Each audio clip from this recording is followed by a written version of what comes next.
Long ago, 1,000 years ago, a clan of dragons ruled the magical beasts, and that dragon, who stood above all others in the hierarchy, was called the demon god. No one dared to oppose him, and all the magical races were forced to only kneel before the strongest. The demon god had exorbitant ambitions and wreaked havoc everywhere. He himself led his own army of magical beasts, which easily took over the human world. The demon god's greed knew no limit.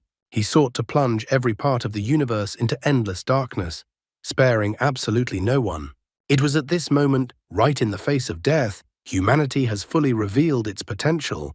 At the dawn of the awakening of spiritual power, a select few gained the ability to control magical beasts. These chosen ones, capable of controlling magical beasts, were later called beast tamers. Beast tamers used magical beasts as riders as well. Not only could they be riders, but they could also use the power of the magical beasts. After one of the beast tamers attacked a magical beast, a message came in.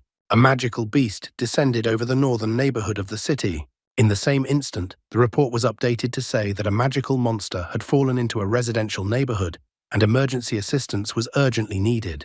A magical beast couldn't leave one indifferent, especially when you first see a dragon in front of you, and even so close. Xiao Xingyu, a third grader at Xiangnan High School, didn't need to imagine what the dragon looked like as it fell right in front of him. Xiao Xingyu was so scared because who was he in front of such a gigantic magical beast? And at the same time, blood splatters were flying towards him. As he fell to the ground, he heard a voice from nowhere.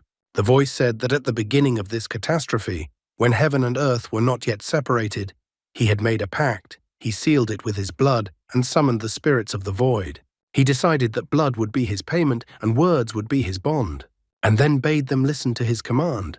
And following that, an attack from the magical beast that was under the control of Beast Tamer followed again. After the attack, Beast Tamer confirms that the magical beast is dead. Also, noticing Xiao Xingyu rubbing his eyes from the bright light and sparks around him, Beast Tamer reported that there were survivors and that no one was injured.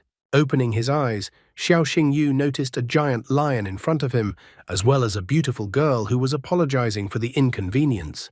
The girl's name was Su Ruyan, and she was the principal of Qinglong Academy. Su Ruyan held out a paper or check to him and informed him that Qinglong Academy would compensate for the damage caused to Xiao Xingyu's house, and that they would pay the compensation. Two more beast tamers flew up to Su Ruyan on their magical beasts. After that, Su Ruyan said goodbye to the guy. This was Xiao Xingyu's first encounter with the famous beast tamers. In this world, everyone dreams of becoming a beast tamer. Xiao Xingyu was no exception. He only needed one chance. However, not everything in this world can be obtained just because you want it. Xiao Xingyu didn't even have the money to buy a beast, and without one, he wouldn't be able to pass the National Beast Tamer exam.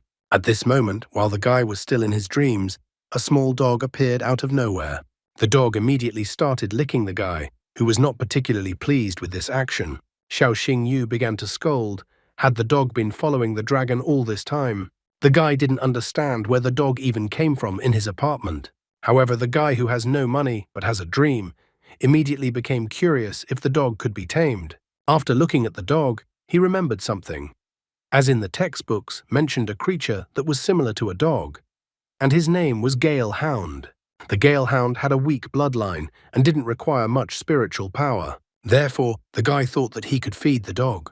Xiao Xingyu was even happy that now he had a beast after all and could become a beast tamer. Despite all this, he was still sad because the national exam was only 3 days away, and he would hardly have time to prepare. Trying to push away all the anxious thoughts, he was still happy that he finally had a magical beast. The next day, the first thing Xiao Xingyu did was head to the Beast Tamer's store that was located in their city of Qingfeng. Looking at the store's signboard, Xiao Xingyu even thought that perhaps the best solution would be to give the magical beast to someone who could take care of it. The guy realized that the Gale Hound had no future with such a poor owner. Even such a small dog had eaten his week's worth of food in just one night. The shopkeeper finally peeked out of the store. He asked why the guy decided to come to him so early. Xiao Xingyu immediately asked the shopkeeper about buying his beast. However, the shopkeeper immediately refused. He didn't need a Gale Hound. After all, it was a beast with such a low pedigree and no evolutionary path. The man didn't understand the point of the offer at all, as no one would buy a Gale Hound. Therefore, the shopkeeper demanded that Xiao Xingyu should leave and not disturb his work. All this shouting from the man scared the dog. Xiao Xingyu only resented that there was no need to shout if the man didn't want to take the dog. Suddenly, a system window appeared in front of the guy. In front of him was a gale hound. The level was Initial Stage, Tier 1, Loyalty 59, Bloodline Inferior, Hidden Bloodline, Hell Bloodline, Epic Quality. No talents. Hidden Talent, Hellfire, deals true damage, bypassing enemy armor.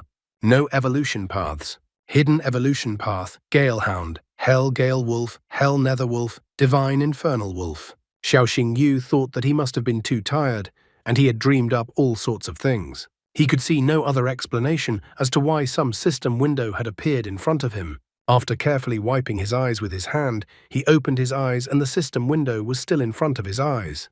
From everything written, Xiao Xingyu was interested in the hidden path of evolution. However, the shopkeeper still yelled at Xiao Xingyu. He thought that Xiao Xingyu was mocking him since the Gale Hound did not have any path of evolution. Xiao Xingyu didn't understand if the shopkeeper couldn't see the system window that was in front of him, and if the system window was only accessible to Xiao Xingyu. An arrogant and rich upstart is bound to appear. Such a person appeared in front of Xiao Xingyu. His name was Sujie. He was also in the 3rd grade of Jiangnan High School. He was the son of the richest man in Qingfeng City. He had a haughty expression on his face, immediately noticed Xiao Xingyu. He recalled that Xiao Xingyu never dared to take the exam because he didn't have a magic beast. Looking at the Gale Hound, he noticed that Xiao Xingyu seemed to be able to accumulate a few coins to acquire it. However, Xiao Xingyu immediately removes the dog from Sujie's gaze. The guy makes fun of Xiao Xingyu. He even remarks that it looks like Lina was right, and Xiao Xingyu doesn't want to take the Beast Tamer exam at all. Suji continues to taunt the guy that he still wouldn't pass the exam, even if he wanted to so badly. Xiao Xingyu flinched at the mention of Lina, then Suja continued to mock him. After all, Xiao Xingyu's girlfriend had now become his ex-girlfriend. Jiang Lina is now dating Suja. As if confirming these words, Lina appears and grabs the guy's hand and wonders where he disappeared to.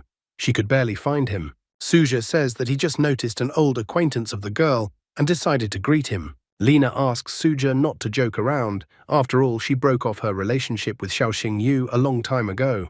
Lina doesn't understand at all why she should care about some loser's opinion when she's dating such a rich guy. Xiao Xingyu is also carrying around some mongrel dog. To Lina, he seems incredibly pathetic. However, Xiao Xingyu does not lose heart. He reminds her that he was the one who helped Jiang Lina when she was at the bottom, but he does not care and let the girl continue to waste her life with such a rich jerk. Unfortunately, many people take a good attitude towards them as weakness and take advantage of it. Xiao Xingyu asks that Jiang Lina should remember that he was the one who dumped her. Suja is furious when he hears these words. He is annoyed that Xiao Xingyu is talking to his girlfriend like that. Suja even swears that he will wipe Xiao Xingyu into powder. Jiang Lina, on the other hand, in her corrupt manner, asks that Suji ignore a loser like Xiao Xingyu and that she should have broken up with him earlier. Xiao Xingyu was tired of hearing that the Gale Hound was useless. He couldn't wait to find out what was in store for him next, because he had no hope before, and with the appearance of the dog, his life took on an interesting color. 3 days later, in Zilin Square, the National Beast Tamer exam was announced.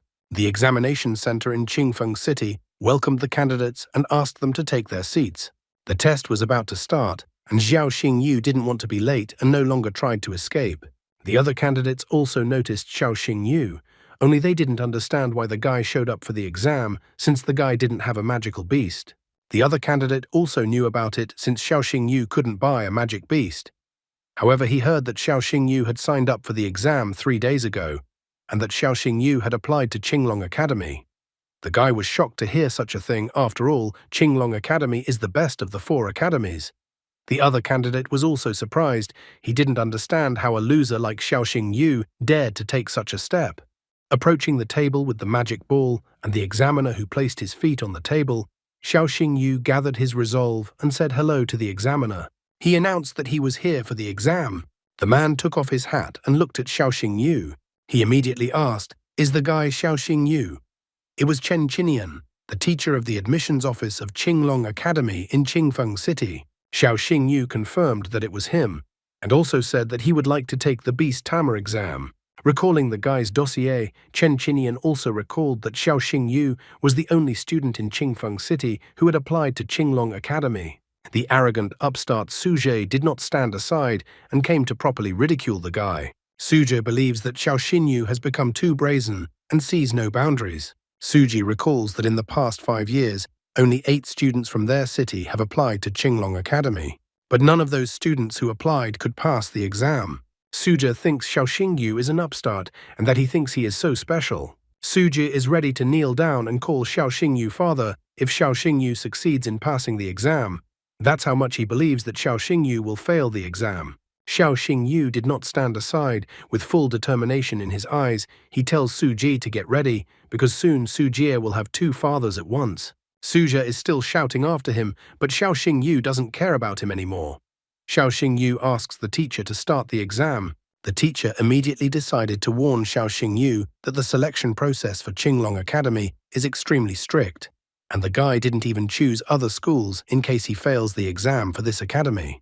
The teacher reminds him that if Xiao Xingyu fails the exam, he will no longer be able to enter Beast Tamer's academy. The other students only continued to mock the guy because the passing score of spiritual power for Qinglong Academy is 800. They find it very funny that Xiao Xingyu hopes to get such a passing score. Especially outstanding students like them won't be able to get in, and the pitiful Xiao Xingyu thought he could get into the academy. Despite all the taunts in his direction, Xiao Xingyu is still confident in his abilities. He understands what the teacher is saying and asks him to start the exam. The teacher no longer discouraged Xiao Xingyu and started the exam. The first test is the spiritual strength test. The teacher asked Xiao Xingyu to place his hand on the magic crystal in front of him. The guy puts his hand on the crystal with all his determination. Everyone froze in anticipation, and after a moment, the teacher announced that the guy's spiritual power was 316. Everyone began to mock the guy. Suji was the very first. He scoffs that Xiao Xingyu thought he was so special. Lina also points out that Xiao Xingyu didn't even come close to the minimum threshold for a passing score. Chen Qinian was also upset, because at first he even thought that the student in front of him was quite promising. Suddenly, everyone noticed that Xiao Xingyu's spiritual power index started to change. The magic ball showed 621, but still the magic power continued to increase. After that, the ball showed 711, and then it showed a number above the minimum threshold of 802. The numbers on the ball didn't stop there, and the magic ball showed 956. The students watching this were shocked. Suja even thought that the spiritual force measuring device had simply broken. The numbers never stopped. Finally, the ball showed the number 1028. Chen Qinian was incredibly shocked by this entire moment that he had seen with his own eyes. The teacher thought that there was definitely a monster in front of him. The magic ball in front of him was about to crack, under the gazes of the shocked students. The spiritual power score was directly related to the beast tamer's potential, so it wasn't just numbers. Every 100 units of spiritual power allows one magical beast to contract with one magical beast. That's why the teacher was also shocked, because if Xiao Xingyu's number is 1028, then this guy might even become a 10-star beast tamer in the future. In the past few decades, only a few 10-star beast tamers had appeared in the Dragon Country. Chen Qinian was overjoyed that he had managed to find another genius. The teacher announced that Xiao Xingyu's final score was 1028. A year ago, the genius Yening Shuang took the exam, and she had 1030. No one expected Xiao Xingyu to be so strong, only 2 points less than Yening Shuang. Suja doesn't want to believe that the guy will become an academy student and reminds him that Qinglong Academy has 2 trials. Jiang Lina is also furious and as if she is cursing her ex-boyfriend. She is sure that Xiao Xingyu won't pass the next test for the quality of the magic beast bloodline. Chen Qinian was about to announce the start of the next test. However, a person from his group ran up to him with an important message. The guy informed him that there was actually a slight glitch in the spiritual power meter and that this candidate's final score was 1032. Chen Qinian is surprised. Turns out he is 2 points higher than Yening Shuang. Chen Qinian asks that his subordinate does not tell anyone about this. Finally, the examiner announces the start of the second test, the test for the quality of the bloodline of a magical beast. Chen Qinian requests that candidate Xiao Xingyu summon his magical beast. Using the star sign on his hand, the guy summons the Black Fang to appear in front of him. The entire space was enveloped by a devilish energy. All the students were carefully watching to see which magical beast Xiao Jingyu would summon. When the haze cleared, everyone could see that a gale hound had appeared. The students were shocked, as a gale hound was the worst choice for lineage verification. No one even in the current times had contracted a gale hound anymore. Teacher was also disappointed because besides spiritual strength, the quality of the bloodline was one of the decisive factors limiting the development of beast tamers. Teacher was well aware that the dog in front of him had a low pedigree. Chen Qinian sadly and closing his eyes was about to announce that the beast Xiao Xingyu was not suitable. However, the students noticed something, and everyone focused their attention. It seems that the galehound in front of them was not a galehound at all, since a giant magical beast appeared in front of him, and everyone knows that the galehound has no evolution. A giant hellstorm wolf appeared in front of the teacher. Did this magical beast really have a second form of evolution? Looking at Xiao Xingyu, the teacher smiled, for the guy definitely knows how to spectacularly surprise everyone. At this point, Chen Qinian concludes the exam. He announces that the test subject Xiao Xingyu has passed the academy entrance exam. The teacher congratulates Xiao Xingyu for passing the Qinglong Academy. The disgraced Su Jie and Jiang Lina with red faces couldn't believe that Xiao Xingyu was able to beat them in the results. They planned to quietly escape. However, Xiao Xingyu did not forget about them and their words. He did not understand where Suzhi and Jiang Lina were going. Is Suzhi really going to run away and not even say goodbye to his father? Suzhi angrily tells Xiao Xingyu to know his place. He is not going to kneel down and call Xiao Xingyu father. After all, the latter will not do anything to him. Xiao Xingyu is no longer that intimidated and poor guy, so he calls out Black Fang. The hellstorm wolf pressed Suzhi on his back, and he bent down on his knees under the weight of the wolf. Xiao Xingyu demanded for Suzhi to say the words he had promised. Breathing heavily and barely holding on, under the weight of the wolf's paws, Suzhi still asks for forgiveness from his new father. However, Xiao Xingyu can't have such a worthless son, so he tells Suzhi to get out. Jiang Lina is not left out either. She declares with a smile that she has actually grown very fond of Xiao Xingyu in these 2.5 years. The girl proposes to start their relationship over again.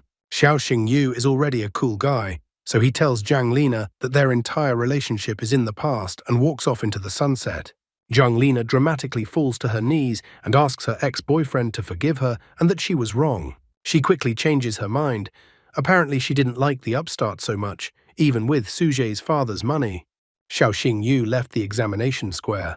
The first thing he wanted to do was to tell his sister that he had entered Qinglong Academy. He was all excited and was about to announce his success when his sister answered the phone. However, on the other side of the phone, he heard his sister's screaming and frightening voice. Immediately after that heartbreaking voice, the connection was cut off.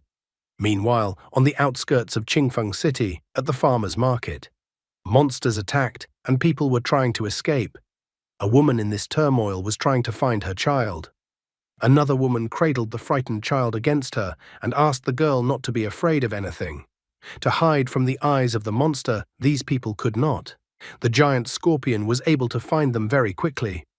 People were running from the farmer's market, but the guy had no right to do so. He pushed through the people running towards him and tried to understand what had happened in this place. All the horrors of the magical beast attack appeared before his eyes. Chaos, people running, jostling, fire, casualties, and devastation all around. But even that didn't bother the guy, as he saw that a giant scorpion was about to take his sister's life. Xiao Xingyu rushed to his sister's aid, and at the same moment a system window reappeared in front of his face. The system prompted him to use the skills available to the Hellstorm Wolf, Hell Howl, Hell Bind. Xiao Xingyu immediately agreed with the system and told Black Fang to use Hell Howl, Infernal Howl. Even though he ordered it, it didn't work for some reason. Gale Hound also looks at his master in bewilderment. While Xiao Xingyu hesitated, the huge magical beast was already about to pierce his sister with its stinger. Strongly fearing losing his sister, Xiao Xingyu remembered what had recently happened in his house. He remembered that the time the magical beast attacked, the man from Qinglong Academy had shouted something like a spell. Then he decided to try to do the same thing. And he started that at the beginning of this disaster, when heaven and earth were not yet separated. He made a pact, sealing with his blood, and summoned the spirits from the void. Gale Hound turned into a wolf and rushed forward. Blood would be his payment, and words would be his bond. Extending his hand forward in front of him, Xiao Xingyu commanded to listen to his order. When the sting is almost upon Xiao Xingyu's sister, the guy gives the order, Hell Howl.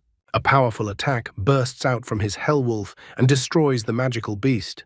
Xiao Xingyu is still in shock, for this is the first time for him. He is surprised at how frightening Beast Tamer's strength actually is. After recovering from the shock a bit, he still remembered that his sister is still near the magical monster. He rushed to his sister, who did not let go of the little girl and continued to comfort her. Xiao Xingyu apologizes for coming so late, but he is glad that his sister is fine. His sister is worried about him. Then, without delay, he immediately brags to his sister that he has entered Qinglong Academy and that he is now also a Beast Tamer. Without waiting to be introduced, the Galehound informs himself that he is here too. When Galehound sat down on his lap to Xiao Xingyu, the latter finally introduced him as a contracted beast tamer. In front of the girl appeared a very cute-looking Hellstorm wolf, Black Fang. The residents stared at the magical monster in shock.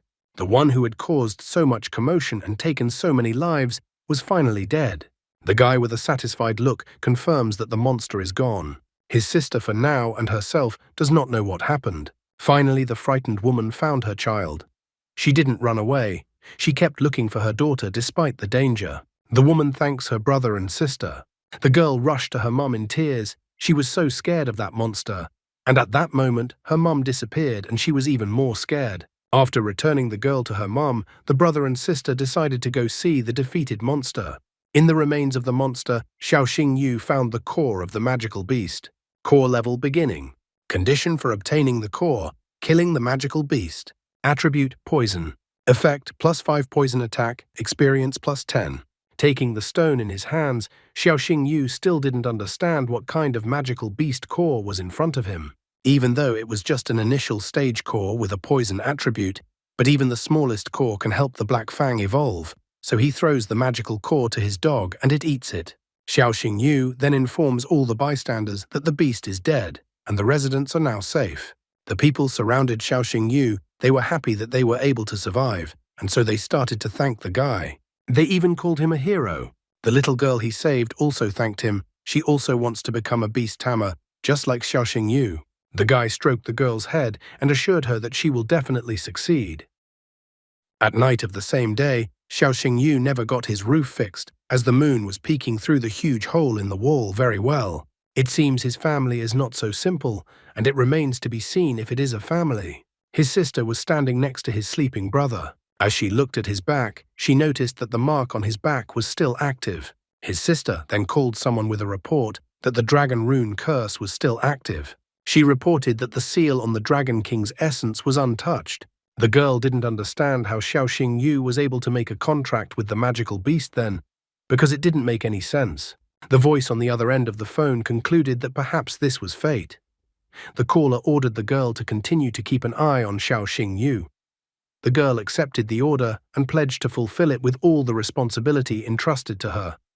The guy does not even realize that he is alone in this world, and he really does not have a single loved one. What will Xiao Xingyu do when he learns the truth about his sister and his life? In the near future, Xiao Xingyu was already standing at the train station of Qingfeng City and waiting for his departure.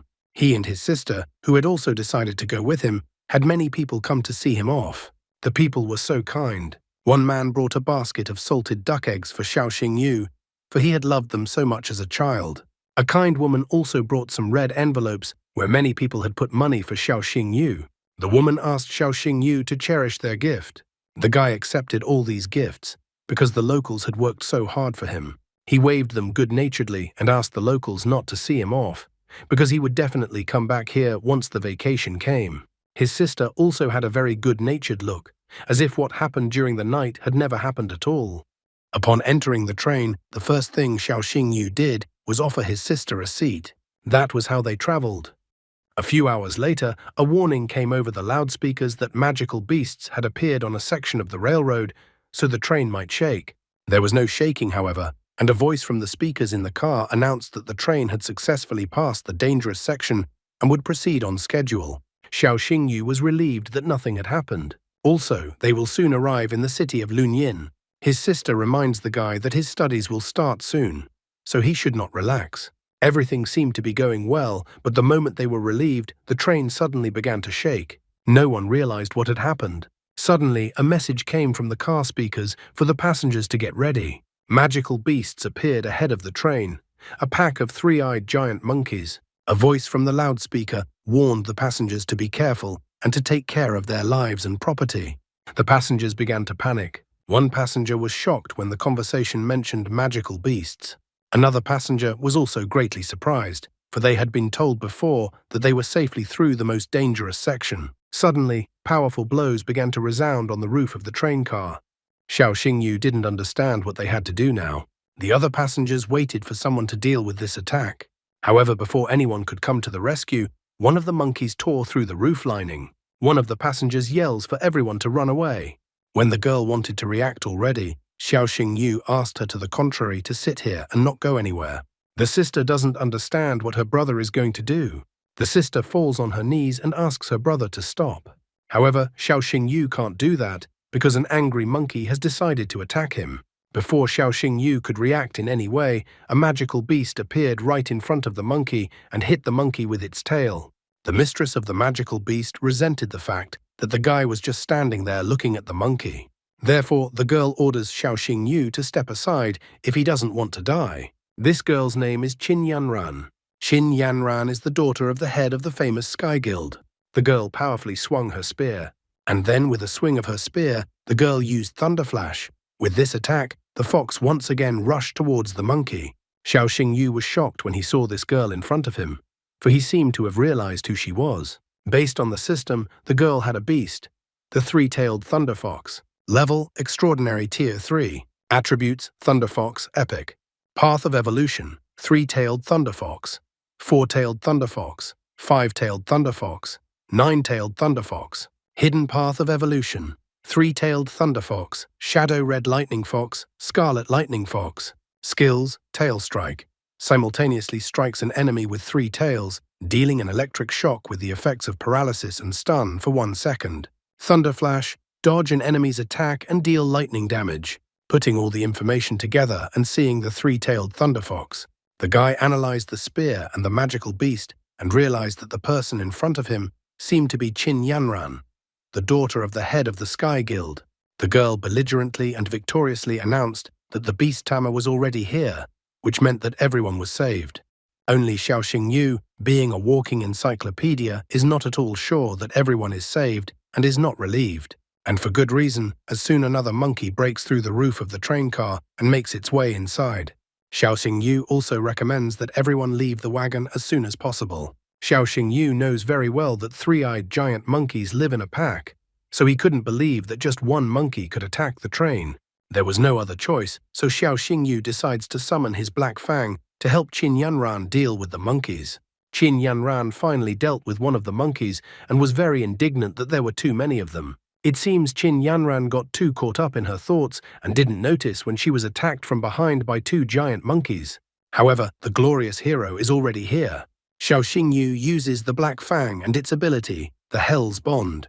Huge chains appeared from the dog's mouth and bound the monkeys. Xiao Xingyu even scoffs that they are not as frisky now. Qin Yanran absolutely did not expect that the guy she protected earlier would also turn out to be a beast tamer. Qin Yanran takes her fox in her arms and thanks the guy for his help.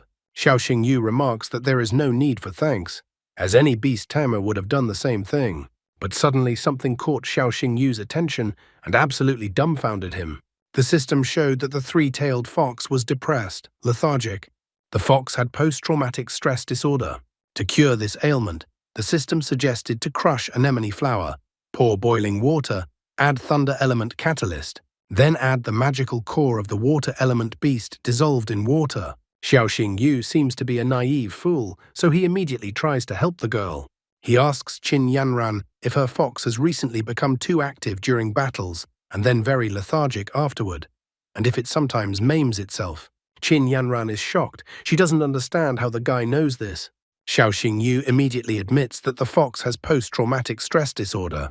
He supposedly read about it in the Magical Beast Disease Handbook, and that three-tailed thunder foxes most often suffer from this very thing. Xiao Xingyu at least here decided to lie because he couldn't admit that he was actually just seeing all the information about the girl's beast. The girl is glad that she finally found out why her Xiao Xiao hasn't been smiling much lately. Upon her arrival, she wants to get busy treating the fox. And in a burst of joy, Qin Yanran slaps the guy's back. Qin Yanran embraces Xiao Xingyu and declares that he will be her little brother from now on. At this time, Xiao Xingyu's sister is watching all these events and seems to be extremely unhappy. It looks like the sister will reprimand Xiao Xingyu when they arrive. Xiao Xingyu forgot about his sister when he met his new sister.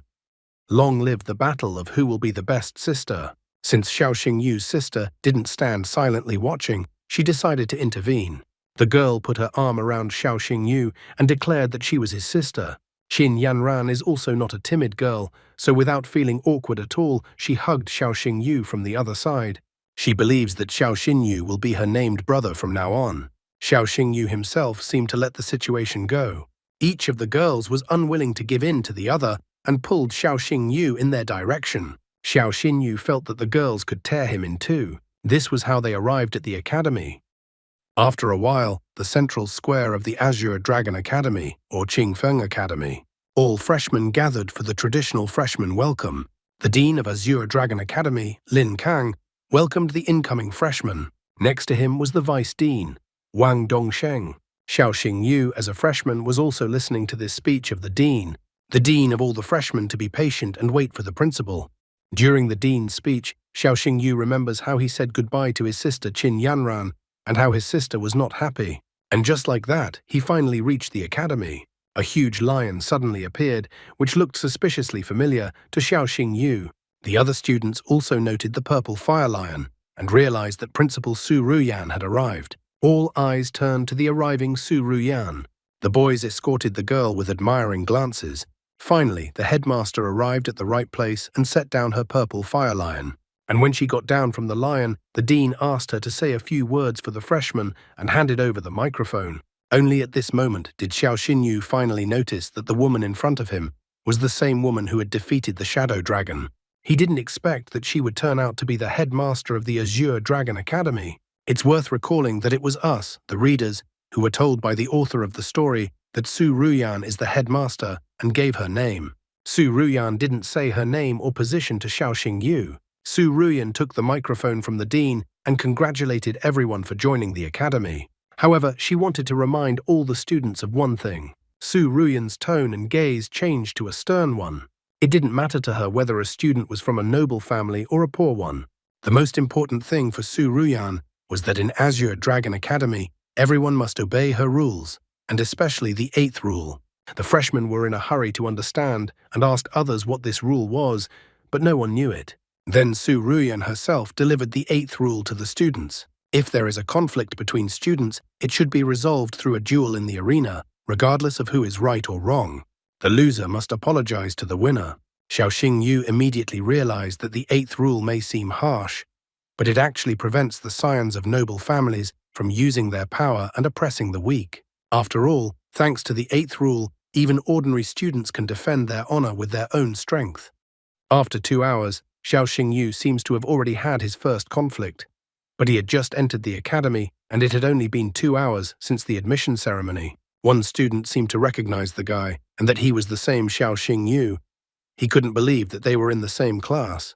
It turned out that Xiao Xingyu had already gained fame amongst the students as a monster with spiritual power, almost the same as senior disciple Ye Ningxuang. However, the further development of this moment was interrupted as Chen Qinian entered the classroom and told all the students to take their seats as class was starting. The guy didn't seem to be looking for trouble after all, as he greeted Xiao Xingyu, calling him his brother, and said that he would follow him. Chen Qinian didn't let this go unnoticed and asked for the audience to be quiet. Chen Qinian greeted the students and said that he would be their mentor from now on. He hoped that his students would achieve a lot in the Azure Dragon Academy. After that, he asked the students to open the first chapter of the Beast Illustrated Guide and considered that they would start with the theoretical part. Chen Qinian gave the students a lecture and narrated many things. The strength of a magical beast is determined by 2 factors. The first factor is the form of the beast. Currently, the following stages from the lowest to the highest are known: initial form, mature form, full form, transcendent form, and also the highest is the form of the king of beasts. The second factor was the quality of the bloodline of the magical beast.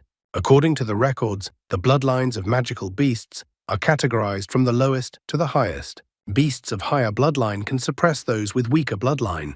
In addition, the attributes of magical beasts can suppress and interact on each other. For example, the 5 most common ones were metal, wood, water, fire, and earth. The principle was as follows. Wood suppresses earth, earth suppresses water, water suppresses fire, fire suppresses metal, and metal suppresses wood. Based on these 5 basic attributes, other attributes could appear, such as sand or lightning. But that was a topic for the next class. Time passed and the lecture continued, but Xiaoxing Yu didn't seem to be used to such classes, so he fell asleep safely. Chen Qinian couldn't stand it anymore, so he threw a piece of chalk at Xiaoxing Yu and told him to get up immediately. The sleepy Xiaoxing Yu got up from his chair. Chen Qinian came to be furious about this. He is surprised at such boldness of a guy who decided to sleep through his lecture. Chen Qinian then decides to ask Xiaoxing Yu what the demonic lizard's weakness is. Chen Qinian is too furious, so he demands the guy to answer his question, and if Xiaoxing Yu can't answer, then let him pack his things and get out. Chen Qinian had definitely messed with the wrong person, because the walking encyclopedia Xiaoxing Yu immediately answered the question that it was a bag of poison under its belly. Chen Qinian didn't stop there and asked for an answer to the question. What area does the ice crocodile usually live in? But Xiaoxing Yu knows the answer to this question as well. The ice crocodile lives in the southern part of the Dragon Country, in the Shuangjiang Lake area, and at the Kunlun subglacial waterfalls. Even the other students are already shocked that Xiaoxing Yu knows the answer to this question. Chen Qinian was not going to give in to the brash youngster and decided to keep testing him. He wondered what Xiaoxing Yu would do if he encountered a heaven-tearing demonic tiger in the wilderness. Xiaoxing Yu then decides that he will clamp his identification badge in his teeth and hide somewhere in the shadows. Here, not only the other students anymore, even the teacher himself didn't understand why Xiaoxing Yu would do that. Then Xiaoxing Yu decided to explain that he would do so because the heaven-tearing demonic tiger was a magical creature at the Beast King stage, a mutated species that only a beast tamer of at least 6-star level could fight against. And if rookie beast tamers like himself were to encounter a heaven-tearing demonic tiger in the wilderness, the only option would be to prepare to die. That's why Xiaoxing Yu chooses as the best option that he would take the identification badge in his teeth so that his relatives could identify his body later, and he would also plan to lie down somewhere in the shade to prevent the tissue from decomposing too quickly. Chen Qinian accepts this answer. He is thrilled that a newly enrolled student is already aware of this knowledge. The teacher wonders how Xiaoxing Yu answered these questions, as Chen Qinian asked questions from the following editions. Then Xiaoxing Yu shows 3 books at once and tells him that it's because he has already read them. The other students are shocked. How can they keep up with such a student? Some students didn't understand where such a prodigy came from. Chen Qinian told the class to engage in self-study, and he himself asked Xiaoxing Yu to go along with him. As soon as Xiaoxing Yu walked out of the classroom with the teacher, he immediately began to apologize to the teacher. Xiaoxing Yu promised the teacher that he would not sleep in class anymore. However, Chen Qinian stops him and says that this is not the point. The point is that Xiaoxing Yu has already learned the theory course. Xiaoxing Yu decides to praise Chen Qinian for this, because the latter is an excellent expert, and that's the only reason why Xiaoxing Yu was able to learn the material so quickly. Chen Qinian is not the kind of teacher who needs flattery, so his boyfriend's behavior annoys him. Chen Qinian recommends that Xiaoxing Yu move on to more advanced material since he has already learned all the theory. Chen Qinian is a responsible teacher, so he somehow hustled too quickly and issued Xiaoxing Yu a pass for the Azure Dragon Academy's library. Using this pass, Xiaoxing Yu will be able to freely visit the library and borrow books for free. The boy was shocked by his teacher's action because Xiaoxing Yu was penniless and this pass was like a golden ticket for him. Chen Qinian patted Xiaoxing Yu's shoulder and wished him success, because the teacher has nothing else to teach such a capable student. Xiaoxing Yu took his teacher's advice and proceeded to the library of the Azure Dragon Academy. The library inside was majestic and beautiful. Xiaoxing Yu took some books from the shelves and sat on the floor, trying to acquire new knowledge. However, he couldn't enjoy reading for long. Suddenly, Wang Yan, the son of Wang Dongsheng, the vice dean, came into the library. He came along with his minions. As soon as Wang Yan entered the library, he immediately informed all the other visitors that the library belonged to him for today. He commanded all the guys to leave the library immediately. The guys who were in the library immediately ran away from the library, except that there were not only guys in the library, but also girls. However, Wang Yan asked the girls to stay because he wanted to study with them. The girls shook with fear when they realized what was waiting for them. They started begging Wang Yan to let them go too. Xiao Xingyu was fed up with all the cries, so he commanded the guy to shut up already. Xiao Xingyu then closed the book and threw it directly at Wang Yan's head. The enraged Wang Yan turned around to see who dared to do this.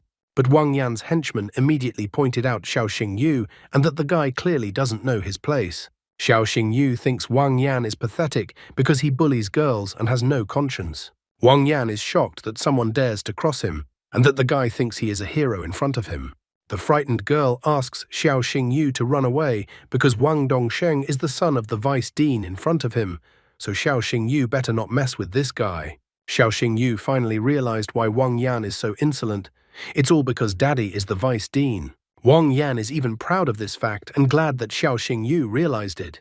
Wang Yan is happy that everything is back to normal now, and now he commands Xiao Xingyu to fall on his knees and beg for forgiveness. This was definitely not in Xiao Xingyu's plans, and he was not going to let Wang Yan down for his insolent behavior, so he kicked Wang Yan between the legs with his left foot. Wang Yan immediately fell to the floor of the library and began rolling around on the floor in pain. His minions didn't know how to help their master. Shaking in pain, Wang Yan found determination and anger, reminding them of who he was.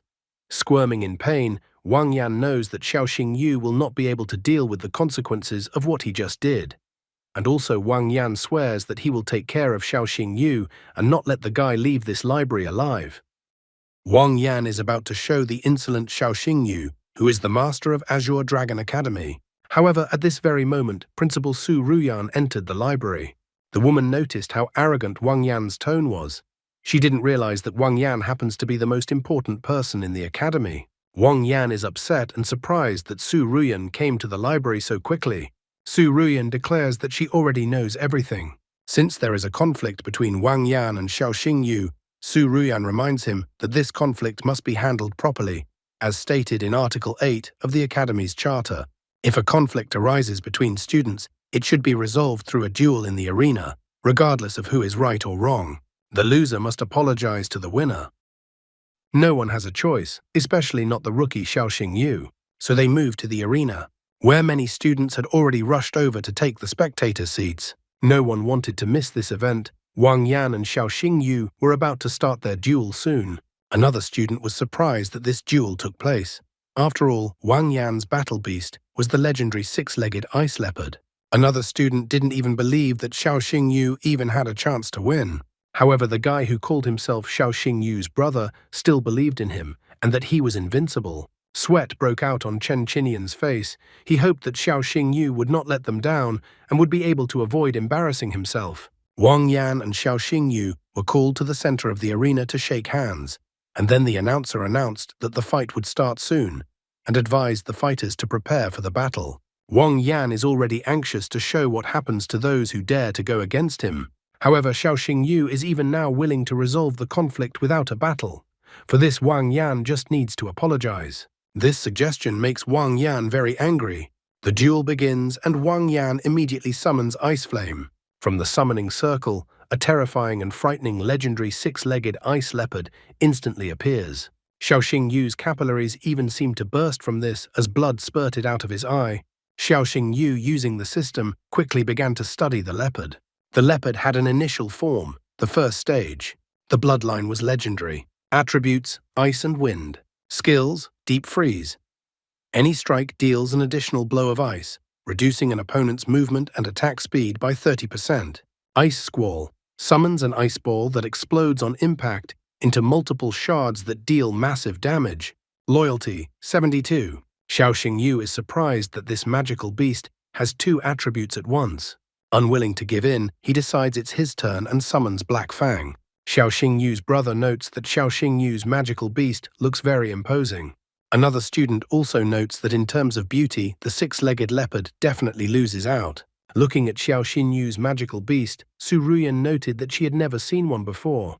However, after taking a closer look, she thought that it looked very much like an evolved version of the Gale Hound. Su Ruyan was puzzled because it was thought that the Galehound simply had no evolutionary path. She was very curious as to how Xiao Xingyu was able to accomplish this then. Wang Yan is absolutely not intimidated by the sight of Xiao Xinyu's magical beast, so he declares that Xiao Xinyu can already start preparing his apology. Wang Yan uses Ice Flame and also uses the Freeze skill. Xiao Xingyu, on the other hand, uses his Black Fang and uses the Rushing Jerk skill. The Black Fang rushed towards the leopard while dodging the ice attacks. The magical beasts clashed, and the leopard began to crowd Black Fang rather quickly. Chen Qinian recalled that the Hellstorm Wolf was a magical beast, with the attributes of fire and wind, while the six-legged leopard had the attributes of wind and ice. Looking at the duel, Chen Qinian felt that from the looks of it, Wolf would not be able to overcome the advantage of the elements. The enraged Wang Yan vows to destroy the magical beast Xiao Xingyu. He orders Ice Flame to activate the ability Ice Barrage.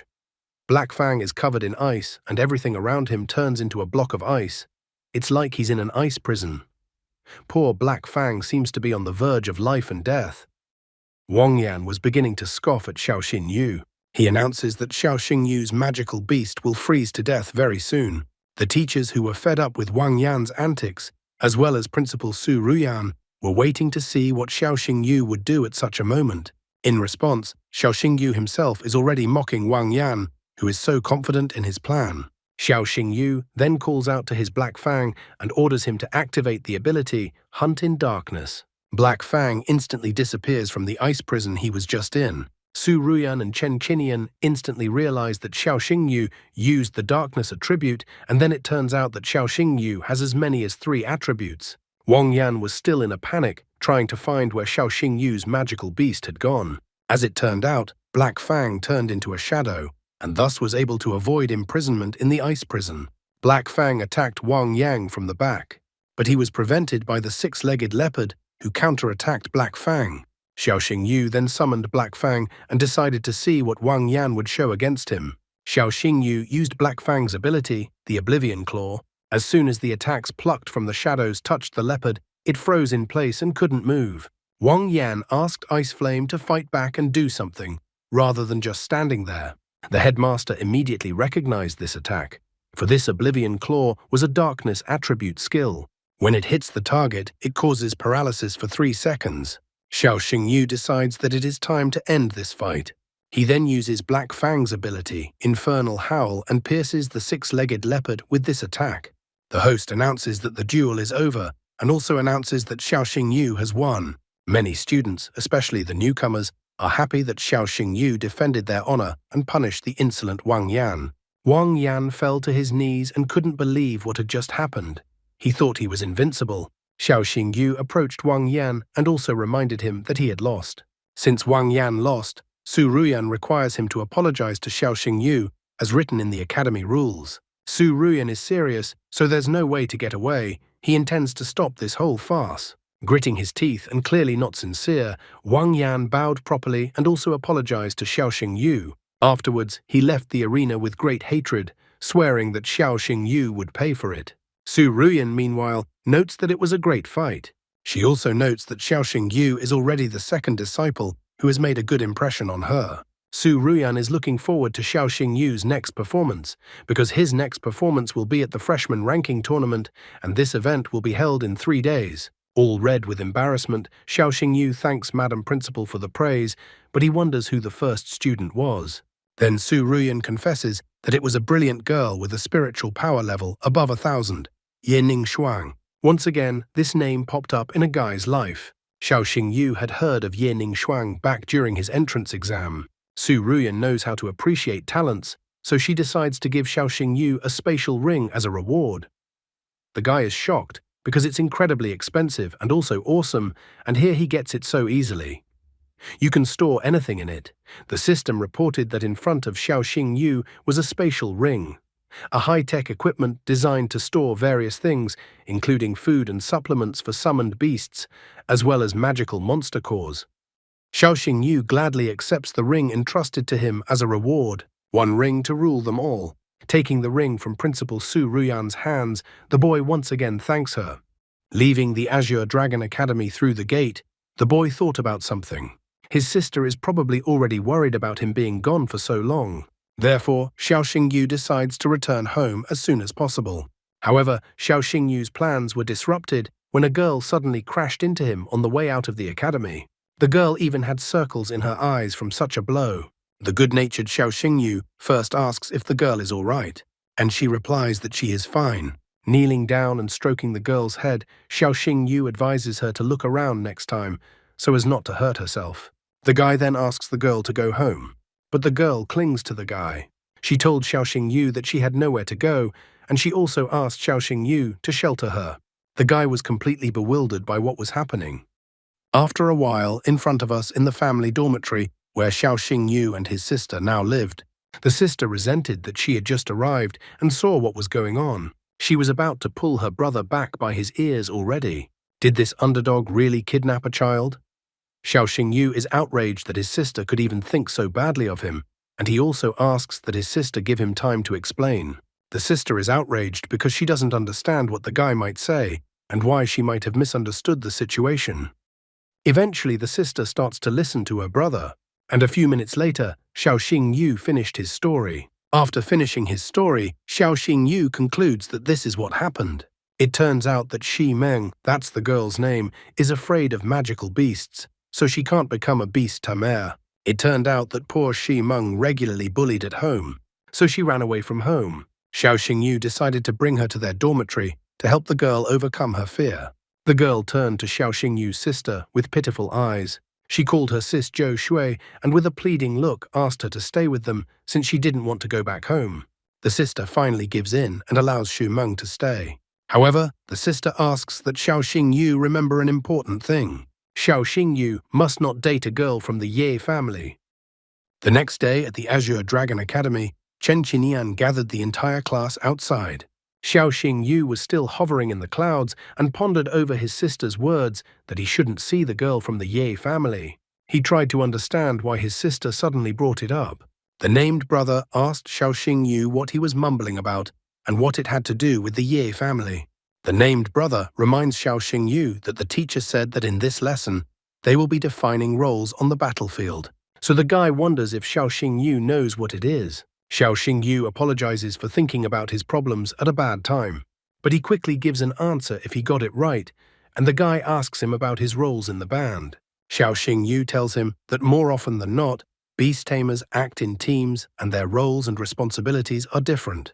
The gunner has ranged skills, which allows him to destroy enemies at a distance. The mage has well-developed mass control skills, giving him a significant advantage in team fights. The tank has strong defense and health regenerating skills. Roughly speaking, he is a shield for the rest of the team. The assassin is highly maneuverable and has the ability to take out enemies. His task is to attack those who can barely stand on their feet. And the support is famous for its reinforcing skills, which they impose on all team members, giving them a lot of positive effects. The named brother is surprised to learn about all the roles. He wonders what Xiao Xingyu thinks about which role the storm butterfly is best suited for. Oh, those teachers' favorites. Chen Qinian once again yelled at the guy, whose name is Wu Shengyu by the way. The teacher asked him to stop talking in class. Wu Shengyu immediately apologized to the teacher. Chen Qinian's tone of voice and facial expression became serious. He ordered that the students, according to their order numbers, summon their magical beasts to take the test. In this way, the teacher would determine each student's role in the group. The Minotaur-like magical beast that belonged to Songhu's disciple has a powerful defense, so the teacher assigned him the role of a tank. Next was Wu Shengyu, who was so worried about choosing a role. After looking at the storm butterfly, the teacher noted that it possessed massive skills based on the water element, so Wu Shengyu would be a mage. Finally, it was Xiao Xingyu's turn, and the teacher beckoned him to come forward. The first test was to test the attack of a magical beast. Chen Qinian asked if the student was ready, and he did not hesitate for a second to summon his trusty Black Fang, who, as always, appeared with a frightening aura. For this test, Xiao Xingyu decided to use Black Fang's ability, Hell Howl. The Black Fang directed its devastating attack towards the force meter. After the dust from such a devastating strike settled a bit, everyone could see that the meter showed a triple critical strike. And afterward, the force meter showed a simply shocking number for everyone, 6731. The rest of the students were shocked by what they saw. Triple critical impact, this is just a fantastic value for them. One of the students is sure that he can't even make 1.5 critical hits. The teacher is as surprised as the others, because usually the attack of novice beast tamers ranges between 500 and 1500. Chen Qinian didn't expect that the Hellstorm Wolf could deal over 2000 damage with a triple critical strike. While everyone else gaped their mouths in shock and didn't know how to even react to such crazy numbers, Xiao Xingyu felt that the attack test would pass and that he was suited for the role of an assassin. Xiao Xingyu wanted to finish testing himself already. However, Chen Qinian is not just called a teacher for nothing. He asks Xiao Xingyu to continue the test because he himself wants to find out what the guy's potential is. The next test was the attack range test. Xiao Xingyu once again used the Black Fang Hell Howl attack. Once again, everyone was surprised. Wu Xingyu even noted that Xiao Xingyu's attack reached almost 800 meters. Thus, Xiao Xingyu could perfectly go for the role of a gunner as well. After that was the defense test, where Xiao Xingyu once again showed a phenomenal result. The Black Fang was even able to withstand the attack of teacher Chen Qinian's ice-armored turtle.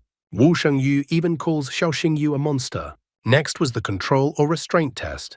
Xiao Xingyu used the Hell Bonding ability, and it was perfectly capable of restraining anyone.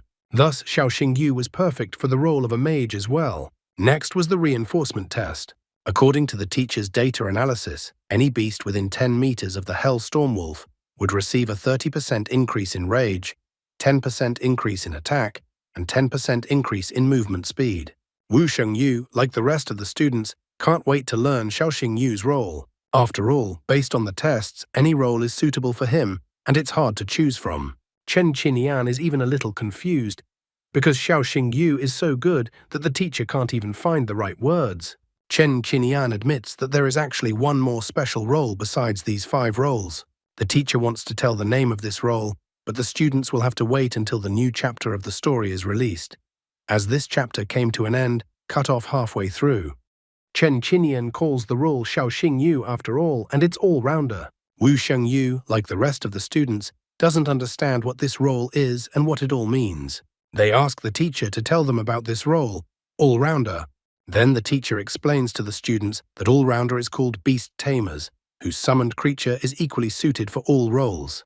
It is then that the Beast Tamers are given this role. So Chen Qinian brings up the point that Xiao Xingyu is obviously the only all-rounder in their group. All the students in his group think he's cool. They are wondering how Xiao Xingyu became so cool. Wu Shengyu is also curious. Xiao Xingyu, under all the admiring gazes of the students, only seems like a good-natured guy. Chen Qinian tried to cool the young man's ardor. He informs him that there is no need to rejoice prematurely. All-rounder are rare, but they still exist. The data of the first-year students has not been fully explored yet. But at this moment, the academy knows that Xiao Xinyu is not the only all-rounder in the academy. The teacher tells us that in the second year, there are students like Ye Ningshuang and Han Tianjun. In the third year, there are Murong Qingyang and Li Xuancheng. Having thus summarized the lesson, the teacher recommends that all the students continue to try hard. Soon, the lessons were over, and Xiao Xingyu left the academy building. He was glad that the classes were finally over. For starters, he wanted to buy some nutrient boosters for Black Fang to prepare for the rookie ranking competition. However, the guy was in for an unpleasant surprise, because his plans were disrupted by the appearance of hooligans. Xiao Xingyu inquired what the bullies wanted from him. This question to the leader of the bullies seemed strange. Had the guy not heard of the Black Tiger Guild? He and the other hooligans were already itching to beat up Xiao Xingyu. Of course, the bullies didn't choose Xiao Xingyu as their victim. They were directed to do so by Wang Yan, who couldn't bear to be defeated. He asks that the bullies not even have a conversation with Xiao Xingyu and just break the guy's nose. After all, Wang Yan wonders if Xiao Xingyu will be as cocky after that. The leader of the bullies listened to Wang Yan. In his opinion, Xiao Xingyu had himself to blame, because he had crossed young Mr. Wang. Xiao Xingyu notices that all the bullies have 3 or 4 stars on their clothes. Xiao Xingyu is angry at this injustice, because these bullies are not even ashamed to attack someone who has only 1 star. Wang Yan declares that if Xiao Xingyu doesn't like this kind of thing, he might cry. The bully leader asks Wang Yan not to worry, as he will deal with Xiao Xingyu himself. The leader of the hooligans summons the majestic Thunder Tiger, which appears as if with the sound of thunder. He sends his glowing lightning Thunder Tiger towards Xiao Xingyu. But Xiao Xingyu didn't wait and also summoned his Black Fang, who immediately attacked the Thunder Tiger. Black Fang immediately began to crowd Thunder Tiger and pinned him to the ground. The bully leader didn't expect this, as Wang Yan didn't seem to have warned him that Xiao Xingyu's beast was so strong. The bully leader is shocked, for from the looks of it, Black Fang only has a mature form. Therefore, the bully leader doesn't understand how Black Fang can resist his Thunder Tiger, which is at the full stage. The bully leader is an experienced fighter after all, so he decides to test who is the stronger of the two. Some weakling with 1 star, or the Black Tiger Guild elite with 3 and 4 stars. Just like that, the bully leader immediately discarded his words that he would deal with him himself and called on the rest of the bullies to help him. However, these were troubling times for the Black Tiger Guild, and they were shocked when someone else showed up. It turned out to be Qin Yanran, who had always wondered who would win, the Black Tiger Guild or her guild Celestial. Qin Yanran appears like a hero in shining armor and saves the guy from the bullies. Xiao Xingyu abruptly turned around and saw Qin Yanran. He remembered to call her his sister, as the girl had asked to call herself. The bully leader and his guild Black Tiger were surrounded. The Celestial Guild members surrounded them from all sides. The tone of his voice changed drastically. He was frightened. Celestial is the second guild in the ranking of beast tamers of Lunyin City. Even the Hurricane Guild, which is in first place, doesn't dare to clash with them. The leader of the bullies immediately adopted an apologetic pose. Under the questioning gazes of his supporters, he inquired what brought Miss Qin Yanran to this place. The girl is hugging the innocent Xiao Xingyu. If she hadn't been passing by, she never would have known what the much-revered Lei was going to do to her dear brother. The bully leader is surprised, for Qin Yanran is the only daughter of the head of the Qin family, and they have no other children. Then Qin Yanran explains that Xiao Xingyu is her named brother, whom she recognized. Therefore, if someone decides to offend her brother, that offender will have to deal with her first. Lei already regretted that he had gotten involved in this whole adventure without understanding. A cold sweat broke out on his face. Qin Yanran did not stop there and decided to finish the already pathetic leader of the hooligans with his words. After all, if someone offended Xiao Xingyu, he would have to deal with the entire Celestial Guild. Lei fearfully tried to find some way to escape punishment. He claimed that there was a misunderstanding. He also immediately decided to take all the attention away from himself. He pointed his finger at Wang Yan and claimed that it was all because of him. Wang Yan had hired them to cause trouble for Xiao Xingyu. Even Xiao Xingyu was surprised by the events that were happening. Wang Yan was greatly startled. He started apologizing and said that he didn't know that Xiao Xingyu was Qin Yanran's brother. Apparently at this point, Wang Yan was too scared as he peed right into his pants. Qin Yanran points out to Lei that he needs to understand what he needs to do. Smiling forcefully, Lei confirms that he understood what he had to do. After that, the Thunder Tiger Guild started beating up Wang Yan. Wang Yan was surprised that they dared to do this to him. After all, he was the one who hired them. After that, Qin Yanran took Xiao Xingyu to the Celestial Guild building. Qin Yanran asks the guy how he encountered the bullies. Xiao Xingyu confesses that he actually wanted to buy nutrient boosters for Black Fang, but Xiao Xingyu didn't expect to be so unlucky. Qin Yanran realized what he needed. She stated that if Xiao Xingyu needed such a thing, he could ask her, especially her guild, Celestial, just specializes in nutrient boosters. Qin Yanran states that if Xiao Xingyu ever needed nutrient boosters, the guy could just ask her and she would give them to him for free. Xiao Xingyu is shocked. He didn't expect his new sister to be so generous. It immediately becomes apparent to him that she is the guild leader's only and favorite daughter. After that, Qin Yanran decided to give her brother a tour of their guild. First, she showed Xiao Xingyu the training hall. The hall was equipped with the most advanced training equipment to help the beasts learn various skills as quickly as possible. Then, the sister showed her brother the relaxation area. There, beast tamers could relax after a task. There was even golf, sauna, and many other activities. The guild also had a conference room where they held meetings on important matters and made plans for future development. After that, the sister showed the medical area with the most advanced equipment and a wide range of medicines. The most important thing the guild had was that their beast tamers' doctors had the highest qualifications, providing the best services to treat injured beasts. The latter really interested the guy. Xiao Xingyu asked his sister in all seriousness if he could join her guild and become a doctor. Qin Yanran hesitated to answer. Their conversation was interrupted, however, and a sharp and emphatic refusal followed. The woman who appeared stated that it didn't matter who he was or where he came from. And did the guy really think that with his age and experience, he could get a job in their guild? The woman even found the guy's very thought of this ridiculous. That woman was Liu Yue, the deputy head of the Celestial Guild. Qin Yanran tries to smooth the edges. She informs her that this guy is the one she told her about, that he was the one who helped Qin Yanran back then on the train. She even reveals that he is her named brother. Suddenly, one of the guildmates rushes in. He runs to Liu Yue in a panic and informs her that they have just had several severely injured beasts delivered to them. As it turns out, such a huge guild is understaffed. Qin Yanran had recently told Xiao Xingyu how huge their guild was, and how they had everything, and that the most important thing they had was doctors.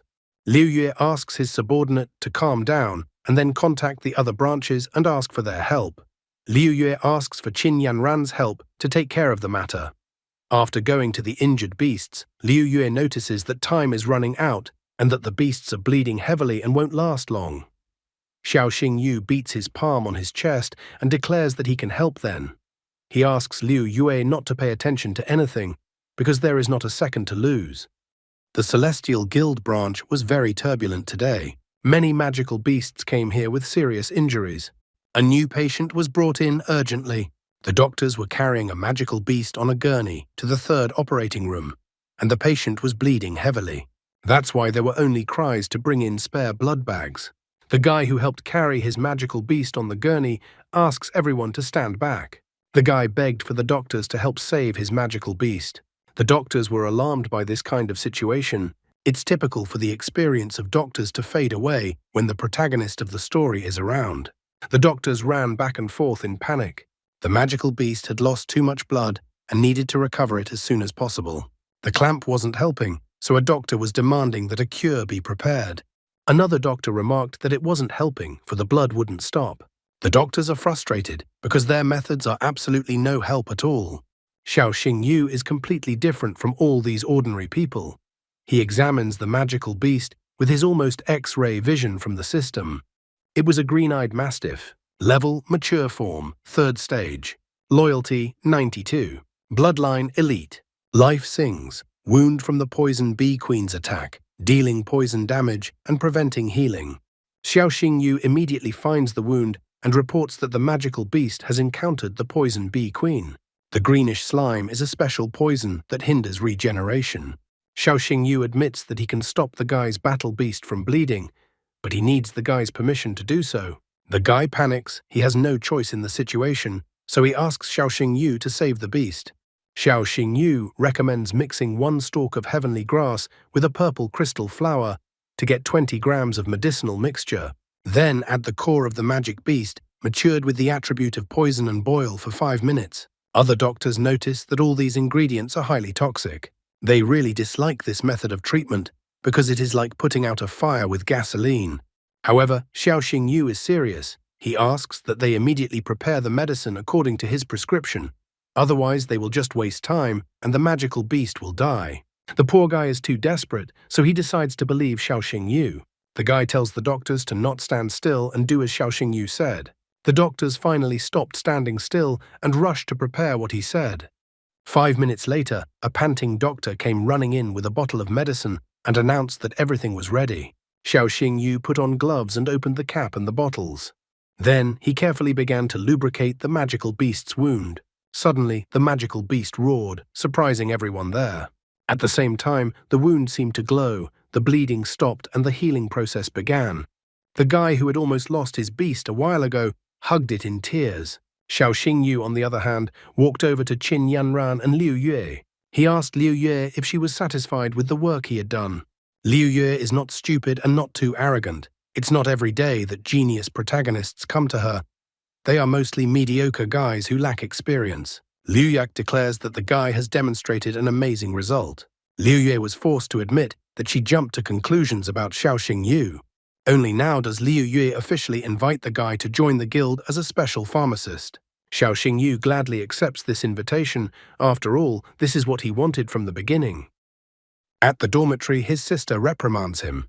That is, her brother wants to say that he only stayed late because he was signing a labor contract with the Celestial Guild. Her sister couldn't believe it, but her brother said that was the case. The sister even pouted because it seemed like someone had completely forgotten about their own sister after finding some rich sister. Xiao Xingyu tries to justify himself. After all, he would never do that to his sister. Shi Meng, on the other hand, wonders what a pharmacist is. If it's something edible, Xiao Xingyu corrects her and says that it's not really about food. However, since he will now be working for the Celestial Guild, that means he will be paid well. He triumphantly stands up and announces that he will even be able to take his sister and Shi Meng to a restaurant this weekend. Shi Meng is also excited about this kind of information, as she loves to eat out. Meanwhile, Wang Yan, a total loser, lies in the hospital with a broken leg. He is angry at Xiao Xingyu and swears that he will never forget the humiliation he suffered. A father comes to visit his son. He calls his son a lowly weakling. Wang Yan can't hold back his tears. He asks for his father to help him. The father feels humiliated because his son lost to some country boy from a small town. Wang Yan has disgraced not only himself, but also his whole family by his action. Wang Yan cries and tries to justify that Xiao Xingyu had 3 attributes at once.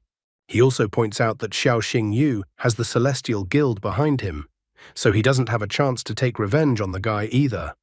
After all, their family can't compete with the Celestial Guild.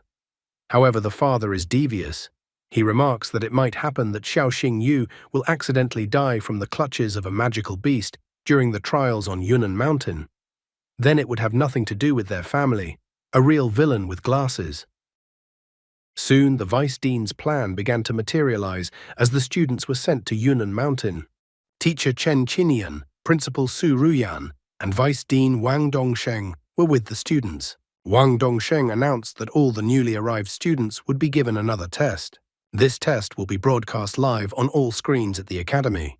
The bracelets worn by the students will record the number of magical beasts killed by each student. The bracelets will also keep a combat log. A grade of C will be given for killing 1 to 10 magical beasts. If 11 to 30 magical beasts are killed, a grade of B will be given. If someone kills between 31 and 50 magical beasts, they will receive an A grade. The luckiest and strongest, who defeat 51 to 80 magical beasts, will receive a grade of S. And finally, the strongest students who will defeat more than 80 magical beasts. Grade S+. Principal Su Ruyan also requires Vice Dean Wang Dongsheng to announce the especially gifted participants among this year's recruits before the trial begins. One of the students heard that Yening Shuang won the first place in the Yunnan Mountain trial last year. Wang Dongshen informed all the students that according to the entrance test results, there were 3 especially gifted students among the freshmen at once. The one in the first class was Mu Rongyang Shou. Mu Rongyang Shou is the eldest son of the Mu Rong family. Also noted in the first grade was Mu Rong Xinshin. Mu Rong Xinshin is the youngest daughter of the Mu Rong family. The other students were greatly surprised that there were 2 all-round gifted students in the first grade at once. And the third student was the third grade student, Xiao Xingyu. Xiao Xingyu wondered about the Mu Rong family. As far as Xiao Xingyu remembered, there were 4 great dynasties of beast tamers in their country: the Ye family, the Li family, the Mu Rong family, and the Shangguan family. Therefore, when he heard the Mu Rong family, he was surprised, because he had never met anyone from the 4 great dynasties before. After that, teacher Chen Qinian, Principal Su Ruyan, and Vice Dean Wang Dongsheng gathered in the broadcasting studio of the Azure Dragon Academy. A man with a mustache took the microphone and welcomed all the viewers. He was the host and commentator of this trial. His name was Yang Shu.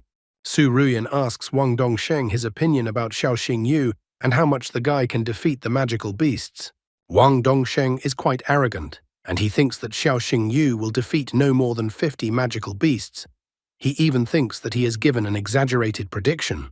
Chen Qinian strongly disagrees with the Vice Dean's opinion and making allowance for Xiao Xingyu's talent. He thinks that the guy will defeat at least 80.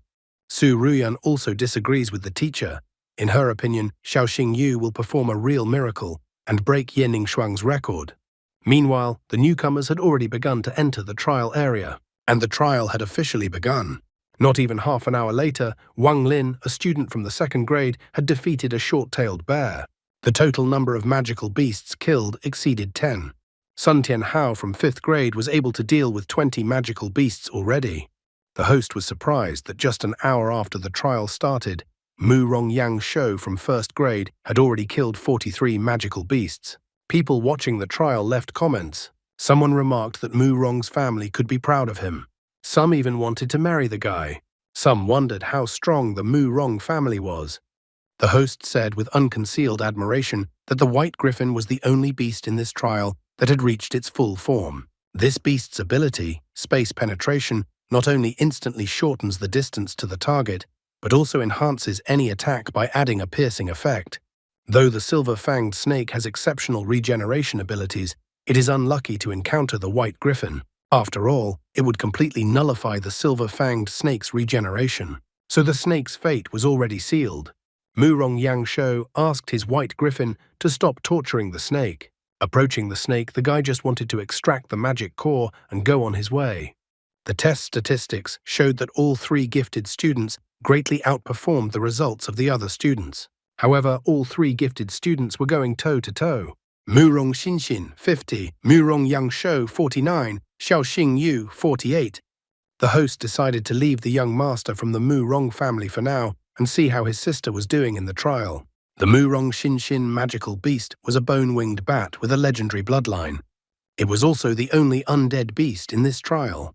Her opponent was Bloodthirsty Lion, a second-stage mature magical beast with an epic bloodline.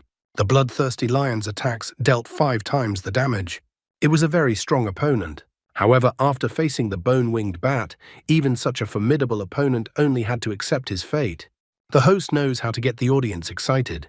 He states that if Mu Rong Xinxin manages to kill the Bloodthirsty Lion, the total number of defeated magical beasts will be 51. The viewers on the broadcast cheered the girl on. Some viewers even thought that she was possibly more talented than her brother. Looking at the statistics of the trial, Mu Rongyang Shou was a little surprised that his sister would still take 1st place in this trial. However, he was even more surprised when the statistics changed and someone overtook his sister. The events that happened a moment ago. Mu Rong Xinxin cornered the Bloodthirsty Lion and it could no longer dodge. Then she used her magic beast Bone-Winged Bat and made one last attack. She even rejoiced at the moment of the attack that she had almost managed to handle the lion. However, in the last instant, Xiao Xingyu appeared with his Black Fang. Black Fang dealt a decisive blow to the Bloodthirsty Lion using the claws of the underworld. Bone-Winged Bat's attack missed its target. Xiao Xingyu had brazenly stolen Mu Rong Xinxin's prey. That seems to be the guy's way of getting all the hate from the audience. Xiao Xingyu is so brazen that he even thanks Xinxin for distracting Bloodthirsty Lion and setting the stage for Xiao Xingyu to appear. Mu Rong Xinxin, deep down, was simply furious at such a guy's antics. However, she managed to keep a cool face. The host immediately notes that there was a rather unexpected turn of events. He notes that Xiao Xingyu's cunning is clearly not lacking. The host even calls Xiao Xingyu a genius of stealthy attacks, and that no matter how you hide, you still can't escape Xiao Xingyu. The host was intrigued, for Xiao Xingyu had stolen a beast from Xinxin and topped the table. However, it was too early to relax, because suddenly a 3-eyed magical ant entered the battlefield. The host could even sense the danger emanating from the ant through the screen. He wondered which of these two would dare to challenge a ferocious creature like the ant. Xiao Xingyu decided to use Black Fang's ability, the Infernal Bond, to begin with. The host immediately comments that Xiao Xingyu is the first to go into battle. He notes that the 3-eyed ant is known for its tough shell. However, the Hell Wolf's fire ignores the armor and still deals damage to this formidable monster. Xiao Xingyu orders Black Fang to finish off the ant and uses the Hell Howl ability. Xinxin decided to join the fight as well. The Bone-Winged Bat used sound waves and prevented Hell Wolf from finishing off her opponent. The girl immediately used necrotic flames and finished off the 3-eyed ant herself. When the girl took away the magic core, Xiao Xingyu admitted that he didn't think the girl was so vindictive. The host warms up the audience because the situation is getting even more heated, as Xiao Xingyu and Xinxin are currently tied on points and sharing the first place. At the same time, there is less than an hour left until the end of the challenge. The host wonders who will win in the end. Like a good host at the end, he suggests that the audience wait for the denouement of the exam. After finding the next monster, Xiao Xingyu orders Black Fang to prepare to enter the battle. However, Xin once again destroys the monster with his bone-winged bat, and thus takes the point out from under the guy's nose. What else did he expect everyone to put up with his antics? Even the host notices that wherever Xiao Xingyu goes, his vengeful rival immediately appears nearby and snatches away his prey. Over the past half hour, Xin had firmly established herself in first place by killing the monsters that Xiao Xingyu kindly found for her. The gap was 8 points. Xiao Xingyu pointed out that although he had stolen one beast from the girl, it did not justify her subsequent behavior. Xin did not particularly like these words. The host heats up the audience by asking if Xin can further increase the gap, or if Xiao Xingyu will be able to catch up to her. The comments on the broadcast continued to be amusing and not so amusing. Someone wondered why Xin had such a hurt look on her face. Someone was happy to see such a drama in front of them. Someone pointed out that the girl was even stronger than her brother. Someone confessed that they couldn't take their eyes off the girl. Someone noted that the future husband of the girl was lucky. And the host kept asking if the audience was as curious as he was about how everything would end. Xiao Xingyu decides that he will no longer give in to Xin and tells her to get ready. The commentators exploded here too. Some pointed out that the guy is a real man. Some said that Mom always said not to hang out with braggarts. And someone expected the girl's reaction and how she would get mad. The presenter also made a shocked face. He wondered if he was the only one who heard it, or if the others had heard it too. Xiao Xingyu admitted that he had been holding back the whole time. With less than half an hour left, the presenter wondered if Xiao Xingyu would have time to return to the top spot. Xiao Xingyu chased after the next monsters. Xin kept up with him. Minutes passed, and the number of monsters killed by these two had already broken all records. The Hell Wolf once again jumped into another of his victims, and Xin couldn't outrun the guy this time. Xin finds another magical beast and notes that in the air, Xiao Xingyu definitely can't beat her. However, even here, Black Fang's attack easily catches up with the magical monster that Xin was chasing. The girl can't even stand it all and calls the guy a scoundrel. Xiao Xingyu notes that there is less than a minute left and that there is no way Xin can defeat him anymore. The girl just calls the guy a real scoundrel. Even the host notes that the outcome is a foregone conclusion, and unless something unexpected happens, Xiao Xingyu will take the first place. Xin called the guy a scoundrel over and over again. Xiao Xingyu even wondered if the girl only knew this word. Suddenly, a monster appeared behind Xiao Xingyu and Xin, which was speeding towards Xiao Xingyu. The host was surprised at what was happening, because how did a fully developed third-form magical beast appear in the battle arena? The beast easily pushed Xiao Xingyu and Black Fang off the cliff. Somehow, Xiao Xingyu was able to snag onto a growing branch on the slope. Xin immediately rushed to help the guy and asked for him to grab her hand while the bone-winged bat covered them at the same time. Just then, his old acquaintance Wang Yan appeared from the bushes. The guy was too much surprised. In the same instant, the branch he was hanging on cracked and Xiao Xingyu began to fall down. Xin only watched helplessly as Xiao Xingyu fell down.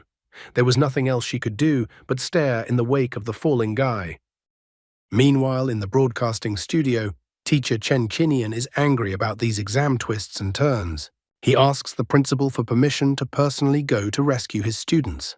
Principal Su Ruyan asks teacher Chen Qinian not to worry so much because Xin and Xiao Xingyu are also her students, as Principal Su Ruyan will not let anything happen to the students. Chen Qinian at the same moment decides to activate the emergency rescue program through security. Only the Vice Dean Wang Dongsheng did not budge. In the back of his mind, he rejoiced at what had happened and called himself a genius. Just a small trick, and his family's enemy had already gone to the realm of the dead. At the same time, the events at the foot of the mountain from which Xiao Xingyu had fallen earlier. He slowly opened his eyes. He was surprised that he was still alive. The last thing he remembered was Wang Yan and his sinister smirk. It seems Wang Yan had once again decided to frame his father and couldn't hold back to personally witness Xiao Xingyu's death. He slowly stood up and crouched down, still holding his head with his left hand. Xiao Xingyu once again realized that Wang Yan had arranged it all, so Xiao Xingyu decided that this time this scumbag who peed his pants would pay. Turning around and looking at his magic beast, the guy was annoyed and surprised. It looked like Black Fang was badly injured. His magic beast had set its body up to cushion the guy's fall and save him. As if out of nowhere, a bottle of medicinal liquid materialized in Xiao Xingyu's hand. He opened the bottle and handed it to Black Fang, asking him to drink it, as it would immediately make him feel better. Like all sad stories, it rained at the same second. Xiao Xingyu hid Black Fang back into the seal and thought about the fact that they needed to find a place to shelter from the rain. After a while, Xiao Xingyu manages to find a cave where he can take shelter from the rain. Looking out of the cave, Xiao Xingyu wondered when the rain would stop so he could return. Besides, he didn't want to upset his sister, who was probably worried about him. He also wondered how Xin, who was trying to help him, was doing since she was left alone with that powerful magical beast. Suddenly, he came out of his thoughts as he heard the crunching of a branch. Xiao Xingyu immediately realized that there was someone else in the cave besides him. Before the guy could react in any way, he was already grabbed with a hand around his throat. The girl said that the guy had seen the Empress's face, which meant that he would have to be killed. Xiao Xingyu involuntarily used his pseudo-X-ray vision. The system showed that there was a 9-tailed fox in front of him. It had the form of a beast king, first stage. Bloodline, mythical. Eye of the Storm skill, makes any opponent below her level petrified. Skill fire of 9 tails. Burns the soul of an enemy with a powerful mental attack. Attributes, Beastman super strength, fire. Loyalty, 0. Hidden path of evolution. 9-tailed fox, 10-tailed celestial fox, 10-tailed dragon fox. The further hidden evolutionary pathway is not yet known. Xiao Xingyu was surprised that this was the 9-tailed fox. The 9-tailed fox did not expect that some person knew who it was. Xiao Xingyu in his thoughts only notices that knowledge won't help him, as against a monster of this level it doesn't stand a chance. The 9-tailed fox decided that the guy should definitely not be left alive and squeezed the guy's throat even harder with her hand. Struggling to utter words, Xiao Xingyu asks the fox to wait. The guy tells me that he knows that the 9-tailed fox was injured by a purebred dragon. Without treatment, she will die in half an hour. The 9-tailed fox tried to find out how the guy knew about this, but her strength was leaving her and she involuntarily let go of the guy. Xiao Xingyu decided that this was his chance and tried to use his mark on the 9-tailed fox. The 9-tailed fox from such a bright light immediately covered its eyes. The 9-tailed fox had already started coughing up blood. Xiao Xingyu realized that the treatment does not need to be delayed. He declares that since he has realized who she is, then any details can't escape him. The system shows that the 9-tailed fox is severely wounded and will die in half an hour without treatment. A purebred dragon inflicted a mortal wound on a 9-tailed fox. Its energy penetrated the body, damaging the heart vessels and causing the blood to flow backwards. Xiao Xingyu couldn't understand where the purebred dragon came from. After all, this species had been considered extinct for 300 years. First, the guy needed to stabilize the fox's condition. Without further ado, Xiao Xingyu told the fox that he could save it. The 9-tailed fox is upset by these words after all. What can only 1-star beast tamers do? She doesn't believe that the guy can do such a thing. A pure-blood dragon had inflicted this wound, and as far as the fox knew, even the most outstanding doctors among humans wouldn't be able to cure it. Xiao Xingyu emphatically points out that her treatment process is not complicated, and he would be able to cure the girl. However, Xiao Xingyu does not want the 9-tailed fox to kill him once she is cured. Therefore, the guy demands that the 9-tailed fox make a contract with him before he starts the treatment. That's how the guy gets a new pet, the 9-tailed fox. I wonder how surprised his sister and his sister's employer will be. 9-tailed fox wasn't very happy to hear such a thing, and that was still putting it mildly, because 9-tailed was furious at such a guy's suggestion. Did this guy really want the great 9-tailed fox to submit to him and become his beast? Despite the frightening aura that emanated from the 9-tailed fox, Xiao Xingyu continued to insist on his proposal. This did not make the girl very happy, and she immediately pounced on the pushy guy. The 9-tailed fox grabbed the guy by the throat, but the guy didn't chicken out even here. He told the girl that she could easily kill him, but then she herself would not live long. She was angry about the whole situation. How could she even bow down to a man? However, despite her anger, it seems the consequences of fighting the dragon were getting worse. The 9-tailed fox became dizzy and everything around her began to blur. After that came a choking cough. Xiao Xingyu reports that the girl should have already realized that the dragon's power had penetrated right into her heart. He once again suggests that the girl make a contract. After all, if she doesn't, it will be too late to help her. The nine-tailed fox couldn't die so easily. She still had unfinished business and needed to fulfill her sister's task. With bitterness in her heart, but because of her sister's assignment, she decides to accept the guy's proposal. Xiao Yu bites his finger so that there will be blood for the contract. He then places that finger on Nine-Tailed Fox's forehead and tells her that she belongs to him from now on, and he gave his name. A bright magical five-pointed star immediately appeared on the girl's forehead. This was how the Nine-Tailed Fox was able to recognize the name of the guy in front of her. After that, she immediately asks Xiao Yu to cure her. The guy was of course already going to do it himself, because they were now bound by a contractual agreement, so he would definitely save her. But Nine-Tailed Fox couldn't understand why the guy decided to start stripping down to his waist. Xiao Yu explains that it's only to cure the girl.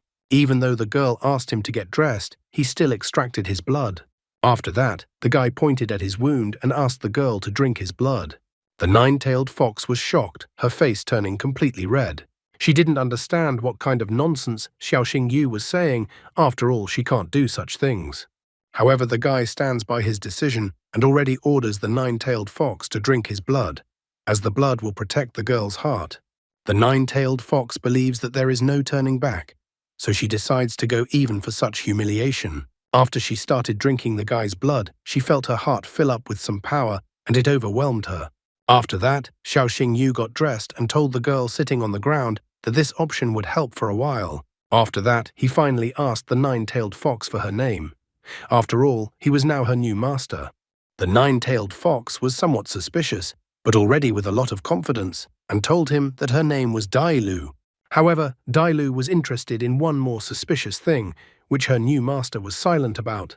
The Nine-Tailed Fox absolutely didn't understand how the guy knew that the wound that was inflicted on her was a wound left by a purebred dragon.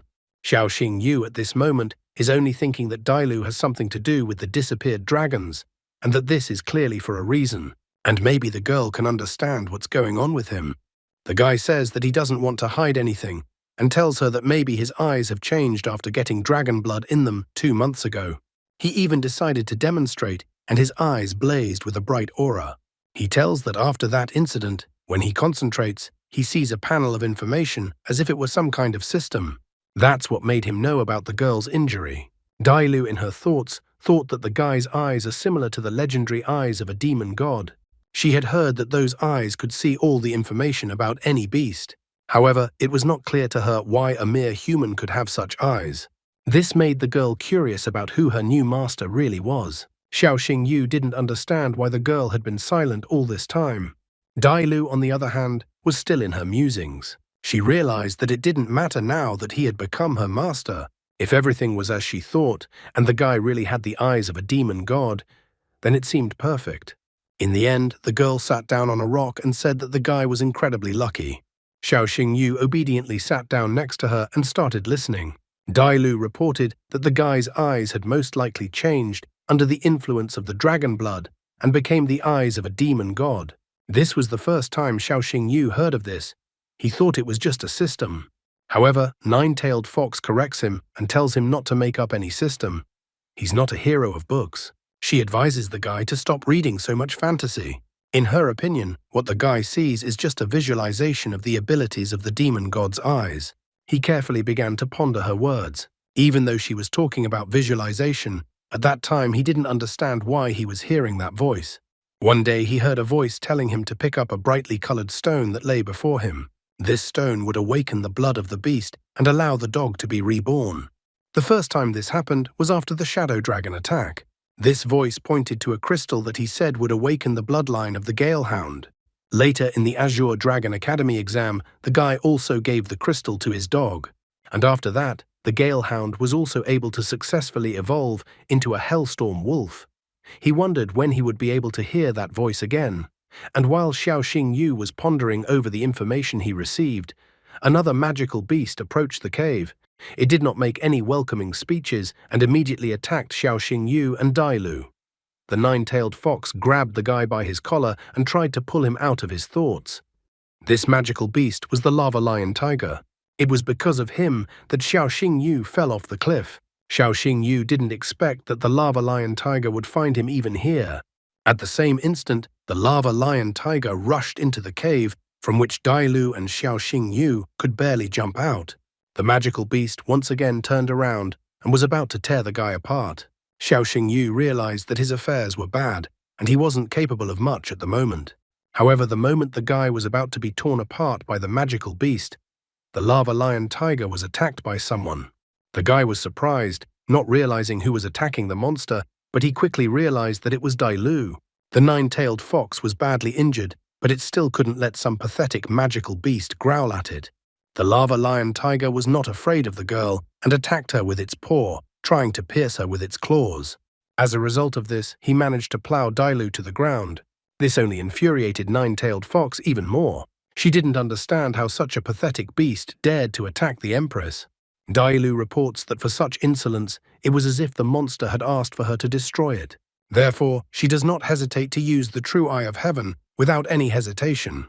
Not long ago, he was a majestic lava lion tiger magical beast, but now he was just a stone statue. This was what he had turned into after the nine-tailed fox attacked. After that, the lava lion tiger collapsed and all that was left of it was a pile of stones.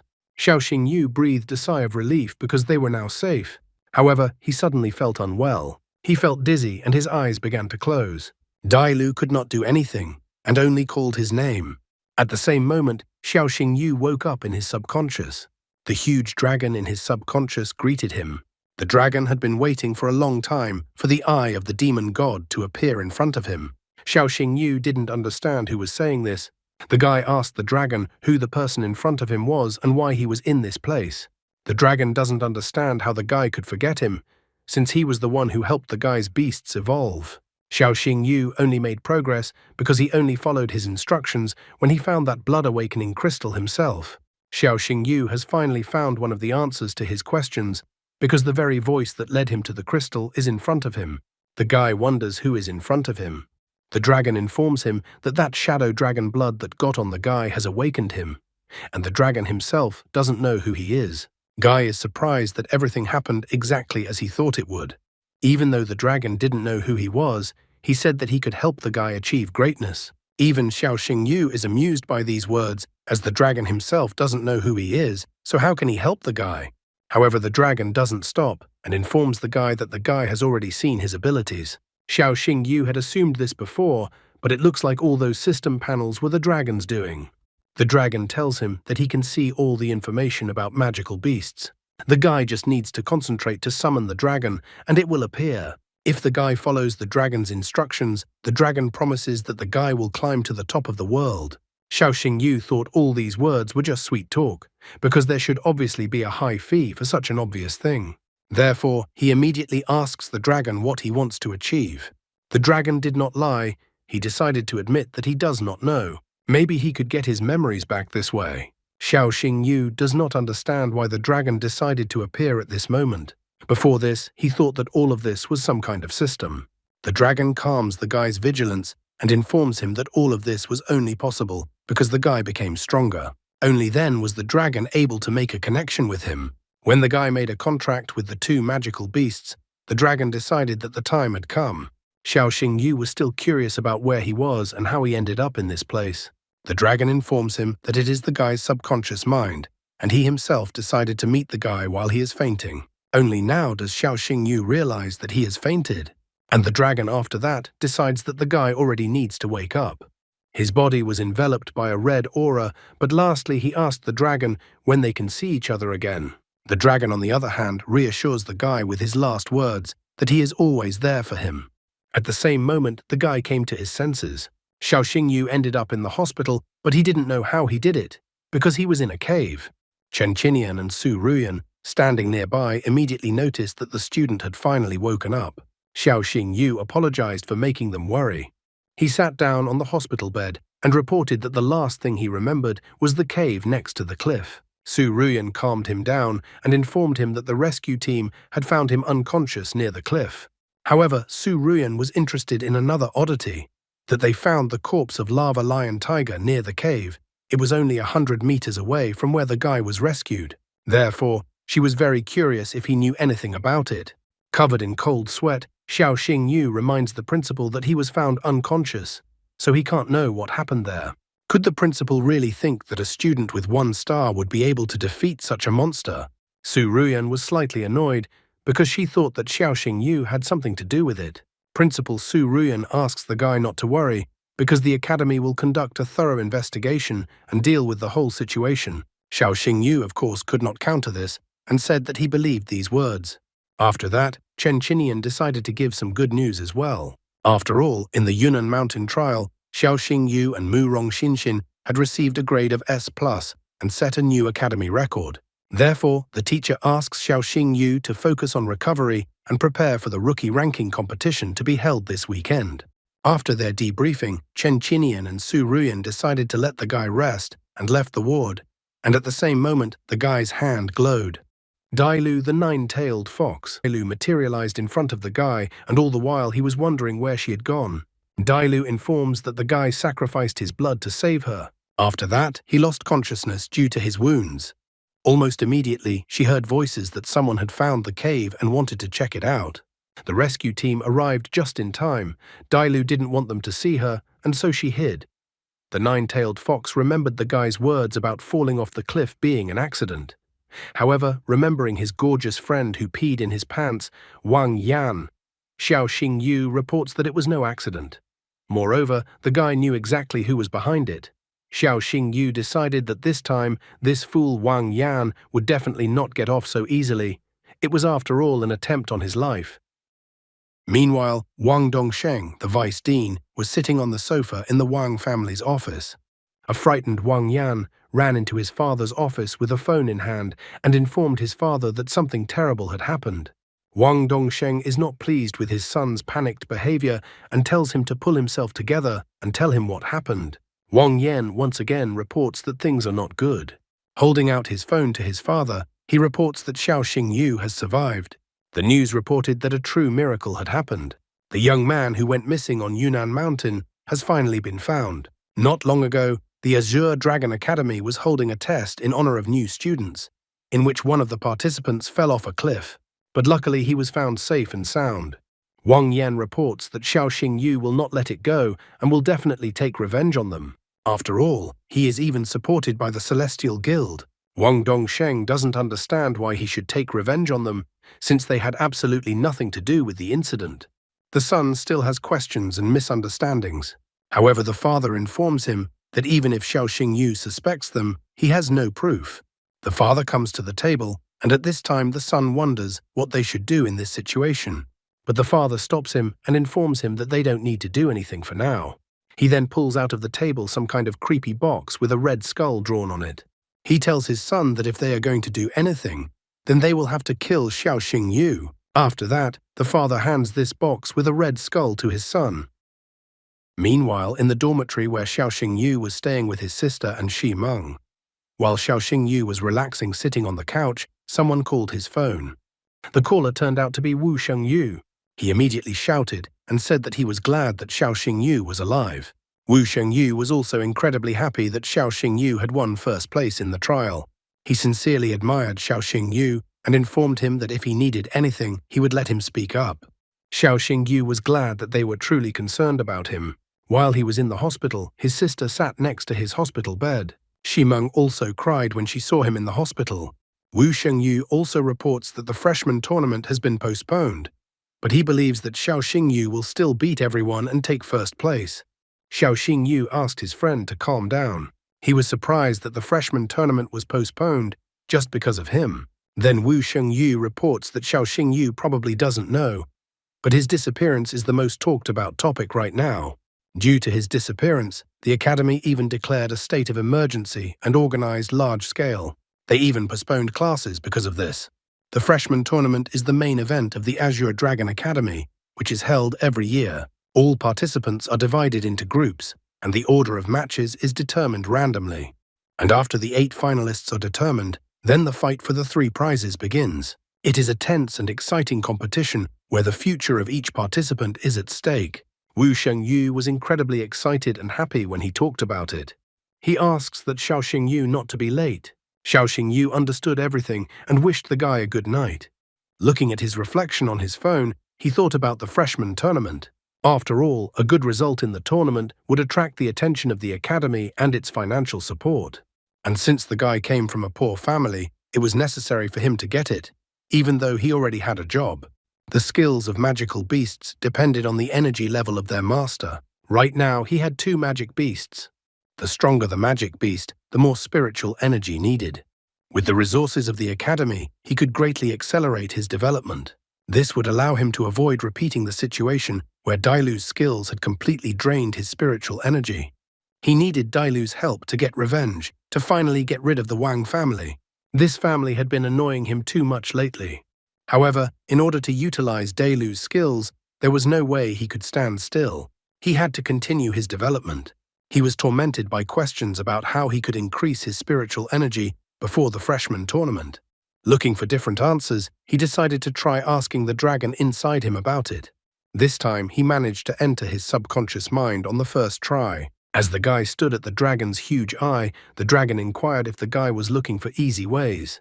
Xiao Xingyu didn't shy away from answering and immediately said that since he now had a connection with the dragon, why couldn't he take advantage of this opportunity? The dragon agreed, but in exchange, Xiao Xingyu must give him back his memories, and then the dragon would do everything in its power to help the guy. Xiao Xingyu agrees to this offer because he doesn't throw empty promises. Besides, he and the dragon are now in the same boat. Dragon reports that only deep meditation will allow the guy to penetrate the subconscious space and communicate with it. Since this involves risks, the dragon has modernized the data panel based on the game systems from the human world. On the system panel, options appeared with beast information, disease diagnosis, and shop. The dragon reported that the guy would now be able to buy necessary items through the shop. However, in order for the guy not to relax and not forget about returning memories to the dragon will periodically give the guy tasks through the system. For completing these tasks, the guy will receive points and other rewards. Xiao Xingyu was surprised that the shop had so many varied and necessary materials. The guy chose Dragon Spirit Pill. Dragon Spirit Pill instantly increases spiritual energy by 10 times, but after 5 minutes, it drains all the strength and causes weakness. The dragon accepts the guy's choice and informs him that this is exactly what the guy needs. However, Dragon Spirit Pill has very strong side effects, so he advises the guy to use it with caution. The dragon decides it's a gift for the guy, but in the future, the guy will have to earn points himself for what he wants to buy. Dragon also informs him that all he has to do is mentally say, "Beastmaster breaks through the void, Holy Shield obeys," to activate the system. And now the dragon needed to recover, so he asks that the guy try not to disturb him unless absolutely necessary. Xiao Xingyu understood and wished the dragon a good rest, to which the dragon thanked the guy. Looking at the guy leaving his subconscious, the dragon only hoped that the guy would not disappoint him.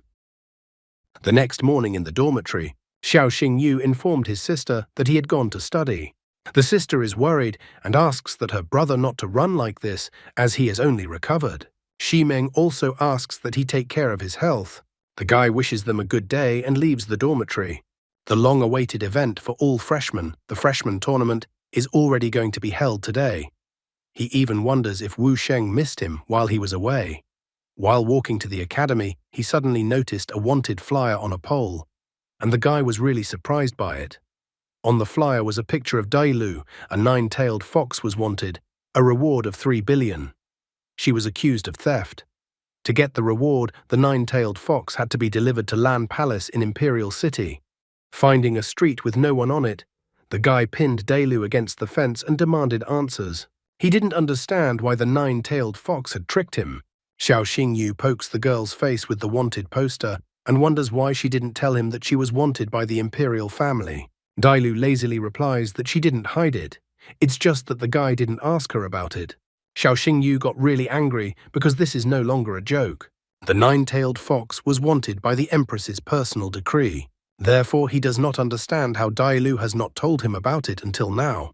She doesn't understand what would have changed if she had said it. And does the guy regret making a pact with her and not being able to turn her in to collect the reward? Xiao Xingyu was wary. He is after all Dailu's master now, and he would really like Dailu to trust him and not hide anything from him anymore.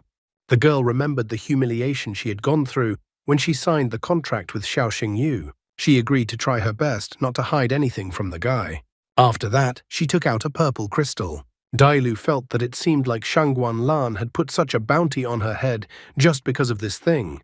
Xiao Xingyu was even upset because he didn't understand why such a stone would be the reason for such a reward. Dailu then confesses that it is the ultimate treasure of dragons, the dragon's tear. It is rumored that pure-blood dragons have three great treasures: the scaly sword, the dragon king's mustache, and the dragon's tear.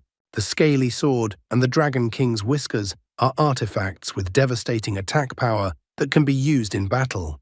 The dragon tear, on the other hand, had no combat use, but it is made up of the tears of 10,000 purebred giant dragons. If one utilized the full power of the dragon tear, one could even reverse time and go back in time. Xiao Xingyu couldn't believe it. How could anyone believe such a thing? The guy wanted to ask Dailu about this earlier, but there wasn't the right time. He was curious because dragons had been completely wiped out 300 years ago, so he didn't understand why dragons had recently reappeared. Xiao Xingyu is very interested in the mysteries behind the 300-year-old war against dragons. Dailu only wanted to say something, however the guy was called out at that moment. The wanted criminal immediately dissolved and hid according to the treaty mark on the guy's hand. The ones who called out to him were Xin and Yang Shou from the Murong family. Yang Shu noted that they had met Xiao Xingyu at this place by a miraculous coincidence. He already thought that his sister was mistaken. The guy pointed out that Xiao Xingyu got out of the real hell. He asks Xiao Xingyu to be careful so that he won't be killed next time. Xin looked at her brother and noticed that he was worried about Xiao Xingyu, but said such harsh words. He was angry with Xiao Xingyu because after Xiao Xingyu fell from the cliff, his sister was so worried that she couldn't even eat. He went to his sister several times and asked her to eat, but she hid under the blanket and refused. It was only after the sister saw the news on TV that Xiao Xingyu was all right that she ate several portions at once. He reports that he tried his best to calm her down. At that moment, he gave away his sister's secret, and she covered her brother's mouth with her hand. And he unintelligibly informed Xiao Xingyu to be careful next time so that his sister would not suffer. Xiao Xingyu must think of the consequences next time, or else his sister would lose her appetite again. Xiao Xingyu agrees. After all, he can't make such a girl worry. The freshman tournament should be starting soon, so he suggests that his brother and sister come inside the arena with him. However, this offer is met by Yang Shou with a distinct coldness in his heart, and informs him that they are not close enough to go together. Besides, Yang Shou has not yet forgotten how Xiao Xingyu stole his sister's monster-killing points in the Yunnan Mountain trial. Therefore, he states that they haven't forgiven him for that yet. After that, Yang Shou summoned his sister and informed them that they were leaving. Xiao Xingyu absolutely could not accept such behavior, for he had no way of understanding why Yang Shou had even spoken to him. Soon, all the students gathered in the arena at the Azure Dragon Academy. A celebratory fireworks display was even launched in honor of it. The host welcomed all the students and faculty gathered in the arena. He announced that the annual freshman tournament was about to begin. All freshmen should draw lots to determine the order of the fights. After that, the host asked everyone to line up to start pulling lots. Wang Yan couldn't take his eyes off his opponent, for Xiao Xingyu had indeed returned unharmed, even though he had so skillfully watched him fall from the cliff from the bushes. However, this time, Wang Yan planned even more treachery, or rather not he planned, but his father, who gave his son a box with a red skull drawn on it. This time, Wang Yan swears that he will definitely make sure that Xiao Xingyu will never rise again. Next, the host called out the next student for the draw, and Wang Yan headed towards the host. The other students were not happy with him. After all, he is the son of the vice dean. It was rumored that Wang Yan was taking advantage of his father's status to molest girls in the library. But in the arena, Xiao Xingyu beat him so badly that he lost all dignity. The other students considered Wang Yan the biggest disgrace of the Azure Dragon Academy. Wang Yan couldn't help but hear all these whispers from the students and the disgust directed towards him. It made him angry, and it was all because of the humiliation from Xiao Xingyu. He pulled out a piece of paper and joyfully thought that today he would pay back Xiao Xingyu 100 times what he had humiliated him with. The host announced the start of the 7th round, and it was Xiao Xingyu versus Wang Yan. After all, Wang Yan had drawn Xiao Xingyu's name in the draw, of course. I wonder how much the mysterious skull box will help him against Xiao Xingyu. or he will be humiliated again, and he will not get away with humiliation alone. Host was surprised. He even thought he was imagining things, because it was once again the Xiaoxing Yu versus Wang Yan confrontation. Host even thought that it was a miraculous coincidence. However, things did not happen by miraculous coincidence. Wang Dongsheng had prepared everything for his son to draw out a piece of paper with Xiaoxing Yu's name on it. The son only remarks that he will not disappoint his father this time. Clutching the name paper in his hands, Wang Yan pointed at Xiaoxing Yu and menacingly announced that they will see each other later in the arena. Wang Yan can't even hide his hatred towards Xiaoxing Yu. He even declares that he will cripple Xiaoxing Yu's magical beast. However, Xiaoxing Yu does not give in to this provocation and wants to wait and see the end of the fight. And so Xiaoxing Yu and Wang Yan meet in the arena, already their second confrontation in the arena. Sitting in the arena in the spectator seats with his sister, Yang Shou wonders to his sister why she is looking so intently at Xiaoxing Yu. The sister wonders from her brother if he feels what is happening. Yang Shou doesn't understand what his sister is talking about and what he should be feeling. Then Xinxin notices that since returning after the tragedy, Xiaoxing Yu's aura has become much stronger. Principal Su Ruyan is in such a position for a reason, as she too immediately notices that Xiaoxing Yu's aura has changed. She wondered what had happened to the guy in the past few days. The host raised the red flag and announced the start of the battle of Xiaoxing Yu versus Wang Yan. Xiaoxing Yu and Wang Yan immediately jumped off in different directions, away from the center of the arena. After that, Xiaoxing Yu summoned his Black Fang, and Wang Yan summoned his Ice Leopard. At this moment, an electronic screen appeared, displaying the information about the magical beasts discovered by the Beast Tamer tester. Anyone could check this information. Xinxin was even trembling from the information she received, because there was a reason why the aura seemed strange to her. This Hell Swift Dog's aura was not like the initial rank 1 as indicated on the electronic screen. However, she realizes that the tester couldn't have made a mistake, and Hell Swift Dog's rank is equal to its initial rank 1. Xinxin thought deeply about this matter because this information was too strange. And then it dawned on the girl, perhaps Xiaoxing Yu was deliberately suppressing the rank of his magical beast as he wanted to use this battle to break through. The battle started and six-legged Ice Leopard rushed towards Black Fang, attacking him with its paws. Six-legged Ice Leopard used its devastating Freeze Blast attack, and from its mouth an ice attack rushed towards Black Fang. However, Black Fang used Dark Shadow Stealth and successfully hid in the shadows, thus dodging the ice attack. The spectators in the stands became terribly cold, and they strangely pulled winter clothes out of nowhere. This can only be explained by magic. One guy seems to have even forgotten what event he came to, because it's time for him to get on his sleigh and deliver presents to the kids. Or maybe his Christmas started early. Six-legged Ice Leopard lost sight of Black Fang and tried to find him, but Black Fang, covered in shadows, appeared behind the leopard. After that, Black Fang used Hell Howl and dealt a devastating damage to Six-legged Ice Leopard. The feelings of the spectators from the grandstand were varied. Some were wiping the sweat off their faces after what they saw, while others were shivering from the cold. One guy decided it was a good time to eat ice cream. This guy, on the other hand, seems extremely unhappy that only the blonde guy got ice cream and didn't share. Host also managed to dress warmer with the help of magic and got a warm jacket. He couldn't stop commentating on the match that was unfolding right before his eyes. After all, this match was incredibly exciting, as it was a battle of ice and fire. Xiaoxing Yu was tired of all this and gave in to his emotions and ordered Black Fang to use the Silent Claw skill. The host was too surprised by this turn of events, for Xiaoxing Yu had used the Shadow Attribute skill. A frightening aura began to emanate from Black Fang. And following that, he used the skill to rush towards the six-legged Ice Leopard and struck it with his paw, activating the negative silence effect. The host loudly remarks that the six-legged Ice Leopard has been struck by the Silent Claw and is now unable to use its skills. Even the spectators from the grandstand notice that six-legged Ice Leopard is as stupid as Wang Yan, and that it is not said for nothing that a magical beast is similar to its tamer. However, this time, Wang Yan refuses to give up. He even wonders if Xiaoxing Yu thought that he would lose a second time in exactly the same place. After saying that, Wang Yan threw a suspicious blue pill into Six-legged Ice Leopard's mouth, which he most likely received from his father.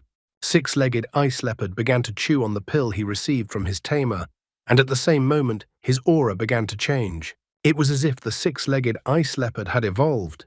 Even its appearance had changed. However, this was the most important change. He had overcome Black Fang's silent claw ability and was able to successfully use his skills despite not being able to before. After that, the six-legged ice leopard used a powerful ice attack, which it channeled into the unsuspecting magical beast Xiaoxing Yu. I wonder how Xiaoxing Yu will be able to deal with this troublesome guy and his magical beast. How badly will Wang Yan be humiliated this time? At the very least, he should be praised for persevering in his way and hating Xiaoxing Yu, even if he is stupid. Xiaoxing Yu doesn't understand why Wang Yan's magic beast has become so strong. The guy decides to check if Wang Yan is using a forbidden potion that temporarily strengthens the magic beast. Without hiding anything, he wonders, from Wang Yan, if he made Wang Yan drink the forbidden potion of his magic beast. Wang Yan asks Xiaoxing Yu to mind his own business. After that, the six-legged ice leopard uses the Ice Squall ability. A powerful ice attack rushed towards Black Fang. Black Fang struggled to bear six-legged ice leopard's ice attack. Xiaoxing Yu asks if Black Fang can hold out against such an attack. Wang Yan is unwilling to stop there and has another trump card up his sleeve. He tells his magic beast to use an even more devastating attack, the Ice Hammer. This ice attack was incredibly powerful and completely overwhelmed the Black Fang. One of the students watching was surprised that the six-legged ice leopard had suddenly become so powerful. Another student also noticed that the balance of power had changed because of this, and that Xiaoxing Yu could have lost at any moment. Wang Yan starts to boast that last time he just gave in, but now he will show his full power in a confrontation with Xiaoxing Yu. Meanwhile, Vice Dean Wang Dongsheng asked the principal about his son, noting that his son's talent is as good as Xiaoxing Yu's. Principal Su Ruyan is extremely dissatisfied with what she has seen and heard. She understands that the six-legged ice leopard couldn't just increase its power dramatically. She even thinks that the father and son are idiots for doing such a thing. Host, meanwhile, continues to comment on the fight. He notices that Xiaoxing Yu is in a difficult position. It was clear to him that if the fight continued at this pace, Hellstorm Wolf would not only lose the fight, but also get seriously injured. After that, Wang Yan also uses the Winter Blizzard ability. Xin Xin is worried about the guy. Principal Su Ruyan is still not happy with what is happening. Chen Qinian and Wu Sheng are also worried about the guy. The host wonders if Xiaoxing Yu has a trump card that will turn the tide of the battle. Xiaoxing Yu only grinned, because for some reason everyone thought that Black Fang had defeated over 100 magical beasts on Yunnan Mountain by accident. Xiaoxing Yu then orders Black Fang to go on the attack, using the Hellfire Lotus to destroy the ice around him. Wang Yan tells his magic beast six-legged ice leopard to dodge this attack. The Black Fang melted the ice around it and opened its mouth to attack with Hellfire Lotus, its opponent. Chen Qinian was delighted, because the guy was using a fire element combat skill in a similar situation, the Hellfire Lotus. Principal Su Ruyan thought all of this was unbelievable. She was surprised that the guy had used a martial skill only available to fully evolved beasts, and that the guy's future was limitless. Vice Dean Wang Dongsheng was wary, for Xiaoxing Yu had become too rapid in his development. Now he in no way wanted to let the guy live. Host is delighted. He notices that the spectators didn't seem, and Xiaoxing Yu applied the fire element skill. The host is surprised that Hellstorm Wolf only has the initial form, but he managed to master such a skill. The host's opinion had changed, and now he already believed that if Xiaoxing Yu's development continued, Xiaoxing Yu would be able to surpass Ye Ningshuang. Xiaoxing Yu uses the Hellfire Lotus, and this swift attack powerfully swarms the six-legged ice leopard. Watching such a devastating attack, the host believes that Xiaoxing Yu will become the best in the entire Azure Dragon Academy. When the dust settled from such a devastating attack, the six-legged ice leopard could no longer fight.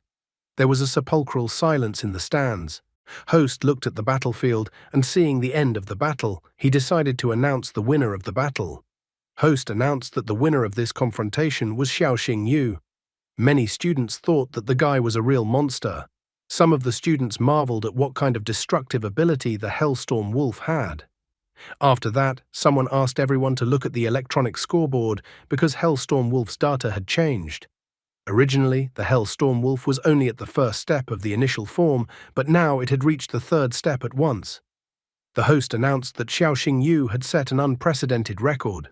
Wang Yan, on the other hand, was sitting on the ground at this moment, almost crying because he had once again suffered a humiliating defeat at the hands of Xiaoxing Yu. Even his father's help did not help Wang Yan defeat Xiaoxing Yu. At this time, the host was praising Xiaoxing Yu. He marveled that this was the first time since the Azure Dragon Academy started holding a freshman tournament that a magical beast was able to climb 2 steps right in the arena. The person who had shown such marvelous progress was Xiaoxing Yu. Wang Yan got up from his knees and looked at his magic beast, which no longer needed any help from his beast Tamer. Xiaoxing Yu stroked the Black Fang as it excelled on the battlefield. After Black Fang had defeated dozens of magical beasts on Yunnan Mountain, he had to face the Lava Lion Tiger. After surviving many deadly trials, Black Fang was already at the threshold of evolution. Xiaoxing Yu used the 6-legged ice leopard's ice abilities to corner the Black Fang. This move was to encourage Black Fang to overcome the next obstacle. At this time, Vice Dean Wang Dongsheng's voice came from the teacher's podium. He asked for all accusations to be supported by evidence. Xiaoxing Yu wondered what Wang Dongsheng was up to, so he decided to go and see. Vice Dean Wang Dongsheng reminds everyone else that the rules of the competition state that the fight is fought until a winner is determined. He also remarks that the 6-legged ice leopard is already dead, so this proof should be enough. The other teachers support Wang Dongsheng, noting that Xiaoxing Yu is talented, but at the same time he is tough and ruthless, so they don't want to keep him in the academy. Another teacher supports this decision that the guy should be expelled. Another teacher asks Principal Su Ruyan not to protect the guy. However, Principal Su Ruyan is adamant and demands that they investigate everything first before passing judgment. She believes that until the truth is revealed, she will not spare anyone who tries to deceive her student. Su Ruyan then asks for the body of 6-legged ice leopard to be brought in, so that the doctor can perform an autopsy. The doctors began to examine the 6-legged ice leopard. Su Ruyan became curious if there were any results. One of the doctors notes that the internal organs of the magical beast were severely damaged, and it was probably due to the Hellfire Lotus. Wang Dongsheng, the vice dean, was glad that he was able to bribe one of the academy's doctors in advance, as he knew that Su Ruyan would resort to this method of verification.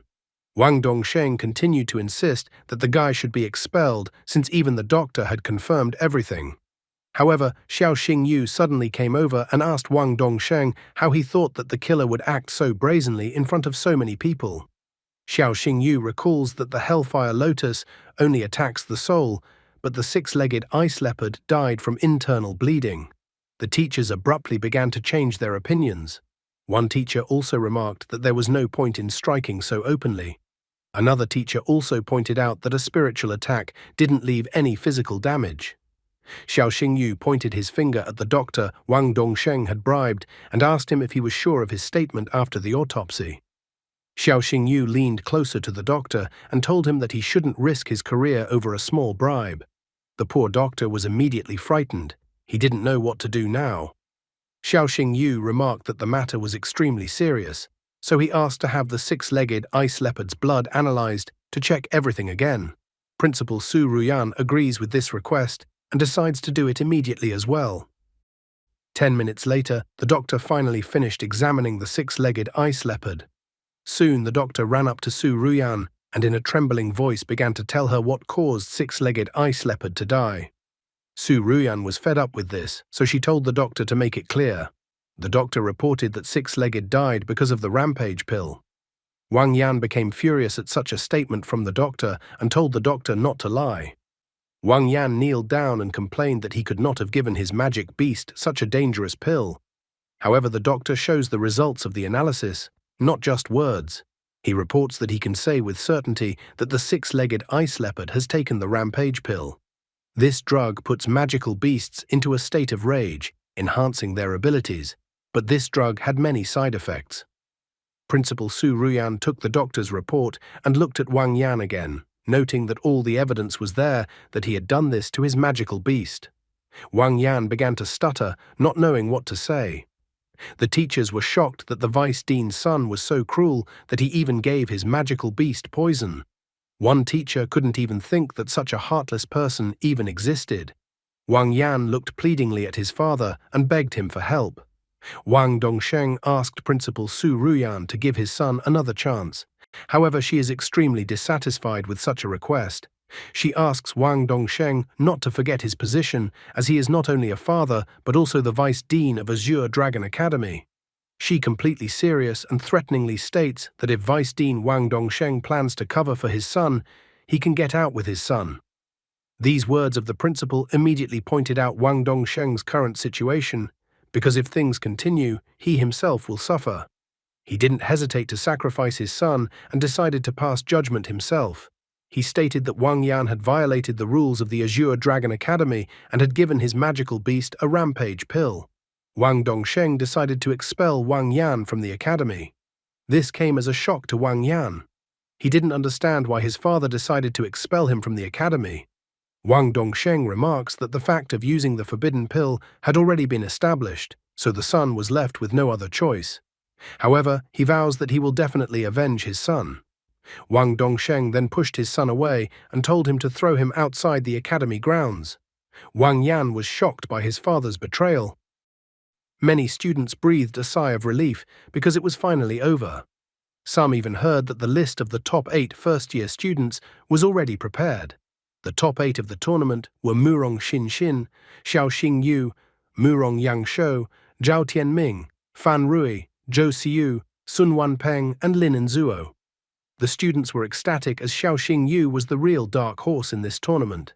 They marveled that a guy with no connections and no wealth was among the 8 strongest competitors in the tournament. Some even thought that the guy was a real genius.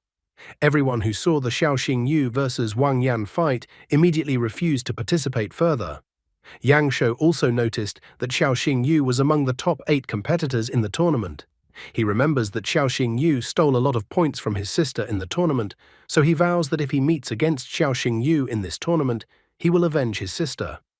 Xin thinks that he shouldn't do that. Xin didn't want her brother to defeat Xiao Xingyu, she herself wanted to defeat Xiao Xingyu. Meanwhile, Wusheng ran up to Xiao Xingyu and said that Xiao Xingyu had entered the top 8 competitors in the tournament. Xiao Xingyu doesn't understand why his friend is so happy. After all, he hasn't won the tournament yet, but only made it to the top 8. Wusheng believes that it is definitely necessary to celebrate the victory in the match. Vice Dean Wang Dongsheng angrily pointed out that let Xiao Xingyu not rejoice prematurely. He was looking forward to seeing how Xiao Xingyu would react when he returned home, where everything was broken. Late in the evening, Xiao Xingyu only managed to reach home. All evening, he had been celebrating his getting into the top 8 in the tournament. As soon as he entered the house, he immediately noticed that the door was broken. The guy fearfully ran into the house and called out to his sister and Shi Meng. In the house, he could only find Shi Meng sitting helplessly on the floor. Seeing Xiao Xingyu, the girl immediately ran to him and hugged him. The girl said that some masked man had kidnapped Ruo Xue. This man left a letter. Xiao Xingyu tried to calm the girl down, telling her that Ruo Xue would be fine and that he would take care of everything. After that, Xiao Xingyu picked up the letter and began to read it. From the note, he learned that his sister's kidnapper demanded that the guy go to the Yinnanshan Mountains to rescue his sister. Without thinking for a single second, Xiao Xingyu went to the Yinnanshan Mountains. He still couldn't understand who could dare to kidnap his sister. Finally, Xiao Xingyu saw his sister by a tree and she was unconscious. Suddenly, a man with glasses appeared whom no one could immediately recognize. He asked the guy not to scream, as the girl was still alive. Xiao Xingyu told the man to let his sister go. The villain with glasses only began to speak in riddles, casting unnecessary mystery and wondering if the guy knew who the man was. Xiao Xingyu angrily remarks that he has only had a conflict with Wang Yan recently. But since Wang Yan doesn't have the courage or capability to kidnap a man, so the man in front of him was Wang Yan's father, Wang Dongsheng. Wang Dongsheng took off his hood with a sinister grin and admired Xiao Xingyu's assumption. Wang Dongsheng wished that Xiao Xingyu was his son. Then he would make Xiao Xingyu the strongest young beast tamers in the entire Dragon Empire. He certainly knows how to lie, because there would definitely be no such thing, and Xiao Xingyu would be just as much of a jerk as Wang Yan. Wang Dongsheng is disappointed that life turned out differently and reminds him that Xiao Xingyu even injured his son, so he must kill Xiao Xingyu by all means. Wang Dongsheng then called out he used the Earth Force and summoned the Stone Guardian. He summoned his magical beast, Rock Demon Bear, which looked like an angry bear with a huge hammer. Wang Dongsheng notes that his Rock Demon Bear has the form of a king of beasts. Rock Demon Bear is constantly in a state of absolute defense, making it invulnerable to physical attacks, and also the magical beast can neutralize any control skills. Wang Dongsheng observes with a sneer that single-star beast tamers against a king-class beast can do nothing, so Xiao Xingyu's path must break at this point.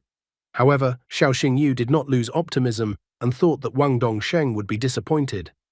This made Wang Dongsheng adjust his glasses and chuckle. He thought that the guy would summon his pitiful dog, which would become an appetizer for Wang Dongsheng's magical beast. Xiao Xingyu raised his right hand up and smiled, because he didn't say that he only had one magical beast. Xiao Xingyu summoned Dailu and told her to destroy the bear. The very sky opened up with lightning, and the summoning of the magical beast had an effect even on the weather. Wang Dongsheng doesn't quite understand what's going on, but senses the frightening aura that just appeared. Dailu appeared and immediately began to stretch as if he had just woken up. She wondered what had happened at Xiao Xingyu's place, that he had summoned her. The girl complains that she wasn't given a proper sleep. She even demands that Xiao Xingyu should think of moral compensation for her. Xiao Xingyu orders that Dailu should quickly kill the bear. However, Dailu first wonders if she can go to sleep afterward, if she will deal with the bear. Xiao Xingyu is not that stingy, so he informs her that Dailu can then sleep as much as she wants. Wang Dongsheng's face was covered in cold sweat when he saw the magical beast Xiao Xingyu. He decided that he had to do something first, so he sent his Rock Demon Bear to attack. However, Dailu only had to glance at the Rock Demon Bear, and it immediately froze before reaching the nine-tailed fox. Rock Demon Bear froze in one place, and soon it petrified after being subjected to Dailu's ability. At this moment, Wang Dongsheng was confused and became even more frightened as he realized who was in front of him. He recognized that the nine-tailed fox in front of him was the royal grade beast that was wanted all over the country. Wang Dongsheng was shocked that Xiao Xingyu had contracted with the empire's most wanted criminal. Xiao Xingyu should realize what would happen to him if this became known. However, Xiao Xingyu also remarks that since he showed nine-tailed fox in front of Wang Dongsheng, he has no plans to let Wang Dongsheng go alive. Wang Dongsheng is not even happy with such a comparison, as does the guy really believe that he can bridge the gap between 1 and 6 stars with just one summoned magical beast. Wang Dongsheng did not get his position for nothing, for he was a 6th-star beast tamers. Wang Dongsheng was quite experienced, and so his Rock Demon Bear did not die instantly and was able to remove the petrification. Wang Dongsheng reminds the guy that he realizes that nine-tailed fox is strong, but Xiao Xingyu shouldn't forget that it won't change the fact that Xiao Xingyu is just a 1-star beast tamers. Wang Dongsheng no longer scoffed and became serious. He was going to show the guy the difference between their abilities and that the gap between 1 and 6 stars couldn't be bridged so easily. Rock Demon Bear became enraged, and a rather frightening dark aura began to emanate from him. The magical beast let out a terrifying roar that spread throughout the surroundings. Xiao Xingyu was furious upon seeing this attack, as it would be the Black Mist, darkness attribute. Beasts with the attribute of darkness must feed on the blood of humans or other beasts to replenish their energy. Xiao Xingyu was furious because he remembered that about 5 years ago, low-level magical beasts had started disappearing in Lunyin City. The guy had found the culprit of that incident. Wang Dongsheng only laughed upon hearing such a thing. He stated that it was an honor to die from a Rock Demon Bear fang. A mark, a red skull, appeared on Wang Dongsheng's left cheek. Xiao Xingyu was surprised to see a red skull on the man's cheek. He had heard that the Red Skull was a guild that specialized in training beast tamers with the darkness attribute. This guild was listed as a sinister organization. Red Skull is one of the 5 largest guilds of darkness. Xiao Xingyu wondered what would happen if everyone found out that the Vice Dean of Azure Dragon Academy, Wang Dongsheng, was actually a member of the Red Skull Guild. Wang Dongsheng returned the words to the guy, stating that since he revealed his real identity, he will not let Xiao Xingyu go alive. Dailu remarks that with Xiao Xingyu's current energy reserves, she won't be able to use a single martial skill. However, Xiao Xingyu asks that the girl not to worry, as he never enters a battle unless he is sure of victory. After that, he ate the dragon spirit pill that he received earlier as a gift.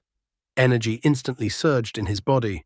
Wang Dongsheng didn't give the guy a chance either and immediately decided to attack him. Xiao Xingyu beckoned Dailu over to him and she immediately stood up to defend him. At the same moment, Rock Demon Bear approached them and swung his huge hammer. Xiao Xingyu used the transformation ability. After activating this ability, Dailu turned into a nine-tailed fox. After which, the nine-tailed fox used the Blood Eye ability. A huge eye appeared above the nine-tailed fox, with the help of which nine-tailed fox launched a powerful attack on Rock Demon Bear, and this attack easily broke through his defense. After piercing through Rock Demon Bear's body, the attack also pierced Wang Dongsheng. Wang Dongsheng's wound began to burn with red-black flames. He began to complain that he couldn't lose. The Blood Skull Guild would not allow its member to fall into the hands of the authorities, so Wang Dongsheng's body instantly burned in red-black flames. Xiao Xingyu and Dailu watched the scene while standing on the cliff. Suddenly, the guy's body stopped obeying him, and he started falling to the ground. He now realized the side effect that came after taking the dragon spirit pill. Dailu stood helplessly beside the guy and didn't know how to help him. Dailu tried to wake up her master, for she didn't want Xiao Xingyu to fall asleep in such a place. However, at this moment, someone grabbed Dailu firmly by the throat. Apparently, as soon as his brother passed out, then his sister immediately stopped pretending and grabbed the nine-tailed fox by the throat. Sister immediately decided to point out nine-tailed fox's place in the hierarchy. Dailu immediately sensed the eerie odor coming from Xiao Xinyu's sister. Sister was surprised because she never thought that a royal-grade magical beast had decided to contract Xiao Xingyu. Dailu was incredibly startled when Xiao Xingyu's sister appeared in front of her. Dailu was surprised that the power of a dragon appeared in front of her. She had never encountered such a powerful aura as that emanating from Sister Xiao Xingyu before. Dailu felt that the girl was not Xiao Xingyu's own sister, as the dragon power was coming from her. The sister came closer to the girl and asked her to be quiet, which made Dailu blush. Ruoxue then told Dailu that she didn't need to know everything and to keep her mouth shut. Ruoxue then removed her hand from Dailu's throat, who was still surprised by the events. Ruoxue crouched down to the Xiao Xingyu lying on the ground, who was still unconscious, and said that she was only Xiao Xingyu's sister at the moment. Ruoxue began to examine Xiao Xingyu. Dailu was worried about the guy and wondered if he would be all right. After examining Xiao Xingyu, Ruoxue concluded that the guy had taken a medicine that temporarily increases spiritual energy, so he was facing the negative effects of the medicine. Ruoxue asks Dailu not to worry, as there is no threat to the guy's life, and he only needs 3 days to recover. After that, Ruoxue stood on the edge of the cliff and chanted something melodiously. This melody drifted towards the direction of the fire that had caused Wang Dongsheng to burn. Dailu held the guy in her arms and was just incredibly shocked as she realized that Ruoxue had used the Dragon Whisper ability. Dragon Whisper is a combat skill unique to purebred dragons. The skill can restore any essence in the world through a special melody. Dailu was delighted by what she saw. Ruoxue's cheeks were covered with fine scales. She happily announced that there was now no trace of today's battle left. Now, other than Ruoxue, Dailu, and Xiao Xingyu, no one else would know what had happened in this place. Looking at Ruoxue's face, Dailu recalls that she knows that there is only one dragon with such scales among dragons. That dragon's name was Chaos. Ruoxue turned towards Dailu with a frightening look. Ruoxue began to emit a frightening and pressurizing aura. She said that she didn't care that the nine-tailed fox was wanted on the orders of the Empress of the Dragon Realm. However, since Dailu made a contract with Xiao Xingyu, she is obligated not to betray him. Ruoxue asks that Dailu help Xiao Xingyu properly, and then Ruoxue will not harm her. If Dailu disobeys Ruoxue's order, the girl will immediately cut off all the tails of the nine-tailed fox. Proud Dailu understood everything from the first time. Ruo Xue also tells Dailu not to tell Xiaoxing Yu anything about her identity. 3 days later, Xiaoxing Yu woke up in the hospital room.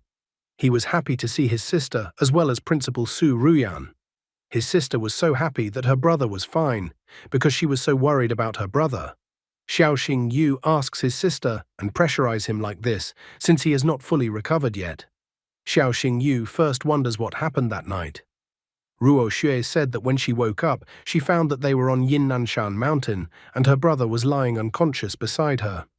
Although she didn't know what had happened, she saw that her brother was covered in sweat, so she immediately carried her brother down to get her brother some help. Xiaoxing Yu was glad that his sister didn't notice anything suspicious, which means Dailu took care to cover up the details of what happened. Principal Su Ruyan reports that the guy was unconscious for 3 days and missed the semi-finals and finals of the freshman ranking tournament.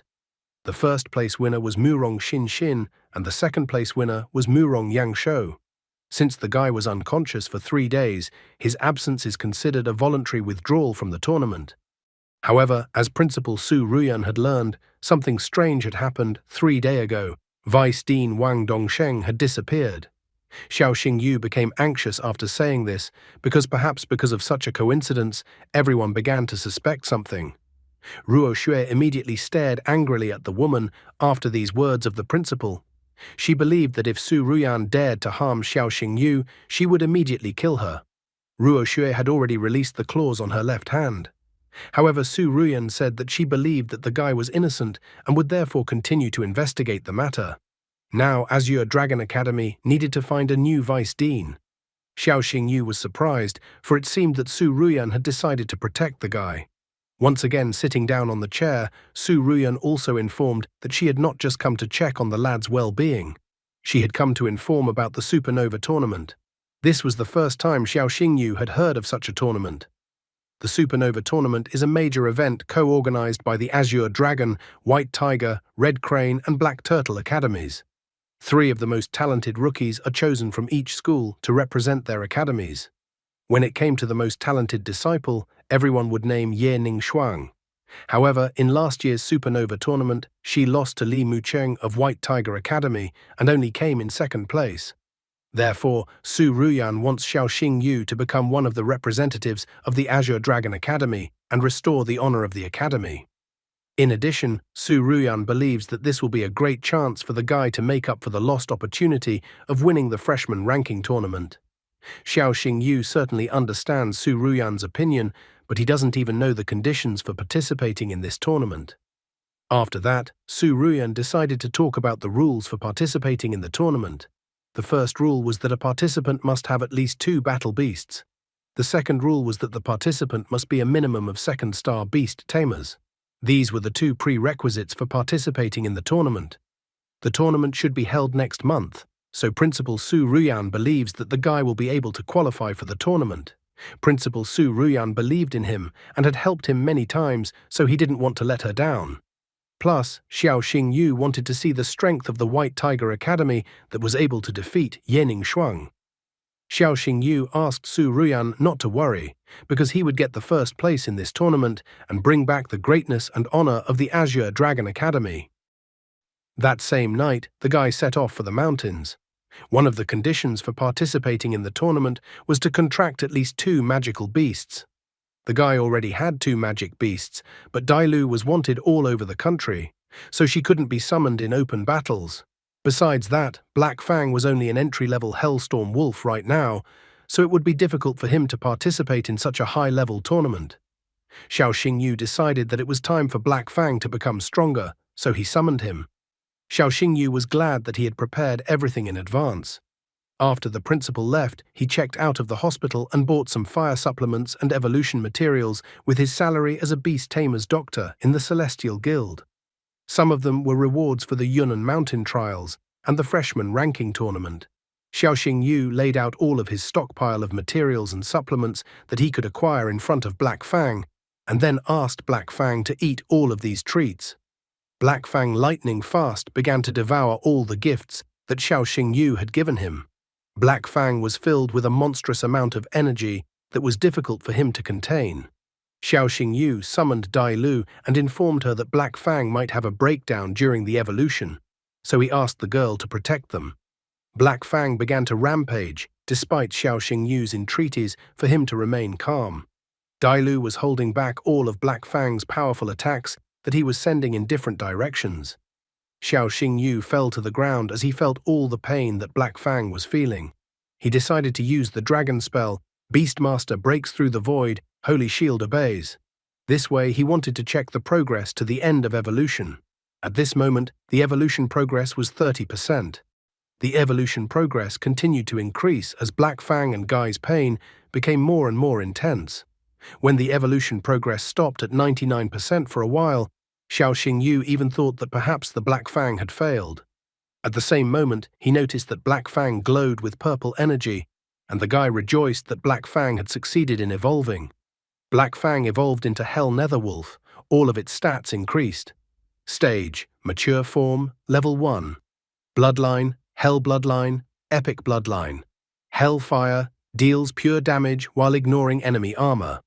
Demonic Power, increases attack and defense, and 50% of damage is converted to health.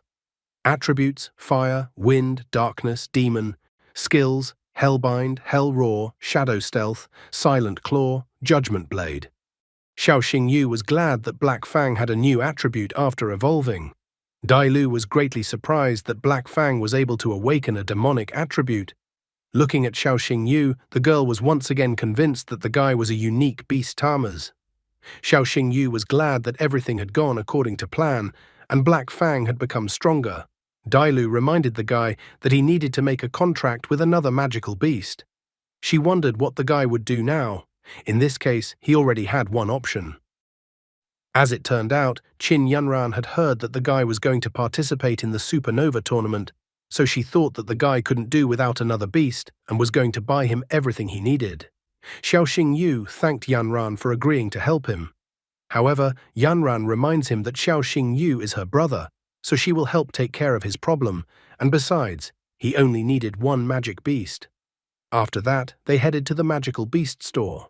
The girl in the store immediately recognized Qin Yunran and asked her whether she wanted to buy an electric medicine or a lightning crystal. Qin Yunran informs her that her brother will be participating in the tournament in a month, so they came here to find a suitable beast for the contract. She asks for the girl to advise them on something in this matter. The girl asks that they should rely on her and she will do everything. After that, she led the guy over to one of the magical beasts. It was a demonic red spider. Its attack was much higher than other magical beasts of the same level. There was also a shadow tigress in the store. It was very fast and could deal increased damage from stealth. The girl was about to show another magical beast, but she was interrupted. Qin Yunran informed that they didn't need cheap options, and she asked to show them high-end beasts and informed that she would pay for everything. Since Qin Yunran had asked, the girl didn't hide the best magical beasts they had at the moment. She led the customers to a closed section and introduced the best magical beasts that were in the store. While Xiao Xingyu was looking around, the girl asked if the guy had taken a fancy to any of the magical beasts. In the closed section of the store, there was an underground pangolin. The girl noted that the underground pangolin had very good characteristics. There was also a three-eyed fire snake in the store. The girl noted that the three-eyed fire snake was impressive with its poison and fire damage. The next magical beast was the icebone bird. The girl thought that the icebone bird was also a good choice. Xiao Xingyu was a little disappointed because none of the magical beasts presented had a hidden bloodline. Qin Yunran was surprised that her brother didn't like any of the magical beasts. The girl notices that they had many top-grade magical beasts in their store, but the guy still wasn't happy with them. Then she asks to tell what kind of magical beast the guy needs. She asked to voice the requirements, and then she will order a magical beast especially for him. Suddenly, the girl's speech was interrupted by a store employee and informed that a new product had been brought to the store. A man with huge muscles held the cage and informed the girl that these were some of the best magical beasts. This was the first time he had seen such top-notch magical beasts.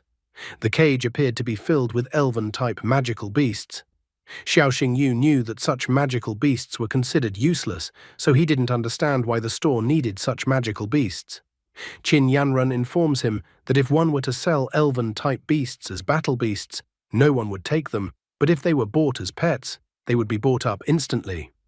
Xiao Xingyu decided to take a look at the magical beasts with his marvelous eyes. It was the water pixies. Stage, initial form, level 1. Bloodline, low. There were no abilities or skills. Attributes, water. Suddenly the guy was surprised to see the line of the system that said hidden bloodline, where angel's bloodline, mythical, was listed. The guy couldn't take his eyes off the pixie water. Qin Yanran wondered if the guy was okay because he froze and didn't move. Xiao Xingyu happily tells his sister that he wants to buy pixie water. The girl is surprised to see the guy's choice.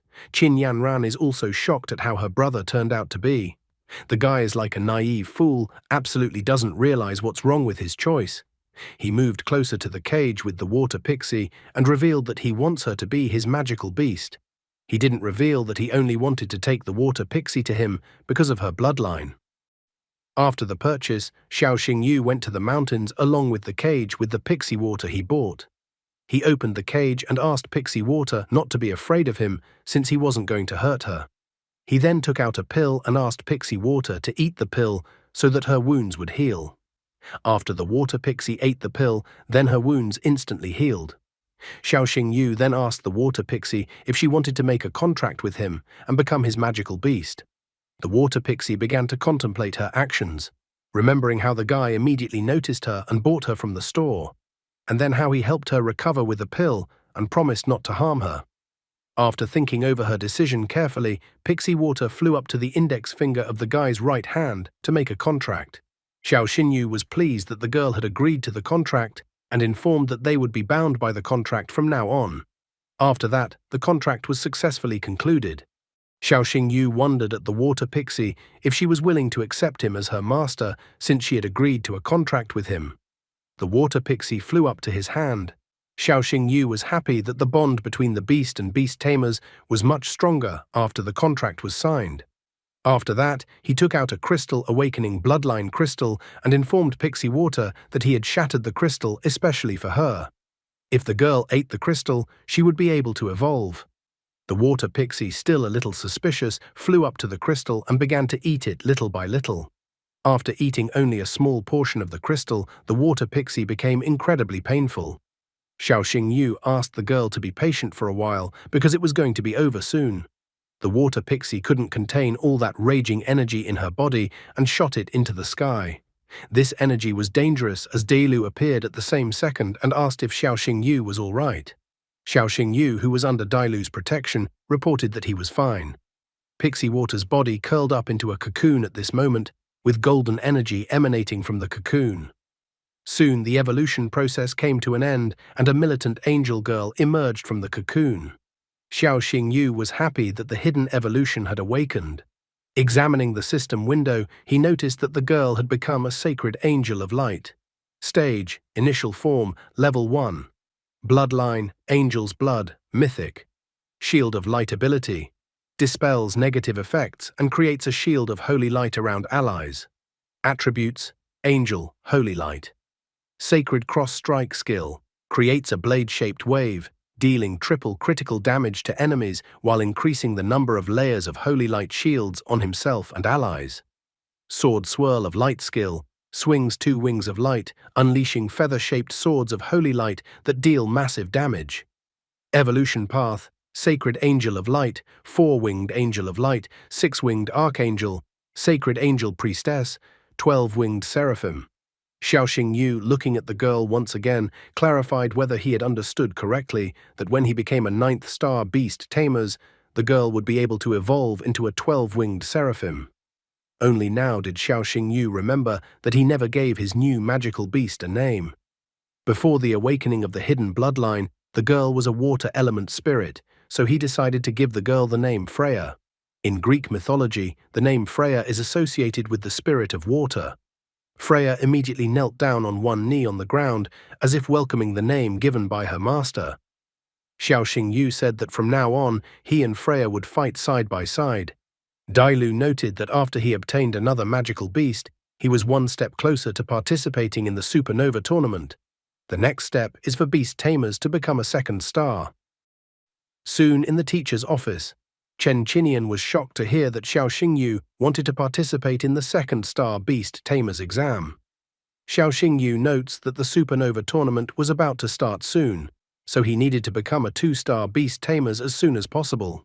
Chen Qinian couldn't understand why the young ones were so eager to grow up. The brother and sister from the Mu Rong clan had also passed the second star exam 3 days ago. Chen Qinian heard it said that Black Fang had already evolved to mature form, level 1. Chen Qinian thought that perhaps this would be enough for the requirements of the exam. Chen Qinian finally gave up and said that if Xiao Xingyu's spiritual power level was up to the standard, he would let the guy take the exam. Xiao Xingyu agreed to such conditions and wore a bracelet to measure spiritual strength. The other teachers were also interested in the test. One of the teachers noticed that many people were talking about Xiao Xingyu's outstanding spiritual power, so the teachers were curious to see what the guy could do.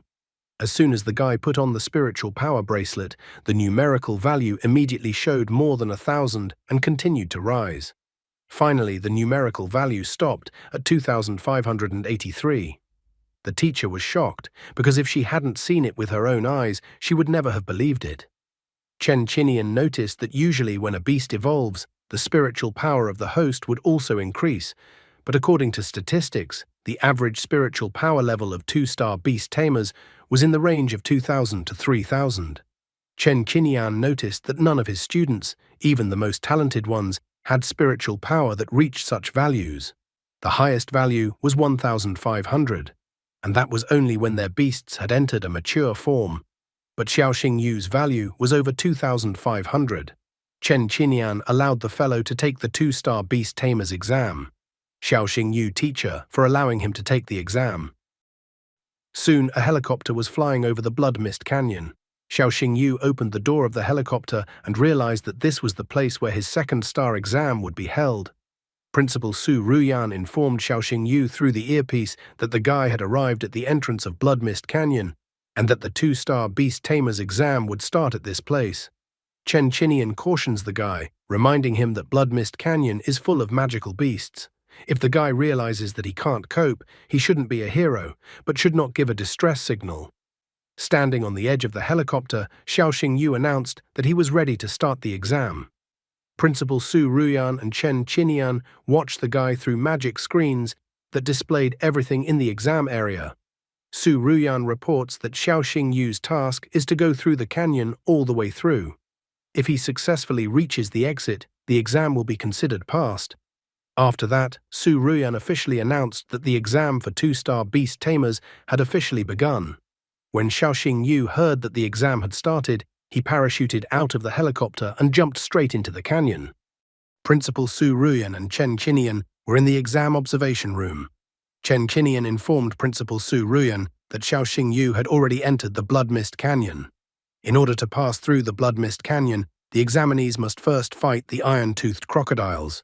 Then the student must escape from the bloody demonic spiders that dwelled in the demon cave.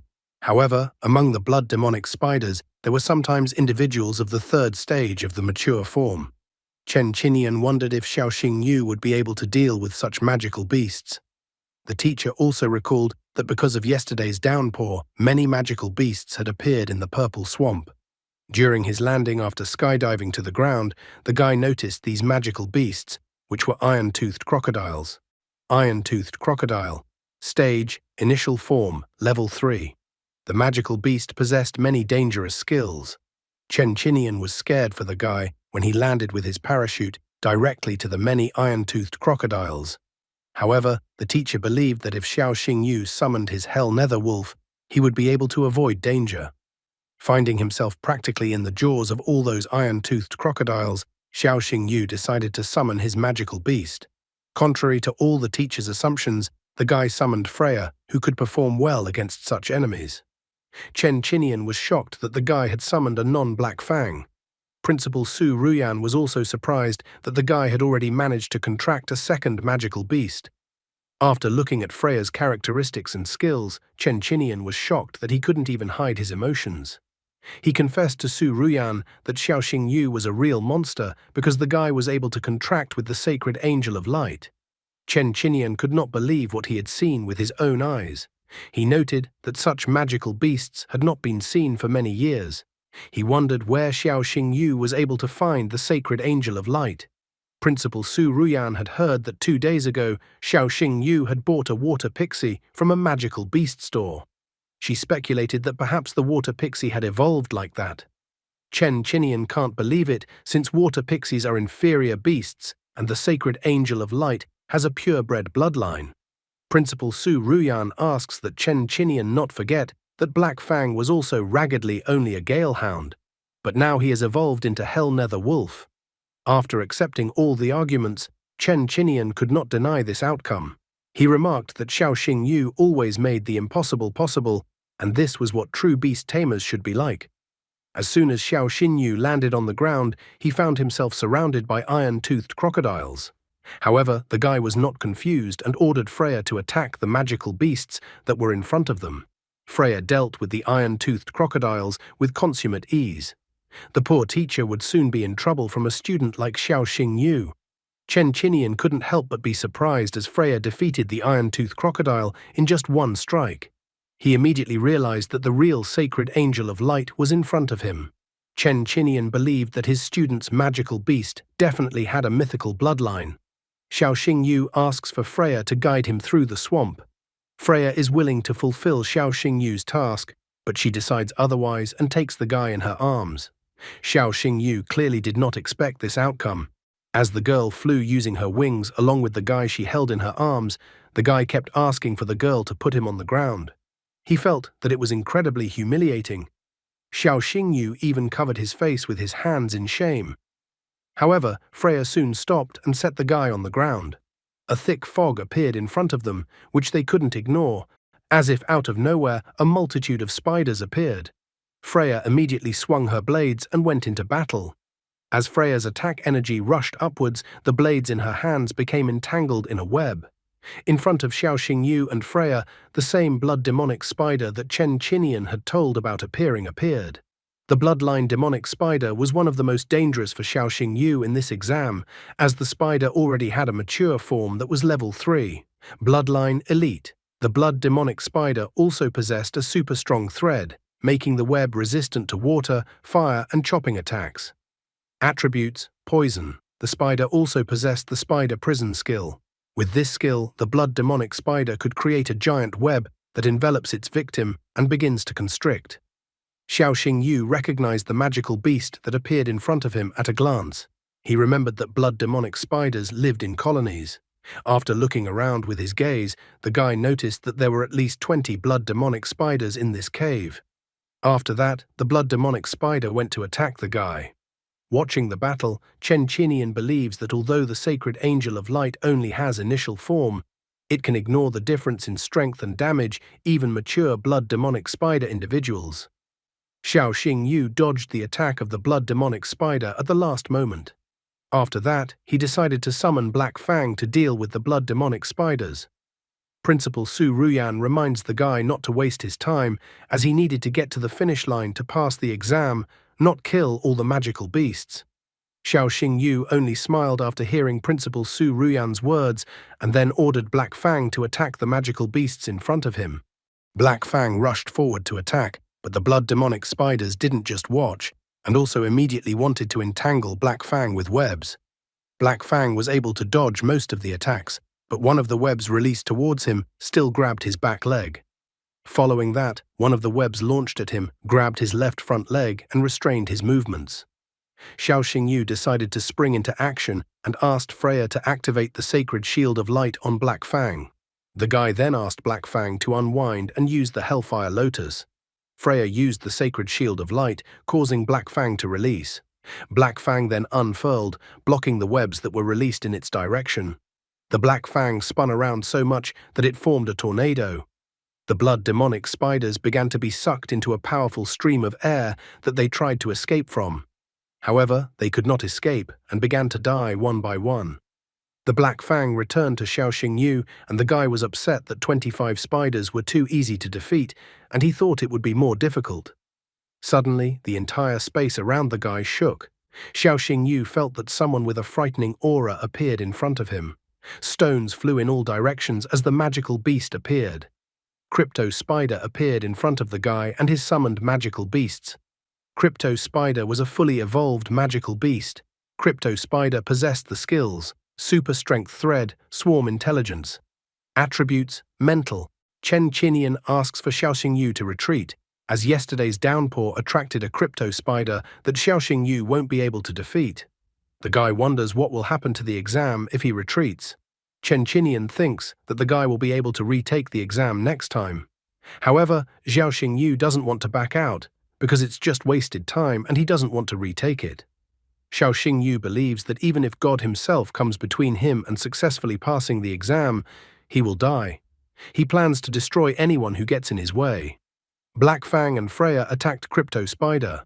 However, when the dust fell, the guy saw that Crypto Spider was unharmed and managed to defend himself from the attacks. The guy is not very happy with this development. Chen Qinian asks the guy to stop risking his life and retreat. He also stated that the teachers are sent to save the guy. Dailu also thinks that the guy should give up his scheme. She thinks that Chen Qinian is right and the guy should not go ahead with his plan. Dailu thinks that with Xiaoxing Yu's current strength, he won't be able to defeat Crypto Spider.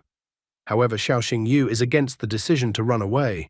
He reveals that he wants to pass the second Star Beast Tamer's exam and destroy the magical beast, but even more, he wanted to know his limit.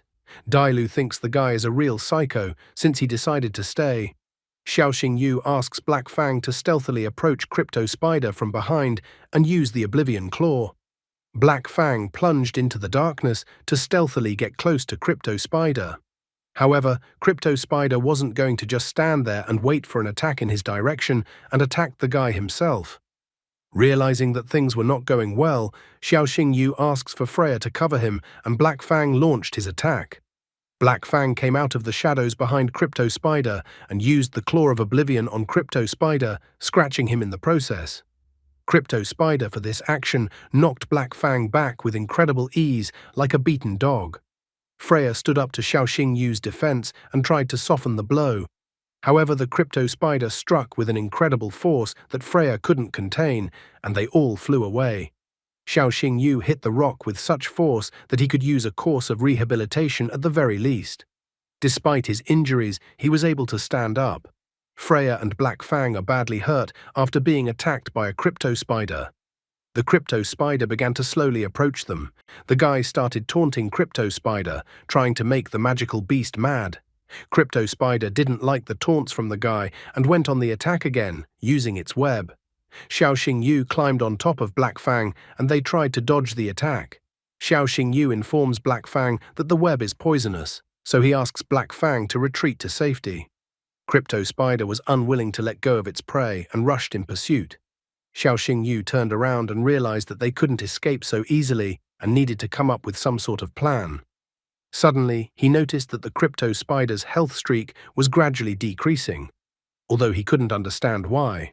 Would Xiaoxing Yu be able to figure out what was happening to the Crypto Spider? For the sake of the exam, there was no need to put his life in danger.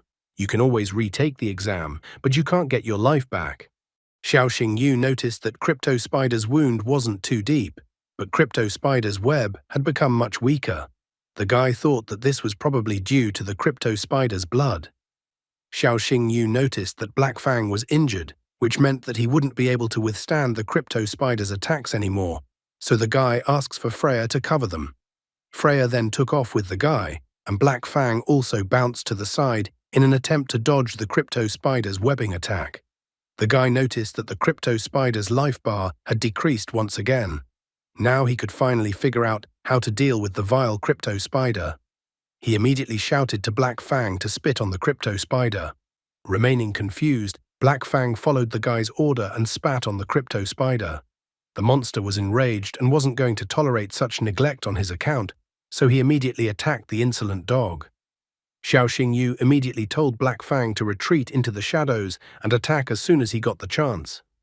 As a result of this experiment, the guy realized that the Crypto Spider was using up its life force when it released its web.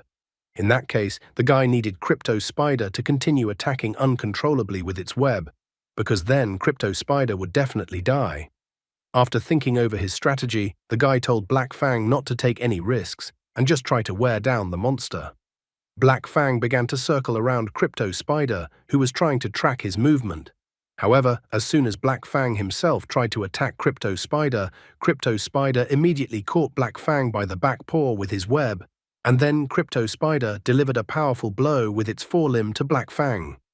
Guy told Black Fang to not hold back and activate the demonic power. He then asked Freya to use the sacred shield on Black Fang to remove all negative effects from Black Fang. Freya immediately followed the guy's request and rid Black Fang of the negative effects. Just then, a helicopter appeared in the sky right above them, carrying Chen Qinyan and Su Ruyan. Chen Qinyan asks the principal why they still haven't intervened in the confrontation between Xiao Xingyu and Crypto Spider. However, Su Ruyan thinks that they don't need to hurry since it seems that the guy himself has found a way to deal with Crypto Spider. Chen Qinyan was still worried since he didn't know how much longer the guy and his magical beasts could last in such a fierce confrontation. Another 7 hours passed, and the guy along with his magical beasts were still confronting the Crypto Spider. The guy was incredibly tired from such a tough confrontation. He noticed that the Crypto Spider had already lost 90% of its health, that it was even starting to reflect on the Crypto Spider's web, for the web had become lighter in color. Xiao Xingyu believed that Crypto Spider couldn't deal with Black Fang, who was under the enhancement of demonic power, and also Crypto Spider couldn't break through Freya's defense. All they needed to win was to hold out a little longer. However, the guy was confused by the fact that all living creatures instinctively wanted to survive, and Crypto Spider, after losing so much blood, still didn't try to escape.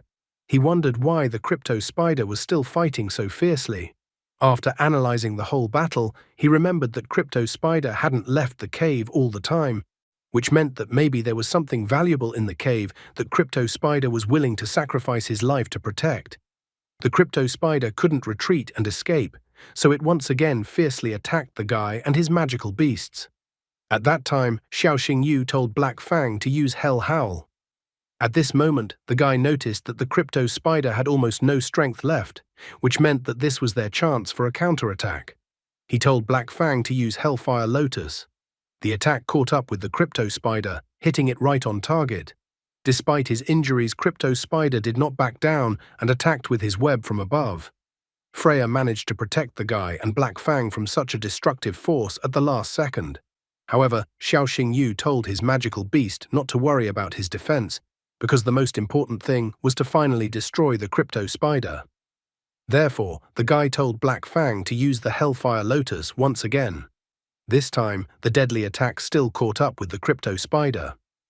Xiao Xingyu felt heavy as if he had worked the night shift. He even praised Black Fang and Freya for handling the situation perfectly. The guy couldn't wait to find out what was hiding inside the cave and why the Crypto Spider was fighting so desperately, unwilling to back down. At that moment, he heard in his earpiece being told to leave immediately. The guy absolutely did not understand why he needed to leave if he had defeated the Crypto Spider. However, he immediately heard through the earpiece that even after dying, the Crypto Spider could continue to move for a while. Hearing those words, he immediately noticed Crypto Spider started to slowly rise from the ground. And then the Crypto Spider let out a furious scream. Xiao Xingyu wanted to retreat, but the Crypto Spider blocked the only way out of the cave. There was nothing left for the guy to do, so he told Black Fang and Freya to hide. Freya's memory was still fresh in her mind, how the guy had bought her out from the magical beast store and how he had treated her afterward and helped with her development. Therefore, Freya rushed towards the Crypto Spider lightning fast to protect her master. He told her to return immediately, but Freya pushed Crypto Spider out of the cave with incredible strength. Freya then sent Crypto Spider flying into the sky, where the monster exploded. Then a surprised Xiao Xingyu showed up from the cave because he didn't expect Freya to be able to learn a new skill by herself. The guy hugged Freya and remarked how incredible she was. As they made their way deeper into the cave, they finally managed to find what the Crypto Spider had been guarding so fiercely. The guy asked Delu if she knew what it was.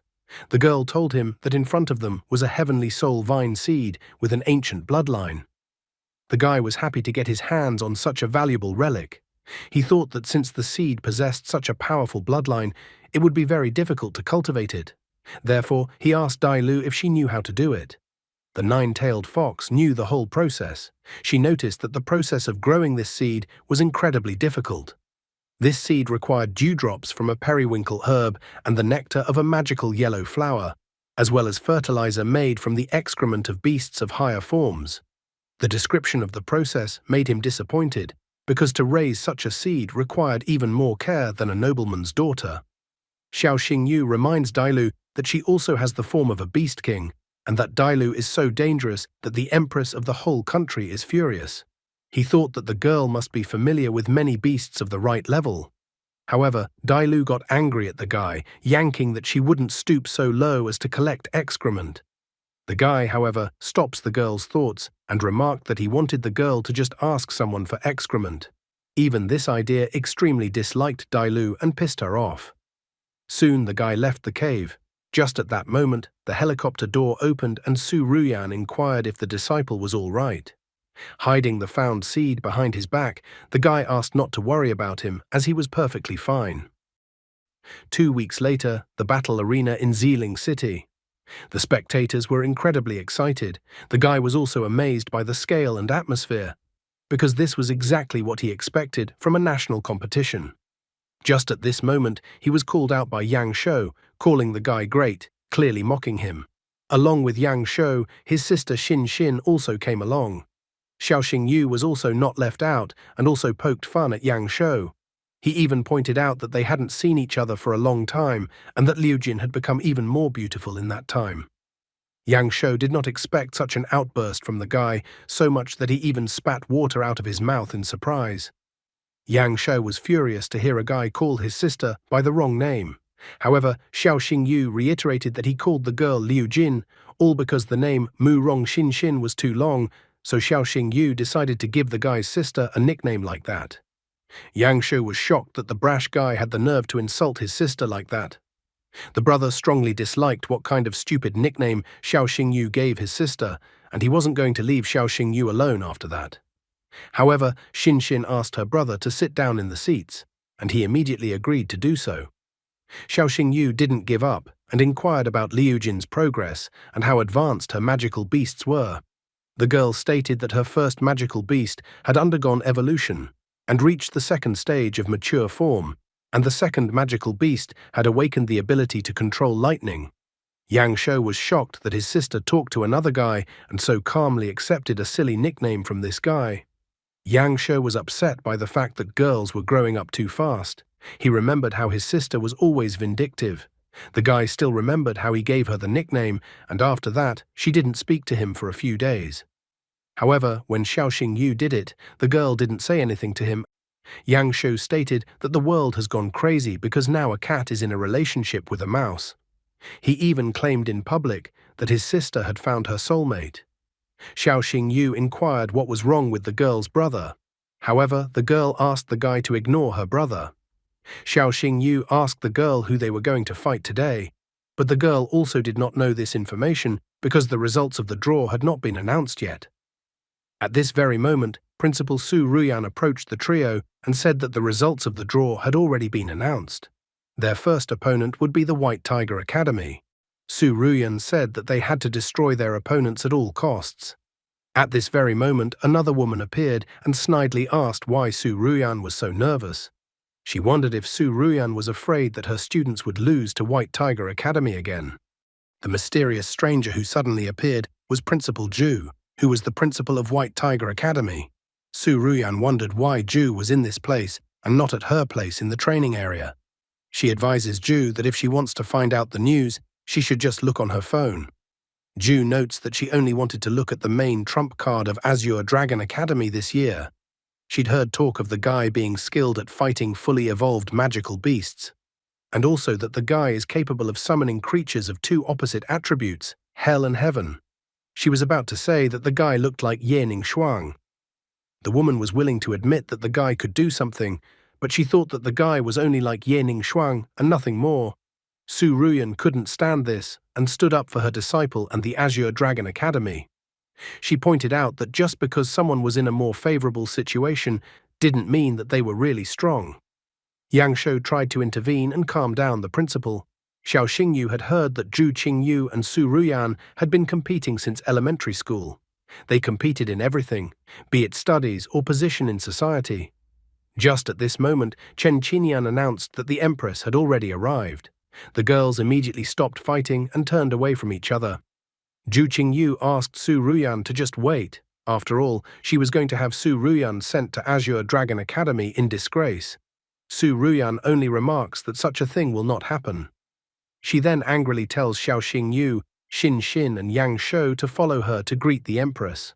Soon the sky around the arena was covered by a cloud of golden light. The people in the spectator seats of the arena immediately rejoiced because the Empress herself had arrived. One guy couldn't even believe that the most beautiful and powerful woman in the country had arrived. Finally, the spectators in the arena could see Shangguan Lan, the Empress of the Dragon State, descending towards them on her magical beast. Xiao Xingyu was also surprised to see Shangguan Lan. After all, she was the strongest beast tamers of the Dragon State, and just her mere presence caused everyone around her to tremble. Looking at Shangguan Lan, the guy was simply shocked, as she had the mark of 11 stars. She stood above all beast tamers of the 10th star, Beast Empress. He realized that the difference between them was not a few stars, but a whole chasm.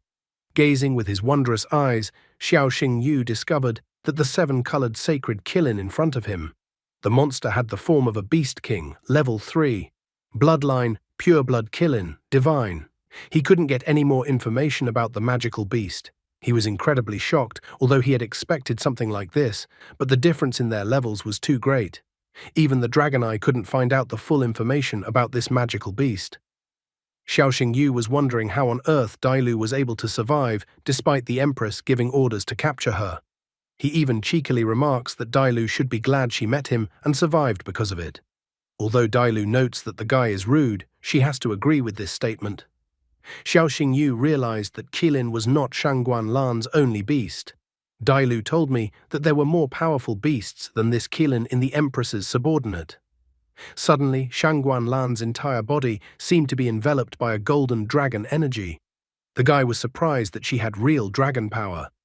He even wondered if Shangguan Lan had a true purebred dragon. The guy believed that they had died out over 100 years ago. However, this was information Dailu did not know. Xiao Xingyu remembered that according to the annals, only pureblood dragons, phoenixes and Qilin were of divine origin. He knew that when it came to strength, dragons definitely came first, followed by phoenixes and then Qilin. Therefore, he was curious as to why dragons were hunted. Besides, he didn't understand how she could make a contract with one of the purebred dragons if they were extinct. Besides, the guy remembered that the Empress had one of the greatest dragon treasures, the dragon's tear. Therefore, the guy realized that everything in this situation was somehow mysterious. The Empress took her throne and immediately announced the start of the battles. Principal Su Ruyan notes that according to the results of the draw, Xiao Xingyu comes first. Yang Shou once again teases the guy, noting that if he fails, they will cover for him. However, Xiao Xingyu asks Su Ruyan not to worry about anything, because he will win. The host finally announced that the participant from White Tiger Academy on the left side is Lin Tianqi, the Sing of the head of the Tiger Guild. The host also announced that on the right side was the candidate from Azure Dragon Academy, the talented beast tamers from downstairs Xiao Xingyu. The beast tamers immediately summoned one magical beast each. Black Fang confronted Red Snake in the first round of the challenge. Sitting on the spectator stand, Xin Xin notes that the snake with sand attribute is the Black Fang's natural enemy who uses fire. Yang Shou notes that when fighting equal opponents, the deciding factor is not lineage at all, but elemental advantage. Therefore, the guy realizes that Xiao Xingyu will not have it easy in this battle. Lin Tianqi told Red Snake to use the Hurricane Blade ability. Xiao Xingyu tried to defend himself with Black Fang's Hell Howl ability. Their attacks collided, causing Black Fang to be slightly hurt. Lin Tianqi arrogantly remarks that the advantage is on his side and Xiao Xingyu is doomed to defeat. He even suggests that Xiao Xingyu surrender, and then it will be over quickly and painlessly. However, contrary to his words, Xiao Xingyu notices that it is too humid today. He remarks that the battle has just begun, and everything that has happened before is just a warm-up. The guy even arrogantly states that he only needs 2 attacks to defeat his opponent. Such arrogant words did not please Lin Tianqi. Without delay, Xiao Xingyu ordered Black Fang to use Hell Howl directly into the sky, which Black Fang demonstrated. The Empress's subordinate was surprised and didn't understand what the guy was doing. He thought that the magical beast's fire was too weak to melt the sand. However, Shangguan Lan immediately understood everything and informed her subordinate that this was not the case. The subordinate wondered what the guy was really up to. Shangguan Lan then explains to her assistant that Xiao Xingyu is going to take advantage of the 7 colored clouds that Shangguan Lan caused to appear in the sky above the arena. Watching Xiao Xingyu's magical beast attacking the sky, Lin Tianqi couldn't understand what the guy standing in front of him was up to. When raindrops suddenly appeared from the sky, Lin Tianqi understood everything. He immediately told the red snake to stop Xiao Xingyu and Black Fang.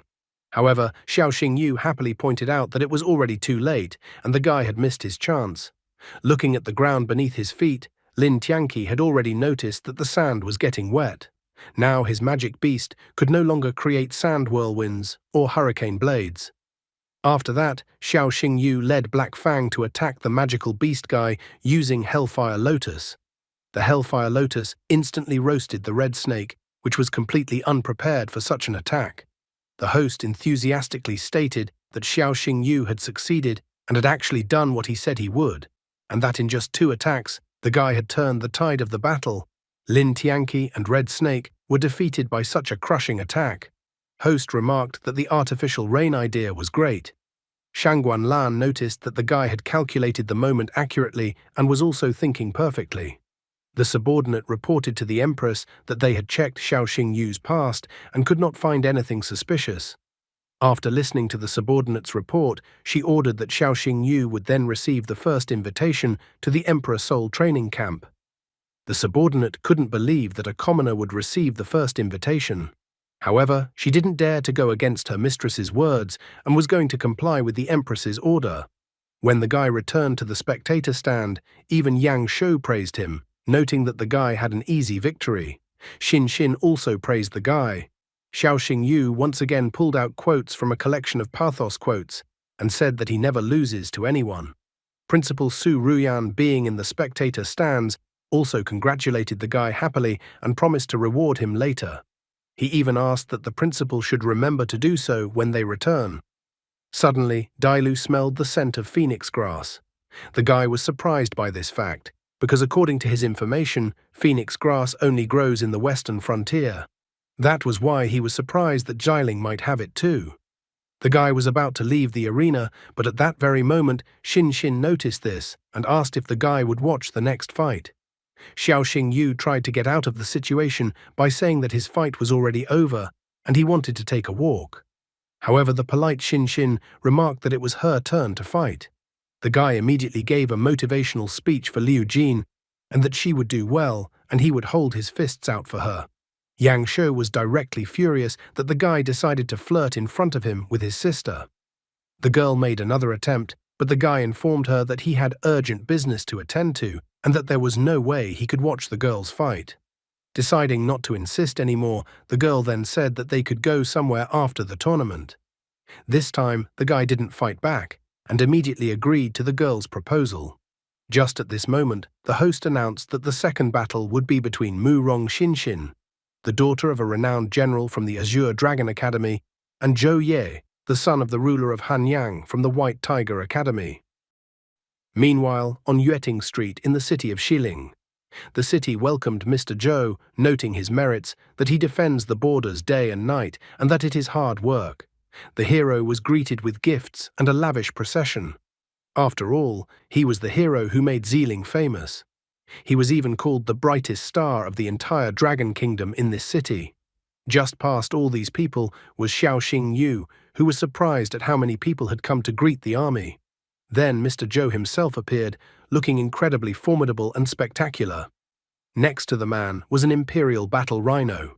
Stage, Beast King form, Level 2. Bloodline, Battle Beast, Mythical. This magical beast had the Battle Roar ability, which could be used to boost the morale of allies, increase the attack and defense of allies, and weaken enemies. The attribute of the magical beast was super strength. Loyalty, 150. Xiao Xingyu was shocked because the 8-star beast tamers with the highest form beast had a loyalty of over 100. He wondered how many death trials they had gone through together. Dai Lu understood everything too. She noticed that they were from a clan of battle monsters who live by battles. She knew them well, as they had an old feud with her 9-tailed clan. She remembered that the only one who could be the ruler of the western city on the border of the Dragon Kingdom was Zhou Xiong. Guy realized that the man was Zhou Ye's father, who was now supposed to be fighting Xin Xin. Dailu reports that phoenix grass grows on the Ligu Glacier in the west, which is full of magical beasts. Zhou Xiong protected this region, so the girl notices that the man must definitely have the phoenix grass. She even suggests that the guy steal the herb from the man's bag. Zhou Xiong was Beast Tamer's 8th star, so it was just ridiculous for the guy to hear such a suggestion from the girl. Suddenly, Xiao Xingyu noticed that the Imperial Battle Rhino was limping. He decided to seize the opportunity, and after unseating everyone and stepping forward, he caught Zhou Xiong's attention, saying that the Imperial Battle Rhino was sick and that he would be able to cure it. Zhou Xiong stopped right in front of the guy and inquired what the guy meant. Zhou Xiong saw that the guy was wearing the Azure Dragon Academy uniform, which meant that the guy was the same age as his son, and he thought that the guy didn't know anything about healing. Xiao Xingyu immediately held out his ID card to Zhou Xiong and said that he was a guest healer of the Celestial Guild. He immediately inquired if the Imperial Battle Rhino often looked sluggish lately. He continued to ask Zhou Xiong if the magical beast was getting red spots and if its skin was covered in sores during rainy weather. Zhou Xiong couldn't understand how the guy could know this. Zhou Xiong had specially returned to find a cure for his magic beast. He said that the guy had not earned his trust so far, but he still asked why his magic beast was sick then. Zhou Xiong wanted to see if the guy's diagnosis would match what the other healers said. However, Xiao Xingyu said that it was quite a simple task, because in fact, all of the magical beast's problems were due to the sand mantic that Xiao Xingyu had extracted from the magical beast's leg. After that, Zhou Xiong still remarked that the guy was really good at this. Over the years, Zhou Xiong had met with many top healers, but no one had ever been able to cure the Imperial Battle Rhino. Since the guy has diagnosed it, Zhou Xiong wonders how the guy would cure the magical beast. Xiao Xingyu asked Zhou Xiong to find a less crowded place. After all, he needed some herbs. Zhou Xiong didn't resist and immediately invited the guy to his house. He asked the guy to tell everything he needed so that he could have everything prepared. He also remarked that if the guy could cure his magic beast, he would fulfill the guy's every wish. Xiao Xingyu was happy that he had a great opportunity to not only get the phoenix grass, but he would also be able to make a useful acquaintance. After that, they moved to the Zhou residence. Xiao Xingyu said that he needed 15 grams of silver lotus petals, 20 grams of sacred grass, 25 grams of poria. In addition, a secret ingredient had to be added and boiled to get the purple soul extract. After a while, Xiao Xingyu prepared the violet soul extract, a special preparation to cure sand mantic. He said that part of the medicinal remedy had to be drunk, and the remaining part had to be applied externally. In addition, the healing extract had no side effects. After seeing how polite the guy was, Zhou Xiong decided that he would believe the guy and decided to immediately cure his magical beast. Zhou Xiong walked over to his Imperial Battle Rhino and offered him a medicinal extract. The effect of the medicinal extract was immediately visible as the local fleas instantly began to fly out of the Imperial Battle Rhino's body. Zhou Xiong, seeing the effect of the treatment, immediately noticed that the young man in front of him was a great healer. The man was so happy that his magical beast would finally be able to get a good night's sleep. He thought this treatment remedy was amazing. Xiao Xingyu says that he understands what Zhou Xiong is worried about, and he is even willing to give the recipe of his medicinal extract so that Zhou Xiong can treat his soldiers' battle beasts when he returns to Huangyang. Zhou Xiong was interested in this offer, but he immediately inquired about what the guy would ask for in return. Xiao Xingyu didn't hide and immediately confessed that he wanted the phoenix grass and the magic radiance flower. When Zhou Xiong heard the guy, he was excited because the phoenix grass was not such a valuable herb, but the magic radiance flower was difficult to obtain, but it was possible. The guy admitted that he only wanted this and nothing else. Zhou Xiong suggested that the guy stay for dinner. that he would socialize with the guy and have a bowl of drinks. Xiao Xingyu decided not to deceive the old man and confessed that he had run away secretly, and at this moment the old man's son had most likely already finished fighting with a girl from his academy. Zhou Xiong had also heard that the principal of Azure Dragon Academy and the principal of White Tiger Academy had been feuding for a long time. The old man decided to go along with the guy since he wanted to visit the Empress. When he arrived at the arena, he saw that the battle was still going on. The host said that the battle had reached its climax, and it appeared that the battle between Zhou Ye and Xin Xin had been going on for an hour and there was still no winner. Zhou Ye noticed that Xin Xin was in a losing position, but he didn't understand why the girl was fighting so hard. In addition, the guy noticed that from the beginning of the fight, the girl looked distracted, which made him wonder what was distracting the girl. The girl's thoughts were occupied with the fact that Xiao Xingyu still hadn't returned. She felt that if Xiao Xingyu found out that she had lost, she would be incredibly ashamed. Her honor was at stake, and she intended to win her fight and prove to Xiao Xingyu her strength. Xiao Xingyu from the spectator seats of the arena inquired from the girl if she still had any spiritual energy left, and noticed that the girl was still holding on. The girl was surprised that the guy had already returned to the arena. Scanning with his marvelous gaze, the guy noticed that the opponent's condition left much to be desired, and they were both on the verge of exhaustion. Xiao Xingyu realized that this was both good and bad news for both sides. After that, he decided to take a look at the magical beasts fighting. Xin Xin had a snow-winged hunter magical beast. Stage, mature form, level 2. Bloodline, mythical. The snow-winged hunter also had the eagle eye ability. The ability endowed the magical beast with a vision that allows it to spot weaknesses and blind spots. There was also a second ability, Arctic Storm. This ability allowed it to release ice waves after receiving an attack, strengthening its shield. Attributes, air, ice. Loyalty, 99. The guy was surprised as Xin Xin seemed to be using his first battle beast. Xiao Xingyu realized that the girl had used her trump card and also that the girl had a strong fighting spirit. Zhou Ye used a magical beast, demonic darkness wolf.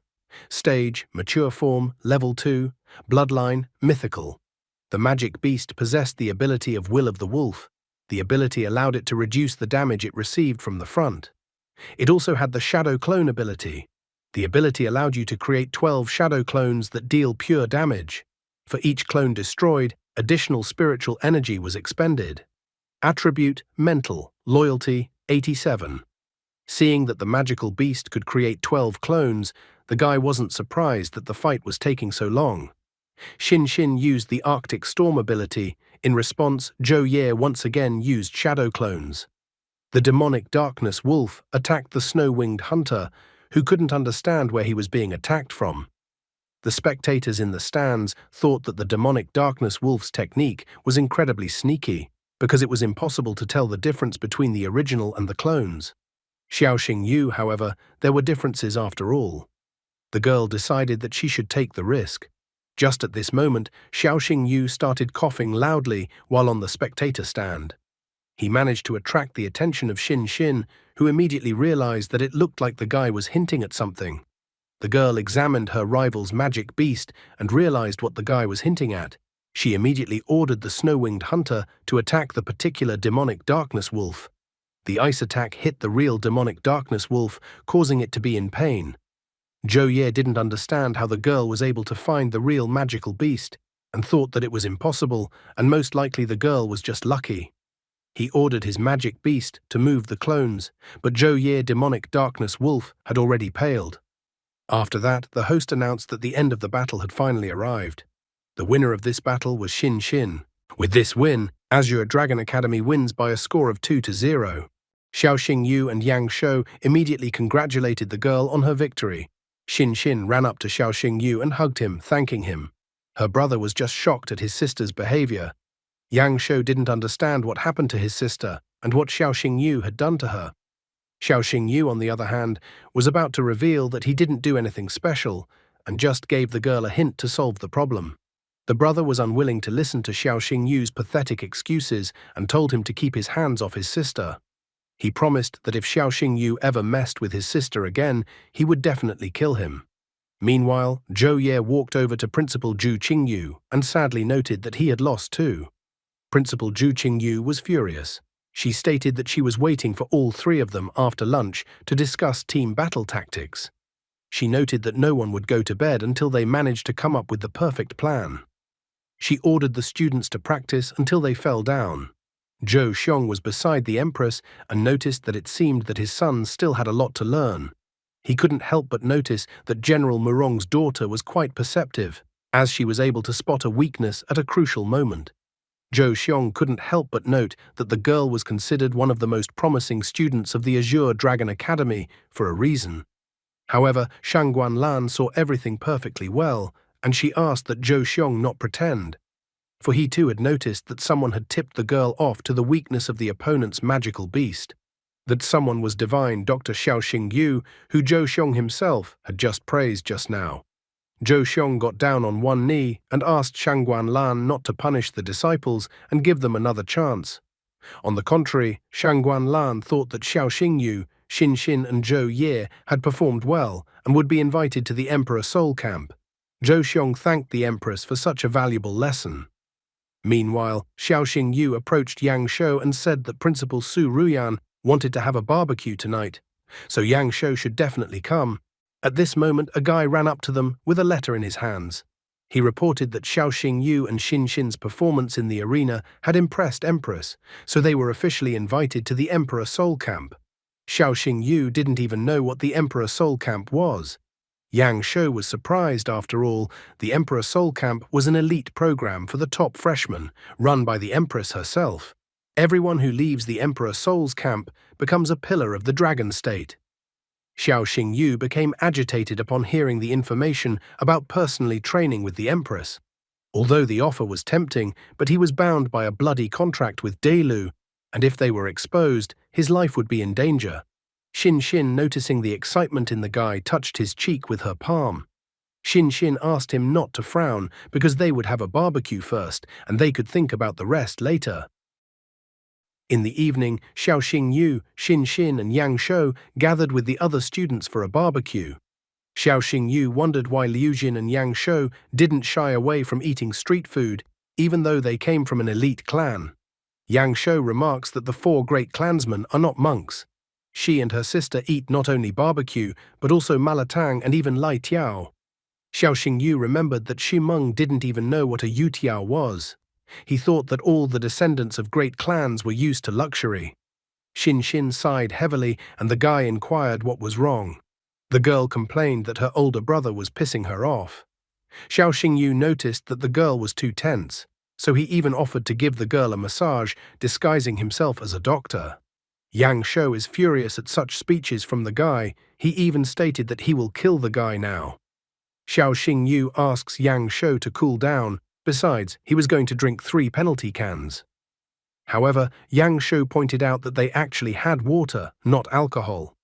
Xiaoxing Yu asked that the owner of the establishment bring them something stronger. After that, a box was brought to them and Yang Shou, like a demon, suggested that Xiaoxing Yu get down to business. After a small amount of time, Yang Shou felt incredibly nauseous. Xiaoxing Yu wondered if the guy was all right and if he would continue. Yang Shou refused to give up. However, he asked that when the guy married his sister, he should not dare to offend her, or else he, as the elder brother, would take revenge.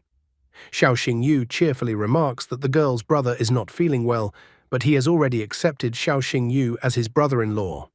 The girl blushes and remarks that her brother was with them today, but she would like to fool around sometime with just Xiaoxing Yu.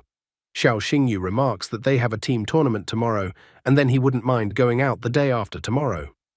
Xiaoxing Yu's face also turned red at this moment.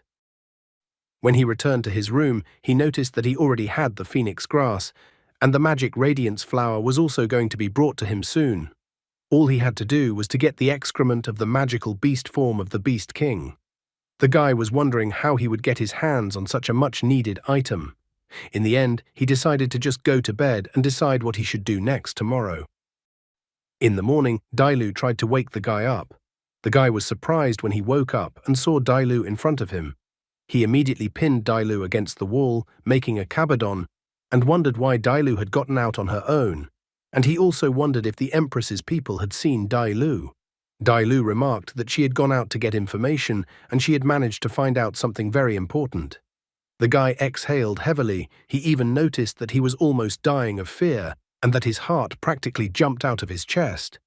However, Dai Lu inquired from his chest or hers. The guy apologized that his hand accidentally slipped and he touched the girl. As he sat down in his chair, the guy noticed that the girl had spontaneously stepped out of the beast tamer's tag. He still wondered what Dai Lu had managed to find out. Dai Lu told him that Murong Jin, the admiral of the Dragon State's fleet, had caught a Medusa, a spiritual disaster snake. She knows a lot of things.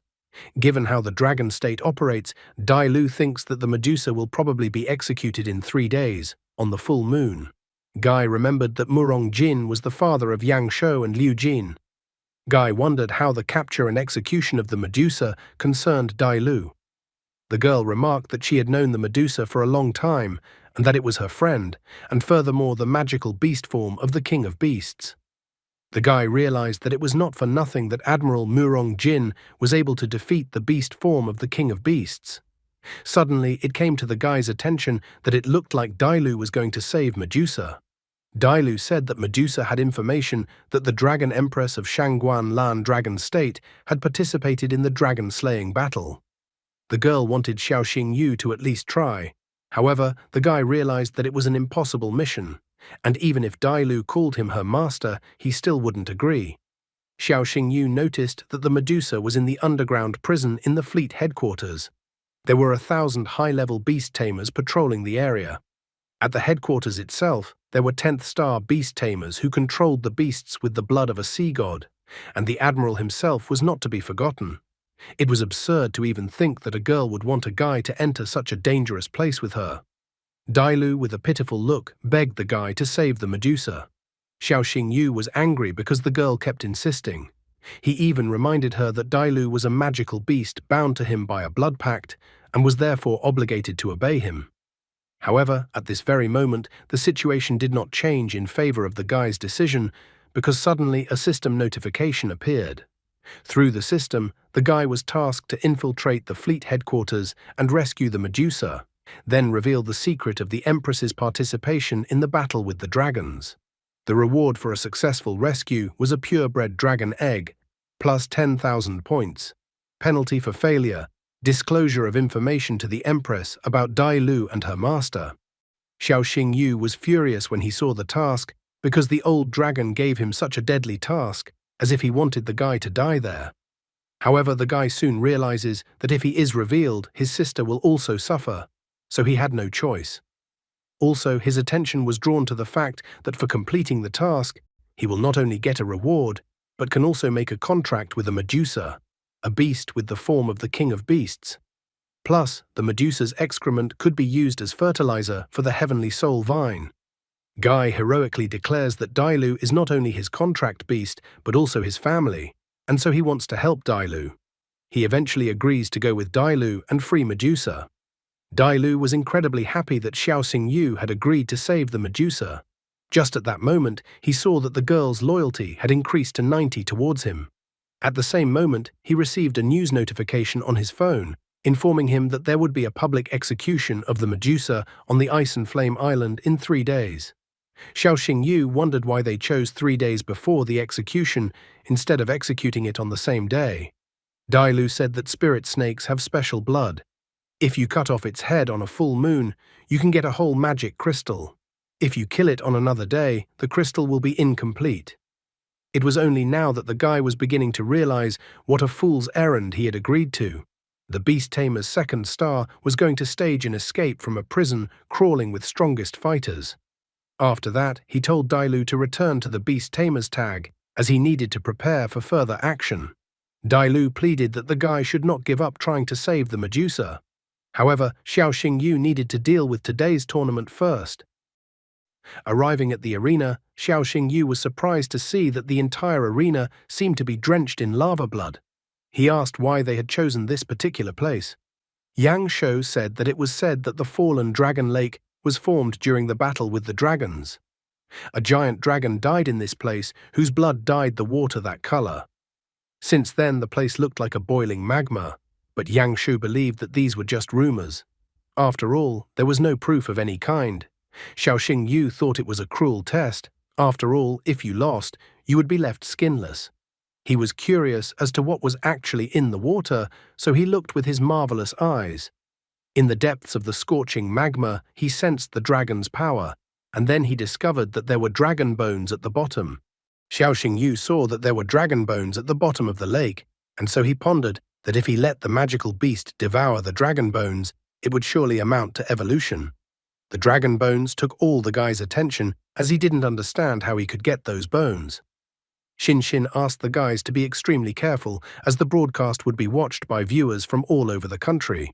Yang Shu immediately noticed that from the beginning, the guy was just standing there in a daze. He asked him to come to his senses, as their fight was about to start soon. Multiple helicopters started flying around the venue. Host greeted the spectators and announced the start of the team battle in the Supernova tournament. Ruo Xue, along with Xi Meng, were also watching this confrontation on TV while in the dormitory.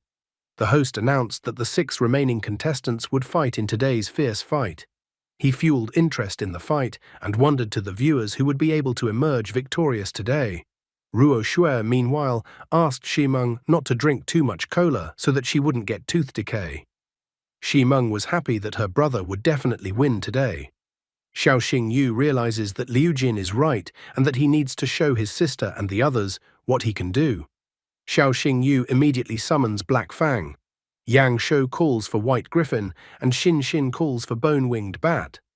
Lin Tianqi stated that he will finally be able to show everyone the result of his countless training. He even asks that his opponents should not expect mercy. Lin Tianqi then calls out for the Red Snake. Zhou Ye also immediately summoned the demonic darkness wolf. However, Xiaoxing Yu immediately noticed that the third guy didn't summon his magic beast for some reason. Yang Shu acted too impulsively and unrestrainedly, deciding to attack first before the opponents had time to summon their magical beasts. Therefore, he ordered his White Griffin to rush into the attack. However, at the same instant, something rushed out from the third guy to attack White Griffin. Xiaoxing Yu asked Yang Shu to be careful, but it was too late, and White Griffin received a rather powerful punch. At the same moment, a magical beast materialized beside the third guy. Xin immediately recognized the magical beast, for it was Shadow Ninja Monkey. Yang Shu also recognized the magical beast. He remembered that this beast was able to instantly teleport several times in a row in a limited area. Now he could recognize that their opponent was not so simple. Lin Tianqi told Red Snake to use the Hurricane Blade. Zhou Ye at the same time summoned the Shadow Clones. Yang Shu started complaining that he couldn't see anything because of the Hurricane Blade. He wonders to his sister if she can handle the demonic darkness wolf by herself since she has already fought it. However, Xin notes that back then her opponent only lost because of the prolonged battle, and now the storm was preventing her from finding the real body of the magical beast. The third guy seemed to be the brains of the entire operation and commanded that Zhou Ye use his demonic darkness wolf and focus on facing Hell Netherwolf. Zhou Ye immediately commanded his magical beast to attack the Black Fang. Despite the multiple attacks from the demonic darkness wolf, Xiaoxing Yu told Black Fang to keep going and break through the sandstorm. Black Fang successfully continued to break through the sandstorm. The third guy immediately told the guy not to dream of breaking through and told Shadow Ninja Monkey to attack with darkness shurikens. The Shadow shurikens hit the Black Fang accurately. Therefore, Xiaoxing Yu told Black Fang to use the ability Hunt in Darkness. Xin starts to worry about the guy and wonders if he's all right. Despite the dire situation, Xiaoxing Yu notes that he's fine and that he foresaw this scenario. Yang Shu was furious as the opponents were mean and focused all their attacks only on Black Fang. Xin also managed to notice that the opponents were only targeting Xiaoxing Yu, so they needed to thwart their opponents. Yang Shu immediately ordered White Griffin to use Heavenly Lightning to destroy the shadow clones of Hell Nether Wolf. The third guy didn't give up and ordered Shadow Ninja Monkey to continue attacking with Darkness Shurikens. However, a gap also started to open up in this direction as Xin ordered Bone-Winged Bat to defend Hell Nether Wolf. The third guy with a smirk on his face only remarked that the others were wasting their energy since they wouldn't be able to defend Hell Nether Wolf forever. He even began to scoff that Xiao Xingyu's star would be the first to extinguish today. To his disappointment, Xiao Xingyu certainly didn't think that he had already lost. He told Black Fang to use the demon power. The third guy was incredibly shocked as Hell Nether Wolf had fully recovered from the previous attacks. Now it was Xiao Xingyu's turn to smirk and warm up, as their battle was just beginning. Host meanwhile piqued his interest in the battle, marveling at the true demonic strength that Xiao Xingyu had displayed. He was thrilled that all of Hell Nether Wolf's wounds had completely healed, and that the magical beast had recovered to a perfect state. The third guy noted anxiously that the three of them had only attacked Hell Nether Wolf. If it was any other magical beast, it would have long ago Ruhul without strength. The guy couldn't help but note that the healing effect of the demon's power was simply incredible. Suddenly, he noticed that Shadow Ninja Monkey, as well as the rest of his partner's magical beasts, suddenly became wary. He was surprised by this turn of events because it seemed that their magical beasts were afraid of Hell Nether Wolf. After thinking it over carefully, he was surprised that his opponent's ability also had a mental effect on his enemies. Xiao Xingyu didn't hesitate and told Black Fang to prepare, and then use Hellfire Lotus. Yangshuo was surprised that one magical beast skill simultaneously contained 4 attributes: fire, wind, darkness, and demon power. Yangshuo immediately pointed out that Hellfire Lotus was one of those techniques that was astonishingly powerful. Lin Tianqi immediately told Red Snake to use the Hurricane Blade to put out the fire. However, to his shock and disappointment, the counterattack had absolutely no effect whatsoever. Lin Tianqi was shocked. After all, he had always known that the earth element should suppress fire. Xiao Xingyu only scoffed at the guy, noting that elemental superiority was of no importance before absolute power. After that, Xiao Xingyu told Black Fang to tear apart his opponents. Even the entire live broadcasting crew became repulsed due to the power of the attack. The battered Red Snake even let out a tear because of what his master had condemned him to. The Shadow Ninja Monkey and the demonic Dark Wolf were also seriously injured. Xin Xin looked at the guy in surprise, realizing that he hadn't fought at full strength yesterday. Xiao Xingyu even began to mock the White Tiger Academy, that there were only weaklings there since he alone could handle 3 elite disciples by himself. Lin Tianqi was furious when he heard such taunts. However, the third guy was more reasonable. He immediately stopped Lin Tianqi, saying that this was a provocation from Xiao Xingyu. He told the others to not give in to their emotions and act according to the plan, but to give their best this time.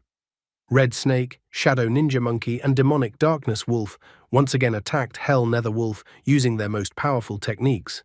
Lin Tianqi was ecstatic, for he thought that this time Hell Nether Wolf would not be able to withstand an attack of such destructive power even with the strength of a demon.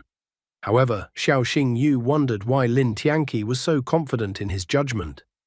The dust had yet to fully settle, and Lin Tianqi was already shocked when he saw what appeared in front of him. Black Fang had successfully survived the attack of the 3 elite students. The third guy was shocked after all. Concentrating one's own flames into armor was a martial art that only fire beasts with outstanding talent could learn. The ability was called the Blazing Sun Armor. Lin Tianqi wondered to the guy what kind of technique it was. The third guy, still in astonishment, explained that the Blazing Sun armor could absorb powerful attacks and turn the resulting damage into armor energy. This combat technique not only required a high level of beast consciousness, but also a huge reserve of spiritual power in beast tamers. He didn't expect that Xiao Xingyu was capable of using such a technique at all.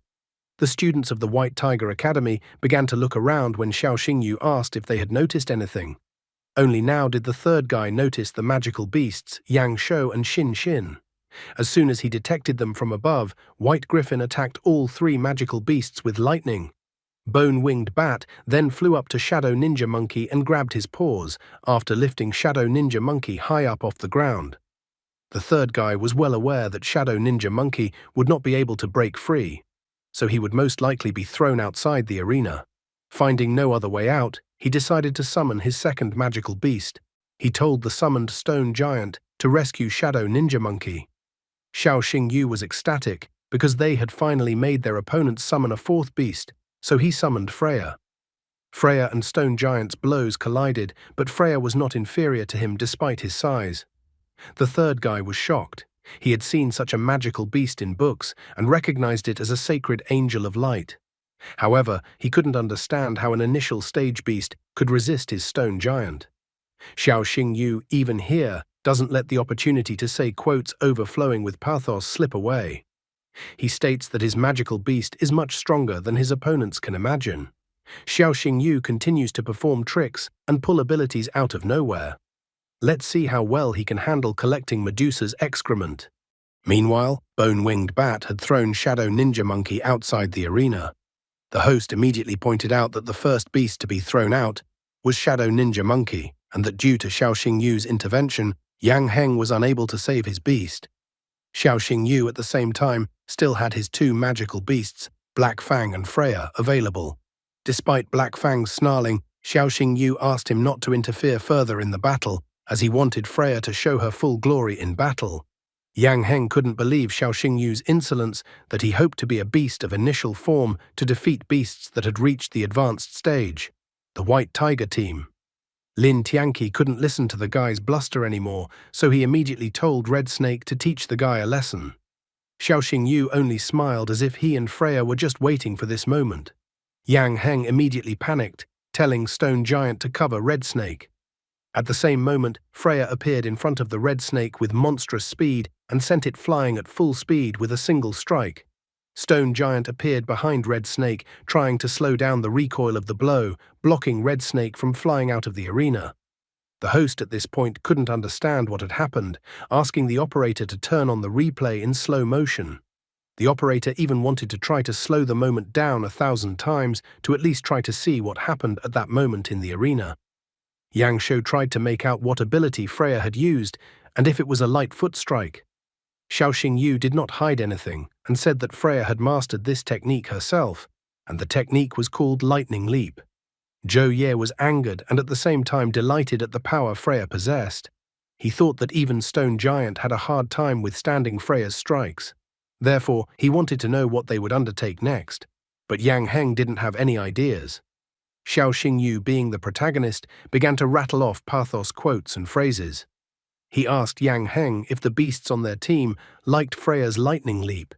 Even Yang Shou thought that this phrase would make it to the top of the most pathos quotes of the year. Zhou Ye asked the others not to panic because he thought that Freya probably couldn't use lightning leap very often.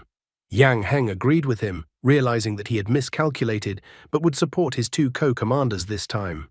Zhou Ye didn't despair, realizing that they still had two more magical beasts, which meant there was still a chance of victory. After that, Zhou Ye summoned another one of his magic beasts, Thunder Rhino. Lin Tianqi was unwilling to concede a second time, following his teammate's example and summoning his second magical beast, Indomitable Grey Fox. The Mu Rong family's brother and sister were also unwilling to give in to this confrontation. Yang Shou understood his sister half-heartedly, stating that they would not leave Xiao Xingyu to fight alone. Xiao Xingyu did not hesitate, immediately telling Freya to push the Indomitable Grey Fox outside the arena. Yang Heng was unwilling to let Xiao Xingyu make such an attack, so Stone Giant stopped Freya. However, the brother and sister channeled their magical beasts to not let their opponents interfere with Xiao Xingyu's plan. Freya lightning fast reached the Indomitable Grey Fox and kicked it with her foot. Bone-Winged Bat and White Griffin were able to hold off Stone Giant and Thunder Rhino at this time. Zhou Ye had to admit that he had almost no spiritual energy left, but in his opinion, Xiao Xingyu still had enough spiritual energy. Lin Tianqi also admitted that he was already at his limit and that he only had enough spiritual energy for one attack. Yang Heng realized the dire situation and decided that now was the time to use their crowning technique, as it was their last chance to win. Xiao Xingyu immediately warned the others that the spiritual power of their opponents was running out, and that was why their opponents would try to make the last, but at the same time the most powerful strike. He believed that now was the decisive moment, so they should show their determination to everyone. Yang Heng told Stone Giant to increase in size, after which it began to grow rapidly. Lin Tianqi then told Red Snake to use Hurricane Blade to make it difficult for opponents to see. After that, Zhou Ye came into play, telling the demonic Darkness Wolf to use the Shadow Cloning ability on Stone Giant. A multitude of Stone Giant's shadow clones and Stone Giant himself tried to attack Black Fang. However, they failed and only attacked the ground. They couldn't understand where the Black Fang had disappeared to. At the same moment, Yang Heng and his team finally discovered that the Black Fang was in the sky. His white griffin gorged itself on the Black Fang with its claws and lifted it into the sky. A joyous Xiao Xingyu told Black Fang to finish off the remaining magical beasts from his opponents in the arena.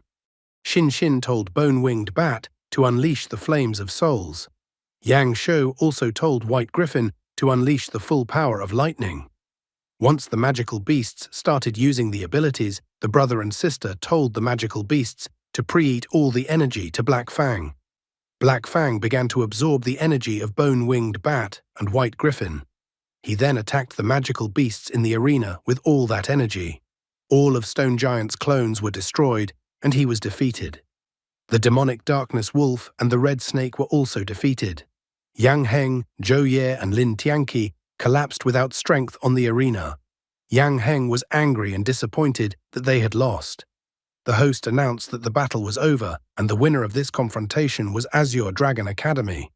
An overjoyed Xiao Xingyu immediately embraced Liu Jin and tried to pull her to him. Yang Shou was angry that Xiao Xingyu had the nerve to touch his sister on live TV. The White Tiger Academy team came up next to them. Yang Heng called Xiao Xingyu a real monster. Lin Tianqi, although he was dissatisfied with the outcome of the battle, he admitted that this time they had lost fairly and without question. Zhou Ye also believed that this time the fight was fair. A smiling Xiao Xingyu thanked the White Tiger Academy disciples for complimenting him. Suddenly, he heard a noise where someone was thanking the headmaster of the Azure Dragon Academy. As it turned out, it was the principals of the two academies clashing once again. Su Ruyan arrogantly thanked Zhu Qingyu for the congratulations because the whole country had talked about Azure Dragon Academy thanks to Zhu Qingyu and White Tiger Academy, hinting at the defeat of White Tiger Academy. Zhu Qingyu responded to this arrogant statement by asking Su Ruyan to keep a close eye on his star pupil in case he decides to transfer to White Tiger Academy next year. Su Ruyan, on the other hand, scoffed at Zhu Qingyu as Zhu Qingyu somehow even managed to assume that she could poach a disciple of the Azure Dragon Academy. She told Xiao Xingyu to come over to her for one moment. As soon as he approached, Su Ruyan pulled him to her and embraced him, stating that she had saved his life and that the guy would always stand by her side. The guy tried to remind director Su Ruyan that they were still on live TV, so she should keep her cool. Ruo Xu, who was watching the whole thing on TV at that moment, was furious and even broke the TV remote, which scared Shi Meng. In the evening, Xiao Xingyu, Xin Xin, and Yang Shou celebrated their victory in today's match. With a red face, Xiao Xingyu tried to assure the others that he was fine and not drunk at all. Yang Shou was greatly surprised at the state the guy was in. Considering he was fine during the solo victory celebration yesterday, Xin Xin thought that the guy just didn't know how to drink cocktails. They ended up taking the guy to his room to get a good night's sleep, and besides, it was past their bedtime. However, as soon as they closed the door, the guy immediately opened his eyes. All this time he had been faking it, creating an alibi for himself. He immediately told Dailu to get out of printing beast tamers, as they needed to head to Fallen Dragon Lake. Dailu thought that the guy wasn't important, so she didn't really understand where he was going in the middle of the night. However, Xiao Xingyu informed her that he had figured out how to save Medusa. In order to do so, the girl must go to the same place with him. Dailu was shocked that the guy had come up with a plan so quickly. He began to explain that in order to make Medusa's escape, Dailu needs to evolve as soon as possible, as she has been on the third stage of the Beast King form for quite some time. In addition, the dragon power is still in Dailu's body and still hasn't dissipated.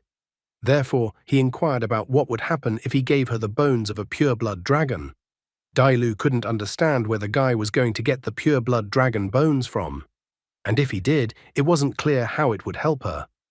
Xiao Xingyu believed that if Dailu absorbed the dragon bones and combined her blood with dragon blood, she could break through and evolve into a nine-tailed dragon fox. Dailu thought the guy was a fool in this situation, since everyone had the understanding that no creature could fuse its blood with dragon blood. Therefore, she believed that no matter how valuable a dragon bone was, in the end it was just a bone. The guy understood all of the girl's concerns, but still he hinted that he had a way to make something like this. The girl was surprised that the guy wanted her to evolve into a nine-tailed dragon fox. She even thought the guy was joking. The idea of a guy was causing the girl excessive anxiety. Soon, they arrived at the fallen dragon lake. The weather at this time had become too violent, and there was a heavy downpour. Xiao Xingyu thought that they were lucky that it started raining heavily, because this way the chance of being seen became much lower. He asked for Dailu to protect him with foxfire. When he descended into the water, he would point the girl's way. Grabbing the guy with one hand and forming a protective bubble with her other hand, she jumped into the lake with the guy. She was curious about where exactly the dragon bones were located.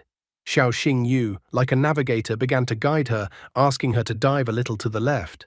However, they were off course, and they had to dive to the right and then to the bottom of the lake about 300 meters away. Soon they found them, and Dailu saw the giant dragon bones. Xiao Xingyu explained that the dragon heart bone in front of them was the smallest, but also the densest and hardest part of the dragon. Dailu still couldn't believe that the guy was 18 years old, considering that he even knew such information. Xiao Xingyu didn't hesitate for long and immediately started absorbing the dragon bones, placing them in the ring. He decided that once they made it to the shore, it would be necessary for them to immediately head to the confluence forest. There must be many predatory beasts in the forest, so no outsiders can interfere with them. They soon made their way to the surface and went straight to the confluence forest. In the forest, Dailu noted that they now had the dragon bone, but she still couldn't figure out what needed to be done for her to become a nine-tailed dragon fox. The guy asked her to take her time, for he would give her one thing that would help her in her evolution. Looking at the mysterious red crystal the guy gave her, she couldn't understand what it was or how much she could trust it. However, the guy reminded her that he is her master, so she can't not trust him. Plus, he pulled out a protective heart pill as well and held it out to the girl in his hands as well, hoping that the pill would increase Dailu's chances of a breakthrough in her evolution. He couldn't tell the girl that the blood fusion crystal and the protective heart pill were actually purchased from the system store. He thought that Dailu would just think he was crazy and unlikely to believe his delusions. Before starting the evolution process, the guy decided to warn the girl. He reminded her that this was a very risky venture. If the fusion with the dragon's blood fails, Dailu will face quite a setback in her evolution. Looking at the guy, she was even amused, trying to look brave. She reminded him that he had said he wanted to become the greatest beast tamers, so she didn't understand since when the guy had become so indecisive. Dailu admitted that from the moment she agreed to go with Guy to Fallen Dragon Lake, everything was already decided and they couldn't back out now. She wanted to save Medusa at all costs. Plus, she wanted to make sure that the Dragon State Empress couldn't hold her back anymore. She was tired of hiding in the Beast Tamer's seal all the time, and she wanted to live freely in the sunlight. In order to become stronger, Dailu is willing to take risks. Xiao Xingyu couldn't refuse the girl, besides, her words cheered the guy up. He apologized for hesitating and then told Dailu to get ready to advance. After that, the guy took out the dragon bones from the ring. Dailu, meanwhile, had already turned into her beast form. Dailu then opened her beast mouth, starting to absorb the blood fusion crystal, the protective heart pill, as well as the dragon bones. As soon as Dailu had just consumed everything, she felt her body burning, and it was unbearable to endure. Dailu couldn't stand still, so she ran as if her body was burning at the moment, and she didn't know what to do about it. Xiao Xingyu ran after her, noting that the blood fusion crystal should have already started to take effect, so Dailu should be a little easier by now, and she would be able to deal with the pain. Dailu couldn't contain herself any longer, starting to shoot out excess energy from her mouth. Suddenly she saw a billboard that showed the Empress of the Dragon State. Just by seeing the Empress, Dailu became even more furious. Xiao Xingyu was running around her, pretending to help, trying to calm Dailu down. He reminded the girl that she had said earlier that if she couldn't handle it, all would be lost. The guy tried to hold the girl back, promising to help the girl get stronger, and by the same token, he himself would help her get revenge on the Empress and other enemies. Dailu let out a furious growl and then transformed back into a half-human form. Horns appeared on her head. Xiao Xingyu was happy that Dailu had managed to survive such a dangerous evolutionary process after all. Dai instantly approached the guy, knocking him to the ground. She called the guy scum because he sounded like he was proposing marriage to her. The guy tried to smooth things over, that it was about something else entirely. However, all red with embarrassment, the girl asked the guy to repeat the words he said again. After a while, the weather was so clear this morning. Xiao Xingyu was unwilling to give up so easily, but he realized that he would definitely not become a great magician by the age of 30. Sitting on a large rock, the guy pondered about his life. He hadn't slept all night, so he emitted a frightening aura, and his appearance as if he was completely drained. The guy thought he was a fool, since he knew that dragon blood enhanced beasts, but he forgot that a dragon was lustful by nature. He was an ordinary human, so he didn't understand how he could resist the nine-tailed dragon fox. At least in this regard, the guy showed his modesty. After all, he called himself an ordinary human. He even understood why he didn't call Black Fang and Freya for backup. Xiao Xingyu knew that Black Fang and Freya, even together, would not be able to stop Dai. He even sadly remarked that if someone asked him why he couldn't resist, he would reply that it was the nature of men. Xiao Xingyu thought that what happened at night was even crazier than waking up in someone else's bed.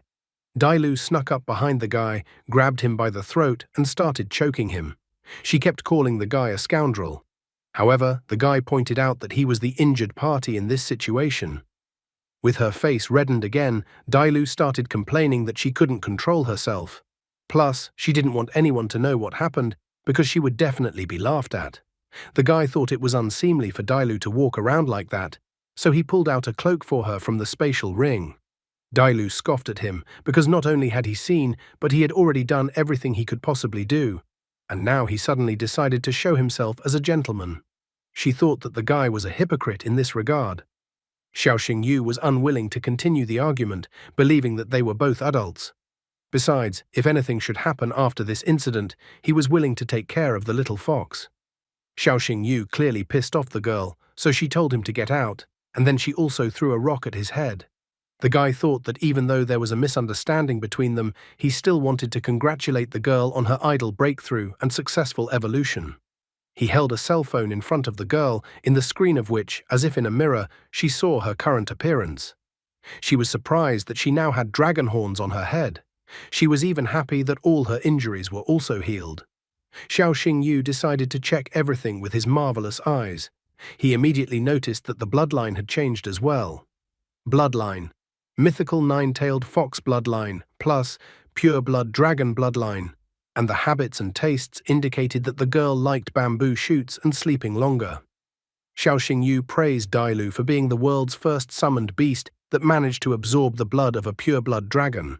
He even thought it was incredibly lucky that they were able to succeed. However, the girl suddenly got angry after hearing jokes about her pregnancy again.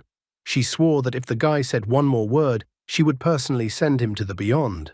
Dai misheard, because the words luck and pregnancy sound the same in Chinese, so she thought Xiao Xingyu was talking about pregnancy, so she got angry. A play on Chinese homonyms occurred. Soon, Xiao Xingyu and Dai arrived back in the city.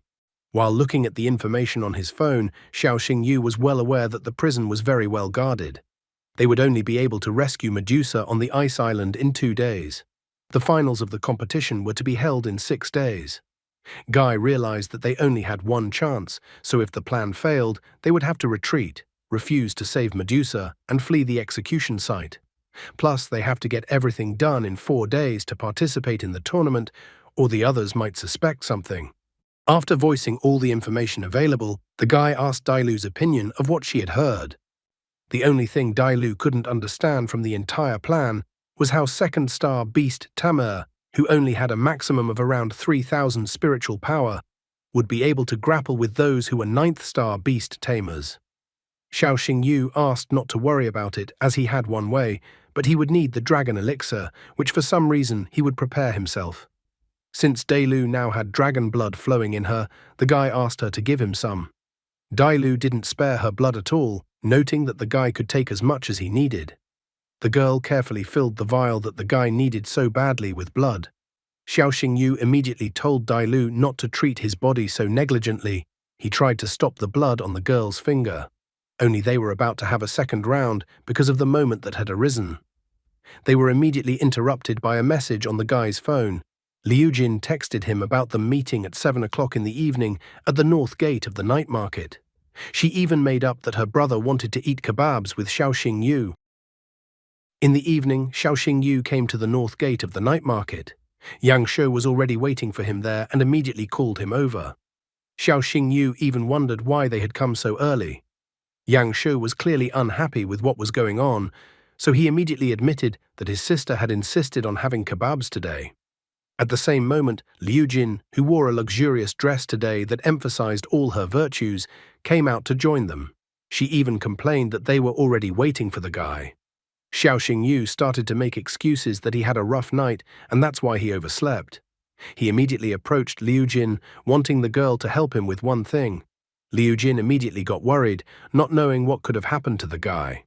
The guy was a gigolo. He immediately asked the girl to get him some special ingredients that were too expensive, so he couldn't buy them himself. Without hesitation, the girl agreed to support the gigolo, fulfilling his request. Xiaoxing Yu was so happy that the girl agreed to his request. Yang Shou was as angry as ever, looking at what was happening and reminded that he was still by their side. It seems that the brother and sister had their own arrangements for the evening. The sister suddenly said that she would go with Xiaoxing Yu to get some herbs for the time being. After his sister's words, Yang Shou immediately remembered the urgent things he needed to do right now, so he had to leave his sister and Xiaoxing Yu. After that, he took Xiaoxing Yu aside to say a few words to him. After stepping aside, Yang Shou told Xiaoxing Yu to watch himself and his hands beside his sister. He explained that he could tolerate Xiaoxing Yu touching his sister, but he definitely couldn't tolerate it if Xiaoxing Yu decided to suddenly drag his sister into the hotel. If Xiaoxing Yu decides to do such a thing, then let him not be blamed for the consequences afterwards. The smirking Xiaoxing Yu didn't even think of playing innocent, stating with such an expression on his face that he didn't even have such a thought. After their masculine conversation, Yang Shou decided to leave, wishing the rest of them a good evening. The sister asked her brother not to come back too late. Soon, Xiaoxing Yu and Liu Jin walked out of the store with the right amount of ingredients. Xiaoxing Yu apologized to the girl for spending a rather large amount of money. As a thank you, he was going to prepare strengthening elixirs that suited the magical beasts belonging to Liu Jin. The girl was glad that she was able to help the guy, so she was looking forward to the elixirs the guy would prepare. Liu Jin asked the guy if he noticed anything this evening. Xiaoxing Yu was even wary after hearing her words. He realized that the girl wanted him to praise her beautiful image this evening. Xiaoxing Yu decided to have a little fun by pretending to be blind to the obvious hint. The girl was surprised that the guy didn't notice anything. She was even a little upset that the guy noticed absolutely nothing. Soon they were coming down the stairs in some dark alley. Hearing the girl's scream, the guy turned sharply as he was worried about the girl. As it turned out, the girl saw the black cat and just got scared, and then fell to the ground. Xiaoxing Yu approached her and examined her ankle, thinking that she had twisted it. Liu Jin sadly remarked that this happened to her often, so she was used to this kind of accident. Xiaoxing Yu asked the girl to be careful with her health. When he came closer to the girl and turned his back, the guy pointed out that it was slippery outside, so he was going to carry the girl on his back. Liu Jin was a proud girl, so she thought she could walk on her own. The cat, meanwhile, kept his eyes on them and licked his right paw happily, as if he had planned the whole thing to have a romantic moment for the guy and the girl. Eventually, the guy asked the girl to stop being mean, and she climbed on his back. However, even such a romantic moment was ruined as it suddenly rained. Xiaoxing Yu immediately decided to start running as fast as possible. The girl asked him to be slower, but he didn't want them to get completely soaked. Soon they did exactly what Yang Shou had politely asked the guy not to do. They ended up in the hotel room, just the two of them. The guy was wiping his head with a towel, happy that they had finally arrived and were no longer in such heavy rain. At this point, he finally noticed the girl shivering from the cold as she too was soaking wet. He threw a towel to her and asked her to wipe herself well, because if the girl didn't, she would definitely get sick. Xiaoxing Yu even asked if he should help the girl change her clothes. However, the girl refused such a tempting offer from the guy's mouth. He even asked if he should massage the girl's ankle. Without waiting for the girl's reply, he immediately sat down, grabbed her left leg by the ankle, and began to massage her ankle. Xiao Xingyu was sure that the girl had first twisted her leg because of the magical beast. Liu Jin couldn't understand how the guy knew such information. He almost blabbed but corrected his words in time, noting that he was a doctor and could treat summoned beasts and humans. Liu Jin confessed that she first twisted her leg when she was 5 years old. That's when she found herself at sea with her father. There was a great storm at the time. The Navy ships were attacked by countless aquatic beasts. She accidentally fell overboard and was almost eaten by a black and gold basking shark. Her father rescued her but lost his arm. Too bad her father didn't seem to give her a straw hat after that, and she doesn't aspire to be a pirate king, and her father isn't a redhead. Compared to what her father had been through, her trauma was nothing. Guy thought it was ironic such a reversal, because tomorrow he was going to the Navy headquarters prison where he would meet with General Mu Rong. He was worried that his dangerous scheme might have affected Mu Rong's family negatively. Xiao Xingyu asked the girl not to strain her leg in the coming days, and then she would definitely have time to recover before the finals. After saying that, he was about to leave the room. However, the girl asked the guy to help her reach the bathroom because she was having trouble walking. Xiao Xingyu did not refuse to help her. After that, the girl took a hot shower to get warm and not get sick. Coming out of the bathroom in a bathrobe, she was already even beginning to think that she was too axe and straight acting. Suddenly, she discovered that her brother was in the room, who immediately inquired if her leg was already better. From one look on Yang Shou's face, it was clear that it was as if he was a little disappointed in his sister. He admitted that Xiao Xingyu had asked him to come and look after the girl, and the guy had some business to attend to. The brother admitted that he understood that his sister liked the guy, but he thought his sister was overreacting. Yang Shou reminded his sister that feelings can push one into rash hookups, so he asked his sister to learn to control her feelings. Glancing at her phone, the girl realized that her brother's words made sense to her, and she herself was beginning to realize that she had been overly sensitive today. Meanwhile, Xiao Xingyu arrived at his room. He immediately told Dailu to appear in front of him to help with the elixirs. After appearing in front of him, Dailu jealously inquired why the guy didn't stay with Liu Jin. Xiao Xingyu, with a red face, tried to give her a hint as to the reason, but immediately decided that now was not the time to discuss it. What he needed right now was for Dailu to control the fire. They need to create at least 2 perfect dragon elixirs, because only then would they have a better chance of saving Medusa. Dailu even pouted, trying to turn everything into a joke. After that, they set to work. Making proper elixirs was not an easy task. Soon, an exhausted Xiao Xingyu, with bags under his eyes from fatigue, happily remarked that he had managed to produce 2 elixirs. Now he wanted to get some sleep, so that once he woke up, then they would set off on their journey. His legs started to wobble from fatigue, so he started to fall, but the girl managed to pick him up, preventing him from falling. She thanked the guy for his giving. They had become incredibly close over the past few days, and he had helped her in many ways, so she was incredibly grateful. Something manhwa was starting to veer more and more into the harem genre that it was time to change the title to I Will Regain My Power to become the owner of a luxurious harem. I wonder if there will be any difficulties in Xiao Xinyu's progression to the top of the world, or if no one will be able to stop him.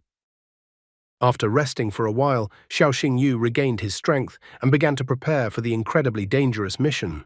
He put on a red shirt, pants, as well as gloves. Looking at himself in the mirror, the guy pondered about the mission he needed to accomplish. Dailu gave in to panic, wondering from the guy if he really needed to go on such a dangerous mission. She realized that the guy had no reason to risk his life for a summoned beast. Dailu had the form of a beast king, so she would be able to get out in one piece if something went wrong, but the guy would not. However, Xiao Xingyu gave her a light slap on the forehead and asked the girl to stop talking about it. He reminded the girl that she was not just a summoned beast to him, but a part of the family. So wherever the path took them both, he was going to walk that path by the girl's side. Dailu was confused after the guy's words.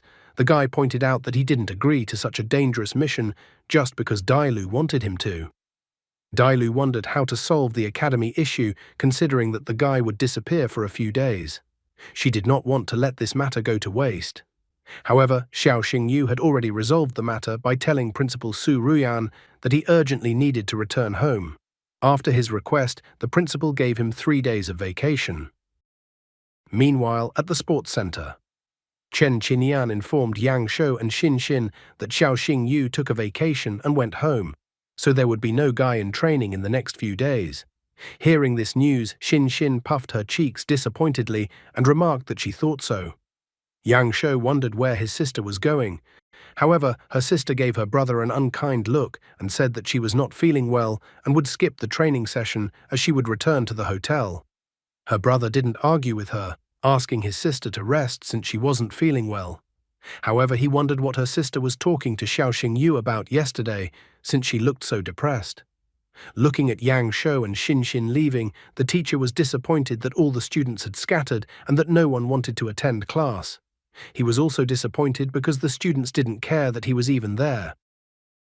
Soon Xiao Xingyu and Dai Lu arrived at the beach. Looking into the distance, the guy pointed out that if one swam straight from the Azure Beach to Ice and Flame Island, it would be the fastest way to get there. He wondered if the girl could swim that distance. Dai Lu was a little displeased, for she was a fox and not a shark. She began to complain that if she spent too much time in the water, she would get sick. After she said that, the guy was even more curious about what the girl's plan was. Dai Lu asked the guy to see for himself what her plan was, and then the sea in front of them raged. Xiao Xingyu asked her to stop wasting energy because she would only bait all the sea monsters with such manipulation. However, as it turned out, this was exactly what the girl wanted. Soon the beast she had been waiting for all this time appeared. Dai Lu immediately used chains to restrain the beast.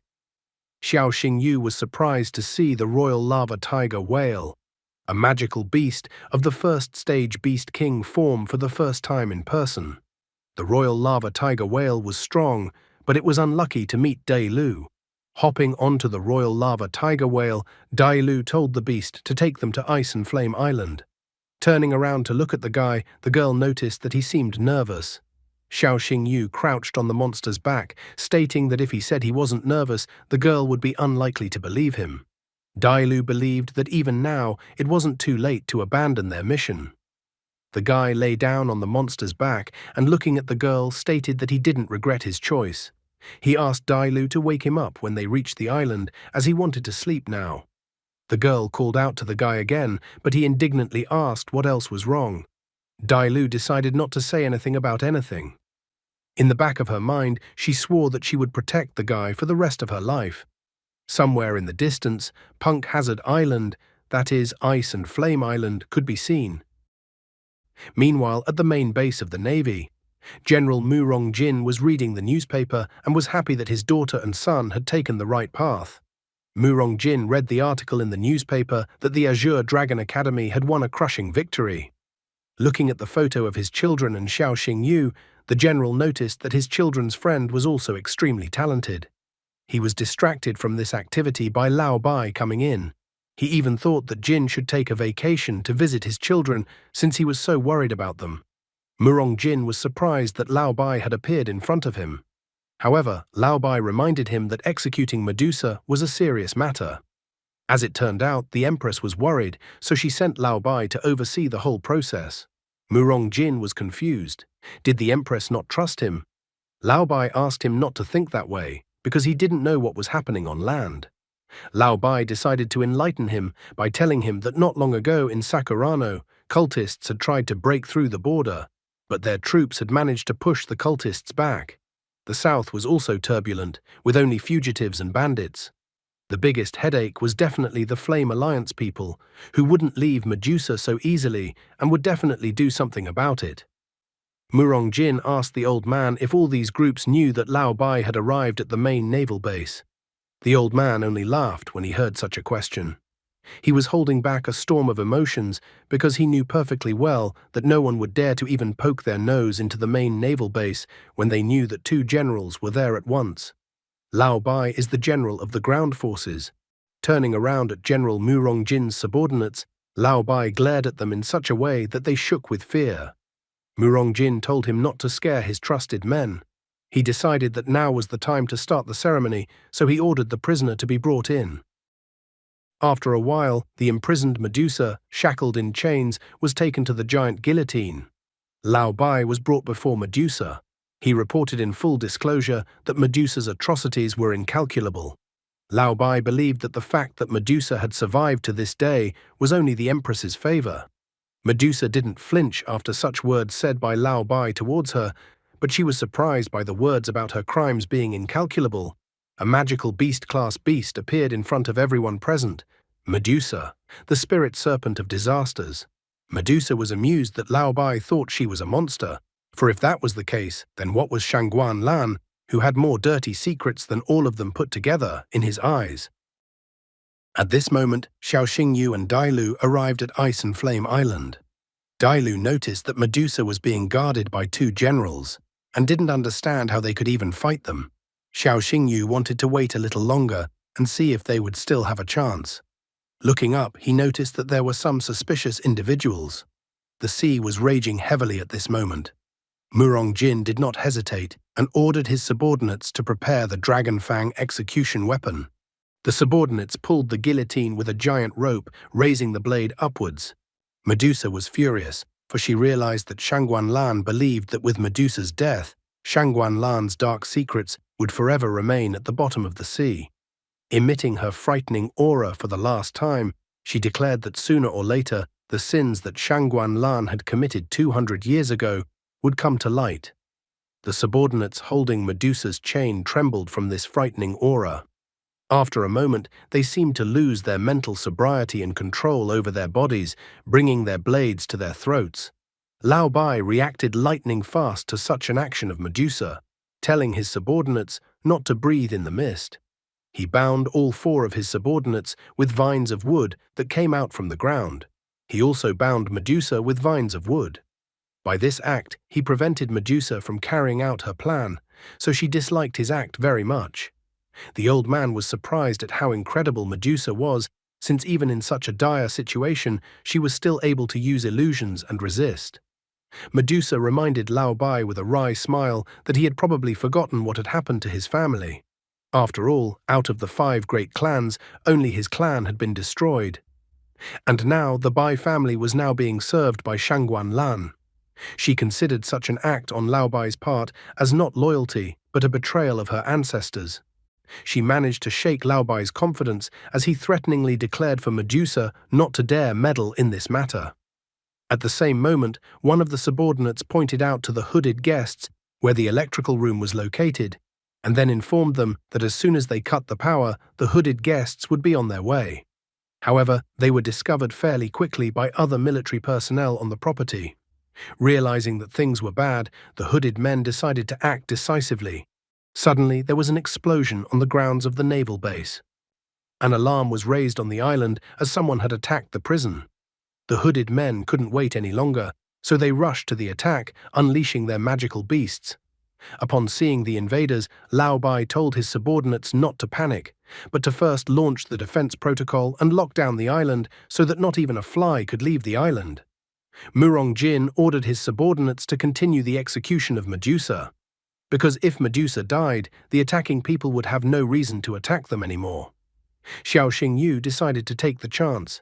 He sent Dailu to rescue Medusa. Running at full speed between the military, the girl separated the military without stopping for a second. Then, with small leaps, she went up to the place of execution.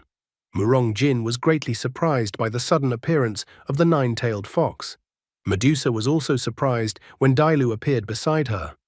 However, Dailu immediately stopped her questions, saying that they would discuss everything later when they managed to get out of this place.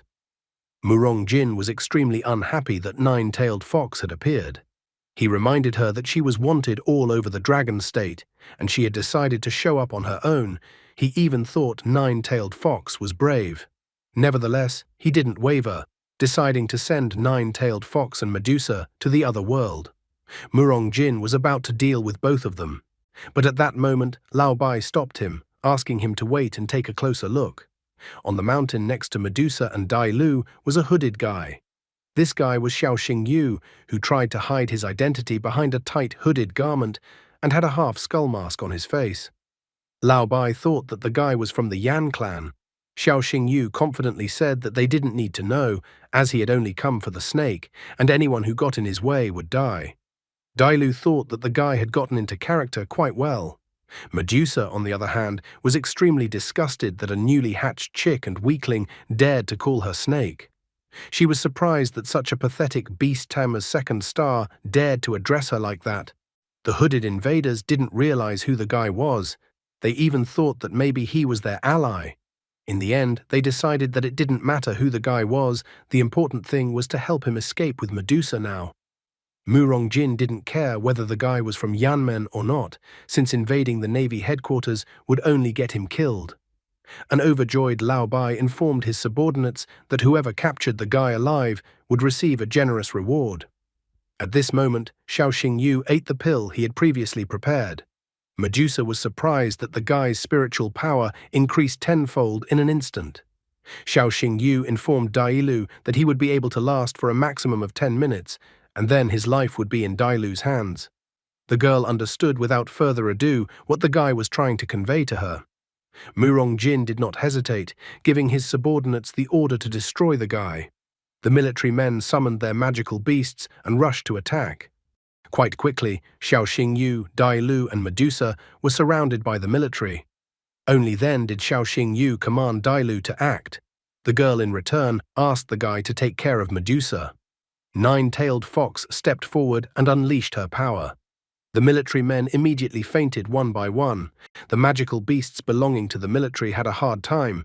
They were in incredible pain. Some of the hooded invaders even foamed at the mouth from such an attack.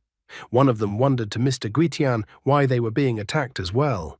He was immediately called an idiot, as the man pointed out that meant what the guy saying he was from Flame Alliance was actually true. Murongjin was surprised by this turn of events, only now noticing that it looked like the nine-tailed fox had evolved. Lao Bai was startled when he saw the dragon's scales, horns, claws, and pupils, as it was a dragon power that had disappeared 200 years ago. Murongjin thought that the guy was incredibly dangerous, so he to Lao Bai that they by all means must not let him leave Ice and Flame Island. Lao Bai himself was well aware of the need to destroy the guy here and now. At the same moment, the ground beneath Xiao Xingyu trembled. A giant-sized plant with a mouth came out of the ground. The giant plant immediately tried to devour Xiao Xingyu, Dailu, and Medusa. They couldn't react in time and fell right into the giant plant's mouth. The military men ran up to the stem of the plant, looking at it with astonishment. One of the military men declared that the beast in front of him was a beast of the form of the king of beasts, cursed demon flower. The other military man thought that it was better to see it once than to hear it 100 times. The cursed demon flower was a beast plant with an ancient lineage, and besides, it looked simply incredible. Looking up, the military man trembled, for as he had expected from a god among the plant beasts, he had destroyed the enemies with a single blow. Once inside the giant plant, Xiao Xingyu wondered where they had gotten to. Medusa explained that they were inside the cursed demon flower's stomach. Even the cursed demon flower's stomach was not calm. Once inside the flower's stomach, the enemy magical beasts attacked Xiao Xingyu, Dailu, and Medusa. In the same second, hooded men surrounded Medusa. However, with a sweep of her tail, Dailu cleared the space around them from the enemies. Finding himself in a tight spot, the guy used his marvelous eyes. He immediately found the cursed demon flower's vulnerable spot, telling Dailu to use dragon breath, pointing out the beast's weak spot. Dailu heard him and immediately used dragon's breath, hitting cursed demon flower's weak spot. The cursed demon flower began to wriggle, showing how it was in pain and that something was going on inside of it. Murongjin tried to find out how Lao Bai was doing, since it had already been 6 minutes. Lao Bai explained that when the cursed demon flower swallowed a person, the person would be in agony, due to the fact that their flesh would start to decompose and their bones would be shattered. So Lao Bai thought that even the dragon fox wouldn't be able to get out. However, at the same moment, the cursed demon flower was torn apart, and from it a gigantic 9-tailed dragon fox appeared. Lao Bai couldn't believe his eyes. He couldn't even imagine that the 9-tailed dragon fox would be able to escape from the cursed demon flower's stomach. Murongjin, on the other hand, was impressed by the power of the dragon flame, as even a cursed demon flower with ancient blood couldn't withstand such an attack. Murongjin said that they had already been fighting Flame Alliance for 100 years, and that he was surprised that the guy had such strength, but he wasn't even on the top 10 list of wanted criminals. He was curious about who the guy really was. Xiao Xingyu only laughed at Mu Rongjin's request for him to give his name. In response to this ridicule, Mu Rongjin decided that since the guy didn't want to reveal his identity, then they would have to arrest him and slowly interrogate him in the underwater prison. At this moment, a magic beast that Mu Rongjin had summoned appeared from the water.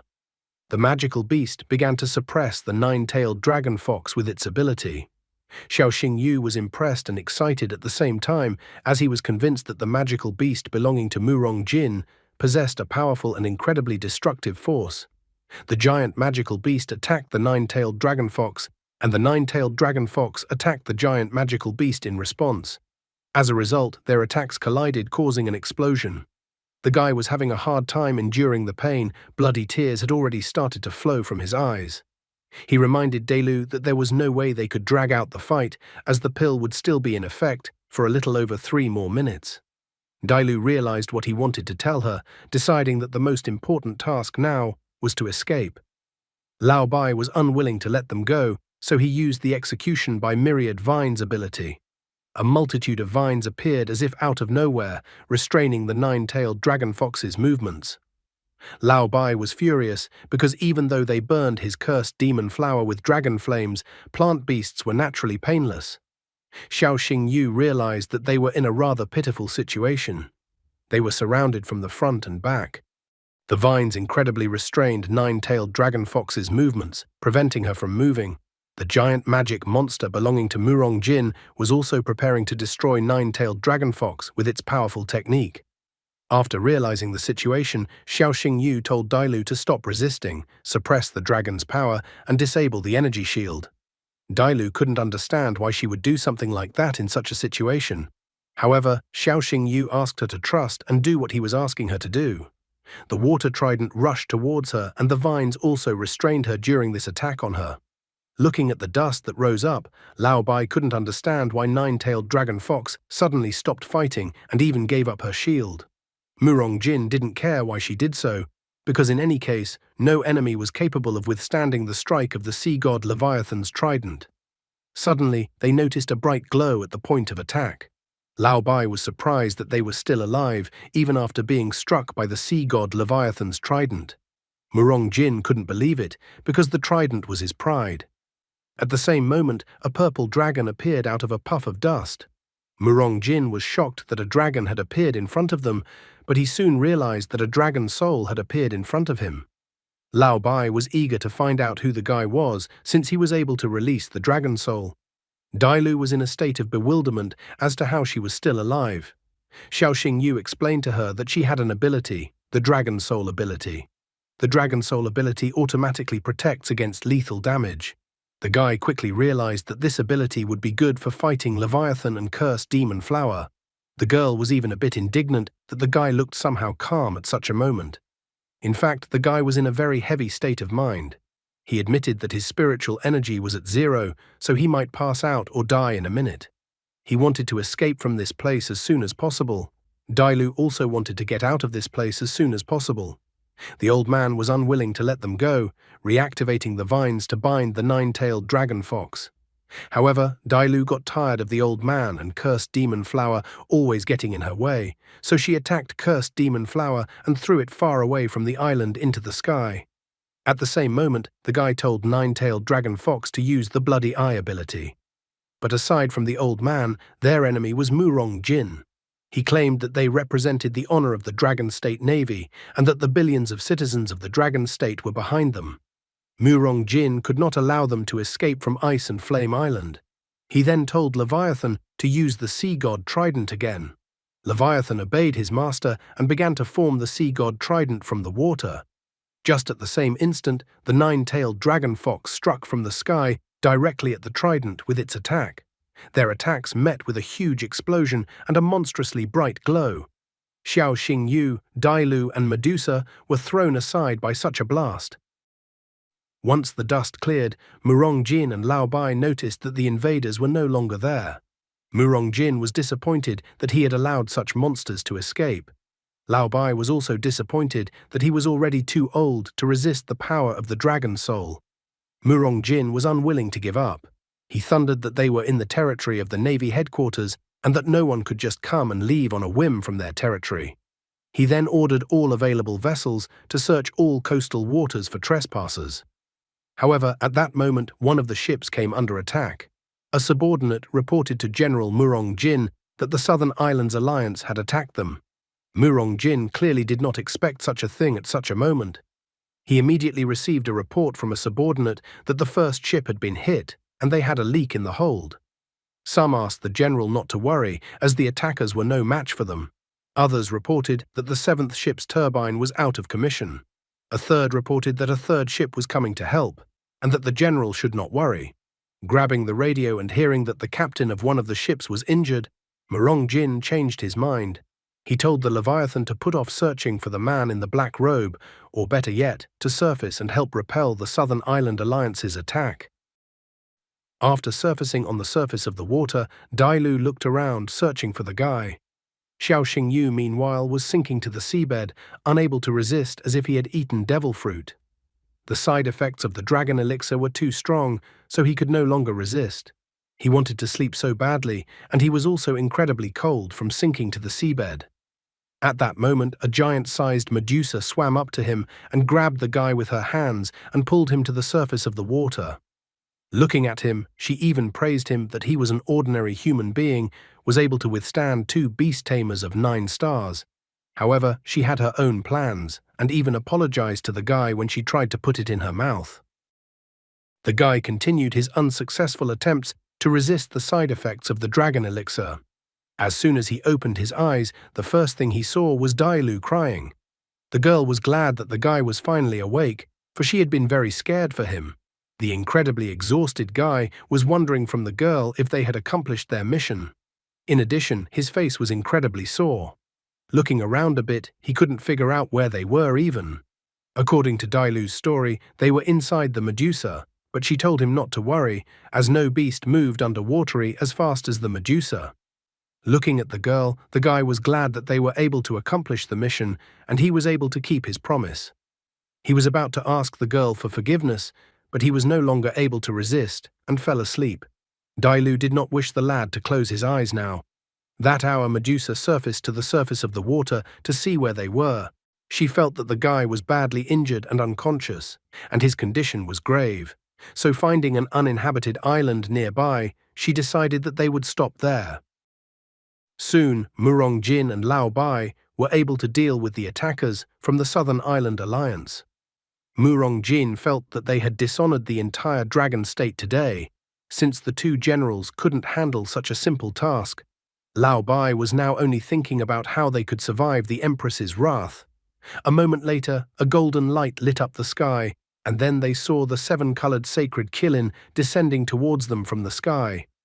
Murong Jin and Lao Bai were incredibly startled when they saw that the Empress had appeared so early. Shangguan Lan was incredibly angry and looked down on her subordinates, wondering where Medusa was. Murong Jin immediately started apologizing that he couldn't live up to the Empress's expectations and let the prisoner escape. Lao Bai bitterly and fearfully reported that other forces had also attacked them, and that was the only reason why that person had managed to escape. The Empress was unwilling to listen to their pathetic excuses. All she cared about was who had taken Medusa and escaped. Lao Bai revealed that the person was wearing a black cloak and a mask with the face of a demon. In addition, the 9-tailed fox Dailu was his battle beast. Shangguan Lan was enraged. She couldn't understand how the 2 generals couldn't protect the Navy headquarters. Getting down on one knee, Murong Jin admitted his guilt and was willing to suffer the punishment he deserved. Lao Bai also got down on one knee and confessed to the Empress that the assailants had the power of a dragon and the 9-tailed fox had the dragon soul. Shangguan Lan could not believe such information and denied her suspicions after hearing this. She told Murong Jin and Lao Bai to tell her where the black-clothed man had fled to. After she dealt with the matter and returned, she would then punish them. Murong Jin informed her that the man had gone to the southeast. The Empress immediately turned in that direction and rushed there. Looking after her, Lao Bai realized that if the Empress decided to intervene in this matter, then a big change was definitely coming to the dragon state. Meanwhile, on the desert island, Medusa and Dailu were sitting around a campfire while the guy lay next to the fire. Medusa couldn't have imagined that so much would happen to Dailu in such a short time. Dailu wouldn't have believed it either, for without the guy's help, she would have died in the dark cave long ago. Medusa was quick to notice that Dailu and Guy had an overly close relationship.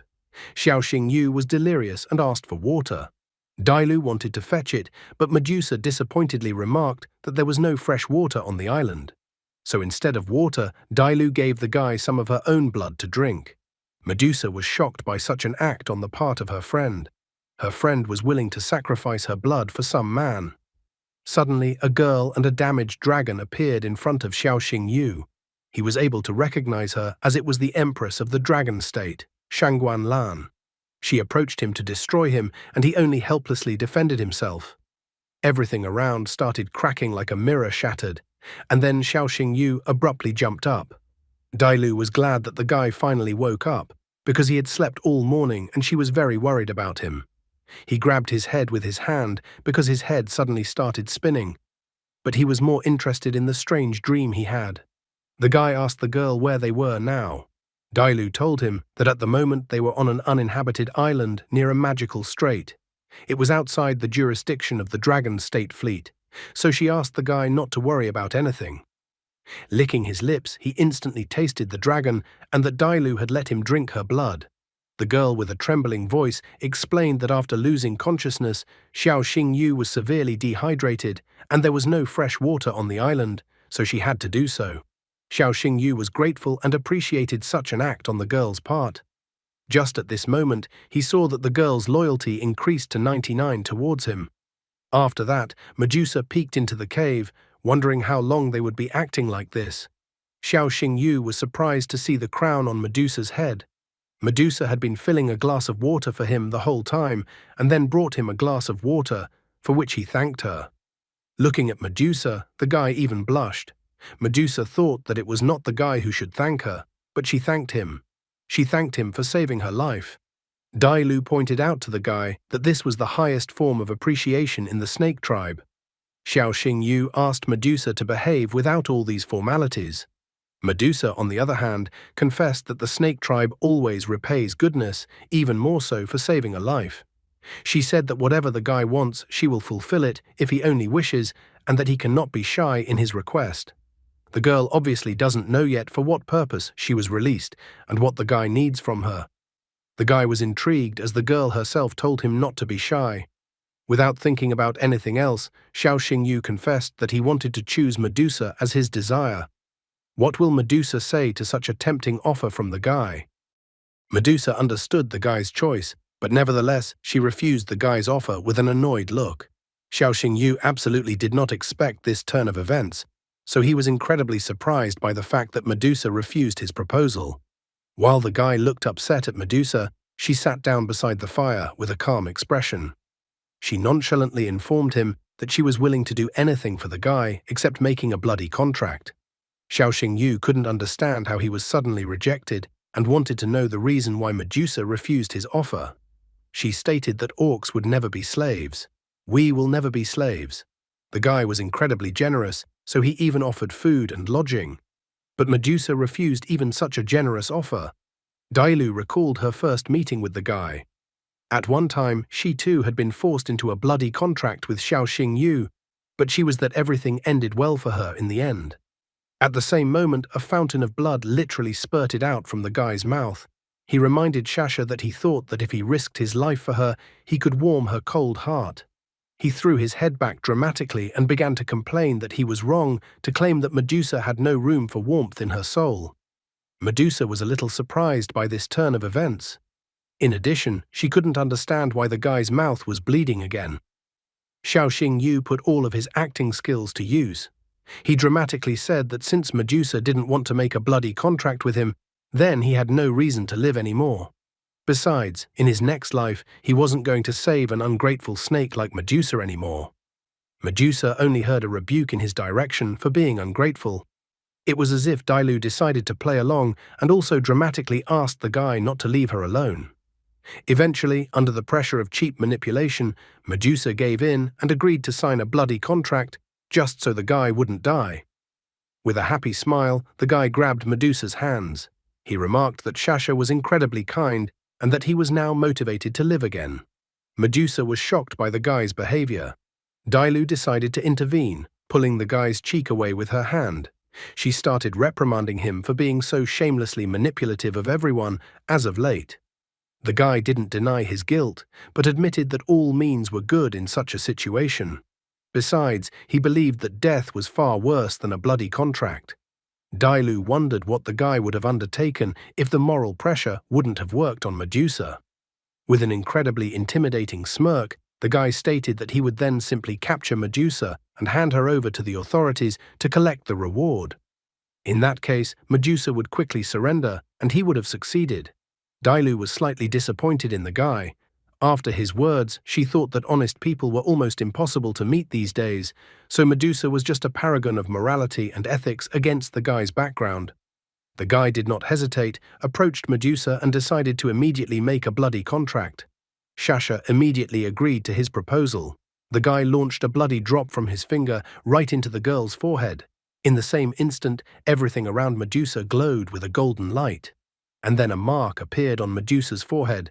The guy joyfully announced that he was the master of Shasha from now on. The girl still couldn't believe that she had actually made a bloody contract with a human. She even thought that making a bloody contract with a human was just her sleep. Dailu understood the girl perfectly in this matter. The guy immediately began to use his marvelous eyes to examine Medusa. Medusa was a spiritual serpent of disaster. Stage, Beast King form, level 2. Bloodline, divine scarlet blood, mythical. Shackles of dreaming ability. Any enemy who sees Medusa, if they are of a lower level, will be drawn into a dream world and plunged into oblivion. Cataclysmic coming ability. When it appears, Medusa causes calamities such as pestilence, thunderstorms, volcanic eruptions, and other disasters. Attributes: Orc, mental water. Loyalty, 10. The skill phantasmal absorption causes an enemy to pass through 9 circles of illusion. When the soul is separated from the body, death ensues. Death embrace. Medusa wraps her long body around the enemy and strangles them until they are unconscious. Life-stealing skill. Medusa's venomous fangs sink into the enemy's body, sucking out his life force and restoring his own. He also learns that Medusa likes sweets and prefers to live in cold places. Evolution path. Demonic Medusa, the highest form of evolution. Hidden evolution path. Spiritual catastrophe. Snake, sky-eating dragon Medusa, wanderer of the world. The guy now realized even better that Shasha was incredibly strong. If he had another dragon bone, he would help her evolve. He realized that he needed to find the Eye of Rebirth and the Dungeon Lord's magic crystal to help Medusa evolve into a world wanderer. At that moment, a bright crack of thunder came from the sky. The guy at the same moment felt as if lightning had struck him. Dailu noticed that the guy didn't look good, so she inquired if he was all right. However, Xiaoxing Yu instantly realized that he had a bad feeling. After all, even though the danger had already passed, his heart was frantically pounding. Only now did he realize that he had saved Medusa, but the system still hadn't given him a reward, which meant he still hadn't completed his task. He instantly told Dailu and Shasha that they needed to escape from the island immediately. Xiaoxing Yu perfectly sensed that if they didn't escape now, it would be too late. Dailu realized that the matter was very urgent, and the guy wasn't kidding. Medusa noted that she swam much faster than any of them, so she told them to climb on her back. As soon as they had only sailed a little away from the island came under a devastating attack from the sky. Dailu was startled to see that the island had been destroyed. Xiaoxing Yu told the others to look up and that a guest had arrived. High in the sky, they saw Empress Shangguan Lan, who had personally arrived to punish the intruders who know her secrets. She immediately noticed that the guy was wearing a black cloak and a mask with the face of a demon, which meant she was not mistaken. After spotting the 7-colored sacred Qilin, Dailu was finally convinced that Empress Shangguan Lan was in front of them. The giant snake-shaped Medusa sadly noted that Shangguan Lan was chasing them, so they wouldn't be able to escape. Xiaoxing Yu was disappointed that he had to face the strongest of all beast tamers at this moment. His spiritual power was already running low, and he had no pills left. On top of that, he couldn't use his techniques. The guy was in a predicament, completely unaware of how he could get out of such a situation. Dailu asked the guy to take it easy and trust her. With great difficulty, she activated the shield around them. Shangguan Lan looked at Dailu with an arrogant look. She stated that the little fox was lucky to be able to bond with the blood of a pure-blood dragon. Shangguan Lan was interested in the guy, so she told him to identify himself, because only then would she keep the guy's body intact. Being in a panic, Dailu asked Shangguan Lan to stop. Shangguan Lan was perplexed as to what was even going on. Dailu stated that she was willing to swear allegiance to Shangguan Lan right now, but then Shangguan Lan must let the guy live, even if her imprisoned the guy in the dungeon forever. The guy was surprised by such a sudden offer from Dailu. However, lighting the flame in her hands, Shangguan Lan pointed out that it was not proper for the dead to talk to the living. Medusa did not wish to give up or discuss anything with Shangguan Lan. She wished for them all to fight Shangguan Lan. Shangguan Lan became angry upon hearing the response of the disturbers of her peace, believing that they had then chosen their own fate. In the same instant, a golden dragon seemed to appear around Shangguan Lan. Dailu was astonished when she saw that Shangguan Lan was using the dragon's power. Shangguan Lan's body had changed. Horns grew on her head and 2 wings appeared from her back. Dailu was frightened when she saw the black dragon's soul. She felt an incredibly sinister and monstrous energy. The girl even began to doubt that Shangguan Lan was actually a human, for a human was not capable of such a thing. Medusa explained to them that this was the real face of Shangguan Lan, and that Shangguan Lan wanted them to take her secret to the grave with them. The 7-colored sacred Qilin, along with Shangguan Lan, had already rushed towards them in full swing. Dailu sadly noticed that they had no chance of surviving this battle, but nevertheless, she refused to give up. She assumed her beast form, preparing for a desperate battle. Dailu, in her beast form, faced the 7-colored sacred Qilin. At the same moment, Dailu in her beast form began to lose one limb after another, and then turned back into humanoid form and began to fall down. Guy and Medusa were worried for Dailu, who had suffered so much from just one attack by the 7-colored sacred Qilin. Guy picked up Dailu, but the girl was severely injured from such a strong attack. From her last strength, she looked at the guy. The girl already felt that her life was coming to an end. She sadly noticed that they had only recently met. She wanted to spend more time with the guy. The girl started apologizing to the guy for getting him into such a dangerous situation. Xiao Xingyu could no longer hold back his tears and started crying. He tried to convince Dailu that it wasn't her fault at all for the current situation, and it was his own decision to help her. Dailu apologized again and again to the guy that she could no longer hold on, and apparently her life had come to an end. The girl could no longer keep her hand in the air, her hand fell to the ground, and the girl's gaze faded. Xiao Xingyu recalled how many hard moments they had gone through together with Dailu, and he was shaking with overwhelming anger. Shangguan Lan asked the guy not to worry too much about the fox, as the guy would be able to reunite with her soon. Shangguan Lan began to prepare her devastating and incredibly powerful attack. Shasha confidently stated that the guy should not worry, as she would protect him until his death. And after death, the 2 of them would wait for the guy. However, the guy refused such an offer from Medusa. Medusa didn't understand what he was saying. Xiao Xingyu explained to her that he didn't want such an ending. He believed that Dailu should live, and just at this moment, a bright crystal shone near Dailu. Shangguan Lan was incredibly surprised when she saw the dragon tear. In that instant, it was as if time began to roll backwards. Not long ago, the time was 7 hours and 10 minutes, and by the end of the dragon's tear effect, the time had rolled back to 4 hours and 45 minutes. Using the dragon tear, the guy was able to undo all the events that had happened to them recently. Suddenly, he saw Dailu in front of him, who was calling out to him. She didn't understand why the guy was hovering in the clouds for a long time. Xiao Xingyu still couldn't believe that they had succeeded. The girl didn't understand what the guy was even talking about. Xiao Xingyu abruptly jumped up and approached Dailu and then kissed her, which was too unexpected for the girl. Just at that moment, Shasha saw them. The girl was surprised by what was happening in front of her eyes. Grabbing Dailu by her shoulders, the guy stated that there was no time to make clarifications. He decided to communicate the most important thing that they need, to leave the island immediately.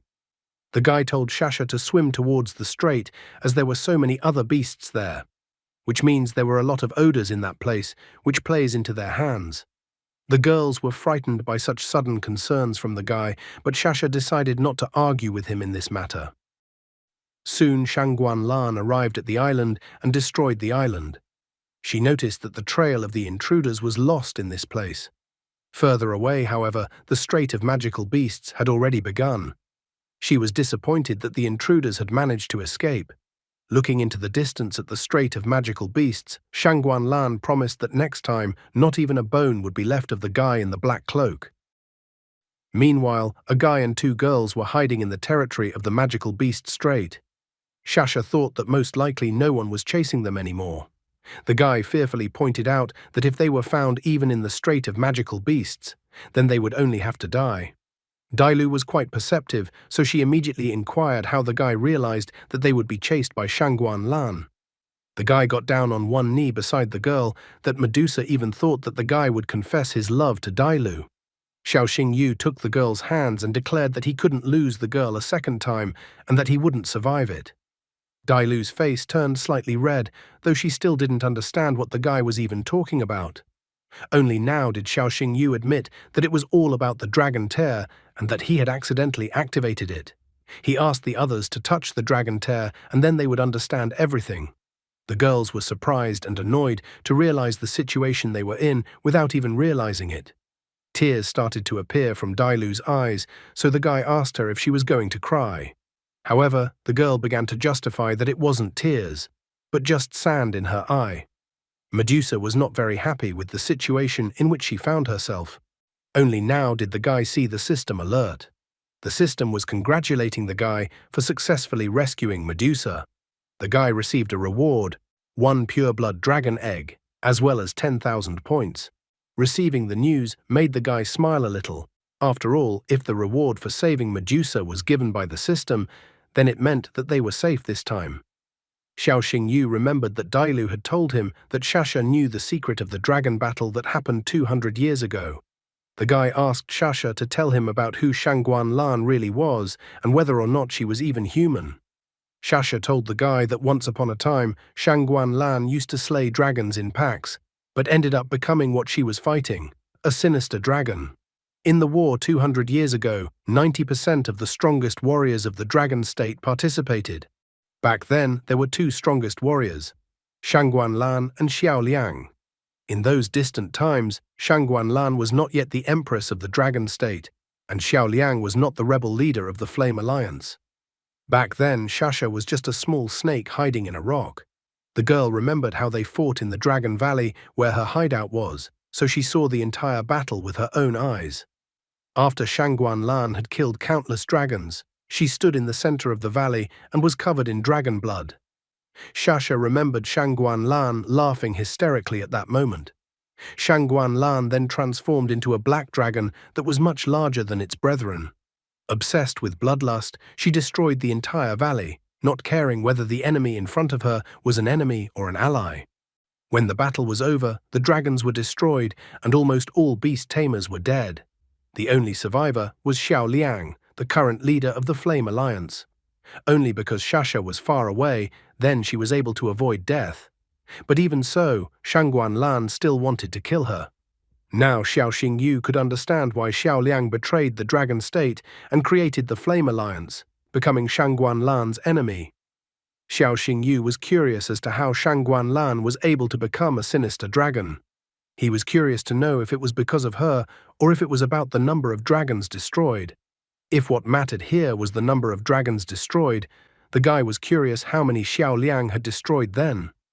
Xiao Xingyu realized that Medusa was not directly involved in the events, which meant that the only way to find out the truth was to ask Xiao Liang about it. However, the guy realized pretty quickly that meeting Xiao Liang was almost impossible. He was a disciple of Azure Dragon Academy and a second-star beast tamer, and Xiao Liang was the rebel leader of the Flame Alliance. If the guy were to bond with Xiao Liang, then his sister might be in trouble, and such a bond would threaten his sister's life. Medusa wondered what the guy would do when he knew the truth about Shangguan Lan. The guy only grinned after her question. Xiao Xingyu didn't think it was a good decision to suddenly become a fighter for justice and accuse Shangguan Lan of atrocities from 200 years ago.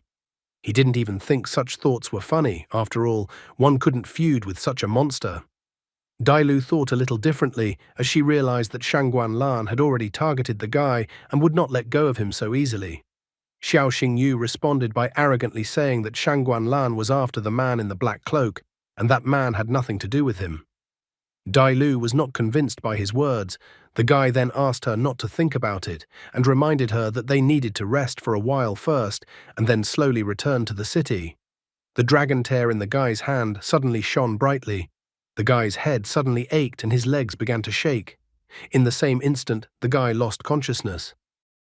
After a while, Xiao Xingyu woke up but didn't realize what place he was in and why the place was so dark. A moment later, a dragon appeared in front of him, blinding his eyes with its bright light. Xiao Xingyu tried to escape, wondering at the black dragon how Shangguan Lan had snuck into this place. As the guy ran, he bumped his foot against a huge mirror. He wondered who could even put a mirror in such a place. Suddenly, his body began to be covered in dragon scales. He became frightened, not realizing what was happening to him at the moment. Instantly, wings began to appear from his back. He didn't want to become a monster, but horns grew on his head, his ears changed their shape and became longer. His eyes were covered with blackness, and the wings on his back increased in size. Meanwhile, Dailu was inquiring from her friend about the guy's health condition. Medusa examined the guy, realizing that the guy was currently in a weakened state due to recent events. Also, the guy had a high fever, so she assumed that the guy would be unconscious for a few days. Medusa even complained that the human body was too infirm. Dailu didn't understand what they should do next. Looking at Dailu, Shasha hinted that the magic beast's milk could boost the immunity and recovery ability of the guy. Dailu was incredibly confused. She didn't understand where the girl was looking, since she definitely didn't have any milk. With an incredibly red face, Dailu announced that she understood what Medusa was getting at and went to get the magic beast's milk. Xiao Xingyu soon regained consciousness with a cry that he was not a monster. He quickly noticed that it was all just a dream. The guy was relieved because all the agony he had experienced was only a dream, and he had almost died of fright. Medusa was incredibly happy to see that the guy had regained consciousness. Xiao Xingyu noticed that Shasha was beside him, so he immediately tried to find out how long he had slept. Shasha told him that they were still near the magic beast strait and the guy had slept for 3 days. The guy was scared since it had been 3 whole days and he still had a supernova competition. As he tried to get up from the ground, he noted that it had been about 5 days since they had left the city. Therefore, he needed to return to the city immediately to make it to the finals in time. If he didn't make it back to the city in time, that the academy might suspect something. And if the Empress noticed that the guy was missing at such a moment, he would definitely be finished. Just at this moment, Dailu ran into the cave. She was glad that the guy had finally woken up. Shasha was also worried about the guy's well-being. She realized that the guy was in a big hurry, but she asked him to calm down. The guy couldn't do otherwise because there was too much at stake. If he didn't make it back to the city in time, big problems awaited him, and not only him. Seeing Dailu, the guy asked what she was holding in her hands. Dailu informed him that she had brought the milk of a magical beast, which the guy should drink right now. However, the guy did not like the idea. He refused, for he was human and could only drink milk tea at most.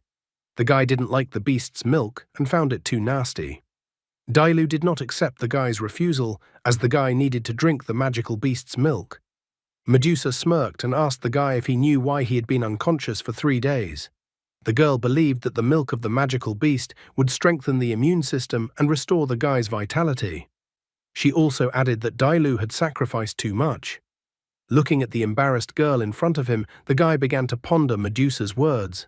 Suddenly, looking at the magic beast milk that was in his hands, he thought in a completely different direction from the original one.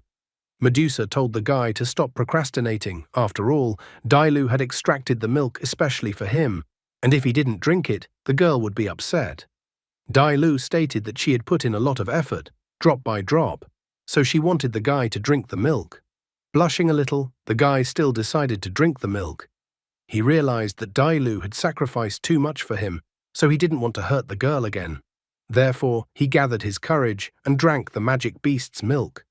Only now did he feel and realize what an idiot he had been, for he realized that he had drunk the milk of the Silver Tiger Empress. Medusa was teasing the guy at this time. Medusa reminded the guy that she didn't have a lactation period after all, so the girl had to hunt female magical beasts every day. The guy couldn't keep his face unshaken and immediately admitted that he almost died of fear. Only Delu still didn't understand what the guy was even thinking originally. Moving from jokes to real questions, the guy asked Medusa how long it would take them to get back to the coast of the Dragon State, given Medusa's top speed. The girl felt that half a day would be enough for her. Xiao Xingyu decided that since they had some time, the girls could catch a beast for them to eat. Medusa didn't find it a problem, asking the guy to wait in the cave as they would be back pretty quickly. After chasing the girls out of the cave and being left alone, the guy was going to see what reward the system had given him. The system had given him a pure-blood dragon egg as a reward. The attributes and skills of the egg were unknown. Cultivation method: long-term infusion of dragon power. Materials for accelerated dragon hatching: ice lotus from dragon bones, dragon heart, underground flame berries. Prohibitions when hatching a dragon from an egg: it is forbidden to contact with evil forces, otherwise a genetic mutation will occur. A pure-blooded dragon will become a demonic dragon. Looking at the egg in his hand, the guy was slightly disappointed by the difficulty. He couldn't even grow anything from a seed, and here was a real dragon. However, he realized that since he had a magical beast, the conditions should be tough. Suddenly, he heard a noise at the entrance of the cave. Shasha and Dailu had already managed to obtain magic beasts and brought them into the cave. Xiao Xingyu was surprised at how fast the girls acted. Soon they were eating the roasted meat of magical beasts on the fire with gusto.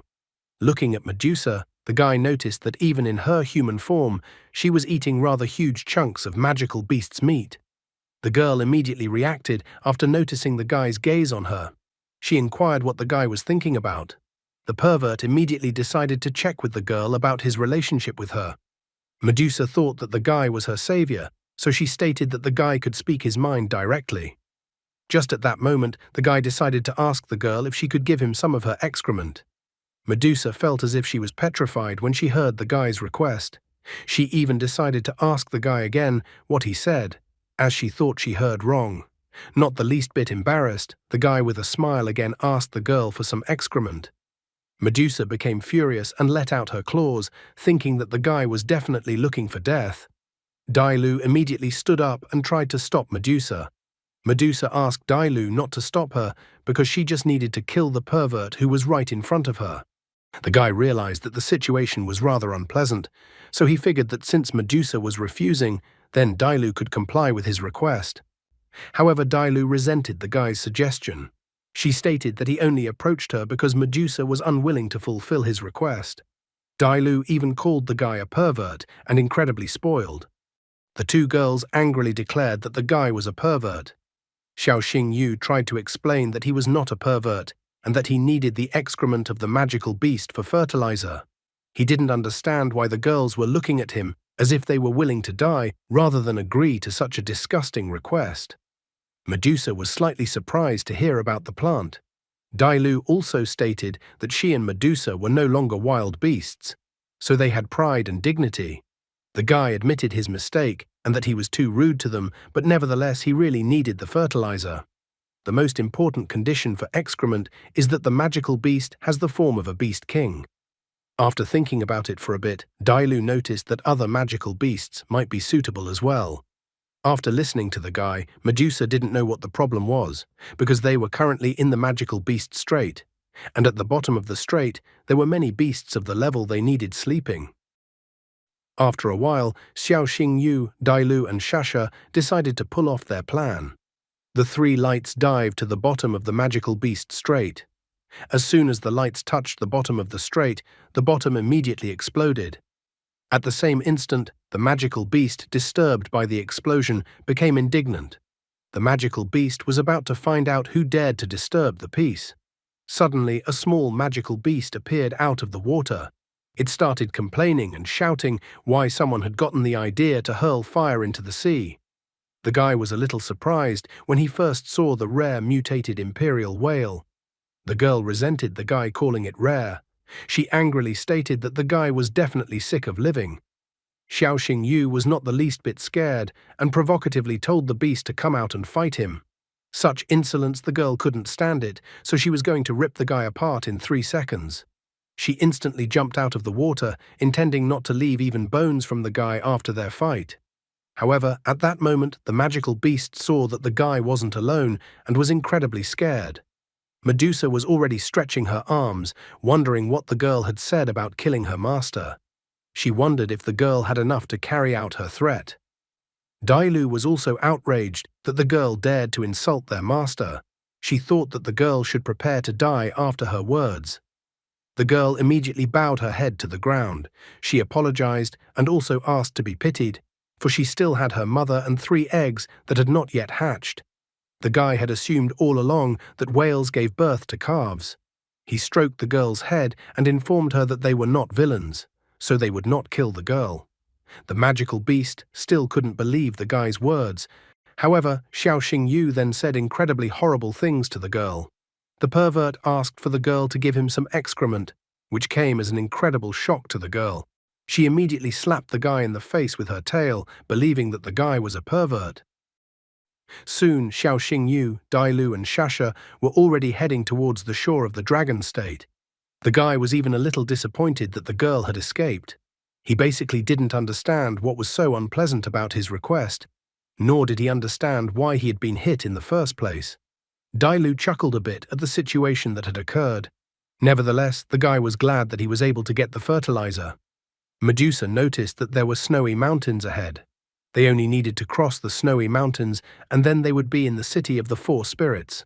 After listening to Medusa, Xiao Yu decided that they needed to rest and wash first, or else someone might suspect something because of the too strong smell that came from them. After a while, they found a cozy place with a waterfall. The guy immediately asked if they wanted to wash with him. He was going to rub their backs and give them a massage. Dailu was a little embarrassed and refused his offer. Shasha, on the other hand, smiled, thinking that the guy was so young and therefore must be incredibly tough. Dailu immediately covered her mouth with her hand and asked her to shut up. Xiao Yu was pleased to see that the girls were getting along so well. He also admitted that he had heard that the girls in Silver City were incredibly beautiful. Shasha was angered by his words, vehemently stating that she was not that kind of girl. Xiao Yu was happy to know that the girls there were. Dailu had absolutely no idea what they were even talking about. Suddenly, a beast jumped out of the bushes and landed right on the guy's head. Taking the beast off his head with his hand, the guy examined it. Dailu immediately recognized the beast. It was an electric hare. However, the electric hare wasn't just running away, as a pack of storm wolves appeared from the bushes following him. Looking at the pack of storm wolves, the guy realized that they had mistaken him for a rival in the hunt. Xiao Yu decided to trust Dailu and Shasha to deal with the wolves quickly. The girls were only too happy to finally stretch their fists. When was his sister going to take action instead of sitting on the sidelines? After a while, Xiao Yu observed the burnt wolves. He thought that Dailu was incredibly cruel since she didn't spare anyone. Dailu was displeased with the guy's statement towards her. After all, she was actually saving the guy, and he was suddenly unhappy with the result. Xiao Yu tried to smooth the edges in their conversation. After that, he let Electric Hare go. The guy asked Electric Hare to remember that in this world, the strongest survived, and that next time he wouldn't be able to help him anymore. However, after landing on the grass, Electric Hare pushed himself off the ground and jumped back into the guy's pants. Xiao Yu was unhappy with the fact that the beast was getting into his pants. Pointing his finger at the beast, he told the beast to get out of his pants immediately, promising to even sue the beast for harassment. Dailu rolled her eyes at such strange speeches from the guy. She was amazed that the guy was threatening the beast with a lawsuit. Grabbing Electric Hare by the ears, the guy asked him to stop sticking it to him. He even started threatening Electric Hare that he had wanted to eat hare cooked in soy sauce and pepper for a long time.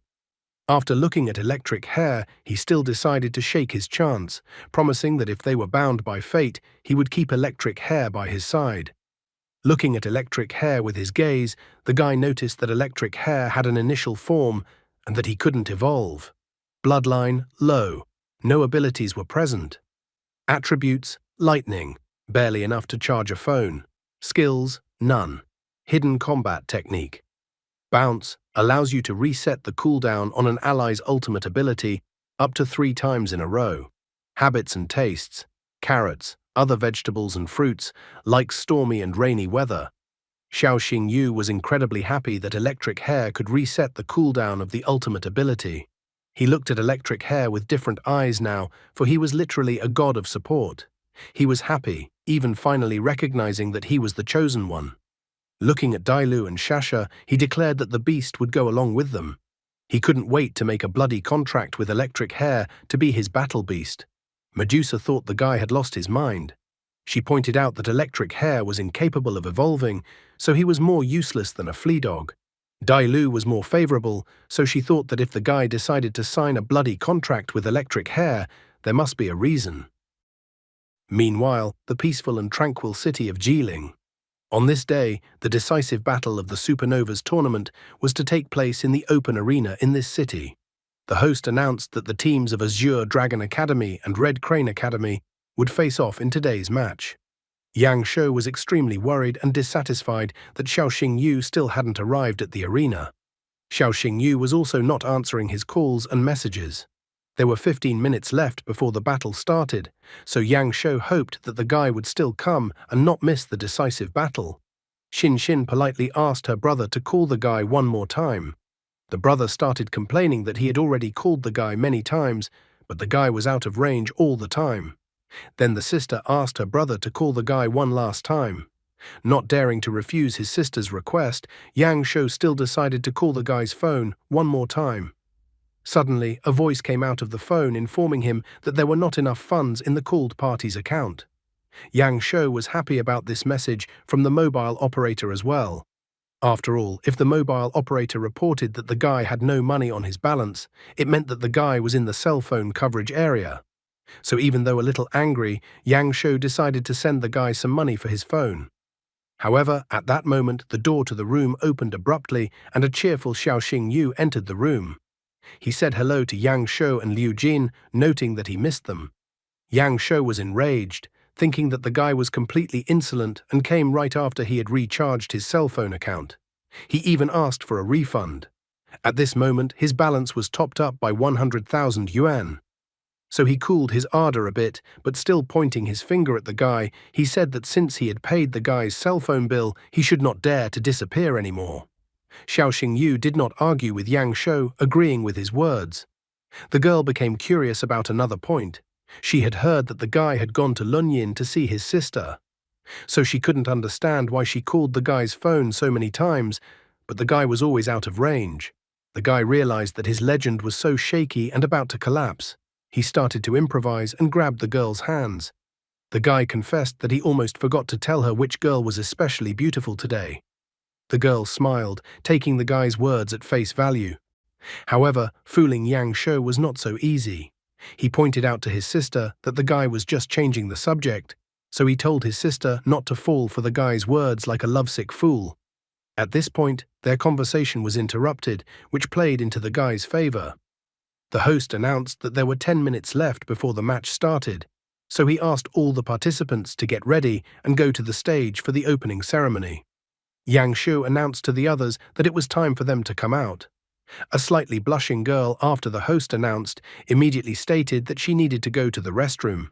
The guy asked the girl not to stay too long.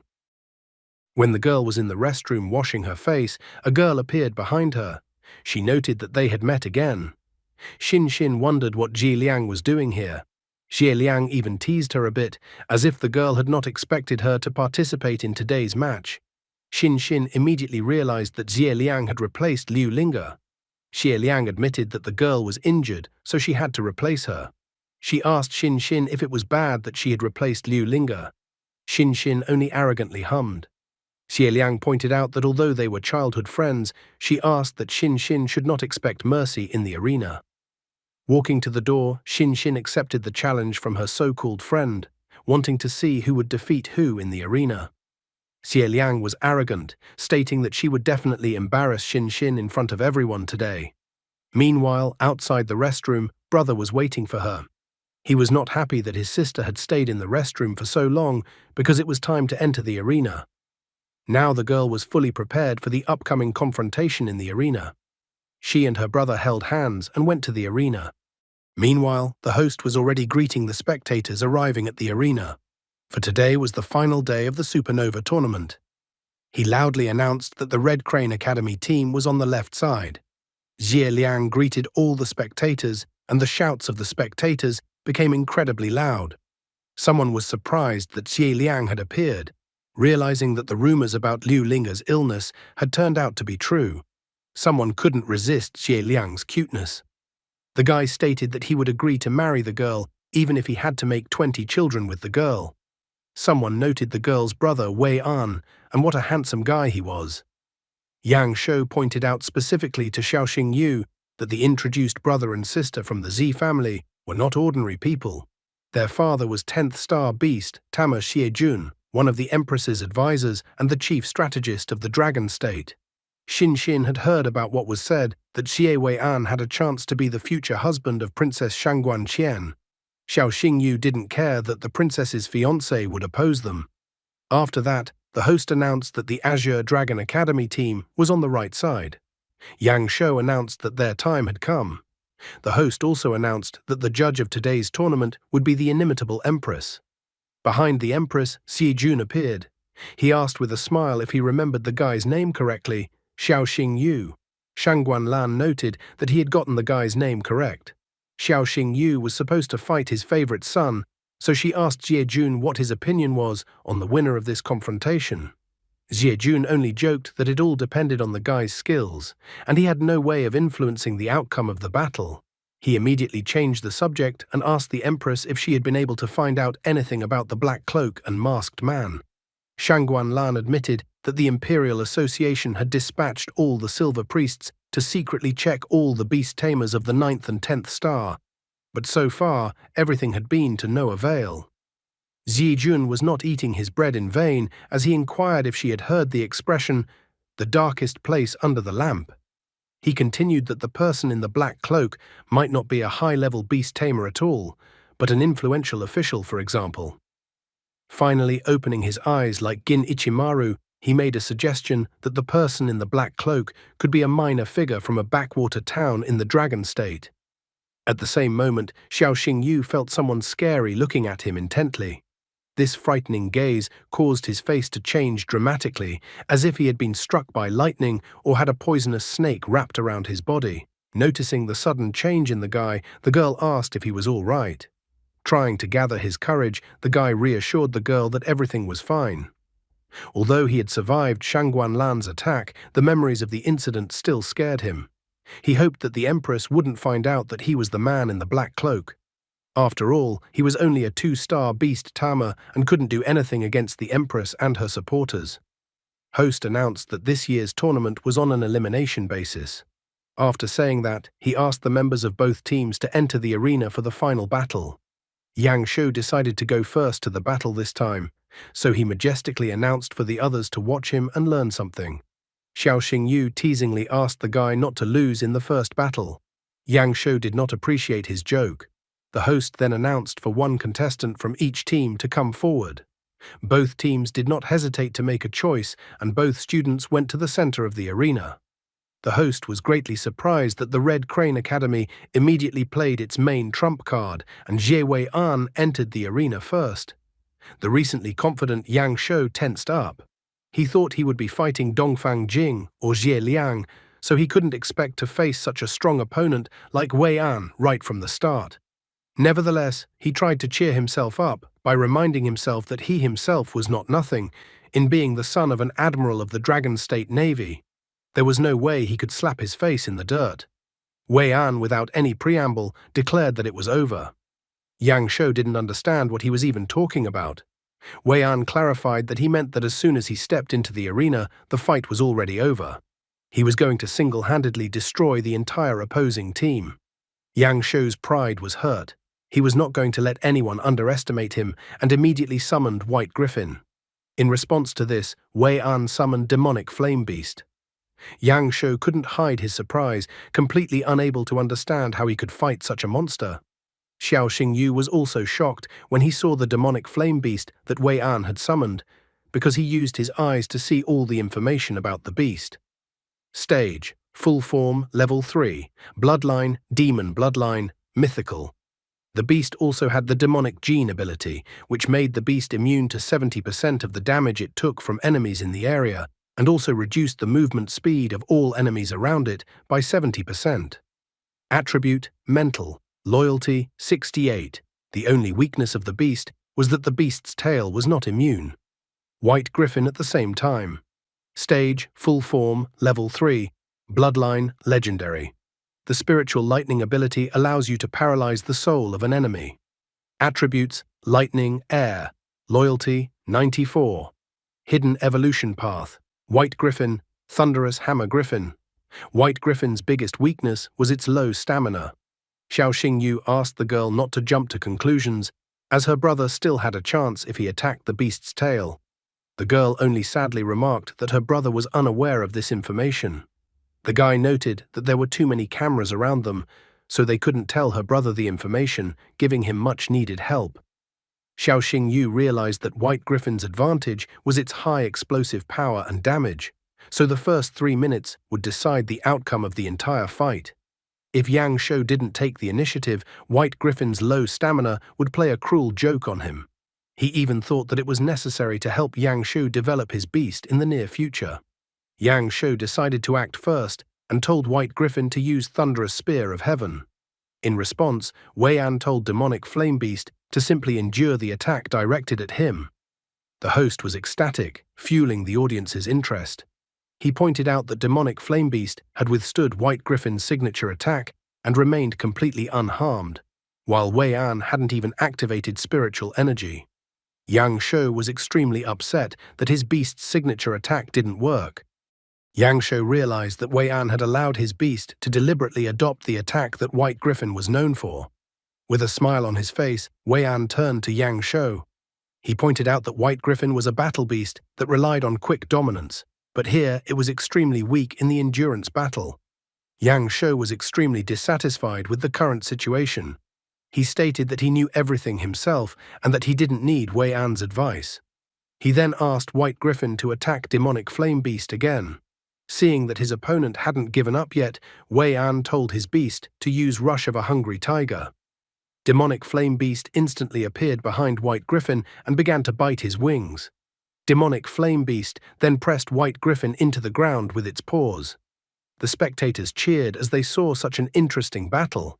They were in awe of how cool Demonic Flame Beast was. Some even remarked that Zi Wei An was the son of strategist Xie Jun for a reason. Wei An asked his opponent to stop being stubborn and let White Griffin rest. Demonic Flame Beast completely defeated White Griffin, who was lying on the ground. Wei An stated that what had already been demonstrated should have been enough, so he asked Yang Shou to give up. After all, it was only a tournament. Yang Shou continued to be stubborn. He stated that there was no way he would lose to Wei An, especially with his sister looking at him. Wei An only smirked again, noting that Yang Shou did not appreciate the kindness he showed. The girl was about to help her brother, but Xiao Xingyu covered her mouth with his hand. Turning around and looking at the guy, she grudgingly asked him why he had stopped her. The guy remembered about male solidarity. He explained to the girl that Yang Shou was not a competitor at this moment, but her older brother. Yang Shou, meanwhile, was thinking of a way out of the situation. White Griffin's wings were badly damaged, and it would require more spiritual energy to use the skill. He felt that he couldn't lose to the Z family in front of his sister, so he decided to take the risk. The guy summoned his second beast, Steel Gorilla. At this moment, White Griffin flew up and was already behind Steel Gorilla's back. Yang Shou told Steel Gorilla to use the giant steel staff, and with that, he ordered White Griffin to use Thunder Force. Steel Gorilla and White Griffin rushed towards the demonic flame beast. At this moment, even Wei An became slightly agitated, telling demonic flame beast to absorb the attack. Steel Gorilla and White Griffin's attack seemed to scatter and was absorbed by demonic flame beast. With such destructive power, Yang Shou took a knee. He didn't expect the demonic flame beast to be able to withstand such an attack. It was incredibly frustrating for him, as he had pulled out his main trump card. He practiced the technique shown endlessly. Wei An lost his cold-blooded tone and declared that the end of their battle had come. He told Demonic Flame Beast to use the Blue Demon Roar. With his attack, Demonic Flame Beast easily defeated his opponents. Host instantly announced that the battle was over, and the winner of this confrontation was Ji Wei An from Red Crane Academy. Steel Gorilla and White Griffin were defeated and passed out from such a devastating attack by their opponent. Yang Shou had suffered a crushing defeat. He was humiliated, so defeated in front of his sister, which incredibly hurt his pride. On top of that, he had also lost to the Z family. A smile returned on Wei An's face as he declared that Yang Shou was not even his opponent. Xiao Xingyu suggested that the fact that Wei An possessed such an incredible battle beast was most likely the work of his father. The girl agreed with him. After all, Wei An's father was a 10th star beast tamer, so for him to catch a demon blood beast was a simple matter. Even Xiao Xingyu noticed that the Ji family was treating the sibling from the Mu Rong family too strangely. The girl revealed that she and Xie Liang had an argument over the bone-winged bat when she was a child. The beast was caught when the Empress and her army were fighting outside the palace. Xie Liang believed that the beast belonged to her. However, Xin Xin pointed out that the beast had chosen her. As a result of this argument, bone-winged bat scratched Xie Liang's arm with its wing. Xin Xin immediately asked if the girl was all right. Xie Liang immediately said that Xin Xin had dishonored her and taken what was hers. The indignant girl stated that the Z family never forgets a grudge. The guy didn't understand how Wei An's eyes were red if the pupils were grey. Xin Xin explained that it was called heterochromia, a genetic trait of the Z family. She pointed out that other than the difference in color and the scary look, there was nothing special about it. Xiao Xingyu decided to test his guesses and looked at Wei An with his marvelous eyes. He discovered that the guy possessed an eye of foresight. The eye could track the opponent's movements, anticipate his attacks and angle of impact, and was also capable of stealthily exerting an intimidating effect. Guy quickly noticed that Shangguan Lan and the Z family were the two most important figures of the dragon state, and both were related to the beast. This meant that there were too many mysteries left from the time of dragon slaying. The host, meanwhile, announced that the second duel was to begin in the very near future. On one side of the arena was Zi Wei An from Red Crane Academy, and Murong Xin Xin from Azure Dragon Academy came out against him on the other side. Zi Liang told her brother to give Xin Xin a good lesson. She even allowed her brother to not hold back and kill the Xin Xin beast. Wei An pointed out that he was actually a gentleman, so he wouldn't want to kill his opponent's beast, but he was willing to beat up the beast. He didn't hold back and told the girl to give up while she still had a chance. If she didn't give up right now, something even worse than what happened to her brother might happen. Xin Xin confidently stated that she was not afraid of him. Host, meanwhile, continued to heat up the audience's attention by announcing that they were in for a battle of the Titans. He wondered if Xie Wei An would be able to win a second time, or if Murong Xin Xin would defeat his opponent and avenge his brother. The girl did not hesitate to summon Bone-Winged Bat and told her to attack Demonic Flame Beast. Noticing that it wouldn't be that easy this time, he told Demonic Flame Beast to dodge the attack. The host immediately noticed this detail, that Demonic Flame Beast did not take the attack, but began to dodge. He even assumed that Demonic Flame Beast was afraid of Bone-Winged Bat's attacks. Sijun immediately understood everything. He realized that Murong Xin Xin had learned about the Demonic Flame Beast vulnerability from Xiao Xingyu. The man admired Xiao Xingyu's abilities. The Empress asked the counselor who would win this time. Xiejun confidently stated that there wasn't even any mystery here, as his son had inherited the Eye of Foresight. However, when his son fought Xiao Xingyu, it would be quite difficult to determine the winner. Nevertheless, as a father, he would cheer for his son. Bone-Winged Bat continued to attack Demonic Flame Beast, incapacitating it. Xiao Xingyu was glad that the girl was starting to succeed. The guy knew that Demonic Flame Beast's 70% immunity only worked on physical and magic attacks, and undead flames, although they looked like fire magic. They were spiritual attacks, which was Demonic Flame Beast's weak point. Murong Xin Xin only increased her pressure in her attacks by telling Bone-Winged Bat to use a shower of necrotic arrows. Bone-winged bat's attack hit demonic flame beast accurately. Having already stopped being cold-blooded, Wei An told demonic flame beast to use blood whirlpool. He then ordered demonic flame beast to use deflecting. The previously used attack of bone-winged bat was deflected and went back to bone-winged bat. The girl sadly noted that demonic flame beast had too many abilities. In addition, the tiger head was still hiding its abilities. Wei An decided that he had had enough of fighting with the girl, so he decided to end the battle. Xin Xin reacted in time, telling Bone-Winged Bat to use his ultimate ability, Undead Wrath, when he recovered. After recovering quite quickly, Bone-Winged Bat used Undead Wrath. The girl was already anticipating her victory. With this attack, she was able to draw all the attention to herself and begin to dominate this battle. Wei An was extremely infuriated by the situation. He had to do something, or else he would be in a losing position. Xin Xin, meanwhile, noticed that although Undead Wrath was a rather powerful skill, but even such a skill was unable to finish off the demonic flame beast, so she decided that it was time to deliver the killing blow. The girl commanded Bone-Winged Bat to make a final attack on the enemy beast. However, at this moment, Wei An taunted her that her attack was useless. At the same instant, the demonic flame beast easily repelled the attack directed at it. Xin Xin did not understand at all how this could happen. The girl was frustrated that she had spent all her strength on Undead Wrath, and now she couldn't summon a second beast. Xie Liang behind her brother was cheering. She joyfully declared that the end of Murong Xin Xin had come.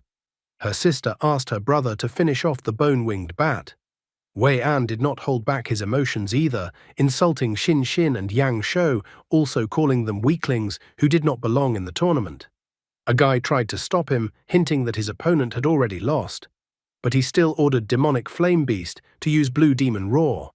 Demonic Flame Beast attacked towards Xin Xin, so Bone-Winged Bat stood up to defend her. The girl told Bone-Winged Bat to dodge immediately. However, at this moment, Black Fang jumped out from behind her and directed his attack towards Demonic Flame Beast's attack, thus neutralizing the attack. In the same instant, Xiao Xingyu appeared right in front of Xin Xin, as if closing her off from the attack. Wei An was no longer having so much fun since Black Fang had repelled the Blue Demon Roar with such ease. Xiao Xingyu began to reprimand the guy, reminding him that according to the rules, if one of the participants ran out of spiritual energy, he was considered the loser. The guy brazenly ignored the referee's words and continued to attack. The people from the spectator stand were also displeased, thinking it was too mean. After all, if the attack had hit the bone-winged bat, the beast might not have been able to recover from something like this. However, Wei An was not the least bit embarrassed, confidently stating that he did not know that the girl had run out of spiritual energy since the judge had not signaled him to stop. At this point, the father came to his son's rescue. He said that the judge had failed to stop the battle and that it was a serious mistake on the judge's part. Xie Jun ordered the incompetent referee to be removed from the arena and banned from refereeing anything for life. The father just came and blamed it on the judge right in front of everyone. The guy thought that Xie Jun had lost his conscience, but the empress didn't stop him and didn't seem to have any intention of interfering in the dispute. The poor judge apologized, and admitted his guilt. The host immediately stated that there had been a slight misunderstanding and that the misunderstanding had already been resolved. Now he finally announced that the second fight was over and the winner was Xie Wei An. Host noted that Xie Wei An would fight the last member of the Azure Dragon Academy, Xiao Xingyu, in the next fight. Xin Xin admitted that she felt that she could have won the fight, but there was something wrong with her opponent. It was as if he knew where she would attack. The guy calmed the girl down, believing that she would let him do the rest. Xi Liang was extremely dissatisfied that her brother was unable to finish off Bone-Winged Bat due to the appearance of the strongest dark horse, Xiao Xingyu. However, she still believed that after meeting her brother, the guy would beg for mercy. A guy with a bottle of water and a pill ran up to Wei An. He said that when a contestant defeats 2 opponents in a row, he would receive 1 energy recovery pill. Taking the pill from the guy's hands, Wei An arrogantly declared that he knew all this himself. The host began to reignite the interest of the audience, noticing that only Xiao Xingyu was left on the Azure Dragon Academy team after the siblings' defeat. At the same time, no one had dropped out of the Red Crane team yet. He wondered if Xie Wei-an would be able to maintain his winning streak, or if Xiao Xingyu would be able to turn the tide. Wei-an once again arrogantly stated that if the guy surrendered, his beast would be almost unharmed. He was about to voice out what would happen if the guy refused, when suddenly he was startled out of his wits. Wei-an saw what kind of terrifying energy and frightening gaze was coming from Xiao Xingyu. Xiao Xingyu then confidently said that his rival's sister would now see with her own eyes how miserable her brother would be. After that, Xiao Xingyu promised to deal with his sister's beast as well. Xiao Xingyu definitely knows how to piss off his opponent. The much-anticipated battle between the owners of the marvelous eyes is about to begin. Wei-an was furious. He declared that if a guy wanted to destroy his sister's battle beast, he should first defeat it. He immediately summoned his demonic flame beast. Xiao Xingyu instantly summoned the Black Fang in response. Wei-an told demonic flame beast to use the blood whirlpool ability. However, Xiao Xingyu was ahead of him, and Black Fang instantly appeared in front of demonic flame beast, using the Oblivion Claw ability. The host was delighted, as Hell Nether Wolf dealt his opponent 28 strikes in a row, and demonic flame beast missed its chance to use its ability. Wei-an was extremely dissatisfied with his magical beast. He angrily ordered demonic flame beast to stop taking enemy strikes and retreat. However, Xiao Xingyu thought otherwise, so he told Black Fang to grab the enemy, whereupon Black Fang dead bite demonic flame beast's front left paw. After that, purple chains appeared from Black Fang's back and began to wrap around his opponent. Black Fang then pushed himself off the ground and jumped upwards with his opponent, after which he swung Demonic Flame Beast in mid-air and hit Demonic Flame Beast in the back with his paws. Demonic Flame Beast fell onto the arena at a high speed, causing splintered rocks to fly from the arena in different directions. Wei-an was extremely unhappy with the situation, and Xiao Xingyu was pissing him off incredibly. Xie Jun took a closer look at the guy and noticed that the guy looked kind of strange at the moment. He couldn't understand how the guy's strength and aura were so different from a few days ago. Wei-an was simply furious. He declared that he wouldn't hold back anymore and then told Demonic Flame Beast to use the flame card. Host was ecstatic because Demonic Flame Beast was finally showing its true strength. He thought that Hell Nether Wolf would simply not be able to dodge such an attack from Demonic Flame Beast, and if Hell Nether Wolf flew outside the arena, then it would lose. Xiao Xingyu told Black Fang to immediately use the hunt in darkness. Black Fang deftly dodged Demonic Flame Beast's attack. It then appeared from the shadows behind Demonic Flame Beast and bit its tail. Wei-an was glad that Xiao Xingyu had finally been caught and he had managed to fool him. However, Xiao Xingyu asked Wei-an with utmost calmness if he was sure that he had caught him. After paying attention to the fight, he noticed that the Black Fang had simply dissolved. He was surprised that it wasn't Black Fang's real body there, but a clone. Xiao Xingyu decided not to delay and told Black Fang to use the Hell Howl ability as Black Fang jumped out from the enemy's blind spot. Demonic Flame Beast was forcefully knocked back by Black Fang's attack. Wei-an grabbed his right eye with his hand.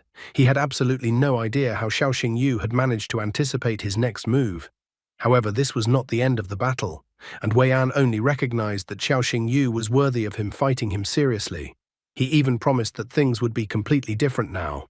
At this moment, his left hand glowed with a purple aura, and then he told Demonic Flame Beast to use the second form. Demonic Flame Beast stood up on its hind legs, transforming into its second form. At the same instant, 4 more limbs emerged from its back. Host was surprised to see that Demonic Flame Beast now had 3 heads and 6 arms, noting that Demonic Flame Beast had completely changed compared to the beginning of the battle. The magical beast transformed into its second form and stared menacingly at his opponent. Xiao Xingyu did not feel any fright when he saw that his opponent's magical beast had transformed into a humanoid form. He believed that even such tricks would not help Wei-an win their confrontation in any way.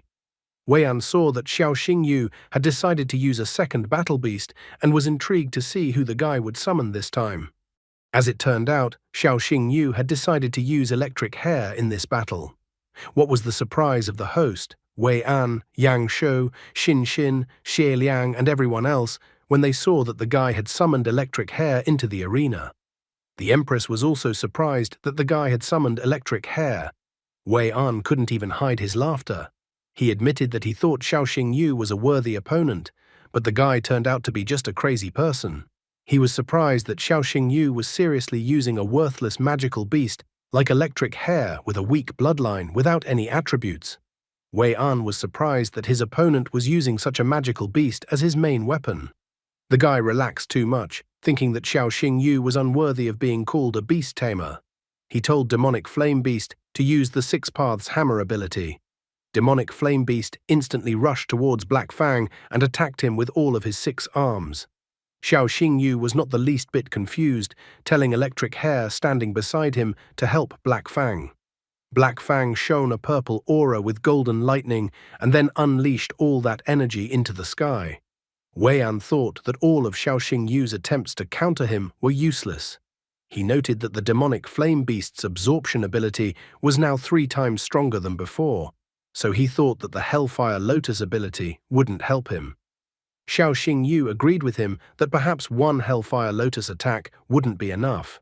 However, he wondered if Demonic Flame Beast would be able to withstand 3 such attacks. Wei An thought that his opponent was definitely delusional. He knew very well that Hellfire Lotus was Hell Nether Wolf's ultimate, and that the cooldown of this ability was an hour. However, contrary to his words, 3 Hell Nether Wolf materialized in the sky. Wei An couldn't understand how this was even possible. He told Demonic Flame Beast to use Blood Whirlpool as soon as possible. Xiao Xingyu stroked the electric hair in his hands as if it was the main villain, noting that it was too late to do anything. Wei An still thundered that there was no way he would lose. Therefore, he told Demonic Flame Beast to withstand Hell Nether Wolf's attack. Demonic Flame Beast tried its best to withstand Hell Nether Wolf's attack.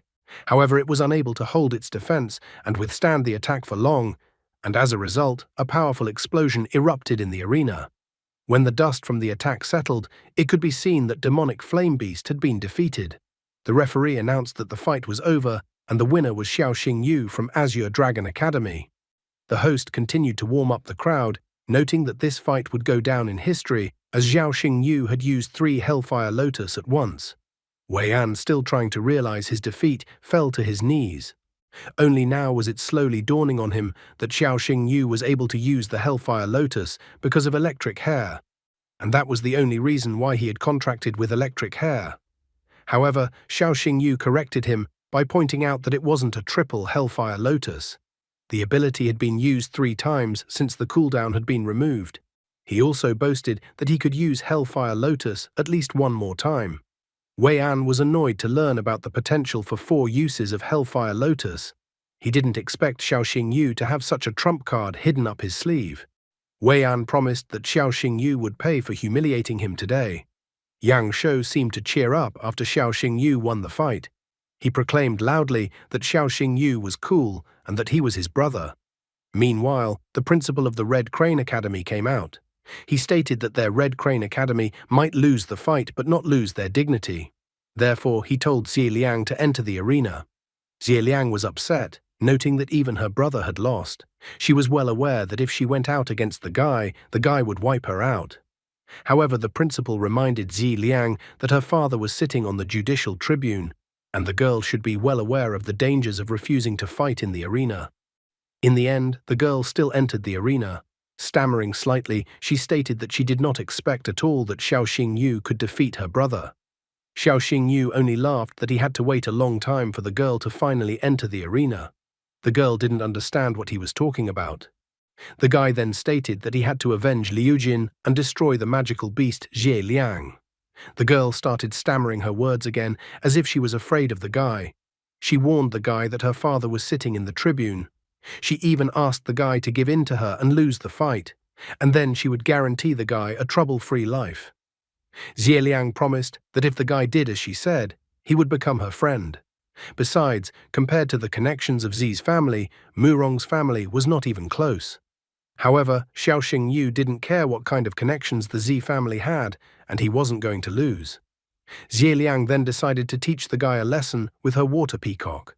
However, moments later, Water Peacock was already sent flying by his opponent, hitting the edge of the arena. The girl panicked as she realized that Water Peacock was hurt. Xiao Xingyu didn't stop there. He pointed his finger at the girl, reminding her that he had previously said that he would destroy her beast. The referee immediately stated that Water Peacock had lost consciousness. At the same moment, the host wondered if the others had seen what he had just seen. With just one attack from the Xiaoxing beast, the fight was over. Although this was already the second fight for Xiaoxing, he had defeated Water Peacock with full strength. Zhe couldn't understand how this was even possible, since she had a beast with the attribute of water.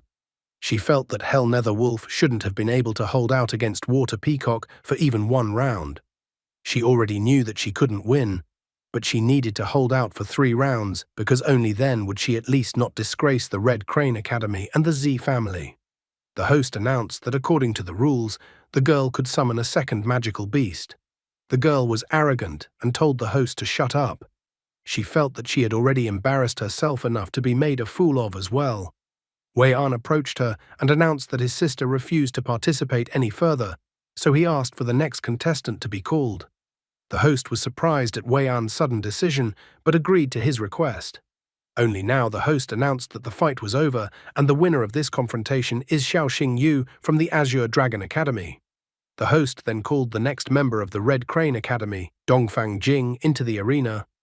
Xiaoxing noticed that the last participant from Red Crane Academy was left. Since the guy had never fought before, Xiaoxing thought that the guy might be the main trump card of the Red Crane Academy. With full confidence in his abilities, the guy entered the arena. He stated that he didn't think he would have to fight after all, so since he came out to fight, he promised to put up his full strength. Dongfang Jing even told Xiaoxing to start praying. He didn't hold back and immediately unleashed his 3 magical beasts, all of which were giant birds. After a short time, Dongfang Jing gave up, as all of his magical beasts were defeated. The host announced that the winner of the battle was Xiaoxing of the Azure Dragon Academy. The principal of Red Crane Academy clutched his right hand, realizing the shame of his academy's performance today. Xiaoxing admitted that he actually thought that Dongfang Jing was the strongest of the team. However, the guy only spread his hands apart because if Xie Wei An lost his fight, what was there to say about him? The guy felt like a minor character who originally had no chance of winning the fight. Meanwhile, Yang Shou and Xin Xin managed to approach the guy. The girl was happy that their academy had managed to win after all. Yang Shou was also surprised that Xiaoxing alone managed to defeat the entire opposing team. Xiaoxing turned to the girl and reminded her that they had actually won the tournament, so he didn't understand why the girl was so calm at such an important moment. He suddenly grabbed the girl with his hands and lifted her above the ground. The guy joyfully declared that this was their star moment, so they should celebrate this moment properly. The girl panicked that the guy did this in front of everyone and asked him to lower her back to the ground. Meanwhile, Wei An angrily pounded the street drink machine while his sister stood beside him. All they had to do was listen as the entire arena exploded with the thunderous shouts of the fans in the stands celebrating the victory of Azure Dragon Academy. In the same instant, a system alert came in front of Xiaoxing. The system was reporting that the Supernova Tournament Champion achievement had been unlocked, which meant the guy would be rewarded with an Attribute Crystal plus Bloodline Enhancement Crystal. The guy rejoiced that finally the mission was accomplished. The Attribute Crystal allows you to add another attribute to the beast, so he decided to use it for Freya. The Bloodline Enhancement Crystal improved the bloodline, so the guy decided to give it to Black Fang. Finally, Empress Shangguan Lan came over to personally congratulate them on their victory. She praised the brother and sister first, for which the girl thanked the Empress. Xiaoxing had already prepared for the Empress to put a medal on him. However, at this moment, the Empress suddenly grabbed the guy's head with her hand and pointed out that they had already met. Xiaoxing was incredibly scared because suddenly the Empress recognized him. The Empress then stroked the frightened guy's hair. A subordinate came over to her and the Empress told her to bring a medal and a cup. She suddenly said that she thought the guy had a lot of courage, but he was suddenly nervous in front of her. Xiaoxing tried to divert the topic by saying that it was just the first time he was so close to the Honorable Empress, and that was why he was nervous. Looking at the back of the departing Shangguan Lan, the guy had no way of understanding what the Empress's words meant. He wondered if she had decided not to expose him or if he had just misunderstood. As she left, the Empress said that the youths were growing so fast and that she had high hopes for them. Remembering the Shangguan Lan he had seen in his dream, he was scared whether he was really safe or had already been exposed. Once they got back to the hotel, it was already incredibly noisy. After today's duel in the arena, members of the various guilds had arrived at the guy's place to invite him to join them. Someone came from the Qnu guild to invite the guy to join them. This guild was ranked 30th in the rankings. Someone came from the Binpo guild. Someone came from the Jonyu guild, where 2/3 of the guild members were girls, and the guild leader was a real beauty.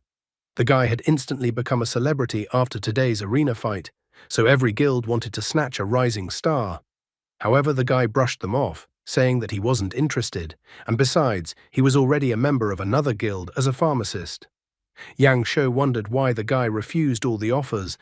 After all, they were all guilds from the top 50. Xiao Xingyu said with a bit of annoyance that the more famous a person was, the more trouble they were in. Xiao Xingyu had not yet forgotten that Qin Yanran and the girl from the Celestial Guild had been very kind to him, so he did not want to betray their trust. Yang Shou now understood a little better why the guy refused.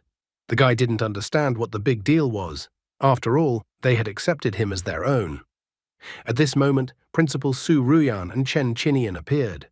Su Ruyan came in with a bottle of wine and wanted to celebrate their academy's victory in the tournament. Chen Qinian reminded her that she herself had made the rule that they shouldn't drink wine during the tournament. Su Ruyan suddenly said that it was a stupid rule and she would immediately rescind it. She asked him to go back and inform the disciplinary committee so that the rule would be cancelled immediately. Chen Qinian did not argue with her, stating that she is the principal and therefore her word is law. Su Ruyan then approached the guy, asking him to cheer up since he was the hero of tonight. She noticed that the guy was worried about something. Xiao Xingyu was a little surprised that Su Ruyan noticed it. She asked the guy to tell her because then she would help him relax. Suddenly, the guy asked Su Ruyan if she could show him her legs. Chen Qinian was just shocked at such a suggestion from the guy towards the principal. Su Ruyan instantly flared up, grabbing the guy by the collar and asking him to repeat what he had previously said. He even asked for Chen Qinian to save him. Chen Qinian pretended that he didn't care and didn't hear anything.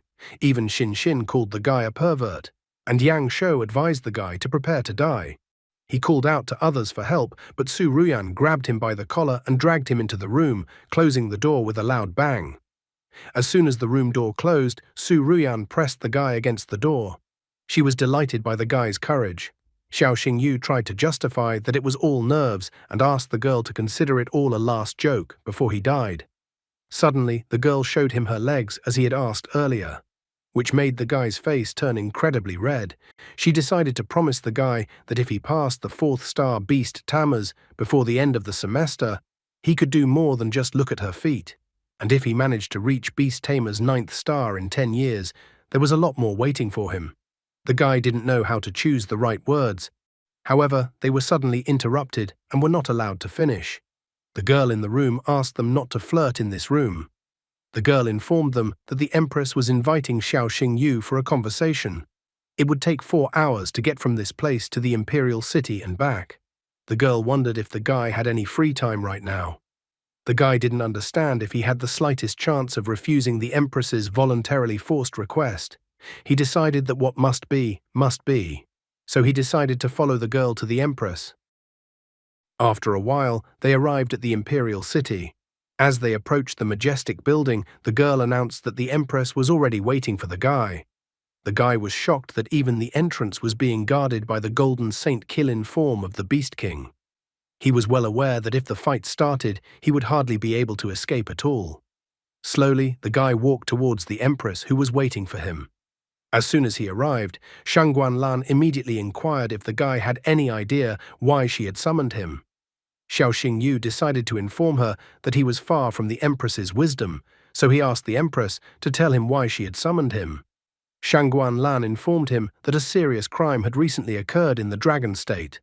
An unknown person had kidnapped a death row convict in the days when the guy was just out of town. Xiao Xingyu tried to dodge the claim, saying that it was a serious crime, but that he had no idea what it had to do with him. The guy realized that the Empress seemed to be following him after all. He hadn't returned home, he hadn't informed his sister, Liu Jin and the others couldn't reach him, so his explanations were unlikely to stand up to any criticism. She continued by saying that Counselor C had hypothesized that if a person was hiding something, he might be hiding his real strength and personality. Xiao Xingyu decided to start by saying that this was too general a conclusion.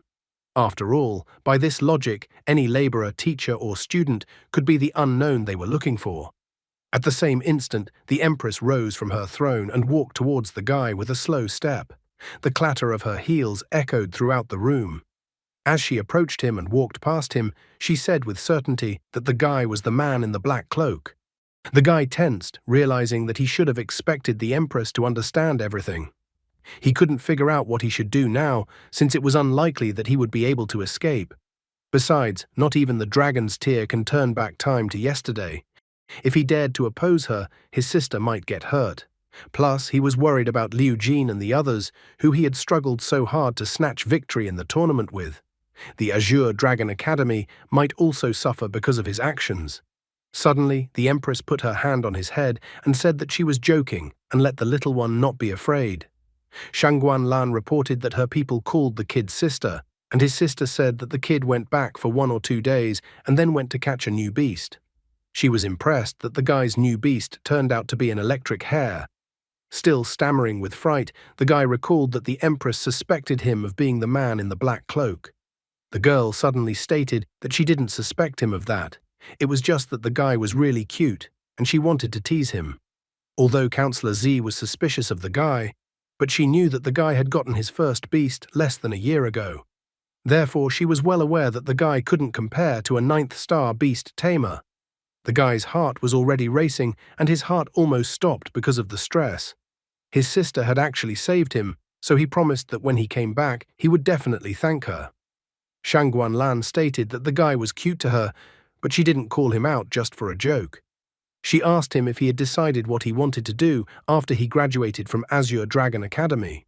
Xiao Xingyu admitted that he had 3 more years of study ahead of him, so he hadn't thought about his future after the academy yet. The Empress told him that there were only 3 paths for any academy graduate. The first path was to join the Beast Tamers Guild.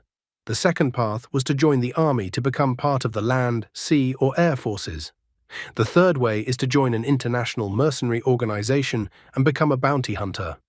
However, the Empress informed him that she could give the lad a 4th path. The guy was surprised, not understanding what the 4th path implied. Xiao Xingyu was surprised. Would the Empress really use him due to her position? He was even more surprised that he felt guilty at such thoughts. He even felt like slapping himself for having such thoughts. In the end, the guy asked the Empress directly what was the 4th path for him that she was suggesting. Shangguan Lan informed him that the guy could become a part of Emperor Soul and serve her. The Emperor Soul organization was the personal guard of Shangguan Lan, who performed the most dangerous tasks. The regular members of the Silver Priests were completely replaced every month, which once again proved the lethal nature of the profession. The Red Priests had an even higher mortality rate. Most died on undercover assignments, and their deaths were even more agonizing than those of the Silver Priests. Only the Great Black Priests had a high survival rate. They were the strongest, but to become one had to fulfill 3 conditions: reaching the Beast Tamer's level of 8th star, performing a first-class feat in Emperor Soul, and gaining the full trust of the Empress. The Empress asked the guy if he was willing to join the Emperor Soul ranks. The guy thanked her for her trust and favor. He was about to continue his speech, but the Empress interrupted him, noting that judging by the tone of his voice, the guy wanted to refuse her offer, while showing himself to be a good guy. Xiao Xingyu immediately protested, declaring that he was willing to join Emperor Soul even now because he wanted to become stronger with all his heart. The Empress walked up to him and smiled, saying that she immediately realized that he was smart and would make the right choice. Xiao Xingyu only sighed dejectedly, knowing full well that he didn't even have any choice. He had heard that serving a ruler was like living next to a tiger, but it wasn't that bad. Plus, he noticed it seemed like the Empress didn't trust Xi Jun. Otherwise, she wouldn't have told him that Xi Jun was suspicious of him. He even promised that when he became the Grand Black Priest, he would have a chance to take Xie Jun's place. After that, he would become the 2nd person in the Empire. And if he still uses the identity of the man in the black cloak, he would one day be able to topple the Empress from her pedestal. Suddenly, the Empress wanted to show the guy something, and then told her subordinates to come into her room. The subordinates entered with an oversized magical beast. The guy quickly checked him with his marvelous eyes. In front of him was Killin. Stage, full form, level 1.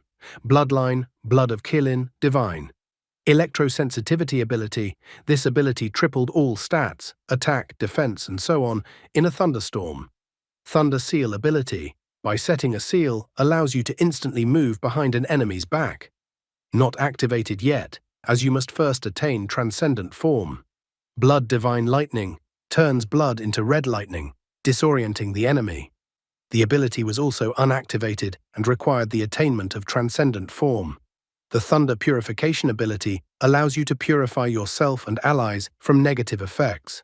Burns, poisoning, slowdowns, and so on. Attributes: lightning, healing. Loyalty, 330, skill, heavenly punishment. With a roar, summons 18 lightning strikes that deal area damage.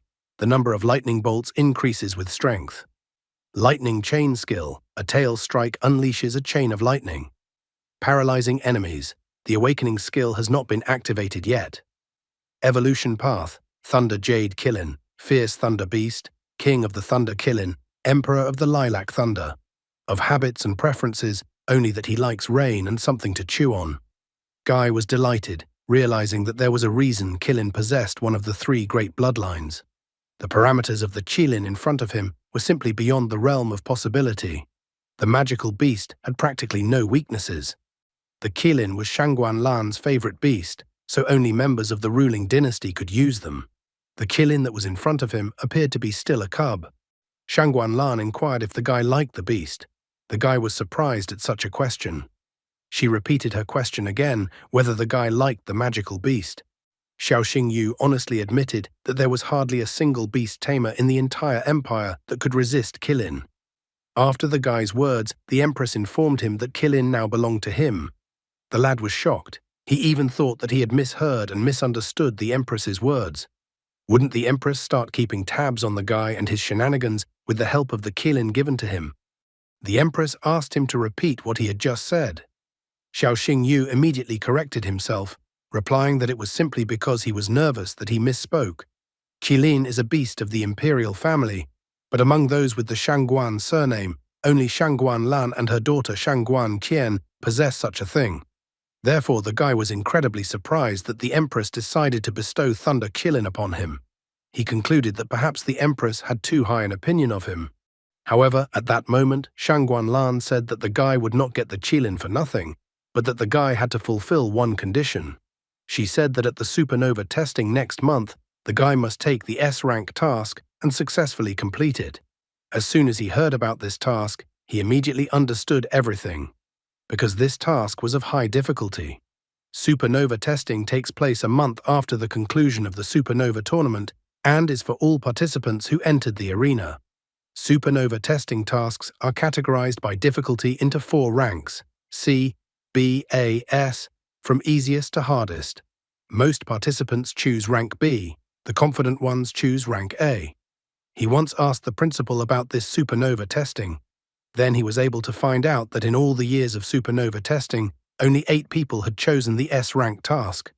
Out of those 8, 6 of them had failed. The remaining 2 had a hard time passing the test. From this, he concluded that the Empress most likely wanted to test his potential and whether he was worthy of joining the Emperor Soul. So the guy was going to fulfill her hope. He stood in a confident pose, placed his hand on his heart, and then announced that he had already said that he wanted to become stronger with all his heart. Therefore, he assured the Empress that he would definitely handle the S-rank task and would not disappoint the Empress. Shangguan Lan had expected such a response from him, so she remarked that the guy was as smart as she expected. She also pointed out that Jie Jun wanted to promote Jie Wei-an to Emperor Soul, but she did not allow him to do so. After that, the Empress announced that it was quite late, so the guy could leave. The guy politely said goodbye to the Empress. Sitting back on the throne, Shangguan Lan pondered the encounter with the guy. She quickly noticed that the guy was quite promising, but she wondered why she couldn't resist, and still decided to tease him. This question alerted her, casting another suspicion in the guy's direction. Soon the guy returned to his hotel room. As soon as he returned to his hotel room, Dailu and Shasha immediately appeared in front of him. After looking at their faces, the guy wondered why they were so serious. He asked them to calm down and smile a little. However, Dailu called him a fool, reminding him that serving the ruler was like living next to a tiger. To which the guy pointed out to her that how could he have survived if he had refused the empress in such a situation. Dailu understood that, but still couldn't agree with that choice. Shasha was also very concerned, noting that she understood the guy's situation and that accepting the empress's offer was the only way out. However, she wanted to remind the guy that in the imperial soul, the mortality rate of ordinary silver priest members was above 90%. Xiao Xingyu tried to reassure them, pointing out that sometimes a desperate situation hid a single path to salvation. He asked them to remember what Shangguan Lan said to him at the end. Dailu asked if he was referring to the fact that the empress refused to accept Xie Wei-an into the emperor soul. Medusa was alarmed, noting that Shangguan Lan is by nature extremely suspicious, and even Jie Jun she doesn't trust completely. Dailu also brought up that the Z family's influence is getting stronger and stronger, which means they may soon break free from her control. The guy cheerfully declared that someone like him, Xiao Xingyu, a rootless commoner who had a chance for a better life. If he becomes part of the imperial soul, he will be obliged to be loyal to the empress, and will not be able to join behind-the-scenes alliances. So the empress wants to use him to restrain the Z family. All he has to do is keep playing his role, step by step earning the empress's trust until she lets her guard down. And when he becomes strong enough, he will strike first and topple her from the throne. The girls looked at the guy like he was mentally ill as he chortled while fantasizing about it. He was so deep into his fantasies that he was already envisioning how the empire would soon bear his surname, Xiao. Dailu was not so optimistic, believing that the guy was playing with fire. But the guy corrected her by pointing out that he wasn't playing with fire, but with human nature. However, Dailu was not only concerned about that. She rightly remarked that when the guy became emperor, there would be a lot of women around him. He was even surprised that that was the first thing she thought of, since he had implied something else entirely.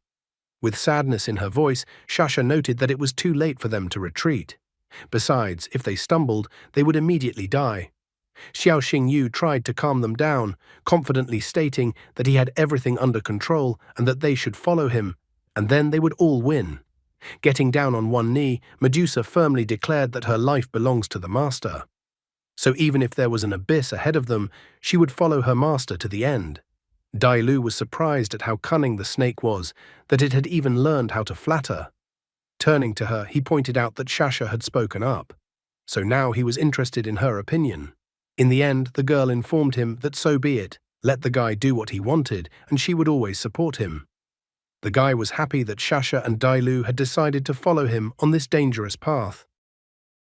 After a while, everyone arrived at the airport because the supernova tournament was over. While at the airport, the guy was happy that he would finally be able to go home. As soon as they entered the airplane, Chen Qinian asked them if they had brought everything with them. Xiao Xingyu, on the other hand, was more interested in why they were the only ones on the plane. Chen Qinian explained to him that the principal was in a good mood, so she rented the whole plane just for them. The guy was happy that the principal had been so generous. Noticing his backpack, Yang Shou was surprised that he had packed so much stuff.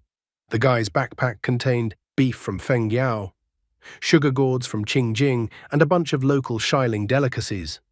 Looking at the contents of the backpack, he even thought that the guy didn't come for the supernova tournament, but for groceries.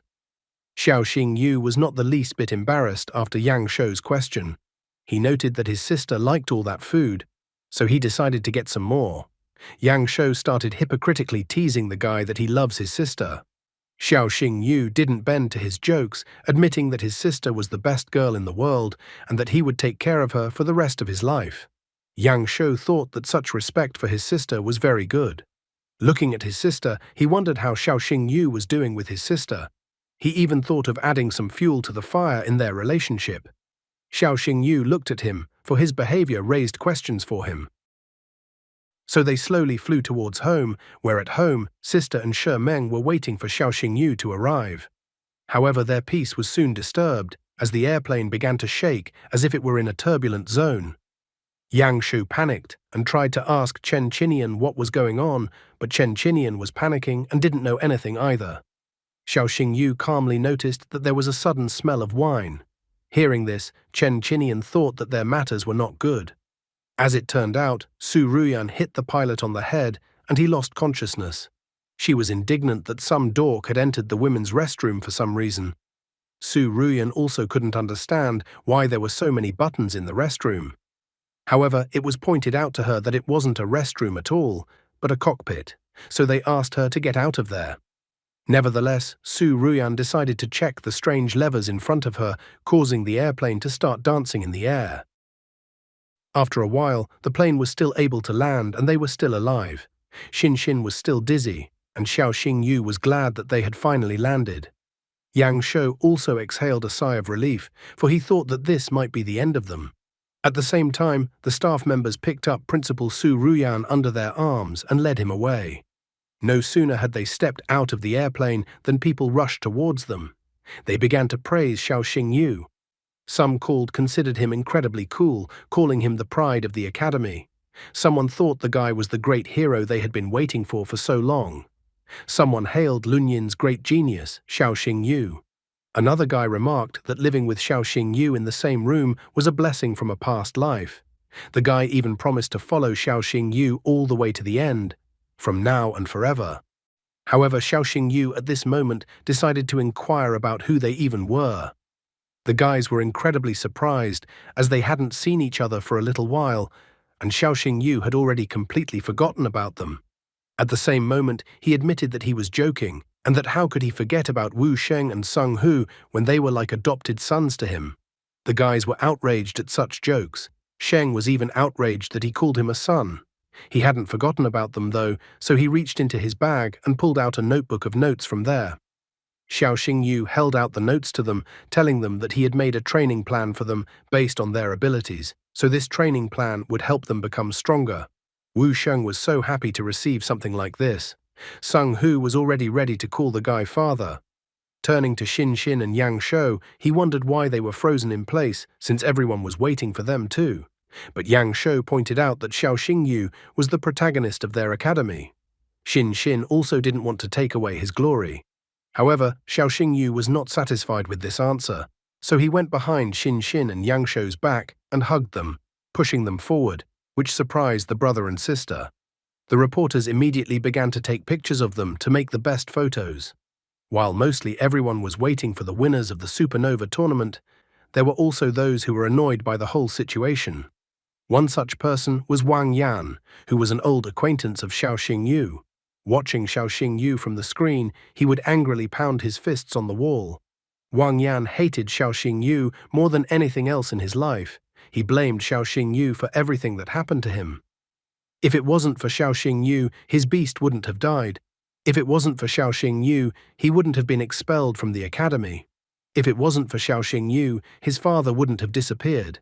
And he wouldn't be wandering around like a dog despised by everyone. Wang Yan blamed Xiao Xingyu for everything, but by no means himself. He believed that he was the dark horse of the Azure Dragon Academy, so this title and the fame that Xiao Xingyu received should have been his. At this moment, an unknown person wearing a red hooded cloak appeared behind the guy. He reached out and grabbed the guy's shoulder, making him incredibly scared. The unknown person pointed out that the guy's name was Wang Yan, and that he was the son of Wang Dongsheng. Wang Yan angrily asked who appeared in front of him and how the unknown person knew his father. The unknown person pointed out that the guy didn't need that information. He also added that if the guy wanted to defeat Xiao Xingyu, he should come to them. After he gave Wang Yan the leaflet, he left. Wang Yan did not understand what kind of unknown person had appeared in front of him. However, when he looked at the leaflet that the stranger handed him, he was shocked. It was the symbol of the Beast Tamers of the Darkness Guild. After a while, still the same day, sitting in class, the students were surprised to hear about the midterm exam. Chen Qinian explained to them that there was a midterm exam scheduled for this semester, which would consist of 2 parts. The first part of the exam was a pièce de resistance theory exam, while the second part of the exam was a practical exam, an actual battle with magical beasts. Chen Qinian told them that their group would be escorting a military freight train numbered 13.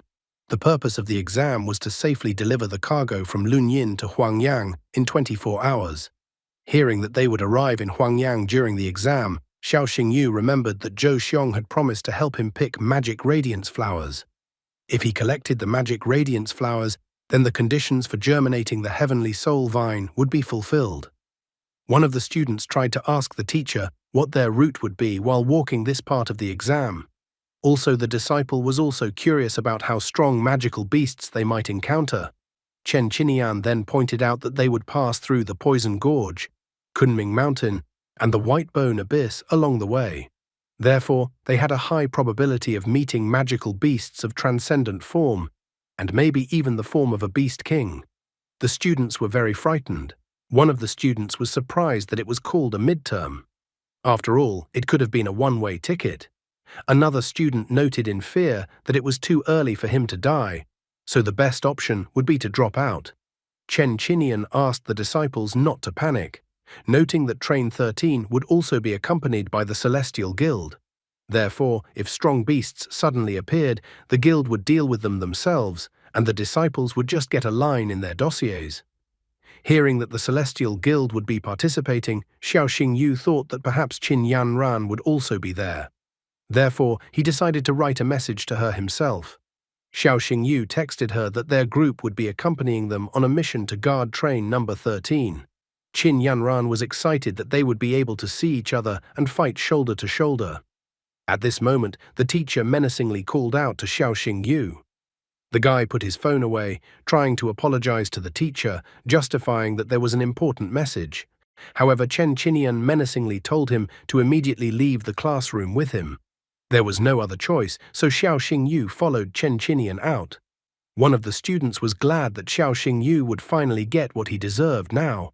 After leaving the classroom, Xiao Xingyu pointed out that it was not necessary to punish him. However, Chen Qinian admitted that he was not the one to punish the guy, as he would definitely be reprimanded by the principal afterwards. After that, Chen Qinian took out some kind of stone from his pocket.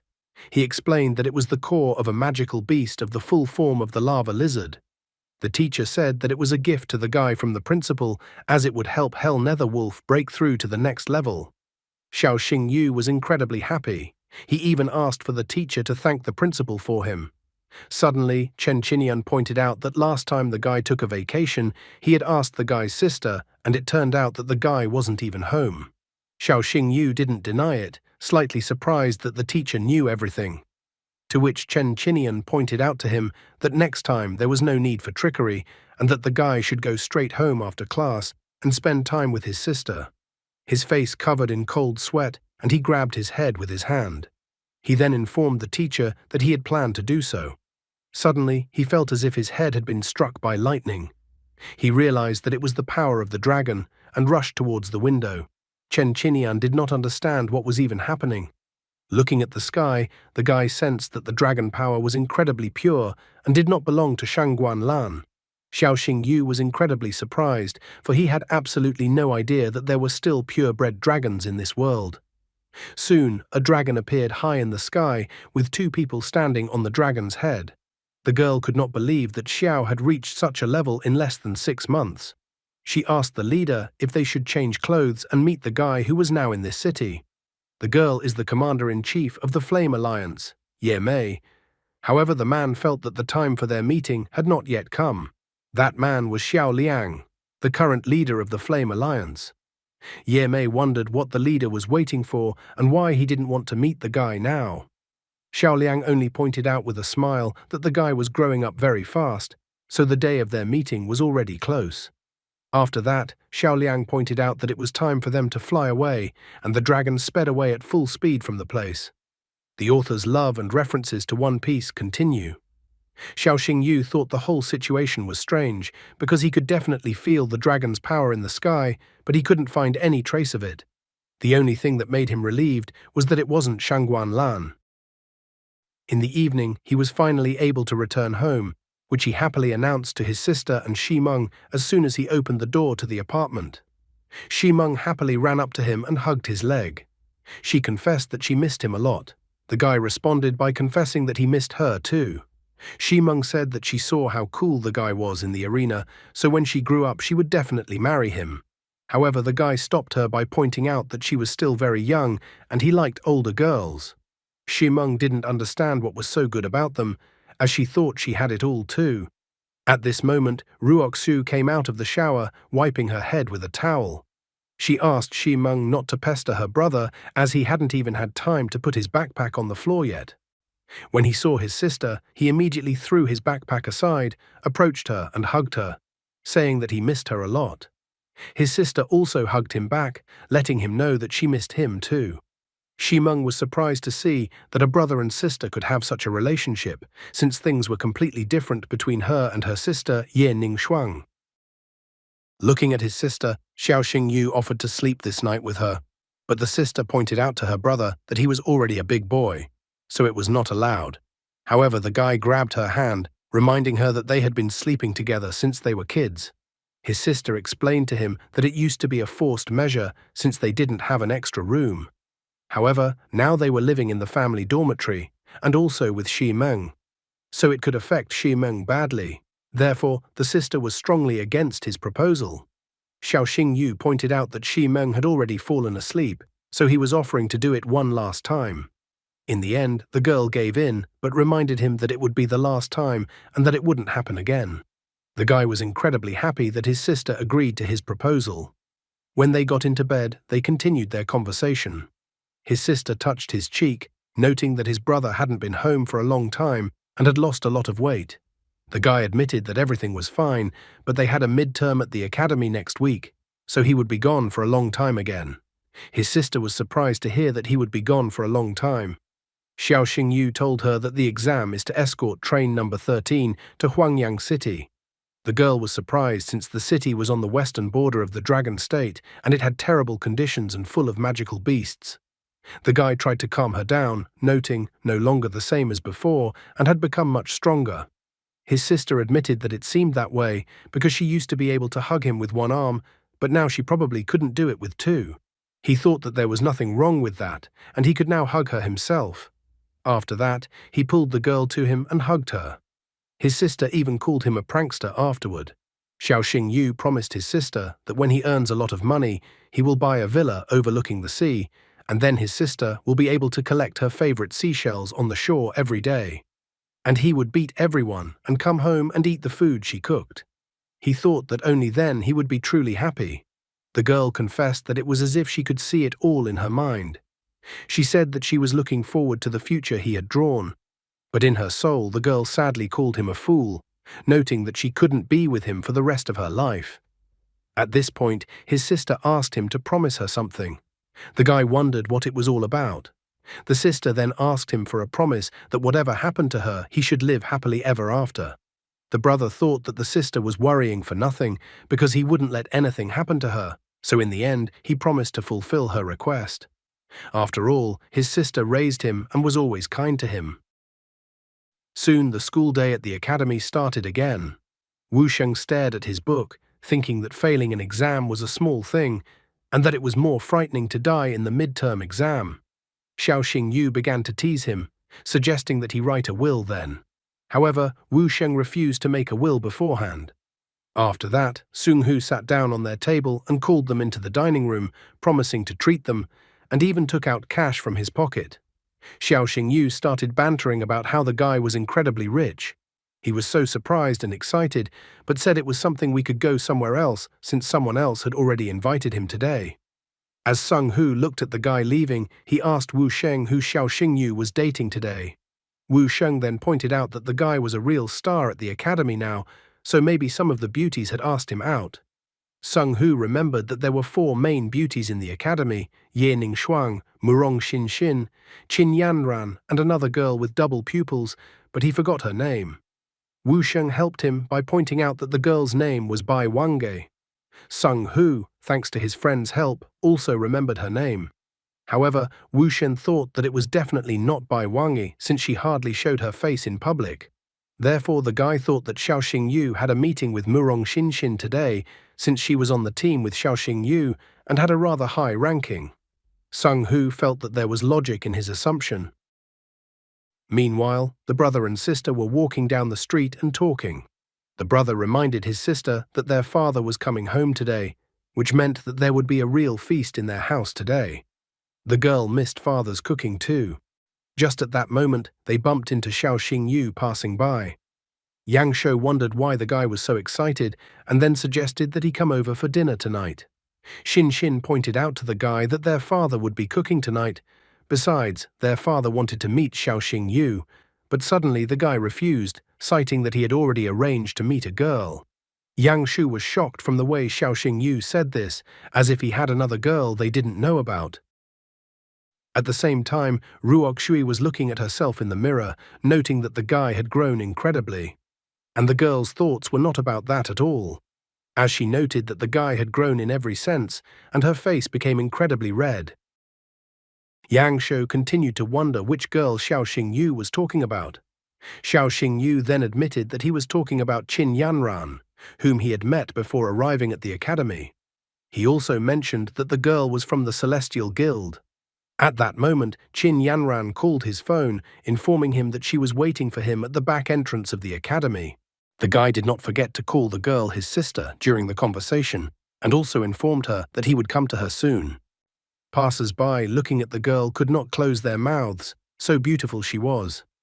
After that, the guy said goodbye to Yang Shou and Liu Jin, telling them that they should meet another time, and then he would treat them.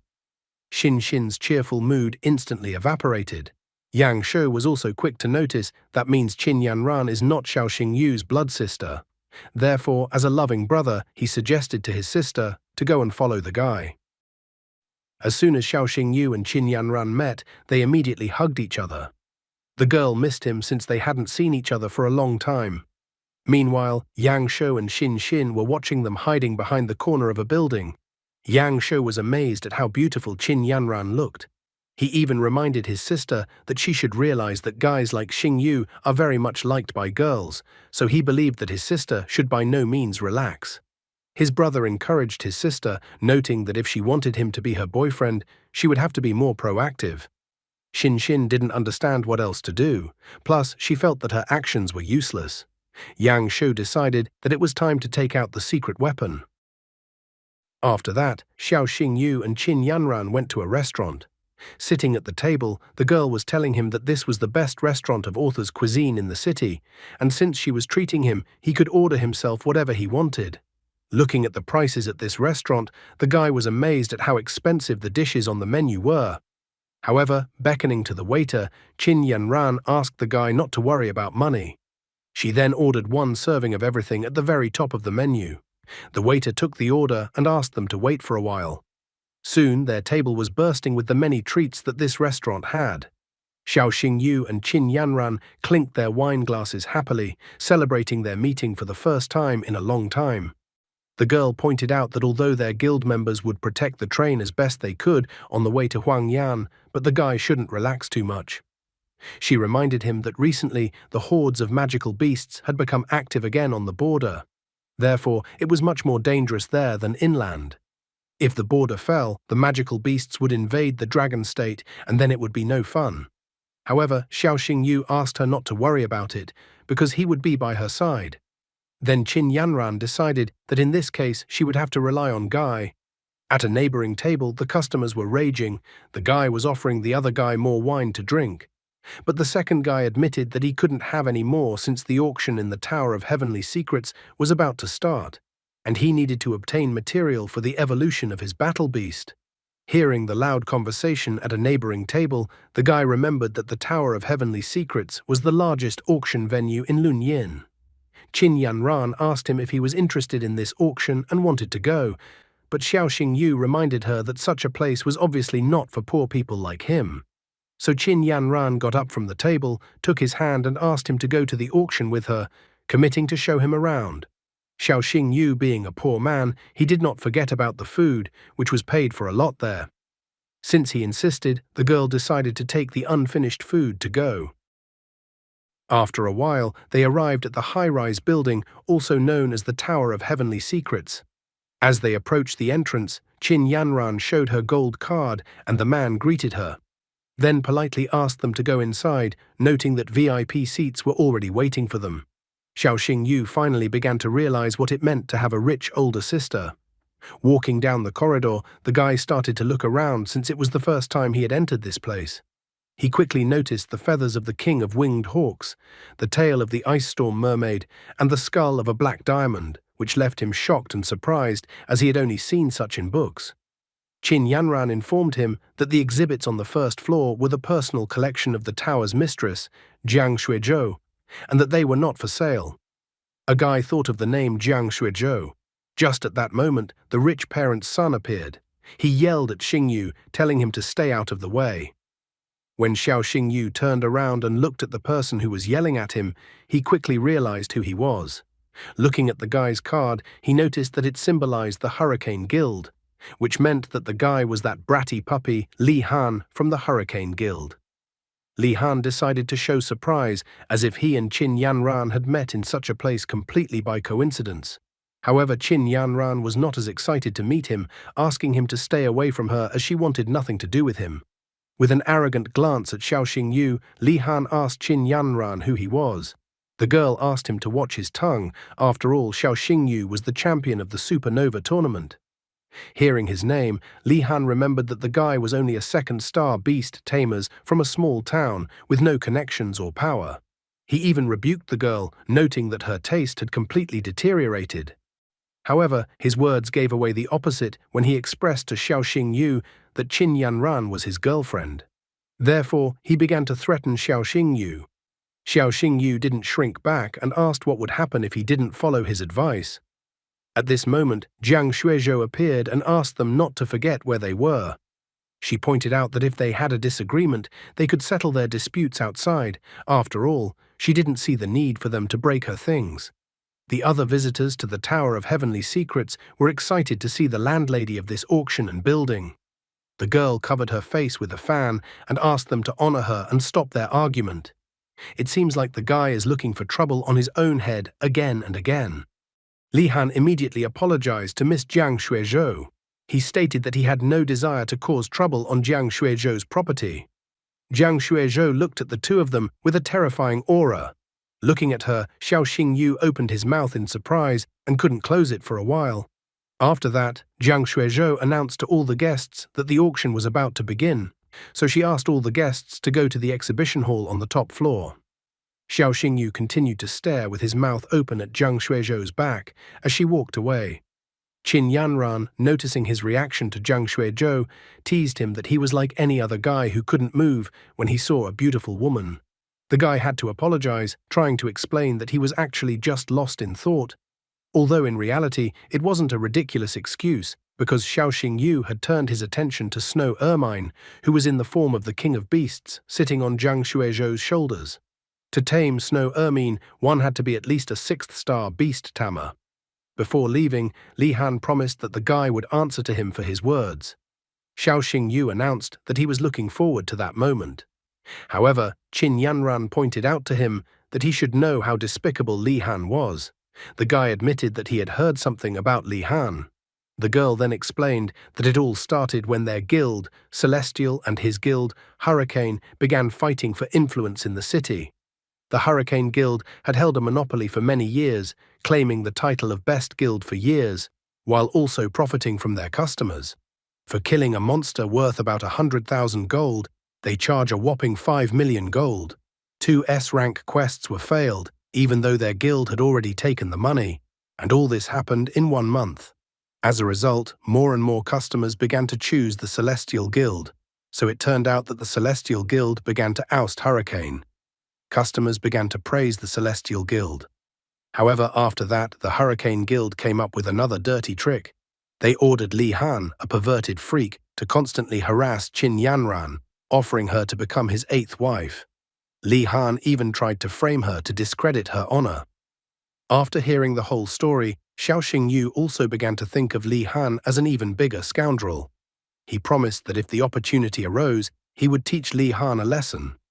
Suddenly, Xiao Xingyu was called over by a girl. The guy was surprised when he saw her. The girl told him that she needed to talk to him, so she asked him to give her a minute. The guy looked at her in confusion, not understanding what they wanted from him this time and whether he was in trouble again because of the Empress. Turning to Qin Yanran, he asked her to wait for him for a moment while he tried to quickly sort out the problem. As soon as he entered the room, the girl immediately handed him an object. She pointed out that last time the guy was in such a hurry that he didn't even take the thing the Empress had given him. Xiao Xingyu looked at the item and couldn't understand what it was at all. Handing the item to the young man, the girl said that it was the seal of the Emperor Soul. The young man was surprised that he had been given some kind of seal.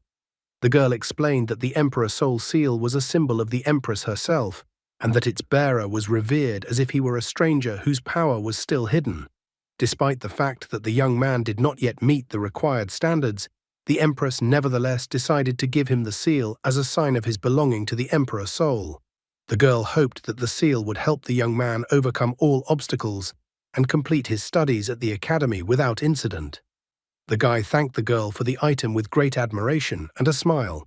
He also asked the girl to convey his gratitude to the Empress on his behalf. After all, the Empress had rated him so highly. The girl said that there was no need to thank her because she just happened to be nearby. After that, the girl said that she needed to accompany an important person to the border and looked behind her where someone was taking a shower. The guy was surprised that the girl had brought him into the room just as the another girl was taking a shower. The girl assured him that the shower door was closed, so everything was fine, and the lady would not be offended. The guy said goodbye to the girl and left the room. Qin Yanran had been waiting for him outside the door the whole time.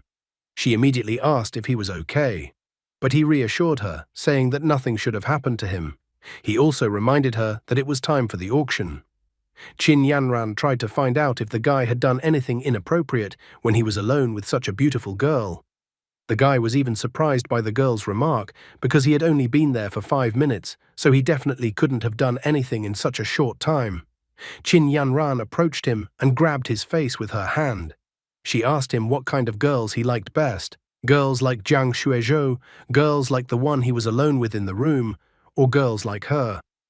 The guy immediately dodged the girl's jealous blow, saying that he liked girls like Yanran's sister, heroic and courageous girls. Qin Yanran was even surprised at how mature the guy had become and that he possessed high emotional intelligence. After all, her brother had proven himself capable of pleasing his older sister. The guy just laughed awkwardly at that moment. Soon they arrived at the auction, where Li Han was incredibly angry that Xiao Xingyu was standing too close to Qin Yanran. A subordinate approached Li Han. He asked if he should find a few guys after the auction to drag Xiao Xingyu into an alley and teach him a lesson. However, Li Han was indignant that it was not his style to wait until the end of the auction to punish the insolent Xiao Xingyu. After all, that was his style. Then the subordinate decided to resort to dirty tactics. He asked Li Han to take a look at what he had. The subordinate took out a photo of Xiao Xingyu's sister. Li Han was delighted when he saw the photo of the girl and came up with his cunning plan. He was delighted at how beautiful the girl was. Poor blonde guy, he's so young and so stupid, not understanding what kind of adventure he's gotten himself into this time, but maybe without his legs and arms, he'll definitely have a better life. And he doesn't even know that after meeting Ruo Xue, Vice Dean Wang Dongsheng disappeared. Xiao Xingyu and Qin Yanran watched as the bids at the auction rose higher and higher. Someone was willing to pay 8 million just to see Jiang Xuezhou smile. Someone was willing to bid 10 million just for the chance to have dinner with Jiang Xuezhou. The guy was surprised that even the skull of the Tianyan beast, which was only worth 3 million, had already been bid up to 10 million. Since the guy grew up in a poor family, he sincerely didn't understand why people were so willing to throw money around. Qin Yanran put her hand on his shoulder and said that the guy was so naive and silly. In fact, they weren't buying things at the auction, but Jiang Xuezhou's attention. These people just wanted to get closer to Jiang Xuezhou. However, the guy said that no matter what Jiang Xuezhou was like, he still thought she couldn't be better than Yanran's sister. The girl found that the guy was an incredible flatterer. However, at that moment, he seemed to contradict his own words and looked at Jiang Xuezhou. Although he was not interested in this woman, he felt that she was surrounded by some kind of mysterious aura. It bothered him that he could not figure her out. In the end, he decided that if the opportunity arose, he would have to get to know Jiang Xuezhou. After that, Jiang Xuezhou announced that the beautiful assistants would bring out the 9th lot of the auction. Jiang Xuezhou announced that it was a rare treasure capable of bringing a dying beast back to life, the root of a dragon's horn. The starting price for the dragon's horn root was 80 million. The auction attendees were in complete shock. They did not expect to see a dragon horn root at the auction. One of the attendees stated that the price of 80 million was nothing, as even 800 million for a dragon horn root would not be a waste. Xiao Xingyu also took a liking to the dragon horn root. Bids for the lot began to come in one after another, but suddenly a noise caught everyone's attention. As it turned out, Xiao Xingyu had allegedly accidentally broken a glass and spilled expensive wine on himself. Li Han, sitting in the neighboring VIP box, was not surprised at all. He believed that a poor man would always remain poor. So, in his eyes, the guy had just embarrassed himself once again. Jiang Xuezhou turned her attention to him. She ordered one of her subordinates to help the guy go to the restroom and clean himself up. Xiao Xinyu was so brazen that he asked Jiang Xuezhou to personally escort him to the restroom. He wanted her to show him where the restroom was. Even she was taken aback by such a request. One of the auction attendees became indignant. He didn't understand who this guy was that Jiang Xuezhou should be helping him. Other auction attendees also became indignant. One guy couldn't understand how it was even possible for a goose to be a match for a swan. The guy saw through Xiao Xingyu's plan that Xiao Xingyu wanted to take advantage of the opportunity to hit on Jiang Xuezhou. He believed that this would never happen. Another guy called security and asked them to immediately throw the insolent man out of the Tower of Heavenly Secrets. Even Li Han was surprised at how shameless Xiao Xingyu could be. He was surprised that Xiao Xingyu decided to flirt with another woman when Yanran was right next to him. He even pointed out that now Yanran should finally see Xiao Xingyu's true colors. Where did the wine stain on his t-shirt go? Jiang Xuezhou was so polite that she kindly agreed to accompany the guy to the restroom. Xiao Xingyu thanked her for her gesture. The other auction attendees were simply furious. They couldn't believe that a goddess could like such a scoundrel as the guy in front of them. Another guy complained that he had spent a lot of money at this place over the years. None of them understood why this guy, and not one of them. Qin Yanran also drew a conclusion from this incident, but like everyone else, it was completely wrong. She thought that Xiao Xingyu had deliberately broken his wine glass to get closer to Jiang Xuezhou. At that moment, she thought that the guy liked women in qipaos. So she decided that next time she would wear a qipao too. Qipao, also known as cheongsam or Mandarin dress, is a traditional Chinese dress that gained popularity in the 1920s in Shanghai. It is characterized by a tight silhouette, high collar and side slits, and is often decorated with traditional Chinese patterns. Meanwhile, Xiao Xingyu and Jiang Xuezhou arrived at the restroom. While in the restroom, Jiang Xuezhou pointed out that the guy had deliberately arranged everything so that he could be alone with her. Therefore, she became curious about what the guy wanted to tell her, since he had done something like that. Wiping the wine stain off his t-shirt, which had already evaporated, the guy said that the dragon horn root that was put up for auction was actually a fake. Jiang Xuezhou was outraged that the guy had declared such an item to be fake. She explained to him that her auction house always checks items for authenticity.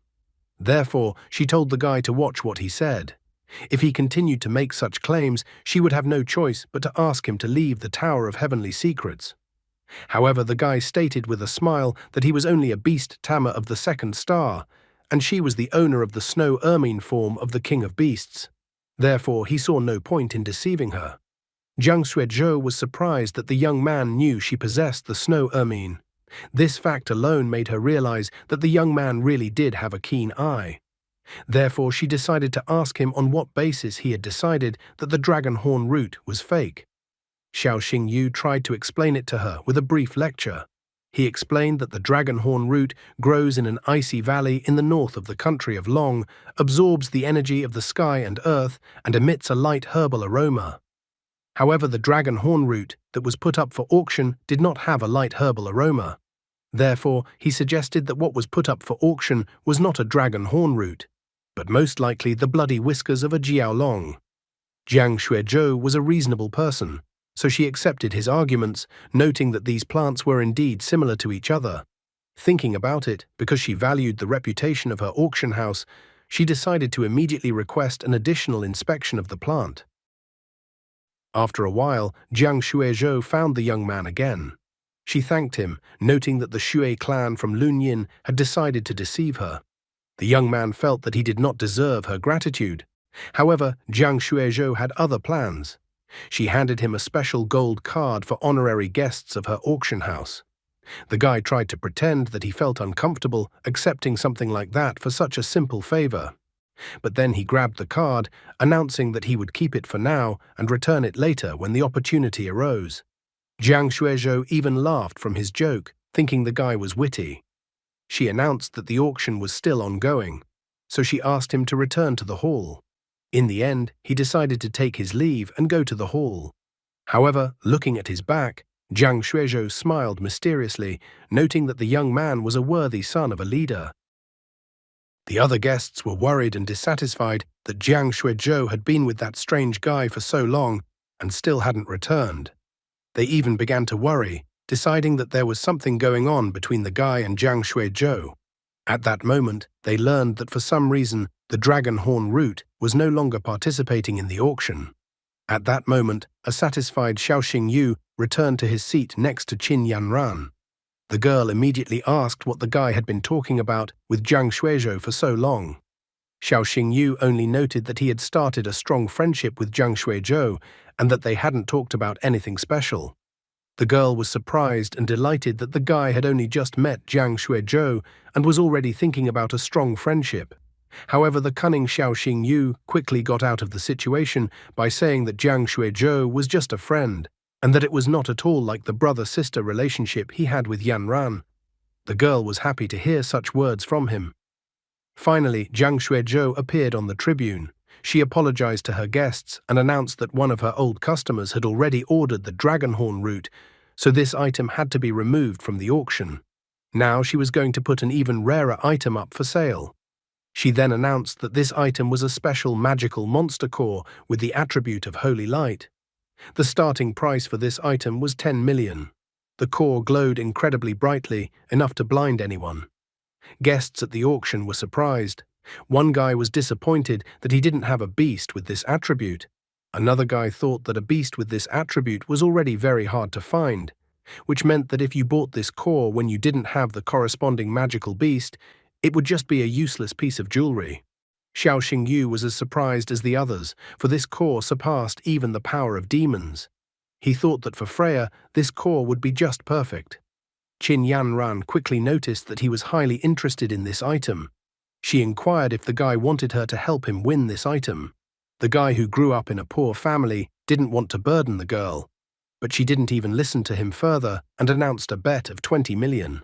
Her behavior surprised everyone around her, including Xiaoxing Yu. However, it wasn't that simple, because as soon as her reaction to the core saw Li Han, he bet 30 million. The girl was well aware that Li Han was just trying to get back at her, but she had no choice as she wanted to get the core for her brother, so she announced a bid of 40 million. Li Han admired his villainous plan, so he bet 50 million. He said that no matter how much Qin Yanran offered, he would still raise the bid by another 10 million. The girl was outraged, for Li Han was already overstepping his bounds. In response, he declared that he would purposely not let Xiaoxing Yu live peacefully. So he announced that if the girl dared to empty her guild's treasury, he would stop outbidding her. The girl was furious.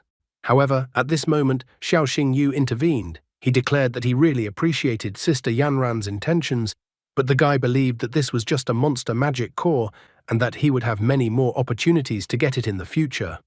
The girl was upset, because such a quality core could not be found anymore. Jiang Shuizhou now intervened in the auction, and taking the core in her hand, she addressed the guy and the other guests. Jiang Shuizhou announced to everyone that Xiaoxing Yu was the holder of the highest gold card of the Tower of Heavenly Secrets and was also her friend.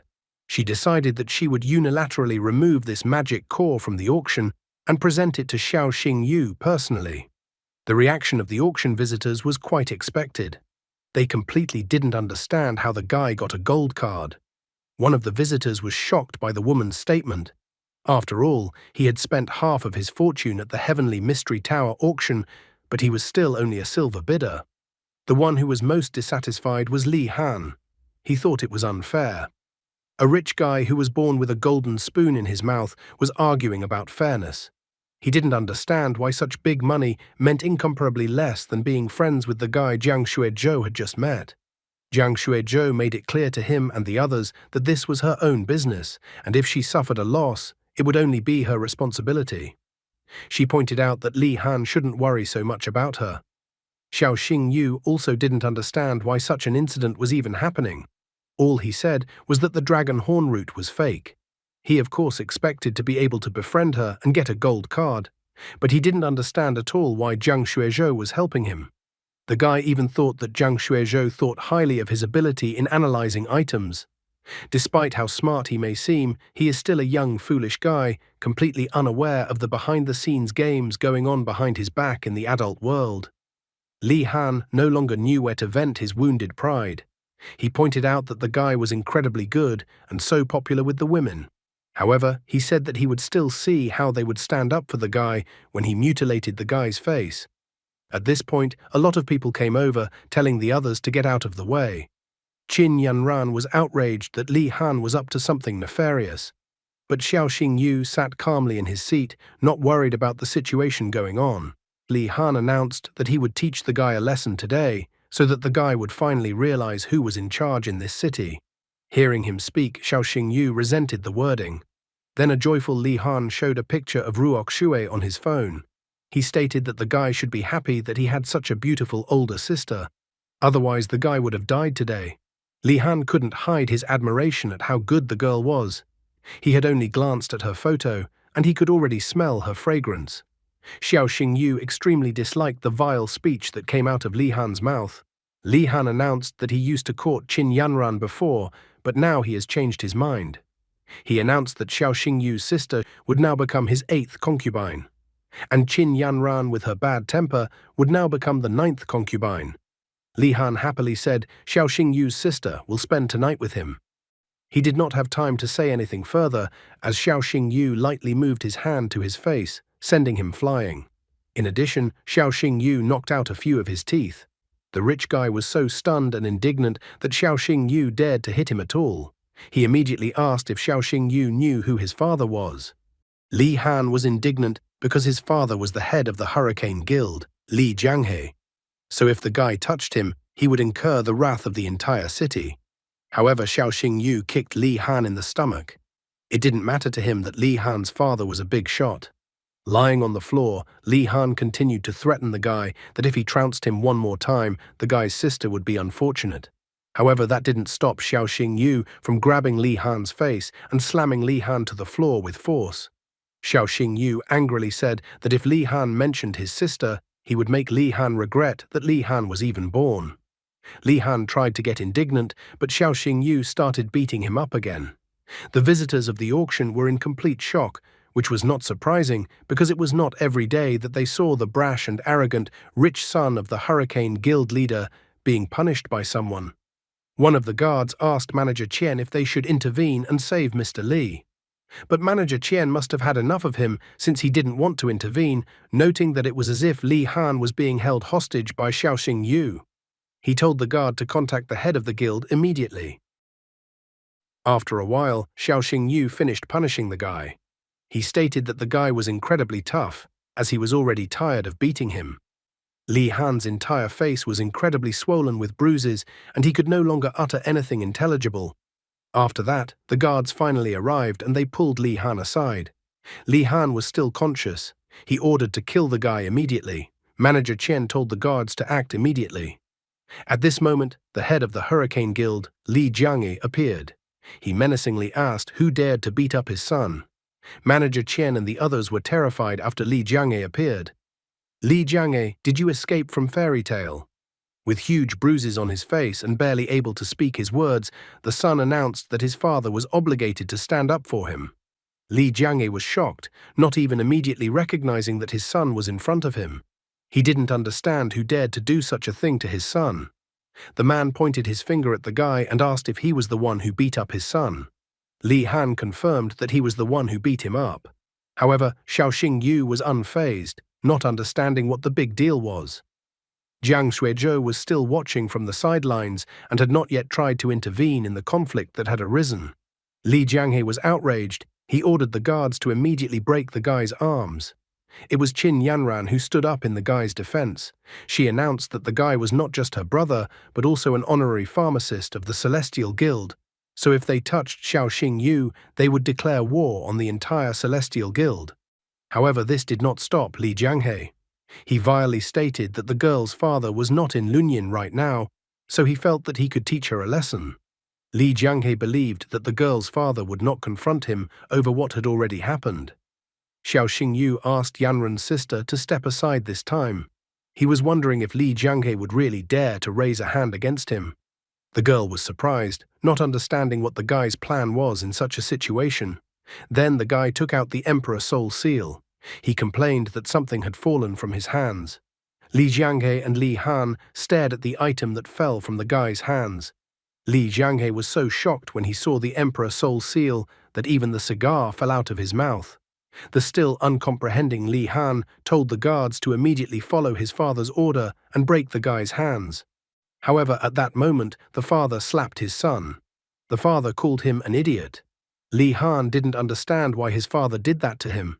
At the same time, Li Jianghe was examining the Emperor Soul Seal that had fallen from the guy's hands. He realized that the Emperor Soul Seal, so he blew on it as if he was trying to clean it. His face then became covered in cold sweat as he stated that he was apologizing to the guy for the inconvenience his wayward son had caused the guy. The old man inquired about the items the guy wanted to purchase at this auction and that he would immediately buy all the items the guy was interested in. Military Councillor Jie Jun, the 4 governors, the generals of the 3 armies, all these powerful men are Shangguan Lan's confidants, pillars of the state. However, they are not the ones who enjoy the greatest trust of the Empress. In order to strengthen her position in the Dragon State, Shangguan Lan has created an Emperor Soul organization that reports only to her. Every member of the Emperor Soul is like a dead man. Therefore, the Empress gave them the special privilege of wearing the seal of the Emperor Soul. There is an unspoken rule in the Dragon State. If you see the seal, consider that you have seen the Empress herself. Li Han still didn't understand why his father had hit him. After all, they were supposed to punish the insolent man. However, Li Jianghe told him to shut up immediately. He even complained that no one else had a son as stupid as him.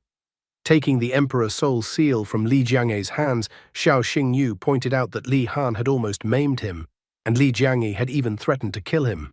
Therefore, the guy demanded an immediate explanation from the old man. The old man stated that it was all a big misunderstanding. He reported that he was incredibly sorry that they had ruined the guy's mood. The old man announced that as a token of the sincerity of their apology, they were willing to purchase any auction items for the guy. Xiao Xingyu rejected his offer, saying that he was not interested in money. Xiao Xingyu decided that since Li Jianghe had admitted his mistake, Xiao Xingyu had the right to choose his own way of apologizing to them. Trying to contain his anger and continuing to smile, the old man asked how he could earn the guy's forgiveness. The guy decided that it would be pretty quick and easy. He reminded him that since Li Han had insulted his sisters and wanted to kill him, he would break Li Han's arm for it. The guy thought that was a pretty fair solution to the problem. The old man was shocked at the guy's words. Xiao Xingyu then reminded him that Li Jianghe could suffer the punishment himself, instead of his son. He asked if the Hurricane Guild no longer needed a guild leader. The old man quickly realized that the situation could get worse. He asked the guy which arm of his stupid son the guy wanted to break. Xiao Xingyu chose the right hand. He declared that if he saw Li Han being able to move his right arm even once more, the old man would face the consequences. Li Han was frightened, not realizing what was even happening. He warned the guy not to do anything stupid. However, at this moment, the old man broke his son's right arm with a slight movement of his hand. Li Han fell to the floor in pain. He squealed because his arm was incredibly sore. The old man asked the guy if he was satisfied now. After that, Xiao Xingyu told them to scram. With a strained smile, Li Jianghe thanked Xiao Xingyu. He promised that he would strictly punish his son. The old man then demanded that the guards finally pick up his idiot son and take him out of here. Xiao Xingyu didn't care about them anymore, and he walked over to Yanran's sister, noting that it was time for them to leave as well. Only now did Jiang Shuizhou intervene. She told all the guests that what happened today in the Heavenly Mystery Tower should stay here and they should not spread about it. She asked all the visitors to remember the rules and act as if nothing had happened. The visitors of the auction immediately supported her idea, and that one should do as Jiang Shuizhou said. When they left the auction hall, the girl asked the guy why he had gotten involved in this story in the first place. She was well aware that if the guy didn't have the Emperor Soul Seal, the guy wouldn't be alive anymore, so she thought that he had acted too unreasonably.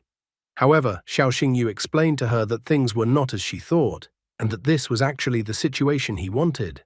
The girl was stunned, not understanding why he would intentionally get involved in such a venture. The guy explained to her that according to his tactics, he had deliberately made himself look weak. Meanwhile, the unknown pink-haired girl asked her subordinate if she had written down all the information about Xiao Xingyu. The girl said that she had written everything down. The unfamiliar pink-haired girl who had showered earlier turned out to be Shangguan Lan's daughter, Shangguan Qian. She told her subordinate to send the records related to Xiao Xingyu to her mother. The girl obediently agreed to fulfill this order. At the same time, someone also contacted Jiang Shuizhou on the phone. This stranger turned out to be the commander-in-chief of the Flame Alliance, Ye Mei. She asked if Jiang Shuizhou had already seen a guy. Jiang Shuizhou praised the guy, as he seemed much smarter than she thought.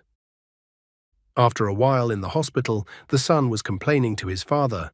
He didn't understand why his father had allowed that plebeian to break his son's arm because of some Emperor Soul Seal. The old man was angered that his son never realized his mistake. His father had clearly explained to him that if he saw that guy, he should either hide or behave calmly.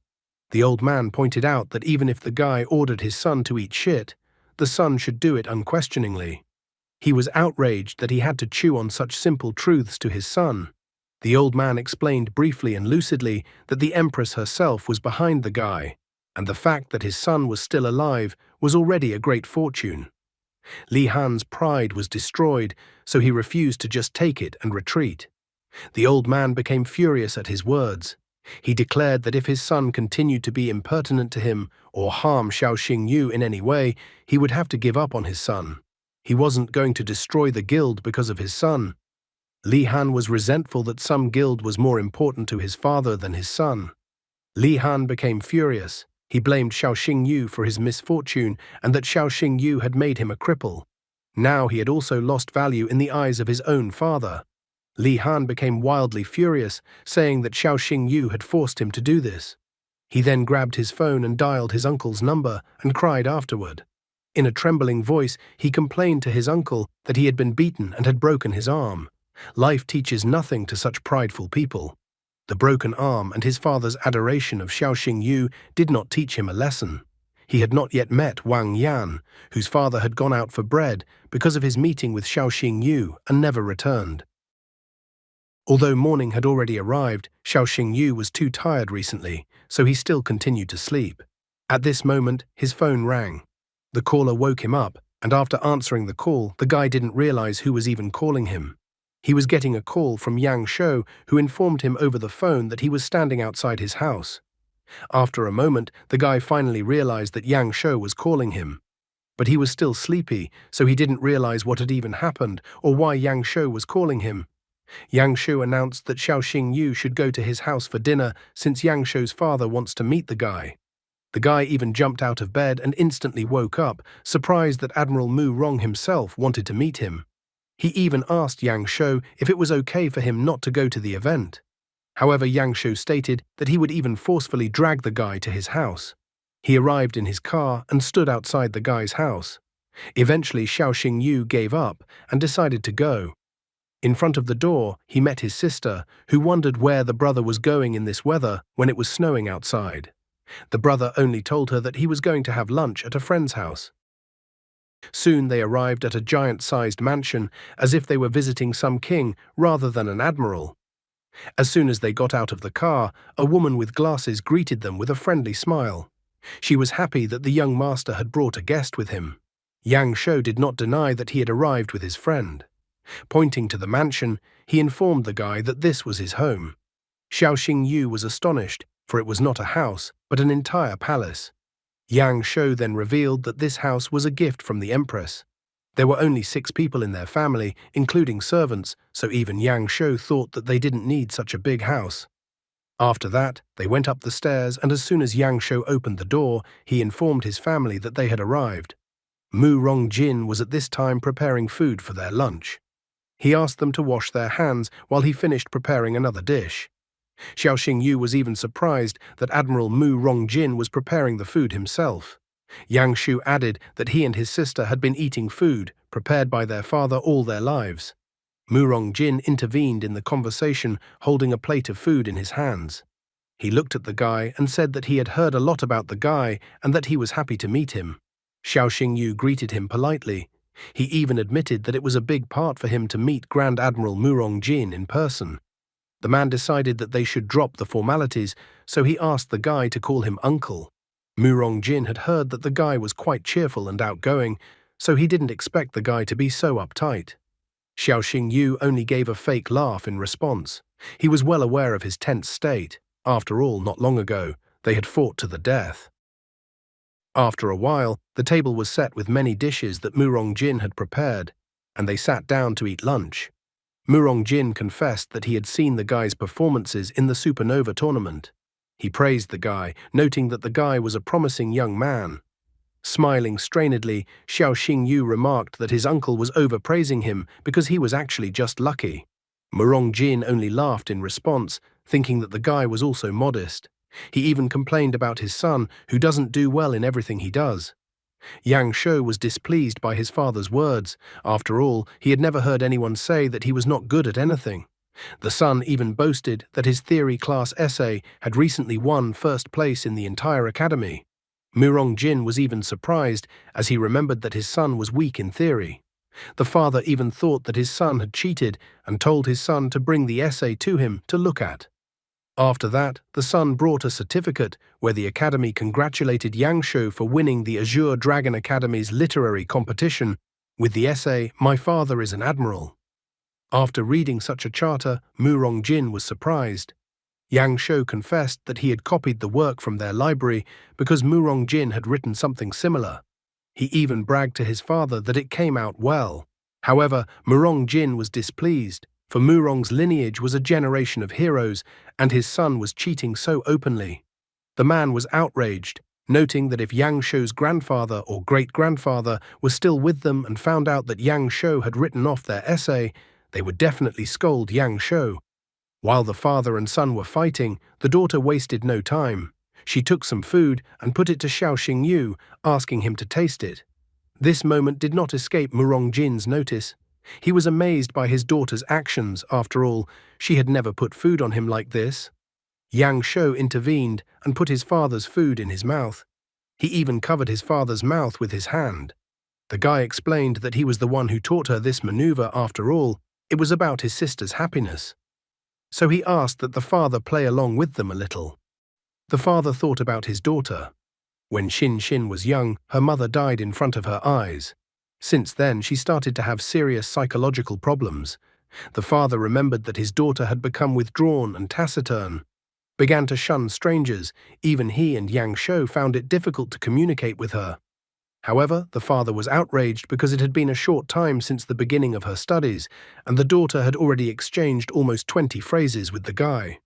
The father was shocked because he had never heard 20 phrases from his daughter in 20 meetings with her. Xin Xin offered the guy some food.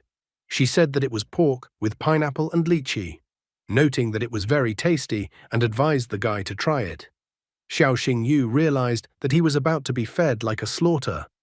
The father was still amazed, having come to the conclusion that his daughter liked this guy who came to his house today. At this moment, Mu Rongjin felt anxious. Mu Rongjin was no longer the gentleman he had been at the beginning of their meeting. He stared at the guy with a bloodthirsty gaze and then asked how many people were in the guy's family. Xiao Xingyu was very surprised by Mu Rongjin's sudden change of mood. After that, Mu Rongjin pelted the guy with questions. He wondered how much land the guy's family had, what his parents were doing, He was even curious about the rank of the guy's great-grandmother. He also wanted to know who the guy's grandparents worked as. However, Yang Shu once again intervened, preventing the angry father from continuing. He asked the father not to push so hard, or else he would scare the guy away.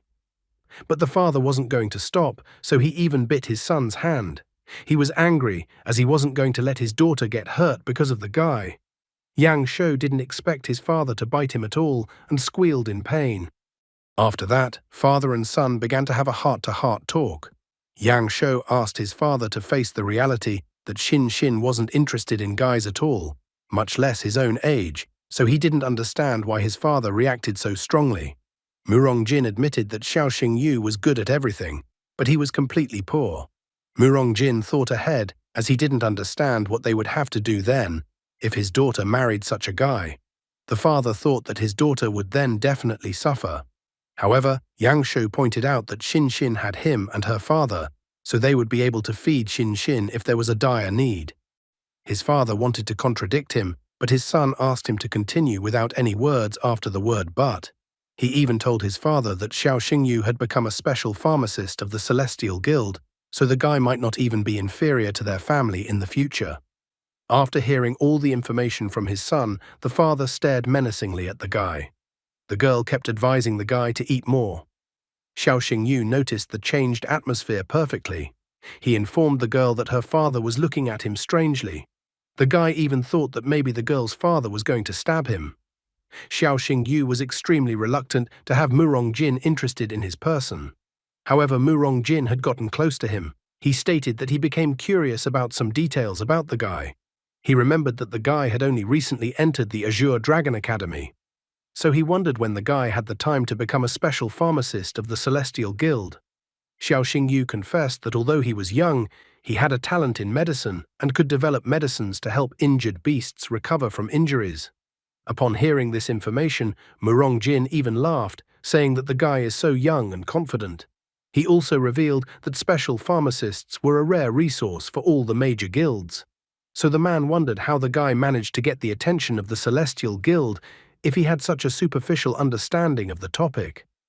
The guy only smiled as he noticed that his uncle thought that he had gotten into the Celestial Guild through connections. Murongjin thought so because he had heard that the guy had a rather close relationship with the daughter of Celestial Guild head Qin Yanran. However, the guy firmly stated that words didn't matter and let the facts speak for themselves. Xiao Xingyu pointed out that Murongjin is a naval admiral, so he should know that sea beasts easily fall ill with fissure syndrome. Such beasts have a drastic deterioration in blood clotting, and if they injure themselves, the blood will be hard to stop. The guy also stated that there is currently no effective cure for this syndrome on the market. Murongjin only laughed at his words, amused that did the guy really have a cure. After his words, Xiao Xingyu took out a small vial. Guy stated that he has in his hands a special medicine that he has developed to treat fissure syndrome. The medicine is a highly active and antioxidant herbal serum called Blue Essence. Grabbing the vial in his hands, Murongjin was surprised, not fully understanding the words the guy said. After that, he told his subordinate Xiao Liu to bring his beast by the fountain. Approaching the fountain, Xiao Liu told Sharp-Toothed to appear. At the same moment, a beast that looked like a walrus appeared in the fountain. The entire body of the magical beast was covered with wounds that didn't want to heal in any way. Xiao Xingyu approached Xiao Liu and advised him to add a few drops to the water and let the magical beast lie in the water for a while. Xiao Liu tried to approach his beast, but the Sharp-Toothed had already been in pain and suffering from the disease for so long that he was constantly angry. The man asked his beast to lie in the water for a while, hoping that the sickness would recede. Xiao Liu dribbled a little medicine from the vial onto Sharp-Toothed, and everything around it brightened up. The Sharp-Toothed's mood instantly changed as he could finally swim in the water and nothing hurt, and the cracks on his body healed. Not only Sharp-Toothed was happy, but also Xiao Liu, who happily informed the admiral that the cracks on Sharp-Toothed's skin had healed. Murongjin jumped up from his seat.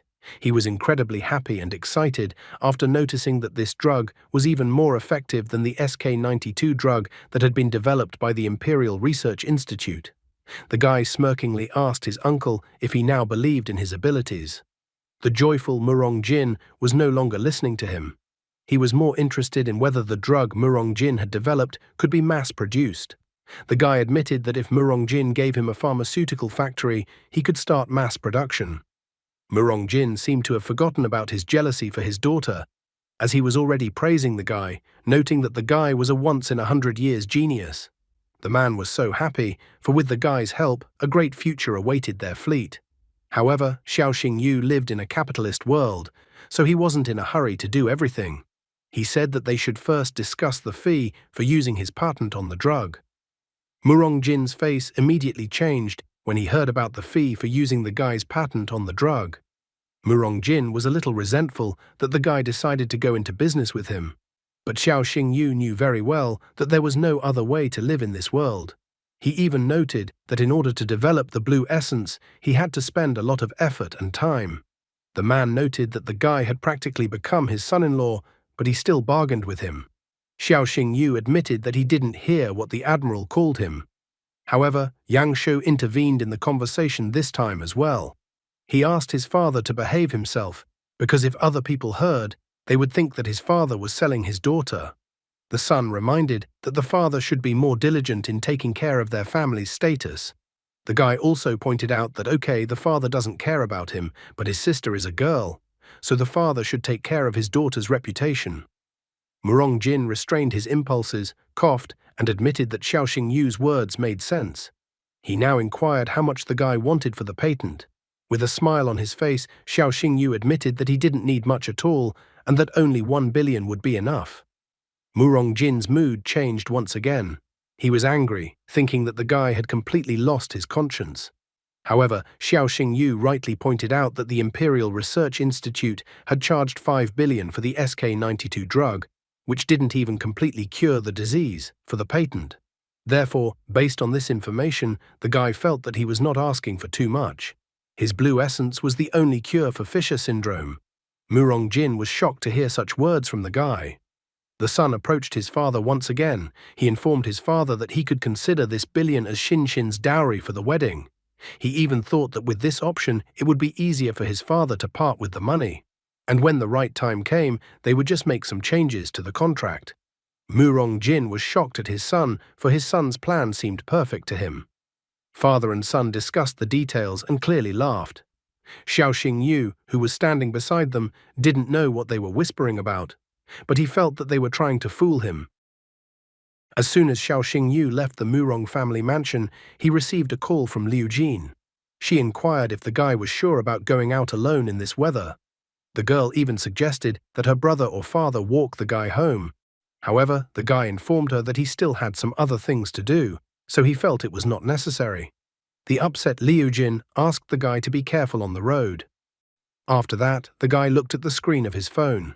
He was ecstatic as he had already received an advance of 50 million. Xiao Yu began to already think about what he should buy for his sister and the others. The first thing he decided to order was cosmetics and a massager for his sister, something delicious, and clothes for Xi Ming. For Chen Chinian's teacher, he decided to order tea, and in addition to that, something else for Freya and the others. After that, with an outstretched hand, he told Freya to appear. Freya majestically appeared in front of him while kneeling down.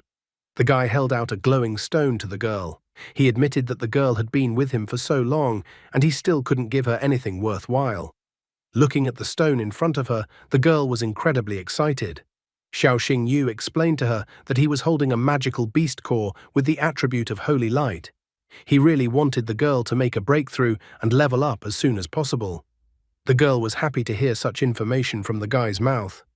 He also confessed that he had prepared a special herb for the girl to protect her meridians and a pill to strengthen her heart.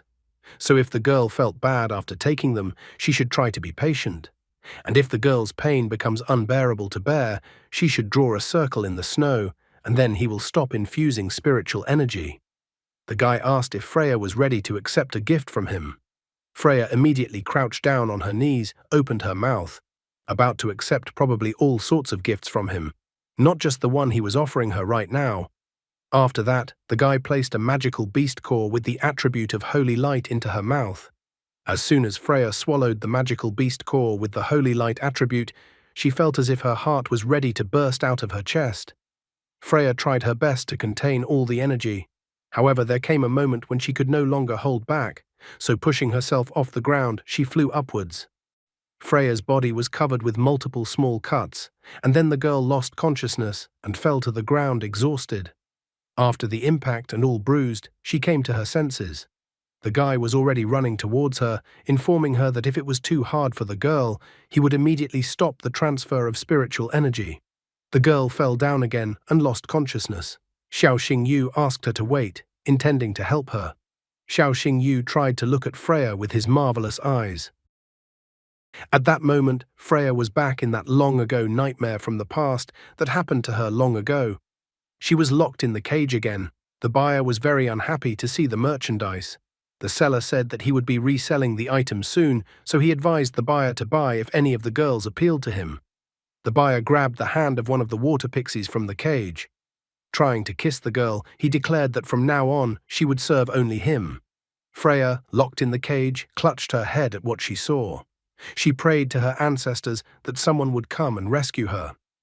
From the noise, she abruptly opened her eyes, seeing a worried Xiao Xingyu standing in front of her. After that, Freya opened her eyes in the real world. She reached for the snow and wrote in the snow that she could handle this ordeal. Freya's body was all scarred with cuts as she tried to contain the energy rapidly growing in her body. The energy erupted with devastating force, completely engulfing her wings, making the girl even scream. The guy decided that Freya had suffered enough, and being worried for her life, he wanted to stop everything. At this point, Freya's wings began to collapse and crumble from the fire, so the guy became even more worried for her life. However, suddenly the girl pushed him away, and he fell to the snow. Then the girl rushed to him and kissed him, which made the guy very surprised, but he wasn't the only one surprised. Dailu and Shasha were also watching the scene. Dailu was incredibly outraged that tears even appeared in her eyes. She didn't understand why it was Freya who was doing this and not her. Shasha, on the other hand, tried to calm her down, noting that this was a very important moment for Freya. Freya's wings began to regrow at this point, and in place of the old scorched wings, new wings glowing with brilliance were currently shining. Flipping off the guy, the girl experienced a moment of breakthrough and leveling up. The guy was glad that Freya was able to overcome this path after all and was able to level up. He immediately greedily began to examine the girl with his marvelous eyes. In front of him was a four-winged angel of light. Stage, mature form, level 1. Bloodline, angel's blood, mythic. She now had a new ability, the power of constellations. This ability allows her to utilize the powers of the 12 zodiac signs and other stars, and has a small chance of activating 10 times supercritical damage. She also has a new constellation mark ability. When damaging an enemy, a crescent-shaped mark appears above their head, which updates the recovery time of the Star Jerk skill. Flight was added to attributes other than Angel and Holy Light. Loyalty has increased to 100. Star Jerk was added to the skills. Thanks to this skill, she instantly moves at the speed of light to a marked enemy, dealing damage to all enemies in her path. There is also the Starburst skill. With this skill, Freya absorbs the power of the stars and kicks the enemy with a guaranteed 10 times critical damage. The girl's habits and tastes included that she liked to look at the moon and be near her master.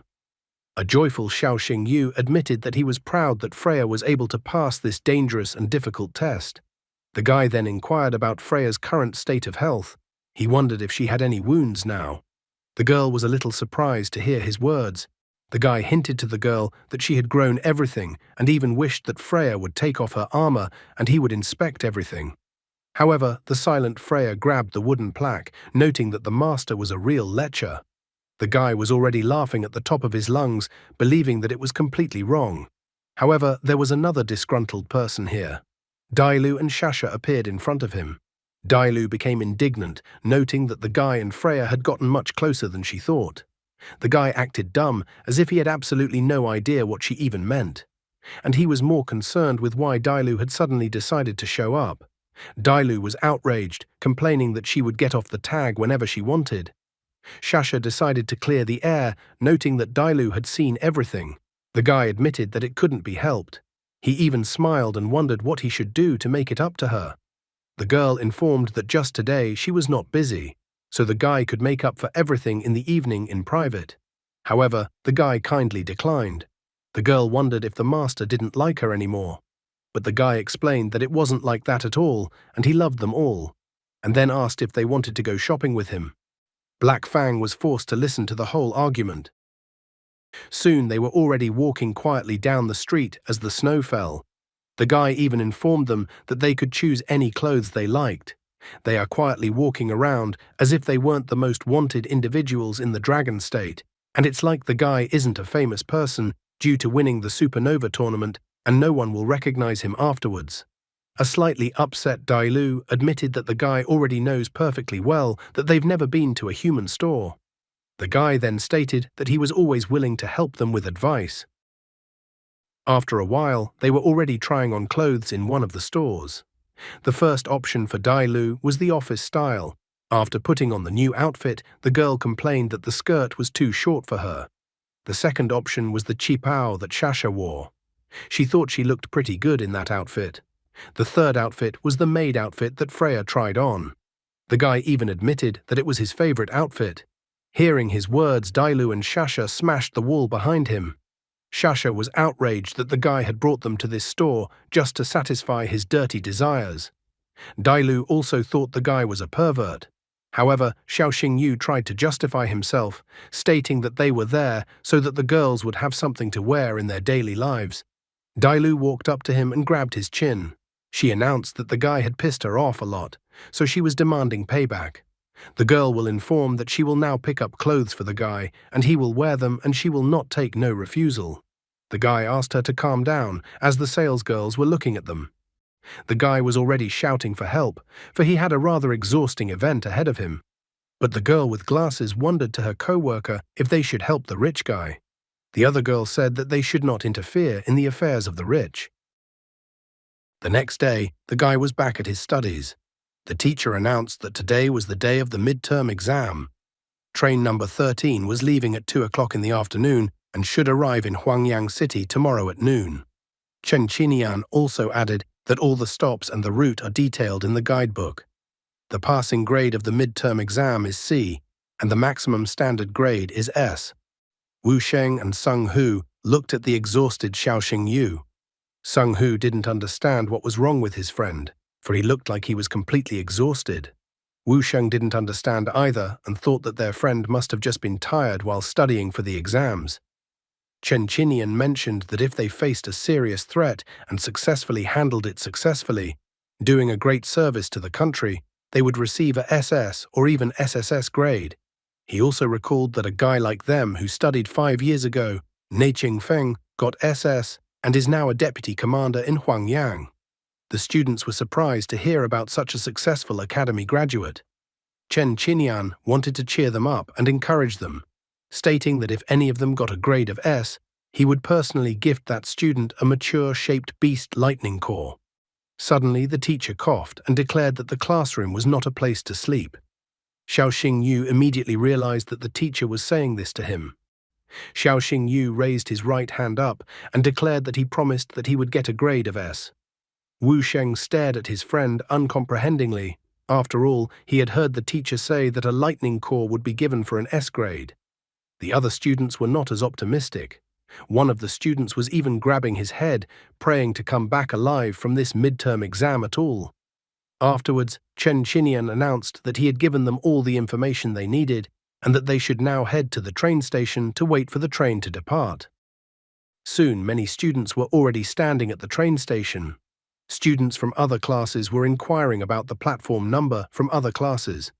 Looking at the weather and exhaling steam from his mouth, the guy even complained a little that this year's weather was not at all pleasant. At that moment, someone called out to the guy. Turning around, he found that it was Liu Jin calling him. The guy wondered what she was doing here, since she should be on the other platform with her class. The girl happily ran up to give him a gift in a bag. Apparently, in this universe, they don't know to dress warmer, and the author doesn't want to bother. The guy was surprised, not realizing what she had even prepared. Suddenly, he was even more surprised when he pulled a scarf out of the gift bag. She confessed that she was not good at knitting. She wanted to give the scarf to the guy early, but unfortunately she was only able to finish knitting the scarf today. Xiao Xingyu immediately wrapped the scarf around his neck. He thanked the girl, noting that the scarf was indeed very warm. However, the guy didn't notice at all that the girl needed it much more. At least he was wearing a jacket, while she was wearing a blouse. At this moment, a train arrived at platform 13. After seeing the train with his eyes, Xiao Xinyu said goodbye to Liu Jin, promising that when they returned, he would definitely go to the movies with the girl. The girl was happy to hear about such a thing. Sung Hu seems to be the kind of guy who is hot and doesn't feel cold. Watching his friend, he grudgingly stated that he smelled romantic. Now Wu Sheng realized why the guy looked so exhausted. Walking up to them, Xiao Xingyu wondered what they were whispering about without him, but the guys decided not to tell him about it. As soon as the disciples boarded the train and took their seats, Qin Yanran appeared. She greeted the students who boarded train 13. The girl announced that she was the deputy head of the Celestial Guild, Qin Yanran. She also mentioned that she was in charge of the transportation of the cargo. The Celestial Guild is responsible for guarding the cargo, so the disciples would only need to help them as needed. The disciples were surprised to see Qin Yanran in person. One of the disciples admitted that he had heard that Qin Yanran was a fifth-star beast tamer, so he understood that next to Qin Yanran they were safe. Qin Yanran reported that the train cars from the 2nd to the 5th are often attacked. Train cars 6 through 10 are relatively safe, but the 11th through 15th are the most risky, as they are most likely to be attacked and even uncoupled. Therefore, based on the requirements of the midterm exam, students had to choose a train car to help. Xiao Xinyu immediately said that he would choose the car at the tail of the train, as the higher the risk, the higher the grade. Wu Sheng and Sung Hu expressed their desire to go along with Xiao Xingyu. Qin Yanran admitted that she didn't expect anything else from Xiao Xingyu, but she also asked that all the students should try their best in this midterm exam.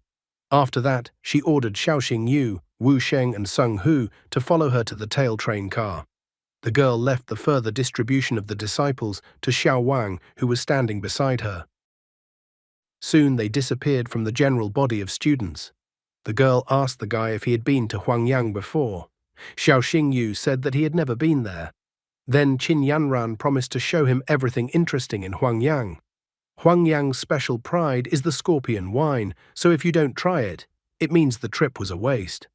The rest of the guild members joined the conversation. One guy stated that when they reached the final station, Xiao Xingyu should have a drink with him. Another guy told them that Huangyang was full of all sorts of delicious and fun things to do. Especially the Celestial Guild was paying for everything, so they could party all the way. The third guy even pointed out that Xiao Xingyu was the main treasure of their guild, so they just had to treat him well. Xiao Xingyu stated that he wasn't actually going on this trip for fun. Wu Sheng saw this moment and thought that the guy had not gone to take exams, but to go on a corporate vacation. Sung Hu also thought that if he didn't know that his friend was studying at the Azure Dragon Academy, he would have thought that he was one of the veterans of the Celestial Guild. The Celestial Guild guy behind them explained to them that the guy was practically as good as the guild veterans since he was a special pharmacist of their guild. However, there was still one guy who was dissatisfied. He couldn't believe that a guy at such a young age could have such abilities. Therefore, he thought that the guy had most likely taken the guild's special pharmacist position by blat, so there was nothing special about it. However, at this moment, a man approached him. He stated that if Lin Yue wasn't chosen to be a special pharmacist, then there was no need to slander and malign others. But Lin Yue did not relent. He stated that he had said no such thing, and that if Xiao Xingyu was not well acquainted with Qin Yanran, there was no way he would have become the guild's special pharmacist. However, here Qin Yanran already intervened. She was outraged that the guy speaks so negatively about her younger brother. The girl announced that she was always objective and impartial when choosing special pharmacists. Lin Yue was not intimidated and declared that he had already risked his life for the guild for 8 years and had accomplished a lot of merits. He also mentioned that he had been on a business trip for half a year and had also helped complete several S-rank assignments. Therefore, he categorically didn't understand why the guy took his place in the guild. At that time, Xiao Xingyu had already intervened in the conversation and explained that the rank of special pharmacist did not depend on merit, but on medical skills. Lin Yue saw an opportunity in his words. He stated that if the guy was so confident in his abilities, they could have an argument. Xiao Xingyu was confident but didn't understand what Lin Yue wanted to argue about. Lin Yue had clearly stated that if he lost, he would leave the guild, and if he won, Xiao Xingyu would leave the guild. Xiao Xingyu didn't think about his proposal at all and immediately agreed. At least Lin Yue is setting fair terms and not just arguing over who will take the place of the special pharmacist and not taking any risks himself. Poor hard-working guy doesn't know that even if you work hard, it doesn't guarantee anything, and there can always be someone more talented than you. After a while, the train was already rushing through the ice location. The magical beasts that lived in this location turned their eyes to the train and were already licking greedily, anticipating their prey. Mysteriously, only the head of the train remained, and the cars had somehow miraculously disappeared as if they were invisible. The magical dwellers in this area were quite intelligent. Therefore, they walked around with their clothes on and used their swords. They rushed towards the train to rob it. At the same instant, the train's siren sounded, announcing that the train was under attack. All arguments between Xiao Xingyu and Lin Yue immediately lost their meaning when the siren went off. Qin Yanran told everyone to be on alert immediately as the train was under attack. In the same instant, the train car's plating was cut open with a sword with incredible ease. Then, the claws and paws of a magical beast were thrust into the resulting gap, and then the magic beast widened the opening and stuck its snout inside the wagon. Looking at the magical beast that burst through, Qin Yanran ordered all the guild members to prepare to defend the train. The guy standing next to her instantly summoned his magic beast, telling Lion Fang to appear. The bald guy also had time to react and summoned a monkey dog. The other few magical beasts didn't bother covering the wagon and just went inside, smashing out the windows. The two magical beasts, as if sensing who the leader of the train's defense was, surrounded Qin Yanran. Xiao Xingyu asked her not to worry and informed her to let her provide them to him. He immediately summoned Freya, and as soon as she appeared, he ordered her to attack the magical monsters that had infiltrated the train. It was as if the magical beasts sensed the threat coming from the guy and Freya, so they tried to be the first to attack them. However, the wretched creatures didn't realize who they were messing with yet, as Freya, like a hunter, rushed towards her prey and instantly destroyed all the magical monsters attacking them. She swept through the magical monsters like a whirlwind, leaving them no chance. The guy was incredibly delighted, praising Freya and noting how great she was. Such praise made the girl smile, sensing the guy's sincerity. But things didn't go so smoothly, for while he and Freya were dealing with the pitiful magical beasts, Qin Yanran was kidnapped, and one of the magical beasts dragged her to the roof of the train car.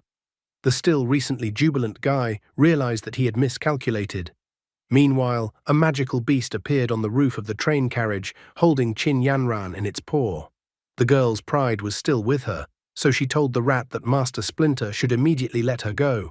At the same instant, Xiao Xingyu appeared on the roof of the train car. He told the dirty rat to get its filthy paws off his sister. Freya rushed towards fake Splinter Master at full speed.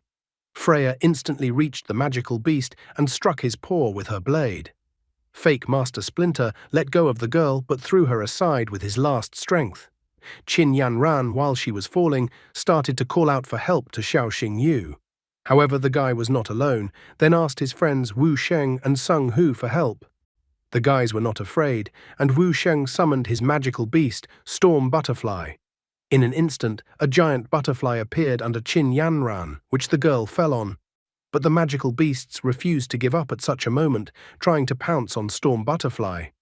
However, Sung Hu now summoned his magic beast, Mad Buffalo, telling him to use provocation. The magical beast then attempted to throw the blade in his hands. Xiao Xingyu sensed that the right moment had arrived, so he told Freya to finish off the magical beast. Fake Master Splinter seemed to have been fooled. However, it was a trick, as he still had some trump cards up his sleeve. Opening his mouth, he tried to spray Freya with some poisonous green slurry from his mouth, but he couldn't keep it up for long, as Freya was faster. She dodged his attacks and went behind his back. Once at the magic monster's back, Freya swung her right leg and kicked the magic beast in the back. The monster received impressive internal organ damage from such a blow. Freya wasn't going to stop there. She rushed over to the fake Master Splinter, who had flown up, and then performed a little plastic surgery on him and some amputation of his limbs. A guy approached Qin Yanran, who had already climbed back onto the train car, and asked if she was okay. The girl stated that she was fine. However, she was shocked when she inquired about the details of Freya and whether Freya was the sacred angel of light. The guy cheerfully informed her that she was, only Freya had already evolved to become a four-winged angel of light. At this moment, Wu Sheng ran up to them joyfully.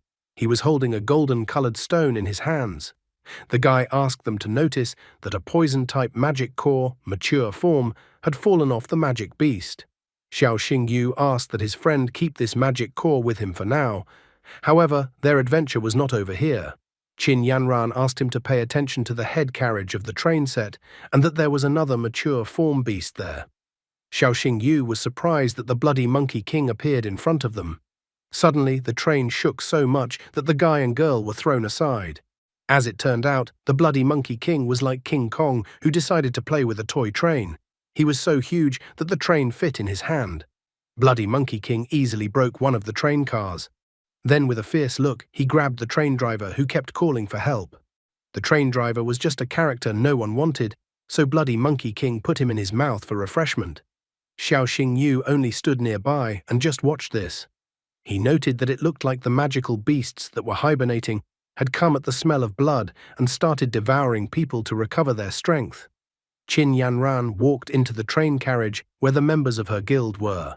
She told everyone to listen to her orders and then informed them that they had to ward off the magical beasts and protect the train at all costs. However, the students of the academy visibly huffed. One of the guys admitted that their beasts were too weak, so they would hardly be able to deal with the bloody Monkey King. The other guys agreed with him. The only one who wasn't upset was Lin Yue. He approached them and informed them that if their magical beasts were weak, he could help them and they could fight. Qin Yanran had already managed to go outside and tried to attack Bloody Monkey King with his magical beast. Xiao Xingyu happily noticed that the girl already had a three-tailed thunder fox. He was slightly surprised, praising his sister and noting that she was quite strong.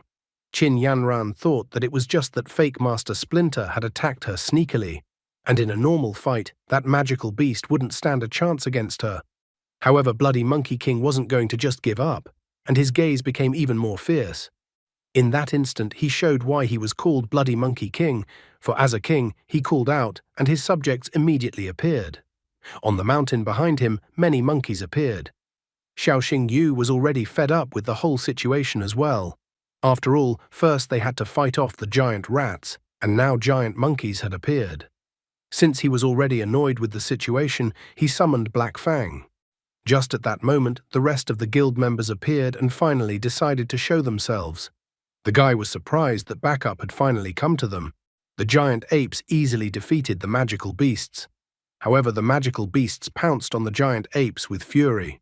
Xiao Xingyu noticed at a glance that the magical beasts were somehow strange, but he was prevented from developing this thought by Wu Sheng. He asked the guy to pay attention to the water, as there seemed to be someone there as well. When Xiao Xingyu looked at the water that was on the right side of the train, he noticed a giant magical beast that was fiercely going to eat the prey from the train as well.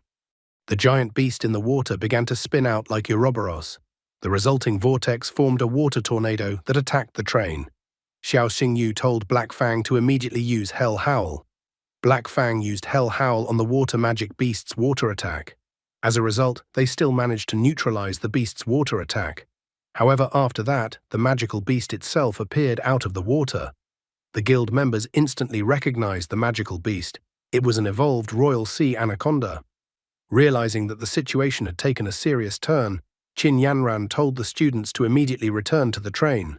After all, only Celestial Guild members were supposed to be left near the train now. However, one of the students stated that he could not do so, as his magical beast was not obeying him. The second student stated that Lin Yue had caused their magical beasts to get out of control. Qin Yanran was extremely displeased that Lin Yue was once again up to something. Looking at Qin Yanran, the guy asked that she focus all her attention on the bloody Monkey King, while he himself would take care of the royal sea anaconda. The girl was worried about her brother, whether he would be able to handle such a dangerous beast. But they had no other choice anyway, because the guild was recruiting weaklings, or they had all gone to drink tea. In addition, the Royal Sea Anaconda had already moved to attack. Guy told Freya to use Starburst against the Royal Sea Anaconda.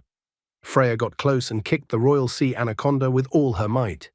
She then focused all her attention and attacked the magical beast many times with her ability, that in each kick, explosions rang out all over the anaconda's body. After that, Freya attacked the Royal Sea Anaconda's unprotected back at full speed. From such a blow, the Royal Sea Anaconda whizzed over and crashed into a rock nearby, and it was as if tears came to her eyes. The Royal Sea Anaconda could not be allowed to recover, so Xiao Xingyu told Black Fang to use the Hellfire Lotus. The Royal Sea Anaconda had already regained its senses and tried to fiercely attack Black Fang, but at that moment, it was caught up by Hellfire Lotus's attack. From such a powerful attack, even the giant apes tried to stand on their feet, but they were thrown away by the wind. The Royal Sea Anaconda was fried to a crisp after being attacked by the Hellfire Lotus. Therefore, it was the right time to end this battle. Freya, as a heavenly warrior, swung her sword against all kinds of foul things and rushed towards the magical beast. As the executioner of divine justice, Freya stripped the Royal Sea Anaconda of its head. Xiao Xingyu ordered Freya to prepare to pick up the Royal Sea Anaconda's magical core. Black Fang, on the other hand, was asked to go to his sister's aid. However, Qin Yanran was extremely dissatisfied, believing that she didn't need help in her battle either. Bloody Monkey King, as if he sensed something too, and stopped, looking at the girl greedily. But the girl wasn't going to give King Kong a chance, so she told the three-tailed Thunder Fox to attack him. Bloody Monkey King's muzzle expression immediately changed as three-tailed Thunder Fox's lightning-fast attack hit him in the chest. In the same instant, Bloody Monkey King began to inflate like a balloon, as if it had been pumped with helium. After that, there was a powerful explosion that deafened and scared everyone around. The giant monkeys immediately began to flee, as they had lost the Bloody Monkey King and were unable to continue the battle any further. Qin Yanran assumed a victorious pose, throwing two hands up and declaring that they had won and that they had managed to protect the train. The students were incredibly happy that not only had they managed to survive such a dangerous encounter with the magical beasts, but their group had also managed to defeat the attacking magical monsters. After the past battle against the magical beasts, all the students and guild members returned back to the train, and the train continued moving.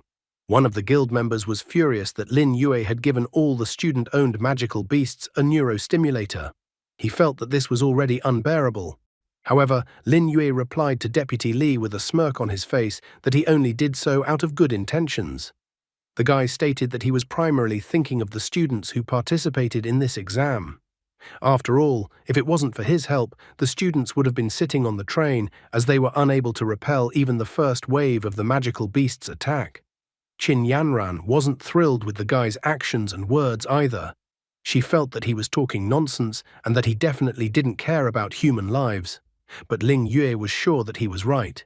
He asked that Qin Yanran watch what she said to him. After all, he had given the drug to magical beasts, so he didn't understand why he was being accused of not caring about human lives. After that, he looked disdainfully towards Xiao Xingyu, reminding everyone present that among other things, he was a certified doctor, and certainly understood the matter better than someone who had gotten into this industry through connections. Xiao Xingyu wondered if he was the one Dr. Lin was alluding to and trying to hurt with his words. Lin Yue reminded Xiao Xingyu of their argument before the attack of the magical beasts. The guy thought that if Xiao Xingyu was so skillful, then let him go and cure the battle beasts. He even cheerfully stated that the requirements were as simple as possible, and that if the guy cured even one magical beast, he would be considered the winner of their dispute. Qin Yanran was eagerly waiting for Xiao Xingyu to put the upstart Lin Yue in his place. Lin Yue continued to smirk, wondering why Xiao Xingyu didn't budge and if he was willing to admit his powerlessness. He even promised that if Xiao Xingyu kneeled down and asked him nicely, he would have mercy and cure all the beasts. However, at this moment, Deputy Li called Li Yue a clown, because before arguing, it would be better for him to walk through the other carriages of the train. If he did, he would find out that Xiao Xingyu had cured the beasts before he even boarded the train. Lin Yue jumped up from his seat at what he heard. He couldn't believe this information. It was hard for him to understand how Xiao Xingyu could do such a thing. After all, he had been developing this neurotoxin for 10 years. The guy couldn't believe that Xiao Xingyu could handle his neurotoxin in just a few hours. However, Xiao Xingyu smirked, reminding Lin Yue that they were originally at different levels, so for him to cure magical beasts was quite easy. Xiao Xingyu stood up from his seat and then explained how he heard from Qin Yanran about why Lin Yue didn't become a special pharmacist. As it turned out, Lin Yue had forfeited the opportunity to become a special pharmacist because he had done too many abominations. Xiao Xingyu reminded Lin Yue that he didn't care about the lives of fellow beasts, secretly traded beast organs and cores, even cooperated with overseas guilds. Xiao Xingyu stated that now that he recalled that he had made a bet with such a disgusting person in the first place, he even felt nauseous. Lin Yue rose from his seat. He now realized that it turns out Qin Yanran already knew everything about his secret affairs. Lin Yue was incredibly furious and was about to slash the guy. He declared that since he couldn't become a special pharmacist, the guy wouldn't be one either. At this moment, Qin Yanran blocked his path, kicking him with her right foot. Xiao Xingyu was astonished that Lin Yue was even thinking of killing him, which meant that he was definitely not right in the head. Since Lin Yue himself was looking for a fight, the guy didn't deny him and summoned Freya. Only when Freya appeared did she carry out the execution. Looking at the dead Lin Yue, Qin Yanran announced that the traitor had been executed and for someone to post Lin Yue's crimes on the official website. She also added that the Bone Abyss and Kunming Mountain were ahead of them, so they needed to prepare for battle. Deputy Li took her order to be carried out. After a while, the train rushed towards the designated point of their route. As Qin Yanran surveyed the area from the window of the passing train, she found the situation incredibly strange. She remembered that they were almost always attacked by magical beasts when passing through this area, but now it was somehow so peaceful. Xiao Xingyu thought that perhaps the magical beasts were up to something. At this moment, Deputy Li approached them. He reported that they had almost arrived at the Heavenly Wolf Lake station. The girl stated that she already knew it perfectly well, so Deputy Li shouldn't have come out just to inform her. But as it turned out, he also received a report from the princess that she would go with them to Huangyan City. The guy was surprised that Shangguan Qian had decided to go with them. After a while, they arrived at the Heavenly Wolf Lake train station. When they got off the train, Sung Hu was impressed that the princess would be traveling with them. As far as he knew, the princess had already passed the 6th star Beast Tamer's exam, and now she suddenly decided to go with them. Wu Sheng remembered that the empresses only had one daughter. Therefore, he wondered if he could get the girl to like him and have the chance to become the princess's fiancé. Sung Hu, on the other hand, believed that as long as Xiao Xingyu was around them, then the princess would not even look in their direction. But Xiao Xingyu himself didn't want to be dragged into such a conversation. A moment later, joyous shouts rang out in the crowd on the platform as the princess arrived. Some were so amazed by her beauty, noting that she was even more beautiful in real life than on the TV screen. Xiao Xingyu, Sung Hu, and Wu Sheng immediately looked in her direction. Surrounded by many students, the girl welcomed everyone and also thanked them for coming all the way. As soon as he looked at the girl, his face even turned a little red. He was surprised at how beautiful Shangguan Qian was, but he noticed that she didn't look like her mother at all. Qin Yanran came out first and greeted her with all the official posture. She informed me that her name was Qin Yanran, that she was from the Celestial Guild, as well as how she stated that she was very happy to meet the princess. In addition, she said that the VIP carriage for the princess had already been prepared. Shangguan Qian smilingly asked the girl to omit all these official welcoming ceremonies. Suddenly, for everyone, she turned back around. The guys immediately tensed up. Xiao Xingyu didn't understand who she was looking for in this crowd. Sung Hu, on the other hand, suggested that she might be looking for a husband right now. And Wu Sheng thought that there was nothing to help his friend with such thoughts. After that, she suddenly looked at Xiao Xingyu, saying that he would be her assistant on this trip. The gazes of the students immediately turned to him. The guy's face turned slightly red when he questioned if she meant him just now. After everyone got back on the train continued its journey according to the planned route. The princess was sitting on the sofa, drinking tea, while the servant Xiao Xingyu stood beside her. Gaining courage, the guy decided to ask the princess if she knew him. The girl started teasing the guy. She jokingly said that if she said she knew him, he would already refuse to help her. Shangguan Qian noticed that next to the guy is such a beauty, and doesn't he like being in the same room with her? Xing Yu immediately started to wiggle out somehow, confidently stating that if the girl wasn't a princess, he would have hugged her long ago. However, he was too hasty, as the girl declared that she would not tease him anymore. After that, she told him to get what she wanted to see immediately. The guy immediately twitched, as he didn't realize what exactly she was hinting at. His face changed drastically, as he didn't know how the princess knew about it. At that time, Shangguan Qian had already directly told him to take out the Emperor Soul Seal. The joyful guy reached into his pants with his hand, which surprised the princess. He was happy that the girl was also a member of the Emperor Soul, so he waited for further instructions from the princess. The girl even screamed, completely not understanding how the guy thought of hiding the Emperor Soul Seal in such a place. But the red-faced guy, holding the Emperor Soul Seal, explained that he thought that the princess already knew herself where he kept the seal. Coughing slightly, Shangguan Qian explained that according to the Emperor Soul's information, a fake human-type monster had infiltrated Huangyan City a month ago, causing their troops to suffer defeats. Strategist Z suspected that the monster was hiding among the leadership, so the Empress ordered that Shangguan Qian and Xiao Xingyu figure out the traitor. The girl clearly pointed out that there should be no mistakes on their part in this matter. The guy was a little surprised when he heard about the fake human-type monster. He remembered that there weren't any monsters in the Bone Abyss and Kunming Mountain. Now he thought even more that the monsters were probably up to something. At that moment, a system window appeared in front of the guy's face. The system reported that a special assignment had been activated. Get an SSS grade on the midterm exam.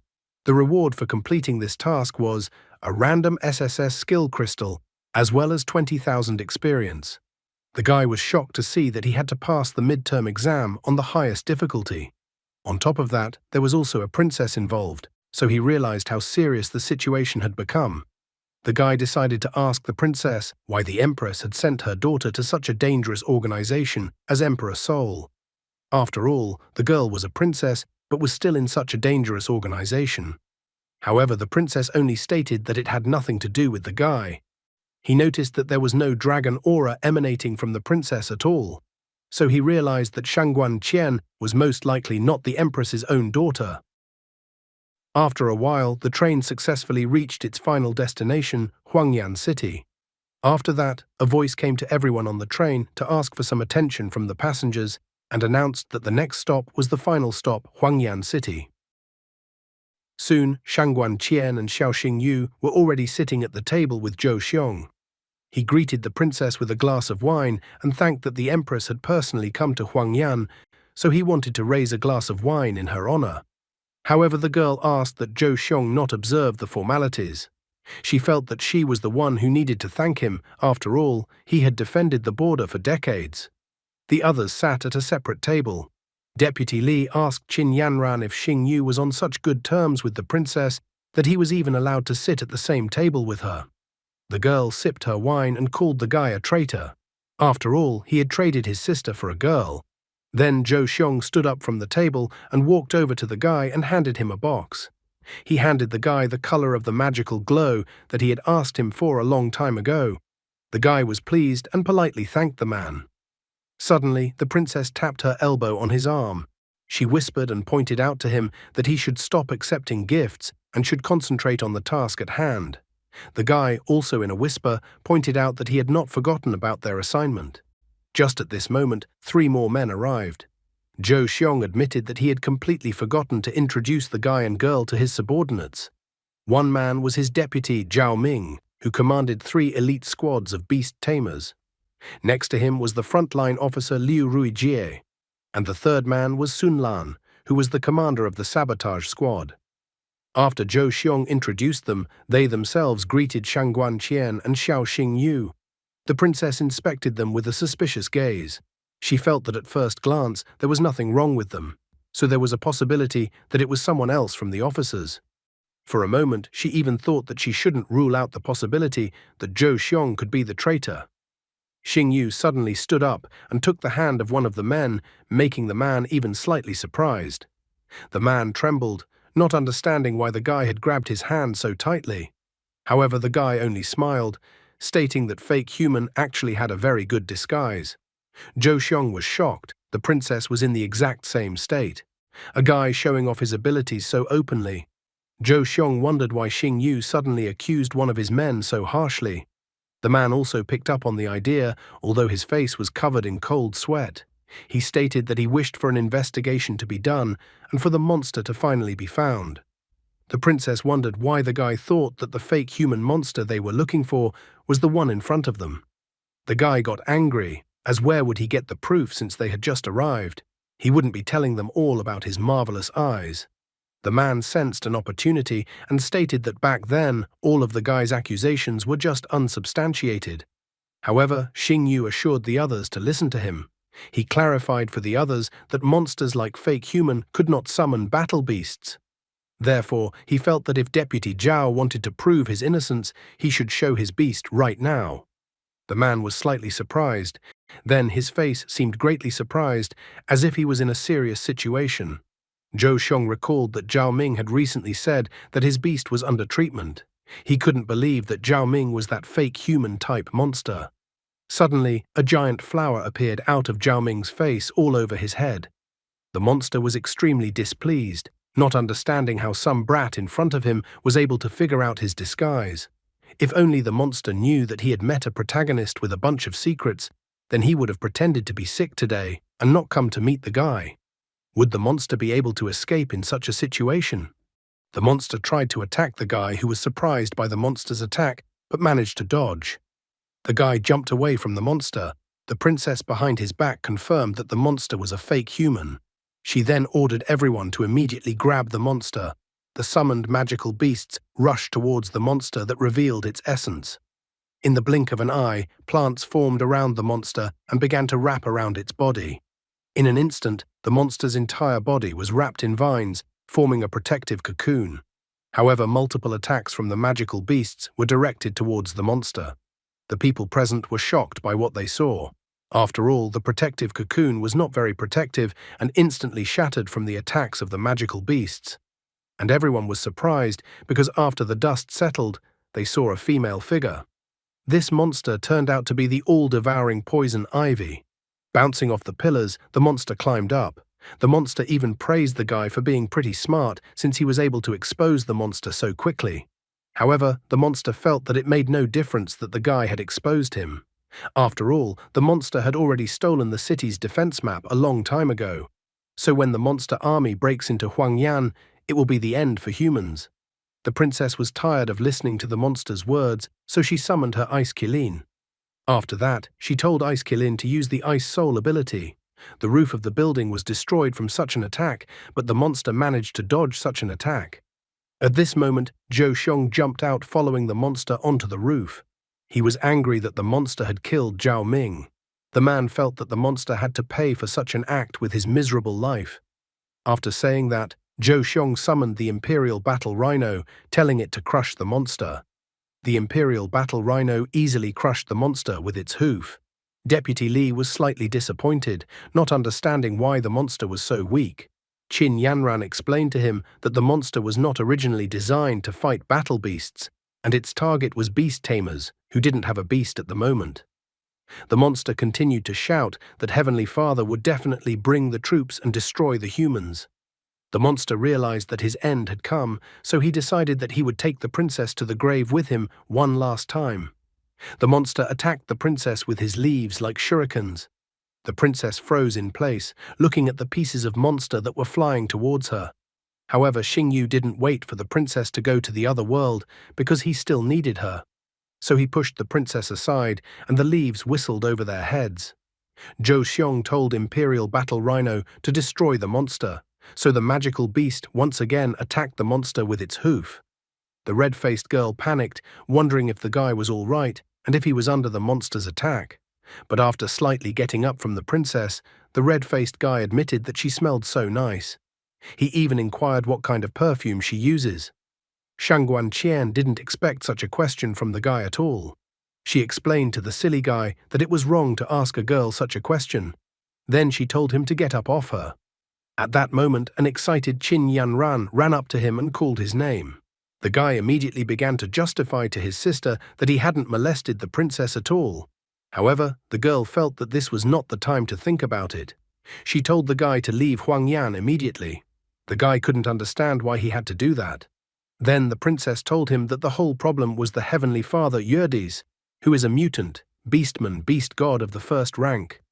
Qin Yanran informed him that very soon Huangyan will become a battlefield, so before that happens, the guy should leave the city immediately. However, the guy admitted that he was very reluctant to leave the city. Qin Yanran stated that the guy had exposed a fake human-type monster. Therefore, according to the rules, his grade was raised to SS, so now the guy should return home. However, the guy was still against it, announcing that he would stay and protect the city. Qin Yanran felt that the guy probably didn't realize that the beast god was not an easy opponent at all. So if the guy stayed, he might die. Xiao Xingyu proudly declared that defending the motherland was a true man's duty. He asked his sister not to worry because he would definitely survive. Zhou Xiong was thrilled to hear the speech not of a boy, but of a man. He believed that the guy was right and that there was nothing more important than protecting Huangyan at this moment. Zhou Xiong then ordered all of his subordinates to prepare for the great battle ahead of them. He even called it a blood feast. Shang Guanqian believed that ordinary fighters would be unable to do anything to the beast god, and only a general would be able to fight him. After that, she dialed a number and called someone. She believed that only a general would be able to come to the aid of Huangyan City. After a while, many flashes of lightning lit up the night sky above the city. Meanwhile, the residence of the Huangyan town governor was turbulent. The princess was sitting at the table, and Zhou Xiong was reporting to her about the current situation. He reported that the students of Azure Dragon Academy had already been completely evacuated from the city. The only remaining student of the academy was Xiao Xingyu. The guy had agreed to stay in the city as a healer. The man also shared that after a thorough check in the city, they no longer found any fake human-type monsters. Shang Guanqian informed him that a general would arrive in the city before noon, and that it would then be difficult for the magical beast army to break through Huangyan's defenses. She realized that since Poison Ivy had been killed, the monsters would probably already know that their spy had been exposed, so she felt that they should definitely go on the offensive as soon as possible. In the end, the princess said that Zhou Xiong's main task was to hold out until General Lu arrived. Zhou Xiong proudly declared that he would defend Huangyan until his last breath. Meanwhile, Xiao Xingyu was rejoicing that he finally had all the necessary ingredients in his hands: phoenix grass, magic radiance flower, and beast king form beast dung. Now he was ready to cultivate the seed. After that, he poured the necessary ingredients onto the seed.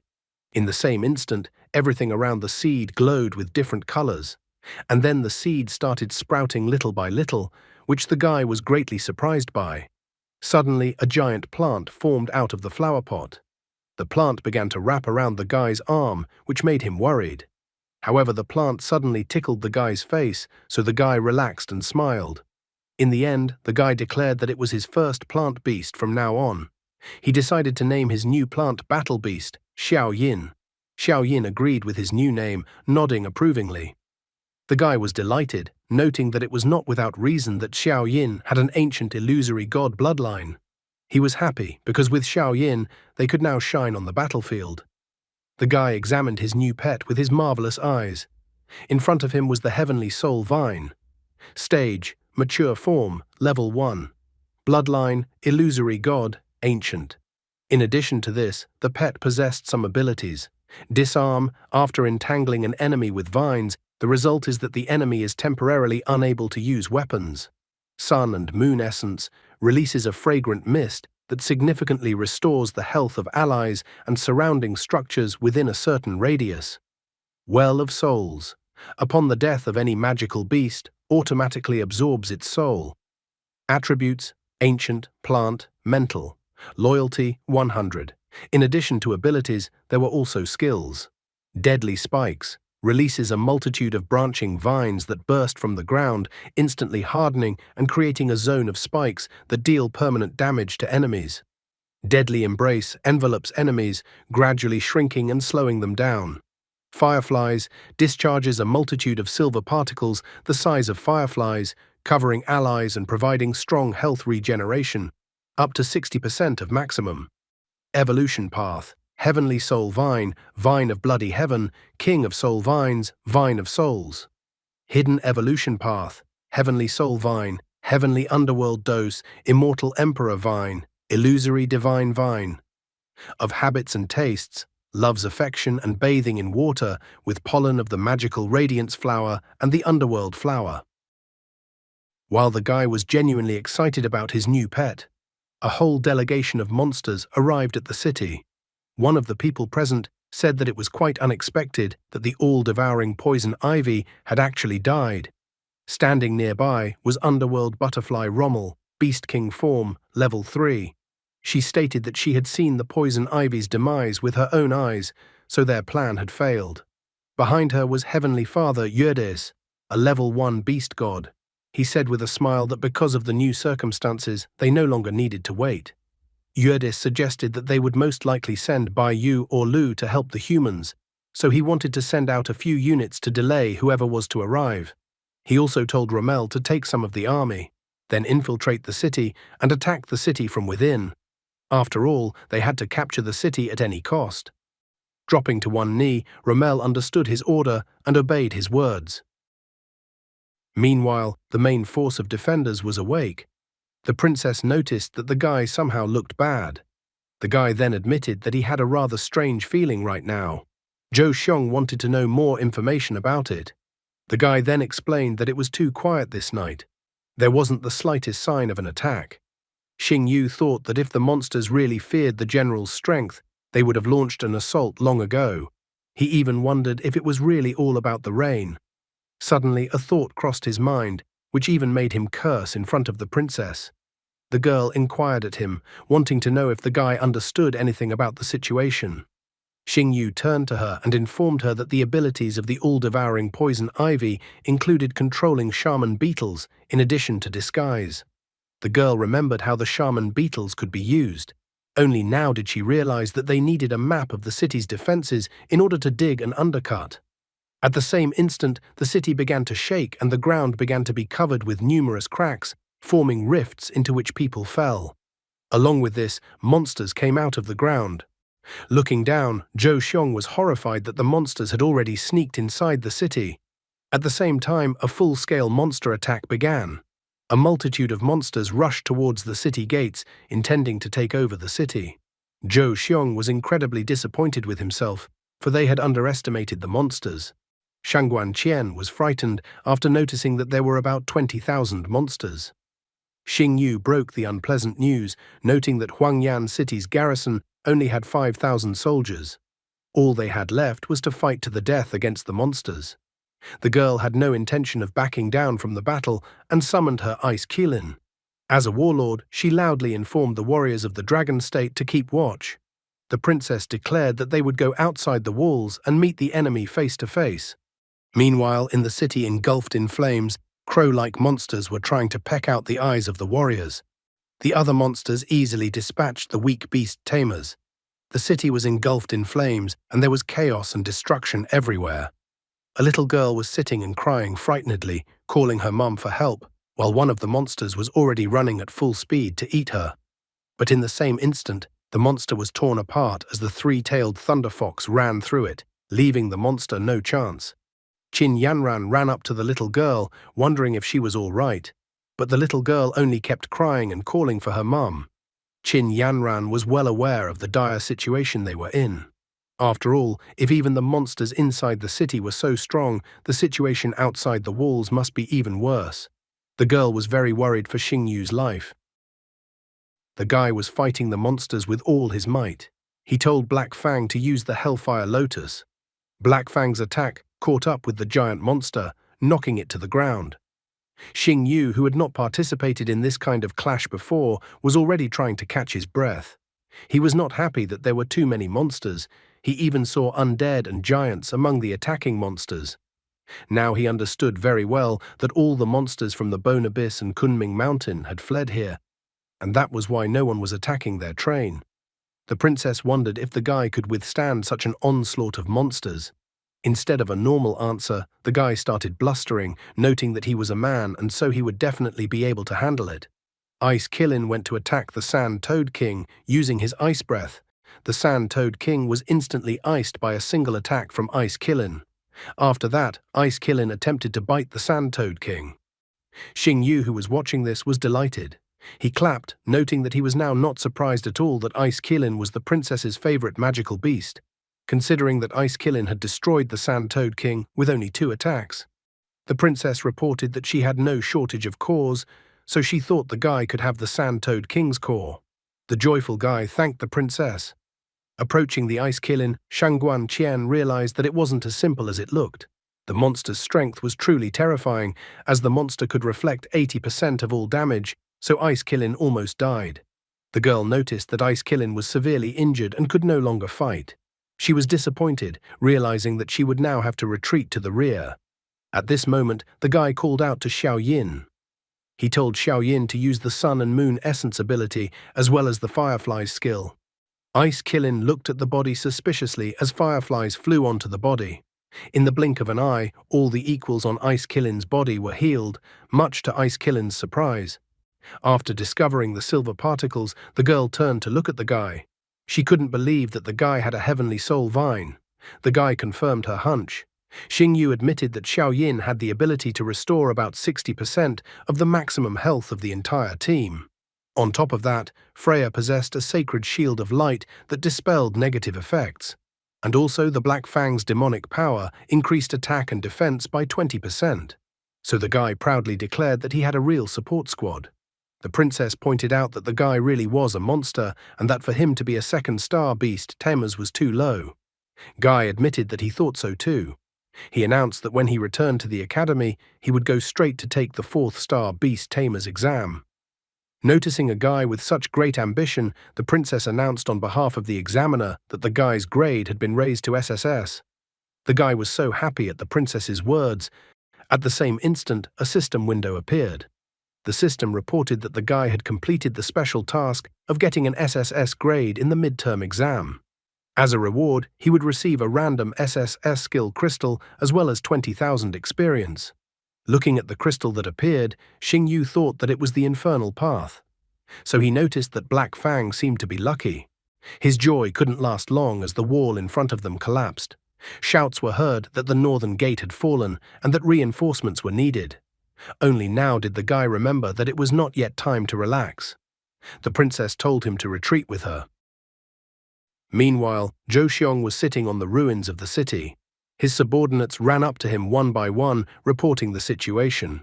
One subordinate reported that the 3rd company had lost more than half of its men, and the captain of the 5th company, Chen Nian, was dead. Another subordinate reported that veteran Wang Fan had died in a battle with a Beast King form monster, the bone-armored giant. After that, another subordinate ran up, reporting that the 3rd company had been completely destroyed. Zhou Xiong, who was tired from such an intense battle, continued to listen to the reports, realizing that he had a difficult decision to make.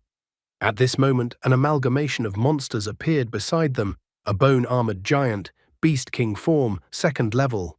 The monster looked at the humans like ants. Barely staying on his feet, Zhou Xiong felt that it didn't matter that a monster fusion had occurred. He also believed that it didn't matter that the monsters from the Bone Abyss and Kunming Mountain had merged into one. The man showed his fighting spirit out of his last strength. He declared that Huang Yan was here, and that this was not a place where monsters were allowed to rampage. Zhou Xiong swore that he would protect the Dragon State Gate even at the cost of his life. A martial aura enveloped his body. Bone-Armored Giant had already gotten too close to Zhou Xiong and Imperial Battle Rhino. Bone-Armored Giant swung his axe towards them. Zhou Xiong told Imperial Battle Rhino to use Thunderbolt. Imperial Battle Rhino blocked the Bone-Armored Giant's giant axe with his horn. Using his horn and the ability effect concentrated in it, Imperial Battle Rhino slowly began to smash the axe. In the blink of an eye, he shattered the axe and made his way towards Bone-Armored Giant, dealing a powerful blow with his horn. From this attack of the Imperial Battle Rhino, the Bone-Armored Giant was unable to stand on its feet and flew aside.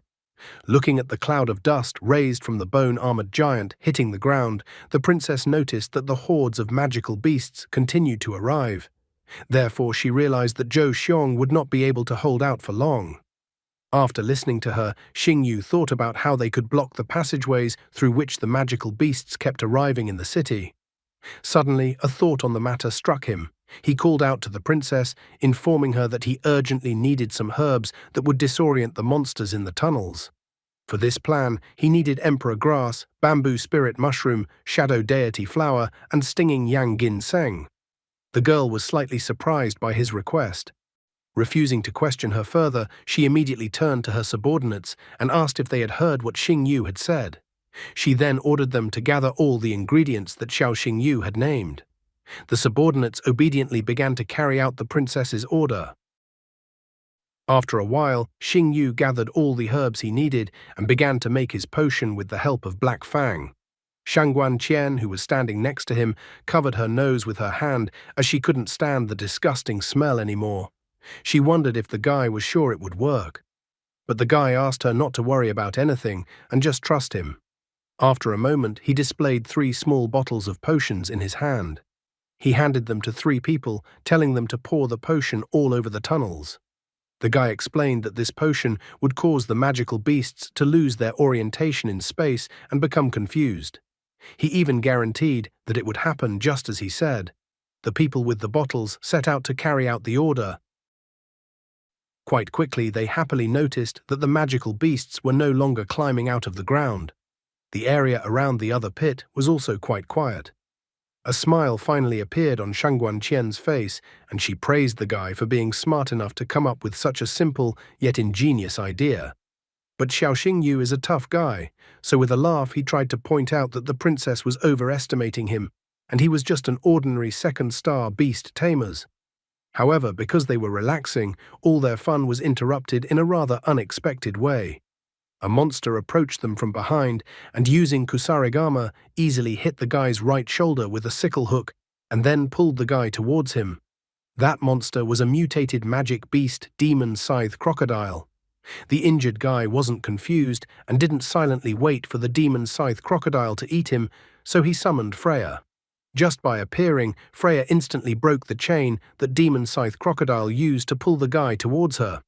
From such a drastic action, the hook flew out of the guy's body, and the guy fell heavily to the ground. The princess immediately ran up to the guy, trying to see if he was all right. Seeing the look on the guy's face, the princess thought that the blade had been poisoned. Unhappy with the monster's behavior, the guy said that it didn't matter if the weapon was poisoned or not, because Freya would cleanse it with the holy light. The demon scythe crocodile did not run away, but continued to stand in front of Xing Yu. The guy broke the silence that had arisen between them by telling Black Fang to attack the enemy with Hell Howl. However, despite Black Fang's attack being so powerful, Demon Scythe Crocodile deftly dodged the attacks, swiftly advancing forward.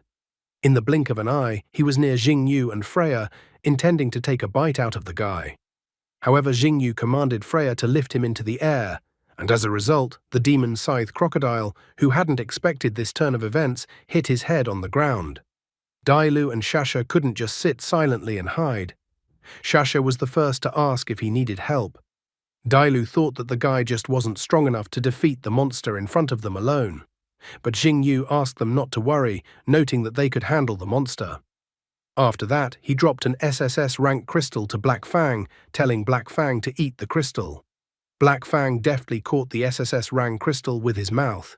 In the same instant, the aura around him changed, and everything around him was enveloped by an energy of darkness that even destroyed the ground beneath his paws. The guy then pulled out electric hair, asking Black Fang to not hold back and attack their opponent. Black Fang used Hellfire Lotus, and thanks to electric hair, 4 Hellfire Lotus could be seen in the sky at once. However, Dailu and Shasha were surprised when they saw that Black Fang was able to use the 5th Hellfire Lotus as well. The 5 Hellfire Lotus were in the sky behind Xiao Xingyu and Freya. He then released all those 5 Hellfire Lotus into the Demon Scythe Crocodile. Demon Scythe Crocodile tried to dodge the Hellfire Lotus, trying to run away as far as possible. At that moment, there was a huge explosion formed from Hellfire Lotus colliding with the ground. When the puffs of smoke dispersed, there was a toasted Demon Scythe Crocodile lying in a crater on the ground. In the same instant, a monster core appeared in that spot. The princess was surprised that the guy was able to deal with such a monster. She even thought that the guy was scarier than any monster. Meanwhile, in the mountains nearby, where lightning and rain raged everywhere, Heavenly Father Eurydice was unhappy that since the attack on the city began, the advance party still hadn't captured the city. Rommel kneeled before him and informed him that the situation had changed, as there was one extremely unusual second-star beast Tammuz in the human camp. At her words, Eurydice became furious and grabbed her by the throat. He categorically did not understand how a mere beast tamer's second star was able to hold them back. Rommel pleaded for Heavenly Father to give her another chance. She vowed that she would capture the city as soon as possible. However, Eurydice stated that his patience was running out, so he wished to meet this guy himself, who was beast tamer's second star. At the same time in the city, Xing Yu informed the princess that her magic beast's wounds were completely healed. The princess thanked the guy for his help and then wondered why the guy was wearing a scarf all the time. After looking at the scarf, he admitted that it was a gift from a good friend. The girl seemed to have completely misunderstood him, and her face turned slightly red. Zhou Xiong walked over to them and thanked the guy for managing to save their current situation. But at this moment, from the tower walls, one of the subordinates informed Zhou Xiong that Heavenly Father Eurydice was already near the city.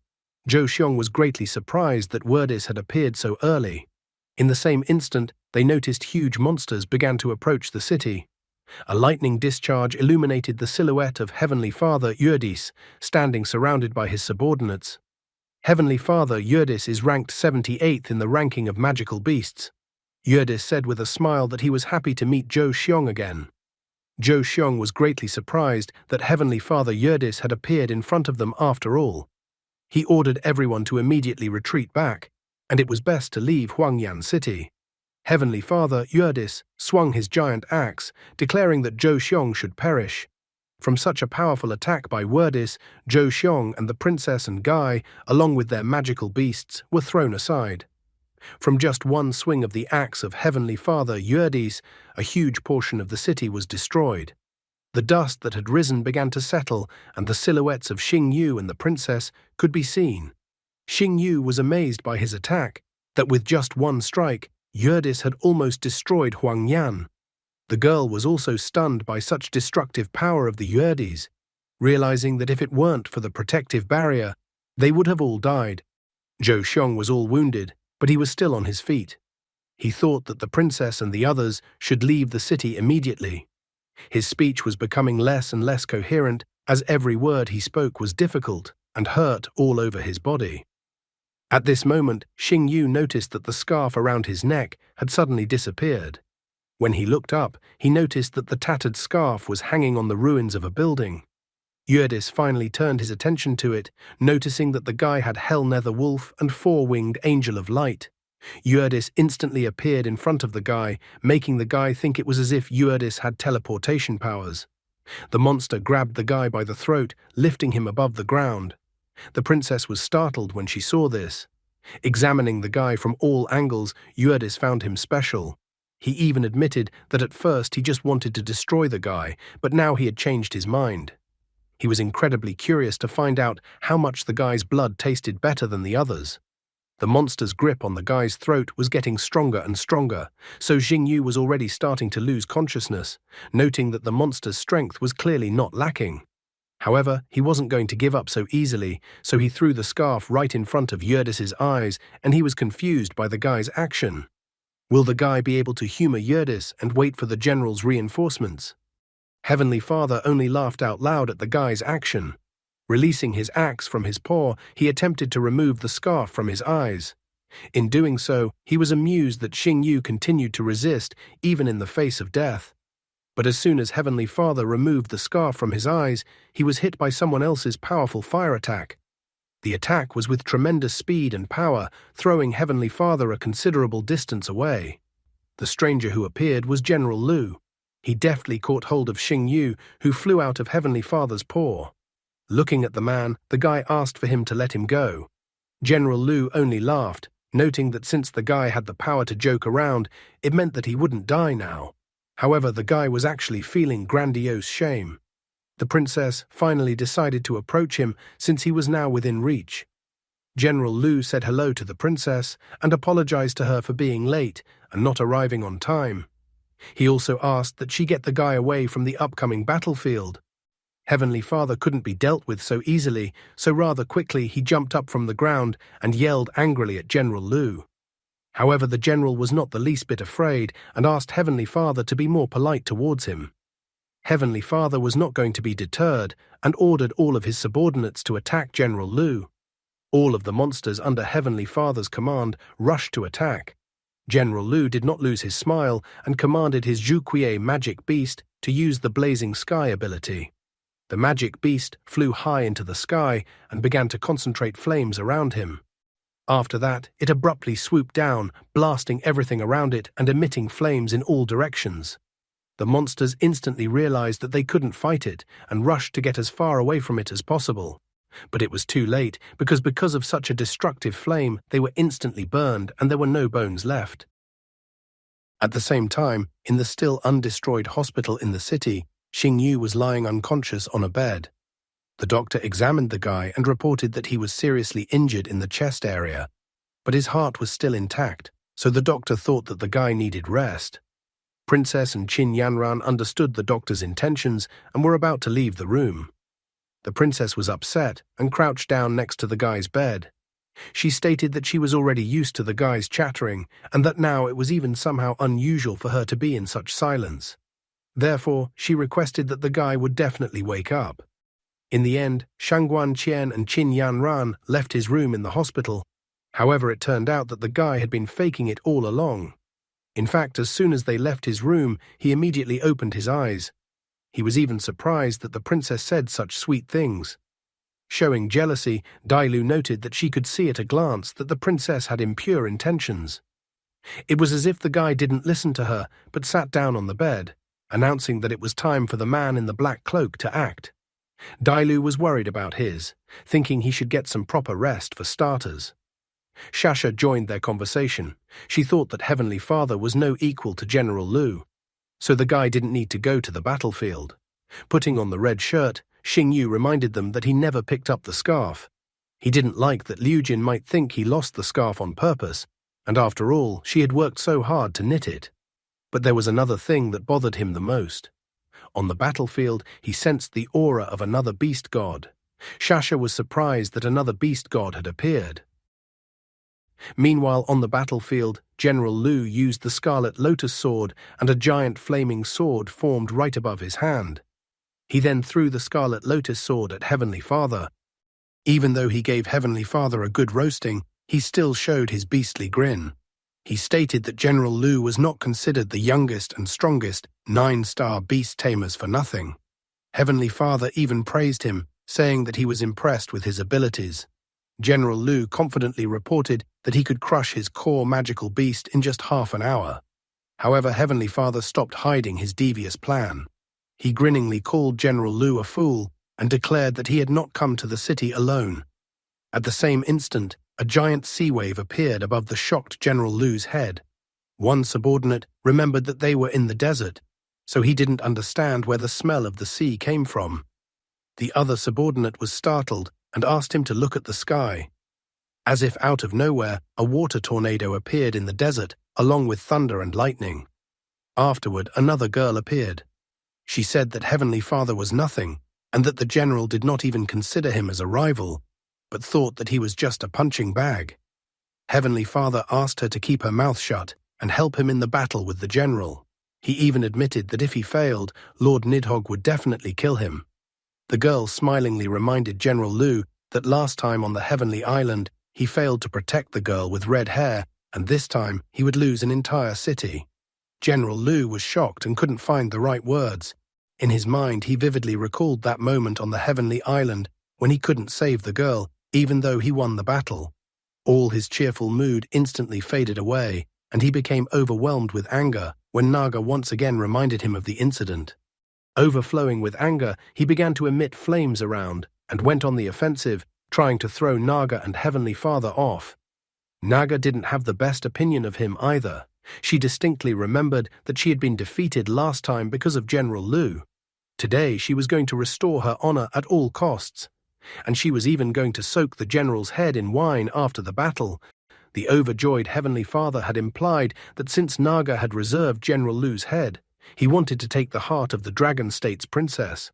General Lu was even slightly surprised that Naga and Heavenly Father had suddenly decided that they could harm the princess from some reason. After all, they needed to defeat him first. Anger overwhelmed him, and flames enveloped him more and more.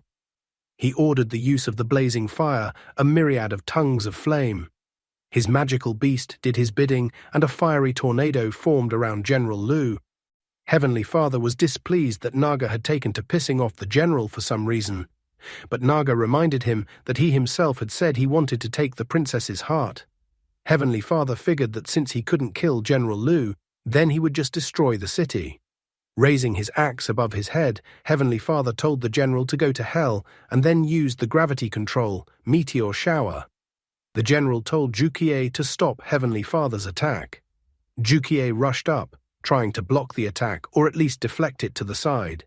He successfully managed to throw meteor rain aside. However, this was a mistake, as Naga appeared behind General Lu and used Mirror World. In an instant, General Lu was trapped in the Mirror World.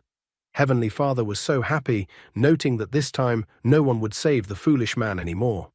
He was so happy that he stuck his axe into the ground and used his gravity rampage ability. Many military men and rocks flew into the air after being hit by his ability. However, that was the end of his happiness, as he was hit by an energy attack from the sky.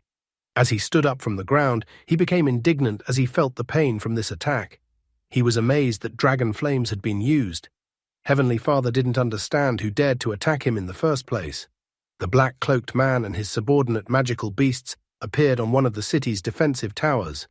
Jingyu admitted that he could only last 10 minutes at most, and then he would pass out like last time.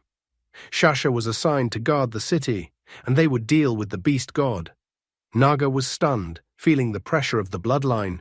She couldn't believe that she had the aura of a pure-blood dragon in front of her. Naga knew that there hadn't been dragon lords among humans for about 100 years. Her confusion was taken advantage of by General Lu, who was about to deal with her. He even called out to her to avoid stabbing her in the back stealthily. Dai Lu, in the meantime, was having all sorts of fun with Heavenly Father, dealing him blow after blow. Once again flying away from her blows, Heavenly Father didn't understand why she was so strong. He thought about retreating, but quickly remembered that Lord Nidhogg would definitely kill him then. So he decided that the first thing to do was to get rid of the beast Tamer. Heavenly Father abruptly rushed towards the guy, which surprised Dai Lu. Swinging his axe and energizing it, he was going to deal with the vile beast Tamer. However, Dai Lu was faster than him and stood in front of the guy, catching his axe with her hand. Heavenly Father was in complete shock, not realizing how the fox could catch his axe with his bare hands. He refused to believe that he was that weak. His attempt to harm Xingyu only made Dai Lu angry. She wasn't going to let him hurt her master. She squeezed the caught blade of the axe with her hand, and the axe gave a crack. In the same instant, the axe shattered into many shards. And then Dai Lu gave him a powerful blow with her fist, punching a hole in him so that he would definitely not be able to eat anything else. The great Heavenly Father Eurydice turned out to be nothing more than a pathetic beaten dog. However, at this moment, the girl felt that there was something wrong, as if she hadn't hit her target. Xingyu asked her what was wrong now and what she felt. But her words were no longer needed as the Heavenly Father in front of them shattered into many mirrored pieces. Guy realized that a mirror reflection had been used on Heavenly Father. Naga complained, not understanding why Heavenly Father couldn't handle them. She couldn't restrain General Lu forever. The mirror world that General Lu was trapped in had long since cracked.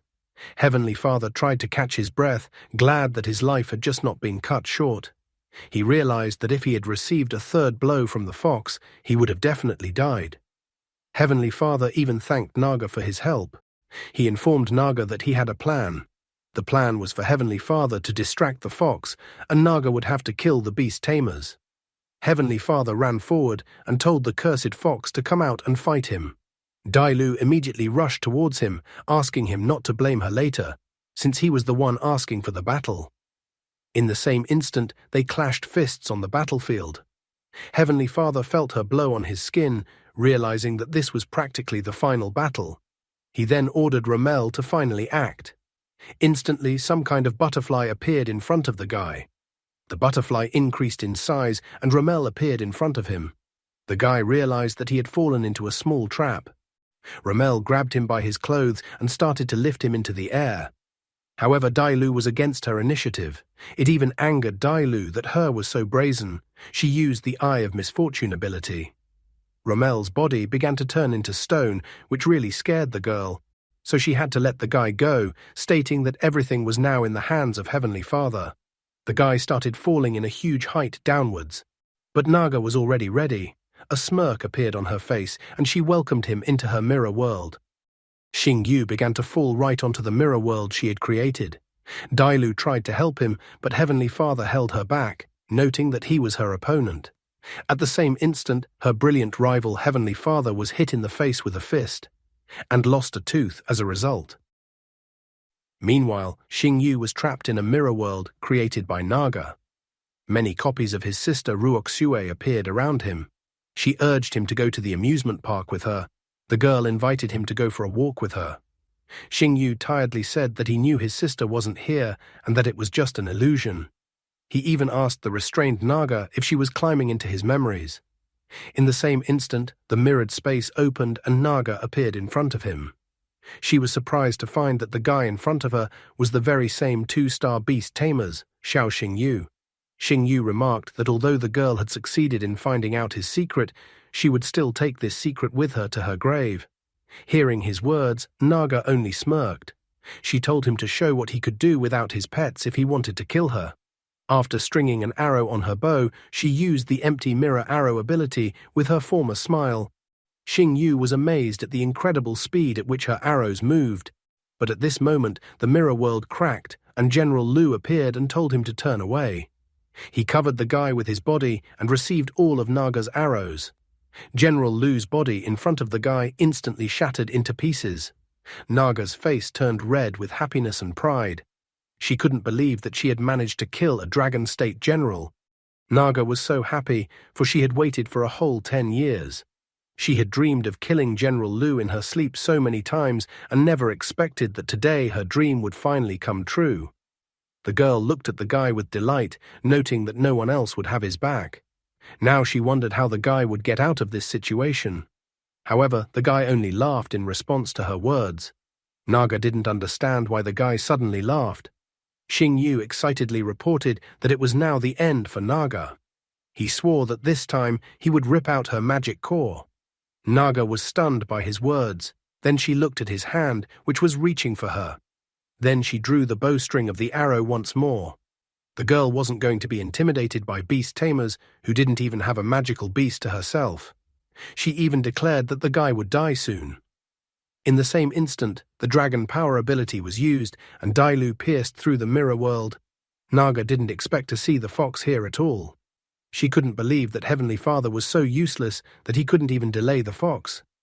Dai Lu asked that Shasha detain Heavenly Father and the others while she headed into Naga's mirror world. Entangled in the giant snake's body, Heavenly Father realized he was finished. The aura of the golden dragon enveloped the guy.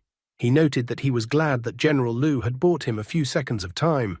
After all, otherwise he would have died, not General Lu. Nevertheless, he assured that General Lu's sacrifice would not be in vain. Naga emitted a terrifying aura towards the guy. She was displeased that he was underestimating her. After all, she wasn't nothing, and she didn't care that the guy wielded the power of a dragon. Especially since Naga was able to kill Beast Tamer, who had a phoenix. However, contrary to what she said, a phoenix flew right over her head, putting her out of her mental balance. Xingyu also couldn't understand what was even going on, and why the phoenix had appeared. Naga couldn't believe what she was seeing with her own eyes. After all, if the phoenix was still alive, then General Lu was also alive. She refused to believe it. But at this moment, General Lu appeared in front of her, using the flame of rebirth. He called Naga incredibly naive and stupid with a smile. General Lu reminded her that beast tamers of the 9th star could share skills with their beasts. The guy looked shocked at General Lu, who had literally put his entire body back together again. Naga's mood became discouraging. She realized that going up against two beast tamers at once was beyond her strength, so she wanted to retreat from the battlefield as soon as possible.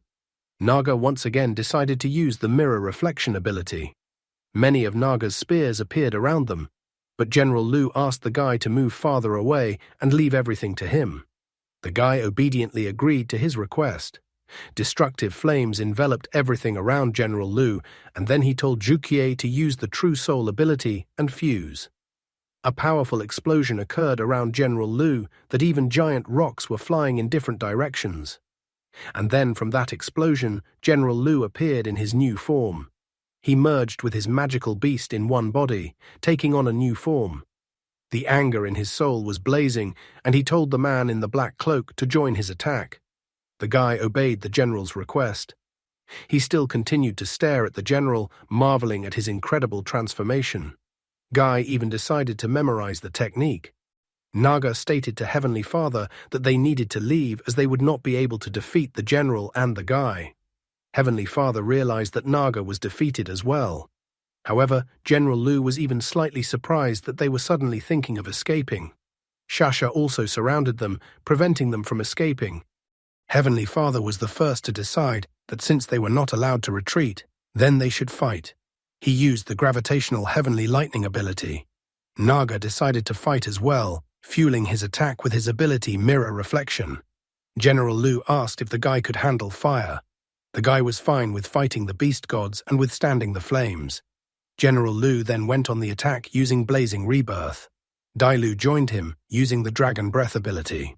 General Lu shrouded in Dragon Breath, and his own flames rushed towards the two beast gods at full speed.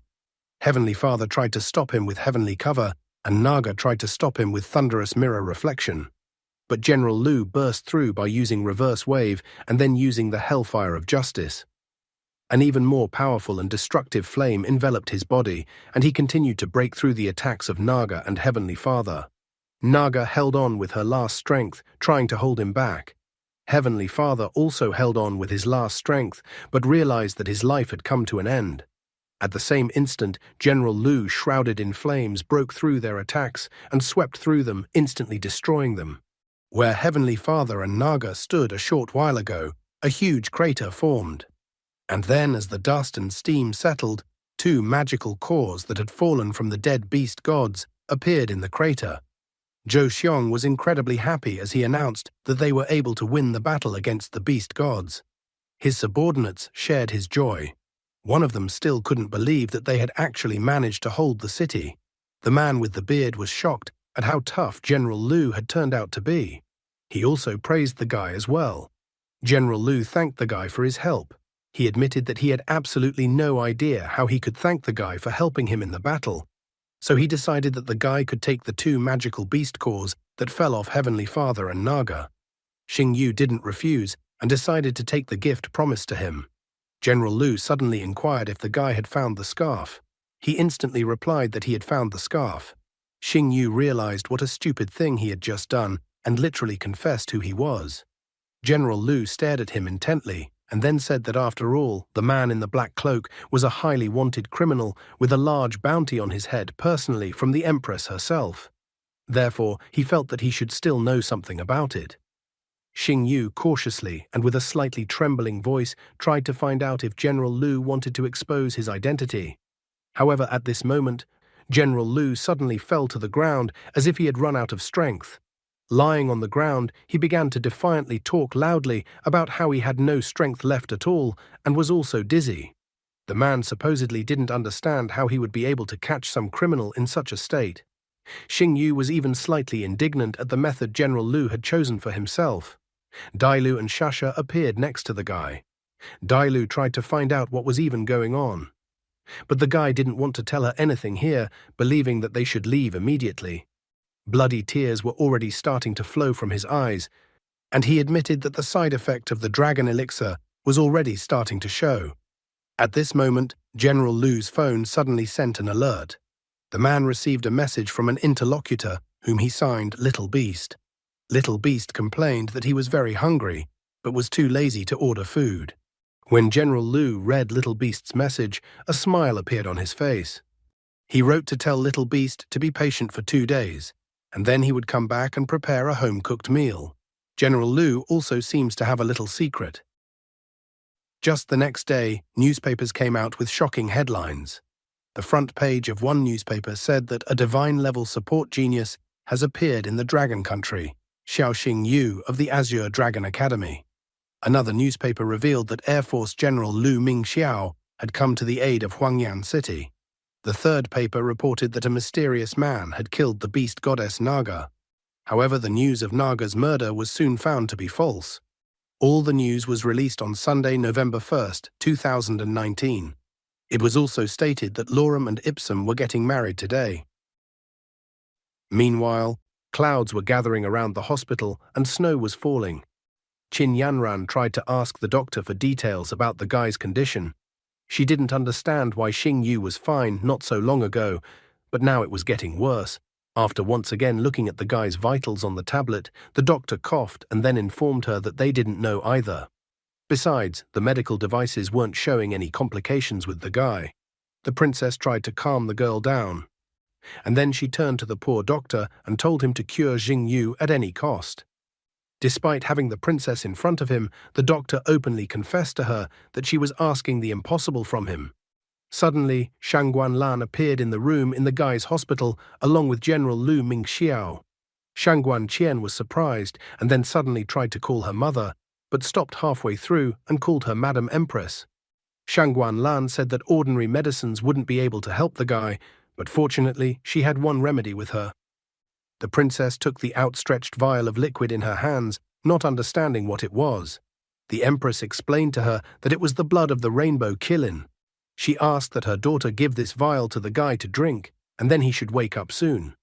Shang Guanqian was astonished. After all, the blood of the rainbow Qilin falls off once every 10 years, and that it was all the blood that was shed.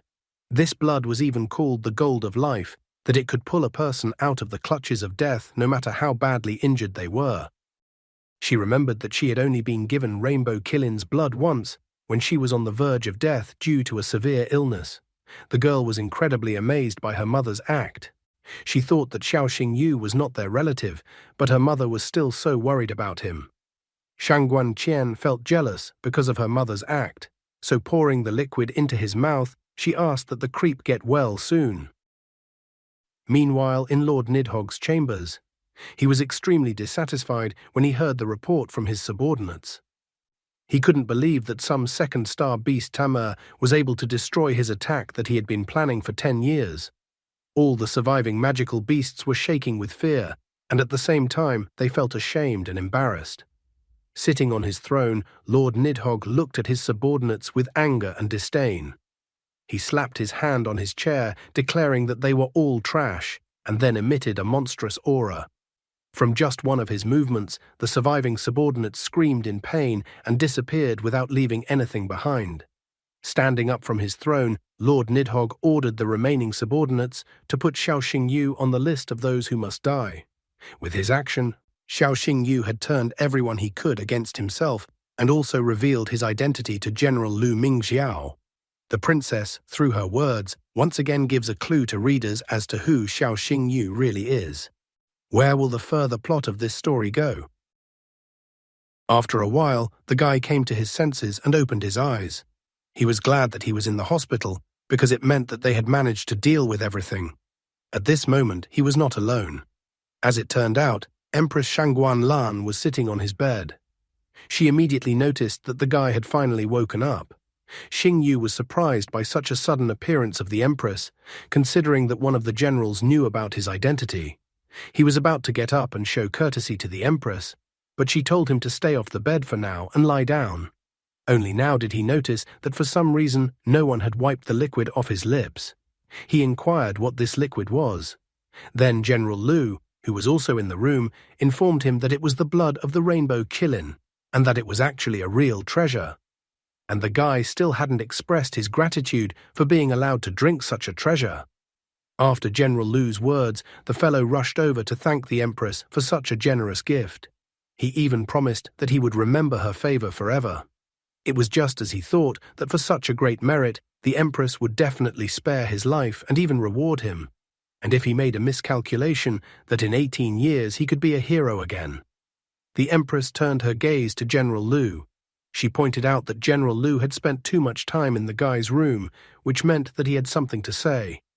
Coughing slightly and placing his hand on his chest, General Lu announced that Xiao Xingyu was a talented disciple with great promise, and that Xiao Xingyu would definitely become a pillar of the state in the future.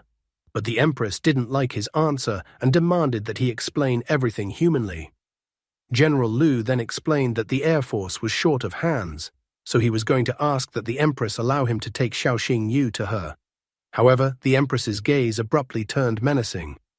She cut his speech short, wondering if General Lu wanted to poach cadres from her. General Lu abruptly backtracked, saying that Xiao Xingyu was afraid of heights, so he was not suitable for the Air Force. Therefore, General Lu even asked for the Empress to identify the guy elsewhere. The Empress's tone immediately became calm. She felt that if that was all General Lu wanted to say, then he could be free to go. Therefore, General Lu did not linger in the room, announcing that he was already leaving. With a formidable gaze, the Empress stared at Xiao Xingyu. She pointed out to him that he had to see how many people wanted to get him as their subordinate. Shang Guanlan explained that although the path she pointed out to him was dangerous, the reward for him would be no less than the other paths. And if he decided to betray her, he should think of his sister first. Frightened by her words, the lad assured her not to worry and that he understood everything perfectly. After that, the Empress decided to give him time to rest and gain strength, so she decided to leave his room. A cold sweat broke out on the guy's face as he politely said goodbye to the Empress. He was surprised that she was even willing to blackmail him to keep him. In the back of his mind, he was already thinking that he would dethrone her in the future. As soon as the Empress came out of the guy's room, she found General Lu standing there. She wondered why he was still standing outside the guy's room. General Lu insisted on talking to her about the man in the black cloak, so she showed interest, telling him to get to the point. General Lu informed her in a whisper that there was a familiar energy emanating from the man in black, as if it was the one. The Empress was surprised that General Lu had spoken of him.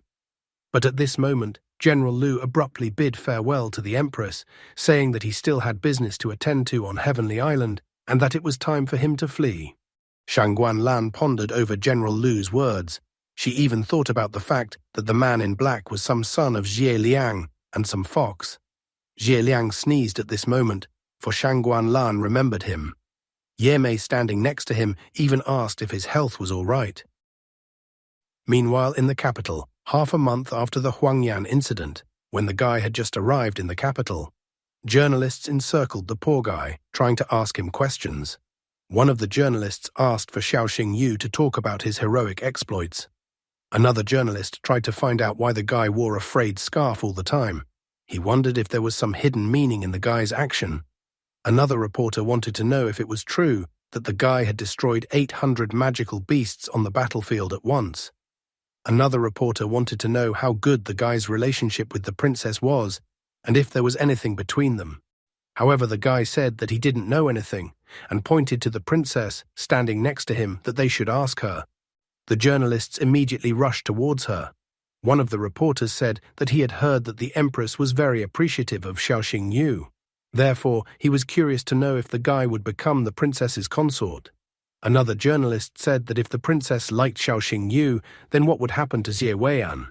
A third reporter tried to find out if something special happened between the princess and Xiao Xingyu in Huangyang. The girl was confused by their questions. However, the tone of her voice became abruptly cold, noting that it was as if all their questions were aimed at defaming the ruling family. The reporters and everyone else who was standing too close to them abruptly took a few steps back. Xingyu smiled, noting that being a princess had its advantages, but the princess asked him not to try to dump all his problems on her next time.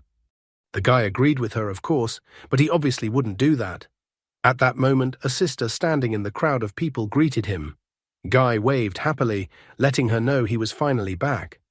Turning to the princess, he tried to excuse himself to leave to his acquaintances and sister. She told him to go. After all, he and she would meet again. The girl hinted at the fact that they were both members of Emperor Seoul. The guy then calmly decided to leave her. He ran to his sister, teacher Chen Qinyan, and Principal Su Ruyan. Principal Su Ruyan once again reeked of alcohol that he even clamped his nose with his hand. Su Ruyan only laughed out loud after noticing that today was a celebration thanks to the guy. After all, next year the number of applications for admission to the Azure Dragon Academy will increase many times over. After saying that, she even took out the key card to the guy's room. Xing Yu was surprised, thinking that the woman was trying to bribe him even though his sister was standing by his side. He even considered it a shameful moment on Su Ruyan's part. However, Su Ruyan asked that he should not talk nonsense since his sister already has a keycard. He was surprised that Su Ruyan had her eyes on his sister as well. Su Ruyan was even starting to get angry already, thinking that the guy had a completely wrong idea about her. She said that this was the key to the villa in Bihai Gold Complex, and now the villa belonged to the guy. Xing Yu was completely shocked. After all, Bihai District is an upscale neighborhood on the outskirts of Lunyin. Ruoxue said that he understood everything perfectly and that now they would no longer have to live in a tiny apartment. Taking the phone in his hand, he suddenly realized that Liu Jin and the others also lived in this area, so now they would be neighbors. Soon, all radiant and with a smile on his face, Xing Yu appeared in front of Liu Jin and Yang Shou. They too were incredibly happy to see him, except Yang Shou, of course. The girl's face turned red when she noticed that the guy was still wearing the scarf she had given him. However, her noticed what a terrible state the scarf was now in. Yang Shou was outraged and disappointed that he had to watch all this pink snot between his sister and Xing Yu again. Soon Xing Yu arrived at his new home in the Bihai district.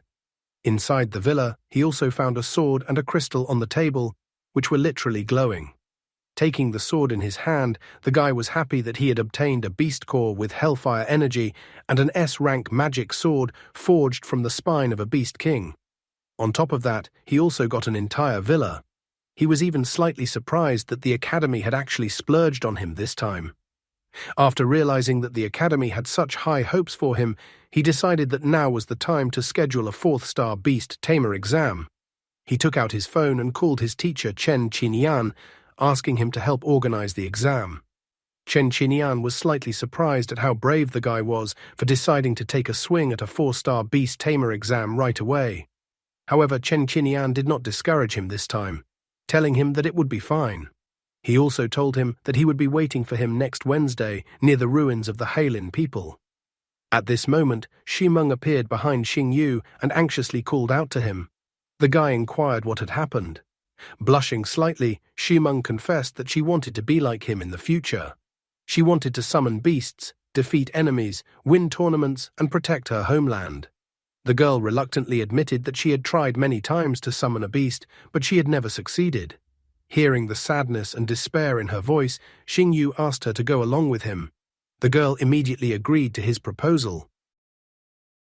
Practically at night, they went out into the woods. It was so dark outside that the girl held the guy by his jacket out of fear. She even offered him to go back home. But at that moment, a red poison wolf beginning form, 2nd level, jumped out of the bushes in front of them. Shimeng was incredibly frightened, recognizing the red poison wolf beast in front of them. But sitting down beside her, Xing Yu looked her in the eyes and announced that until she defeated Red Poison Wolf, he would not summon any beasts. So if the girl doesn't do anything, he will die here like this. Xing Yu seems to be teaching the rule, change or die. Shimeng's voice trembled as she turned to summon her beast. Red Poison Wolf let out a terrifying howl and rushed to attack. It bit the guy's shoulder. Shimeng didn't understand why the guy didn't do anything about it. By the way, she's being taught by a guy how to win or get his first beast, when he himself got a black fang just by a coincidence of fortunate circumstances. Just like people who got an apartment or house from their parents, they teach you how to earn your first apartment or house and tell you how easy it really is. Squirming in pain, the guy stated that if she didn't act, he might actually die. The girl was still scared, and Red Poison Wolf was already attacking the guy again. The Red Poison Wolf's jaws were too close to the guy that the guy even slightly panicked. In desperation, Shimeng shouted out to protect the guy, and a golden energy enveloped her body. In the same instant, Red Poison Wolf was attacked by the golden energy, and a golden bird appeared above the shocked girl's head. Xing Yu smiled, noting that the Ye family had an innate connection with purebred phoenixes. Even an initial form phoenix could suppress ordinary magical beasts. The girl possessed a golden-feathered phoenix. Stage, beginning form, level 3. Bloodline, pure blood phoenix. The phoenix possessed the phoenix rebirth ability. This ability allowed the phoenix to be resurrected after death, but the level was reset to its original level. He also possessed the Golden Lotus Infernal Flame ability, which dealt sustained fire damage, reducing enemy defenses. Attributes: Fire, Flight, Loyalty, 93. However, the Golden Feathered Phoenix had a weakness. It was not well suited for sea battles, because if its feathers get wet in seawater, the phoenix would lose its strength.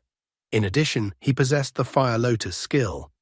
Fire Lotus releases a golden fireball from its beak, causing a burn and throwing the enemy away. Golden Blades.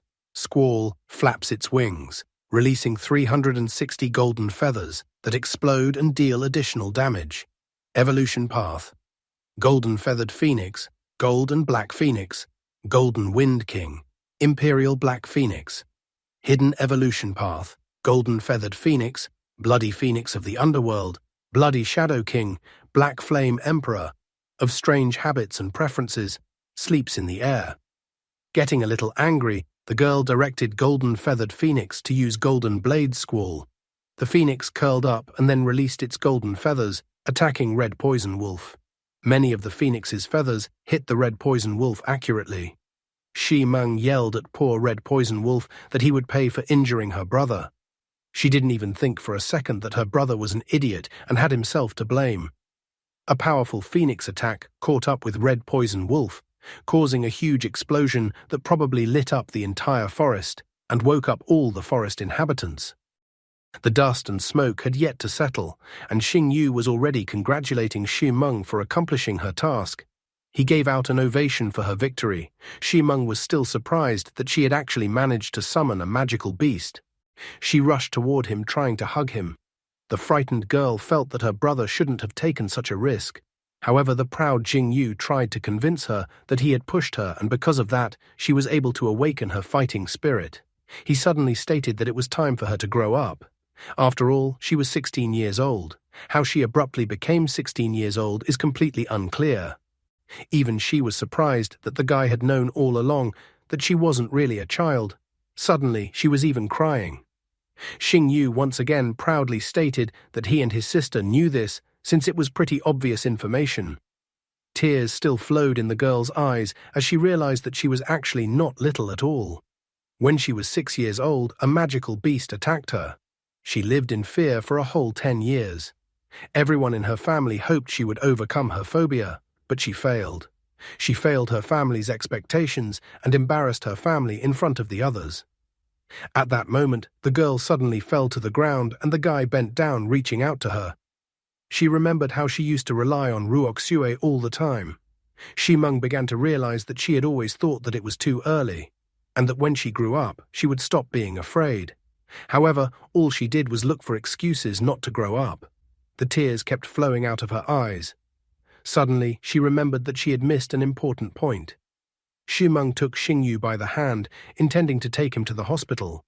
However, the guy stated that there was no need to go to the hospital. After all, he just wanted to scare her. He even stated that he didn't look like someone who would part with his life so easily. He then ordered for Freya and Xiaoyin to appear in front of him. As soon as Freya and Xiaoyin appeared, they immediately used healing magic on the guy. Shi Meng was already openly complaining about him, calling him horrible and that he dared to trick her. However, the guy didn't think it was cheating because he was actually injured. Suddenly, a system window appeared, congratulating him. The system informed him that he had received an honorable title, Healer's Heart. The reward for the title was a divine alchemy furnace, the dragon with violet pupils. Xing Yu was incredibly happy to receive such an unexpected reward. Xing Yu finally declared that it was too late and that their sister was waiting for them at home, so they should laugh their way home. Shi Meng proudly announced that she had made the decision to go to study at the Azure Dragon Academy. She even had the courage to soon try to personally inform Sister Ningxuang of this decision. The guy assured her that the most important thing for him was to make Shi Meng happy and took her hand and headed to their new home with her. After a while, Xingyu arrived at the imperial palace. Sitting on her throne, the empress asked if the guy knew why she told him to come today. Xingyu figured that she wanted to give him the Thunder Qilin. However, the empress told him to only dream about it, since he had failed the exam. After that, she informed him that she had summoned him to talk about the star removal plan. This was the first time the guy had heard that such a plan even existed. The empress explained with a disgruntled look. Nidhogg had a list of genius beast tamers to eliminate. Nidhogg usually chose beast tamers of masters of 5th star and above, but Xingyu was lucky enough to be the exception. She didn't even go into details, noting that the reason for being on this list was something the guy himself should understand. Therefore, the empress thought that the magical beasts might try to ambush him in sparsely populated places like the Halin ruins. The empress noted that she wasn't going to send guards to the guy. Suddenly, she took out a key, declaring that she was holding the key to Halin's treasure. Shangguan Lan felt that if the guy happens to be in the forbidden area, the treasure will be his. And if the guy is afraid, she will protect him until the guy becomes a 5th star beast tamer, but then the guy should forget about the treasure. However, the guy proudly and faithfully declared that the higher the risk, the higher the reward. He declared that he was willing to take the risk. Hearing his answer, the empress told him to perform at his best and do his best to return alive. She then threw him a key. Catching the key, the boy confidently promised that he could handle the task set by the empress. The empress stood up from the throne and ordered him to leave, and he graciously accepted the order. Leaving the empress's throne room, the boy began to realize the situation he had gotten himself into, and the smirk was already gone from his face. The empress turned around and warily looked at the departing boy's footsteps. A short time later, at the ruins of Hailin. In the surveillance headquarters, meanwhile, preparations were in full swing. The man told the others to check all the equipment because the candidate for the trial would arrive tomorrow, so he didn't want any mistakes to be made. The girl next to him asked to go to the restroom. The boss told her to go quickly. While in the restroom, the girl was happy that she barely made it. However, at that moment, drops of water started falling on her head. She looked up uncomprehendingly, thinking there was something with the pipe. However, there was a giant magical beast sitting on the ceiling, and it wasn't water droplets that fell on her head, but its saliva. At the same instant, screams erupted from the toilet. However, after a moment, everything quieted down, and a girl calmly walked out of the toilet stall. But it was clear from the girl's appearance that she was not the same girl who had entered the toilet stall. Soon the wharf of the city was bustling as usual. Xingyu, standing behind Murong Jin, asked him if Murong Jin was sure he wanted to use the ship to take him to the ruins of Hailin. Murong Jin said that he didn't have much money, so he wasn't going to buy a yacht, but was willing to use the so-called public transportation. Therefore, even though they might not get to the Hailin ruins too quickly, but the guy should tolerate the inconvenience he received. Looking at the warship that was coming towards them, the guy wondered if it was too grandiose and show-offy to send him on a warship. He was even afraid that now the whole country would know that he had gone to the exam on a warship. However, Murong Jin refused to listen to him and told him to go up to the ship. Plus, he reminded the guy that there were no other ships nearby to take him to the ruins of Hailin anyway. After listening to Murong Jin, the guy finally agreed. Murong Jin, meanwhile, was thinking about the fact that his future son-in-law is strong, famous, and also a great doctor. If he tells everyone about it, suddenly someone will steal his daughter's husband away from his daughter, so he actually organized to bring the guy to the ruins of Hailin in his warship. He wanted to show everyone so that everyone would finally realize that Xiao Xingyu was now part of the Murong family. After a while, one of the examiners looked at his watch. He was surprised by Xiao Xingyu's self-confidence. After all, everyone else had arrived at the exam hours in advance, and the guy still hadn't shown up. Suddenly, the second one surprisingly shouted to Lao Wang that the Poseidon 662 warship was approaching them. Lao Wang was shocked, completely unable to understand why a warship had arrived at the place where they were conducting the exam. A moment later, Murong Jin stepped down from the Poseidon 662 warship. He immediately walked over to Lao Wang and placed his hand on his shoulder. Murong Jin apologized to the teachers for being so late. He said that he had brought his daughter's friend on his ship. Murong Jin inquired if they were late for the exam. Poor Lao Wang was both shocked and scared. He stated that everything was fine and they had arrived on time. He also said that he always liked such punctual people. Not long ago, he had been talking about how insolent Xiao Xingyu was. Soon the exam began. The examiner said that the first requirement was to kill 20 black crystal snakes, 10 ghost demons, and 1 poisonous grey-winged python. Second condition, go through the thorn swamp in the center of the ruins and find the exit. Third condition, do not enter the forbidden areas of the ruins without permission, because otherwise the consequences will be on their own conscience. The examiner also announced that the exam was limited in time, but the participants could refuse to take the exam at any time. After that, the examiner announced that the exam had officially begun. Murong Jin looked at the guy, asking if he was confident that he would pass the exam successfully. In response, Xingyu asked him not to worry about anything. However, Murong Jin advised him not to be so confident. At the same time, Liu Li was watching Xingyu and Murong Jin through the cameras. She then tried to leave. The guy next to her wondered where she was going at such a moment. But just as he turned back to the monitor, he noticed that the screen was out of order. The man next to him also noticed that his monitor screen was not working. Meanwhile, Xingyu was already having fun within the ruins. He told Black Fang to use Hell Howl against another magical beast. By doing so, he instantly obtained the beast core that fell out of the defeated magical beast. At this point, he had already made the first condition to kill 20 black crystal snakes, 10 ghost demons, and 1 poisonous grey-winged python. He was even amazed at how easy the first condition was. Suddenly, he heard a noise behind him and abruptly turned around. Liu Li came out from behind a tree, applauding him. She declared that the guy was incredibly talented and had passed the first stage faster than she expected. A smile appeared on Xingyu's face, and then he thanked the teacher for the praise. However, at this moment, the new Liu Li tried to attack him, but he dodged her attack. Liu Li stated that she was amazed that the guy was able to notice her attack and that it was quite unexpected. Xingyu pointed out to her that the exam wasn't over yet, so he was thinking about how it was unlikely that any of the teachers would show up early in the ruins. Inside the seal, Dailu was grabbing her head, telling the guy that the Night King of Bats in front of him was the right hand of Lord Nidhogg. Shasha pointed out that even though the guy in front of him was only a fake human with weak fighting abilities, he was still much stronger than Black Fang. Dailu asked the guy to proceed with caution as his body had not yet fully recovered from the past dragon elixir. The monster in front of him in Liu Li's body stated that the guy was pretty smart, but nothing would help him anyway. Night King of Bats then started summoning the likes of fake human plants, which the guy had previously encountered in Huangyan City. Pointing at the guy, Night King of Bats stated that the person in front of them had killed one of them, so he told them to avenge the deceased. The 3 summoned plant monsters instantly rushed towards the guy, driven by revenge. Petting Black Fang, the guy stated that he hoped for his strength. Not wanting to hold back and trying to eliminate the threat as soon as possible, the guy told Black Fang to use Hellfire Lotus.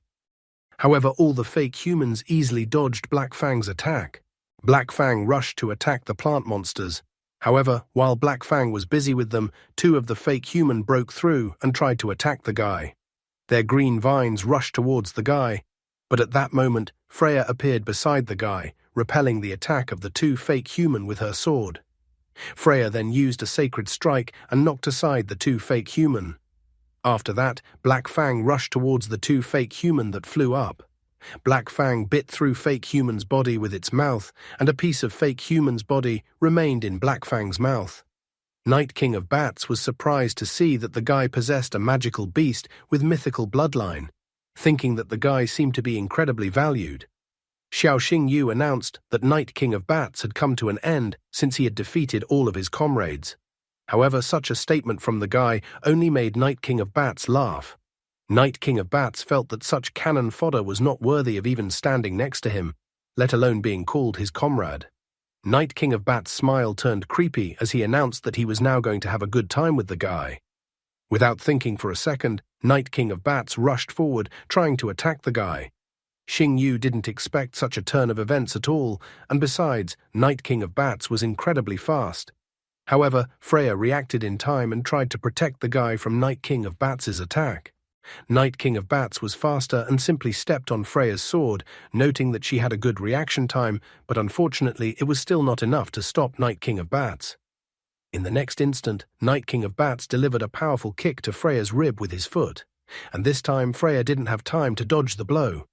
Several of Freya's ribs were seriously injured and parts of her ribs crumbled. Xingyu tried to catch Freya's body, which from such a powerful blow from Night King of Bats flew away at a tremendous speed.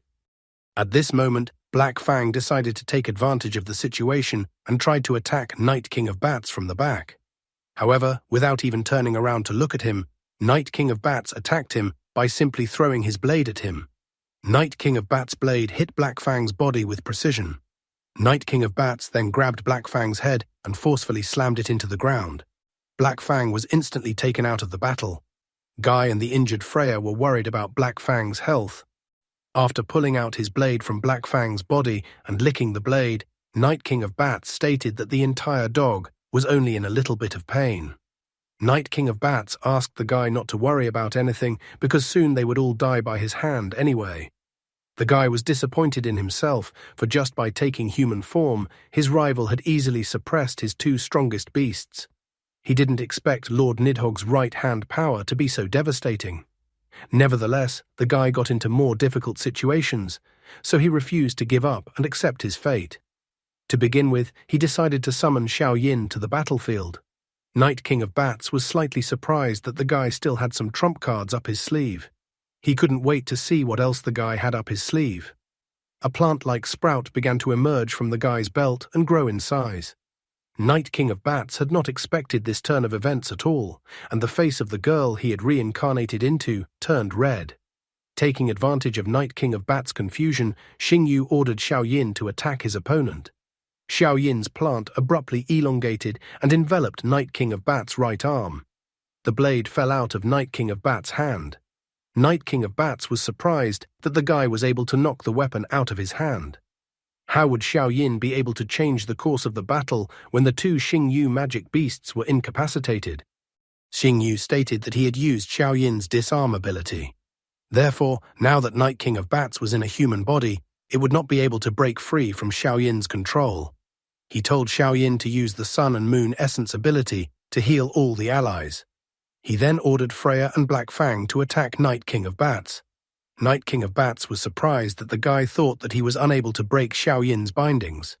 He was surprised that the second star beast Tama was giving him so much trouble. The healed Freya and Black Fang rushed at him to attack. At that moment, the Night King of Bats realized he had underestimated the guy, then spread his wings and tore apart the vines that bound his body. Bowing slightly, he declared that it was time to begin the second round of battle. Meanwhile, while observing the exam, the guy noticed an unusual situation. The guy immediately addressed the chief examiner, stating that a powerful surge of demonic energy had been recorded on the island. He assumed it to be a beast form of a beast king. The man standing next to him was shocked, completely unable to understand how a beast king form beast could appear. Looking at the tablet, the chief examiner was astonished as the concentration of demonic energy was 27%. The chief examiner remembered that the admiral of the fleet had arrived on their island today, and that he might not have sailed far yet, so he ordered an immediate SOS signal to be sent through the secret channel. At the same time, the battle between Xingyu and his beasts against the Night King of Bats continued. Xingyu, Freya, and Black Fang were quite weak in this confrontation. They were already exhausted and wounded. The Night King of Bats stood nearby, looking down on them arrogantly. He ordered the guy to stand up, as he hadn't had enough fun with him yet. But despite his injuries, the guy was still sharp-tongued. Black Fang was exhausted and hanging on by a thread. The same was true for Freya, who was covered in wounds. Xingyu was also wounded, but Xiao Yin continued to treat him, wrapping the guy's entire right arm like a vine. Suddenly, the guy noticed a stone sign near him. The stone indicated that this was a restricted area of the sea spirit. Therefore, people taking the exam were forbidden from entering this area. A rather dangerous thought came to his mind. He ordered Black Fang and Freya to immediately return to the Beast Tamer seal on his right hand. Black Fang and Freya obediently returned to the Beast Tamer seal on his right hand. Night King of Bats looked at him with a smile, saying that he was surprised that the guy wasn't even afraid even though he was on death's doorstep. He even emphasized that Xiaoxing Yu was much braver than the fifth-star beast Tammuz. Night King of Bats claimed that if it wasn't for Lord Nidhogg's orders, he wouldn't have even laid a finger on the guy. Nevertheless, Night King of Bats announced that this was the end of their little game. The blade reappeared in his hand, and he bid farewell to Xiaoxing Yu. The aura around Night King of Bats abruptly changed and became ominous. He then swung his hand and threw his blade towards Jing Yu. The blade hit exactly the target, the guy's left shoulder. Since the guy was standing on the edge of the cliff, the force of the blade stabbing into his shoulder caused the guy to start falling. With loud screams, Xiaoxing Yu fell down the cliff below. Night King of Bats walked to the edge of the cliff to look at the place where the guy had fallen. At this moment, Night King of Bats' face was eerie and frightening. As if out of nowhere, he took out a piece of paper with Xiaoxing Yu's name written on it, and then crossed out his name with a pencil. Is this a piece of paper of death? Murong Jin and his men soon arrived when it was already dark. With flashlights in hand, they searched for the lost Xiaoxing Yu. Suddenly, Murong Jin found a rock and was startled. It was the same stone on which it was written that people taking the exam were forbidden to enter the forbidden zone of the sea spirit. Around the stone, they found traces of blood. Soon, in the imperial palace, the daughter wondered why her mother didn't include Xiaoxing Yu in the Star Defense project. She suspected that her mother must have foreseen Night King of Bats attacking Xiaoxing Yu. However, the Empress pointed out that the guy was not a fifth-star beast Tama, so she didn't think it was necessary to do so. Shangguan Qian was surprised by her mother's action because, judging from her mother's actions before, she really cherished the guy. The daughter remembered how her mother had sacrificed the Rainbow Shilin's blood to save the guy and even gave the guy the Emperor Soul Seal. The girl was surprised. Did her mother really want Xiaoxing Yu to just die like that? However, Shangguan Lan gave her a menacing look and then told her not to forget her status and mission. She reminded her that there was no room for feelings in the imperial family. The mother then stated that she was tired and told her daughter to leave. The girl admitted that she understood what her mother had told her. Meanwhile, Yang Shou saw the state of his sister and convinced her that the guy was gone. He pointed out that no matter how much she wrote to him, the guy wouldn't answer her again. Staring intently into her phone, Xin Xin reassured herself and her brother that Xing Yu was not dead. Wrapping her arms around her knees, she remembered that the last time Xing Yu had fallen off the cliff and managed to survive. Plus, he had promised that they would go to the movies, so she continued to believe that he was alive. Suddenly, there was a text message on her phone.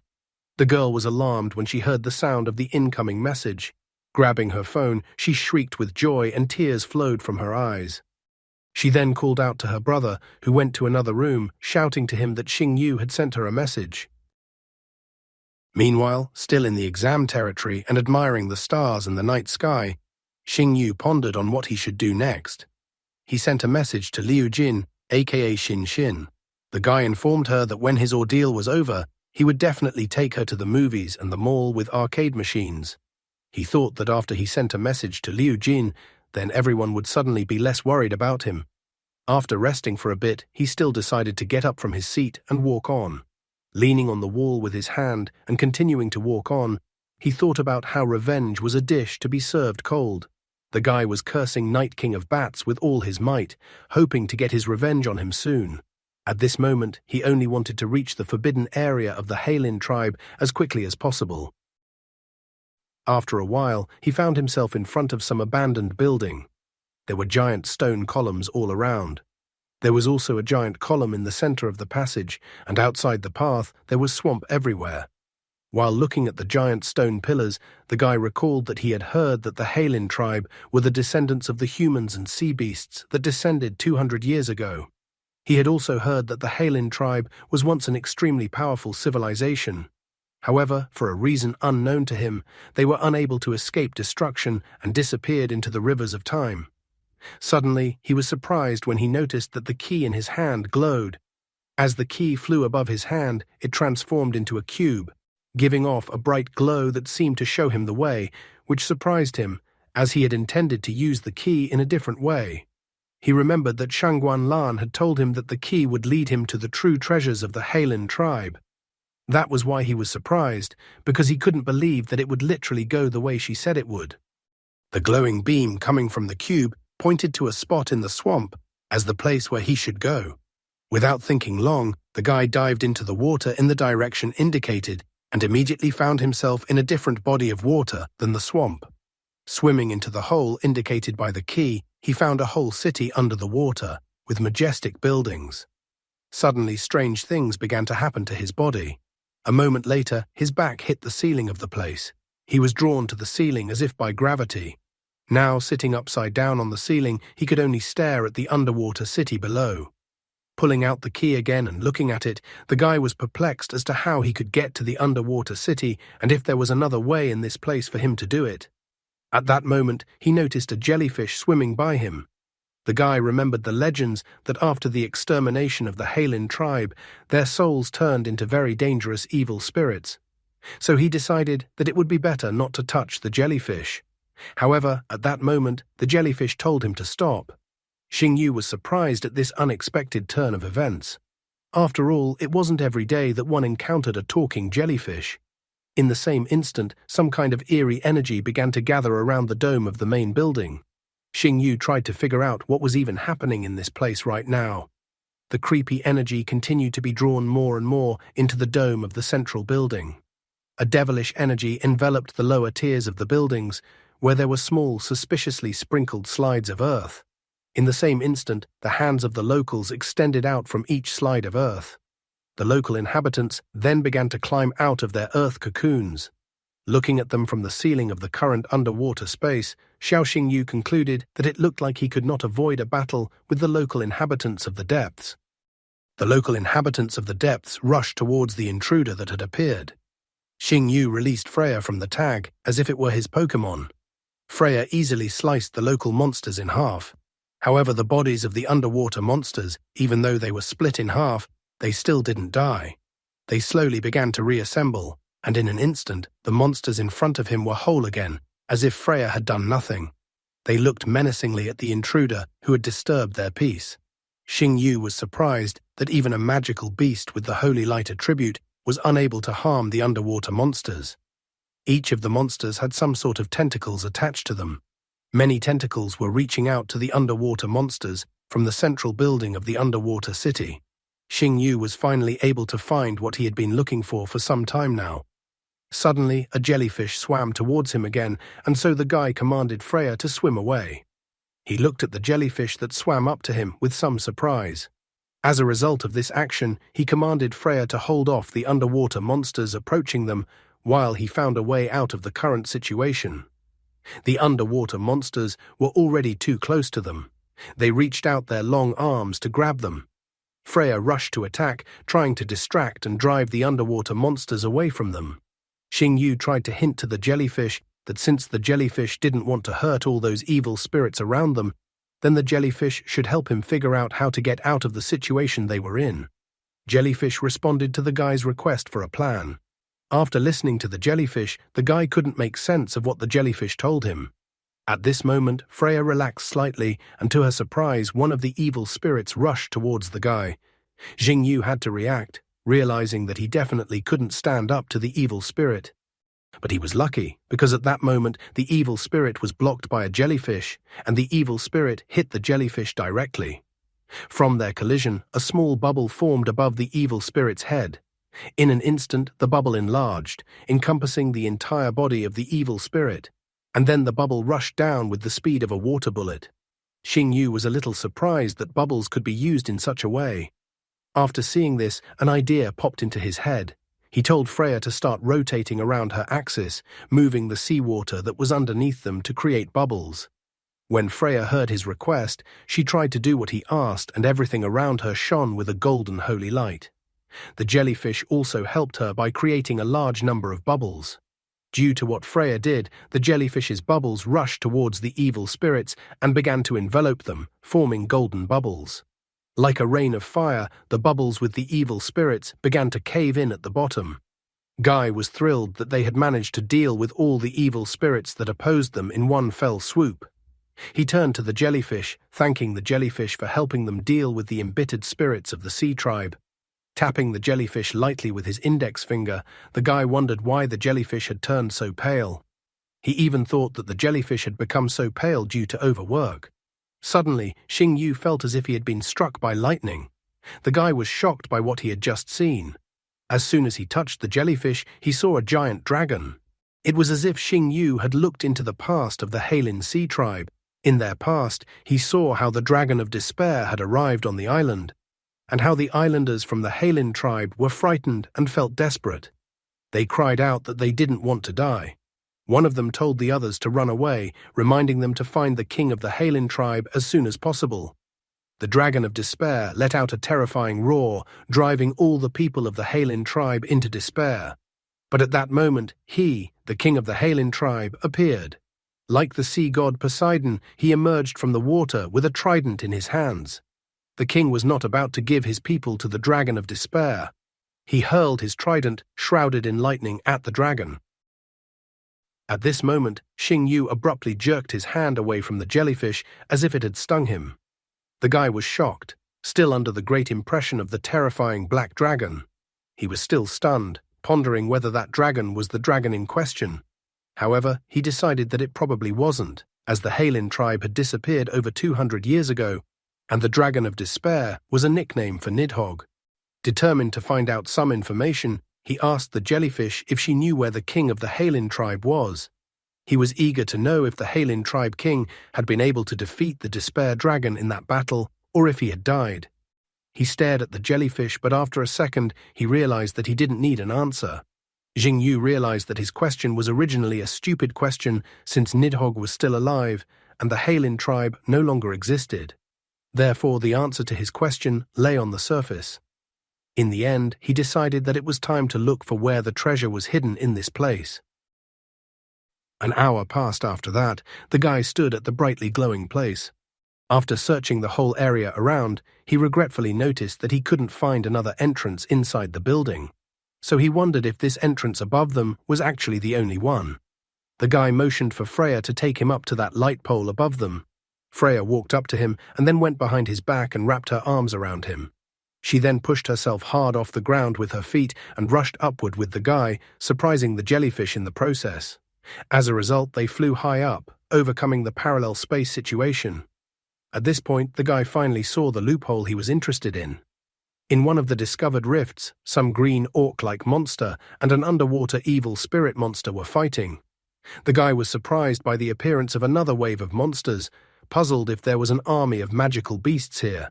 The green monster tried to deal with the evil spirit with his hand. However, at that moment, the entire underwater space shook and a bright beam struck the ceiling of the underwater space. A skeleton with a trident in its hands slowly emerged from the place where the bright beam had struck. The skeleton with a golden crown on its head let out a terrifying roar, announcing its presence to all enemies.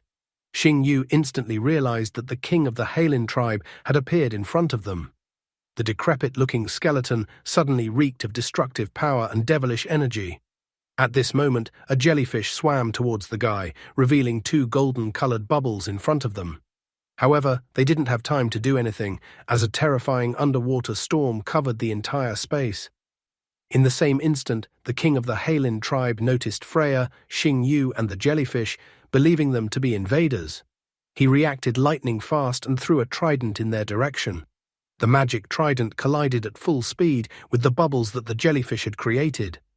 At the same instant, a powerful explosion resounded underwater.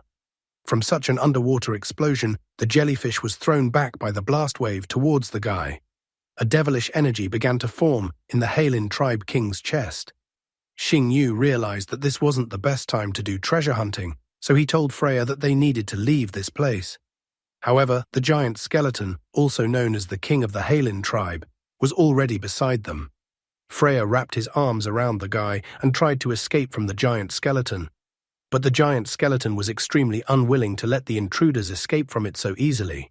With a wave of his trident, he tried to create a vortex and send it towards the intruders. As a result, Freya and Xing Yu, who were tossed by the vortex, were separated from each other. Due to the strong whirlwinds, the guy was thrown too far away from Freya. The king of the Halin tribe, holding a trident, rushed straight towards him. But at that moment, the jellyfish began to shine brightly. Just when the giant skeleton's trident was about to touch the guy, the jellyfish created a large bubble, sheltering both himself and the guy in the bubble.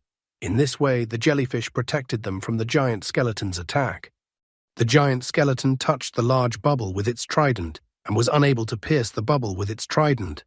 The king of the Halin tribe was puzzled, completely unaware of what had even happened. Xing Yu was surprised by the sudden great opportunity that had appeared. The guy told Freya to attack the Halin tribe king. The giant skeleton easily grabbed Freya's attack sword.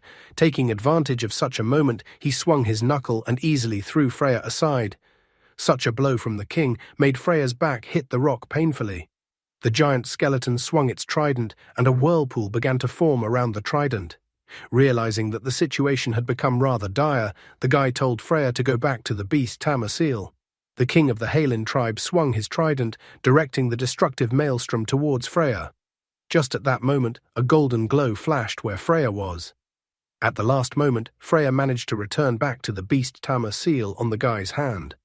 The giant skeleton once again let out a terrifying roar, as it was not pleased with the intruders who had invaded its realm. The guy held the jellyfish tightly in his hands and shook with fear. He had no idea what to do in this situation. Suddenly, out of fear, he grabbed the jellyfish. Xing Yu wondered if the jellyfish had any trump card to overcome the current moment. After all, otherwise they might all die right now. At the same moment, he and the jellyfish turned their attention to the place where the bright pillar of light was coming from. The place where the bright light was coming from on the roof of the central building was exactly where the giant skeleton, also known as the king of the Halin tribe, had emerged from. In the end, the guy decided that he didn't have time to think about it. Besides, if he didn't take a chance, he would just drown himself in all that water. Xing Yu used all his strength to swim as fast as possible to the pillar of light, hoping to find his salvation there. Finally, he swam to the place where the light was coming from and tried to dive in.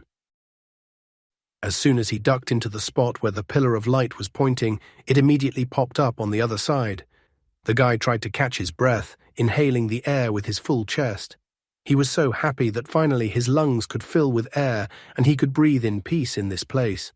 After getting out of the water and taking just one step forward, he suddenly noticed that he was in some place that looked more like a throne room.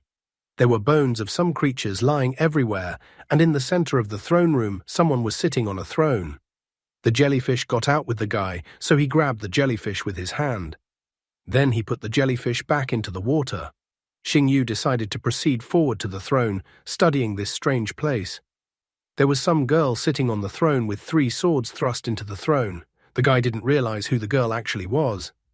At this moment, the jellyfish once again got out on land and followed him. Beside it, the jellyfish suddenly spoke. Xing Yu was amazed that the jellyfish following him suddenly spoke. After a while, the jellyfish apologized to the guy. She said that she had not spoken for too long and that her vocal cords had almost atrophied. Afterward, Jellyfish reported that it was a pleasure to meet him. Jellyfish revealed that she is actually a princess of the Sea Spirit Nation, Vinny. Pointing to the girl sitting on the throne, Jellyfish informed that she was Griffin, Lord Nidhogg's chief warrior, and that she was responsible for the fact that the souls of the Sea Spirit people could not find peace. Princess Vinny confessed that she had guarded the place for years, only to wait for the one who would save them. Princess Vinny asked the guy to save her people from the girl on the throne. She asked him to get rid of her and give the Sea Spirit people peace. The guy was surprised because if the jellyfish is asking him to give them peace, then what will become of the jellyfish?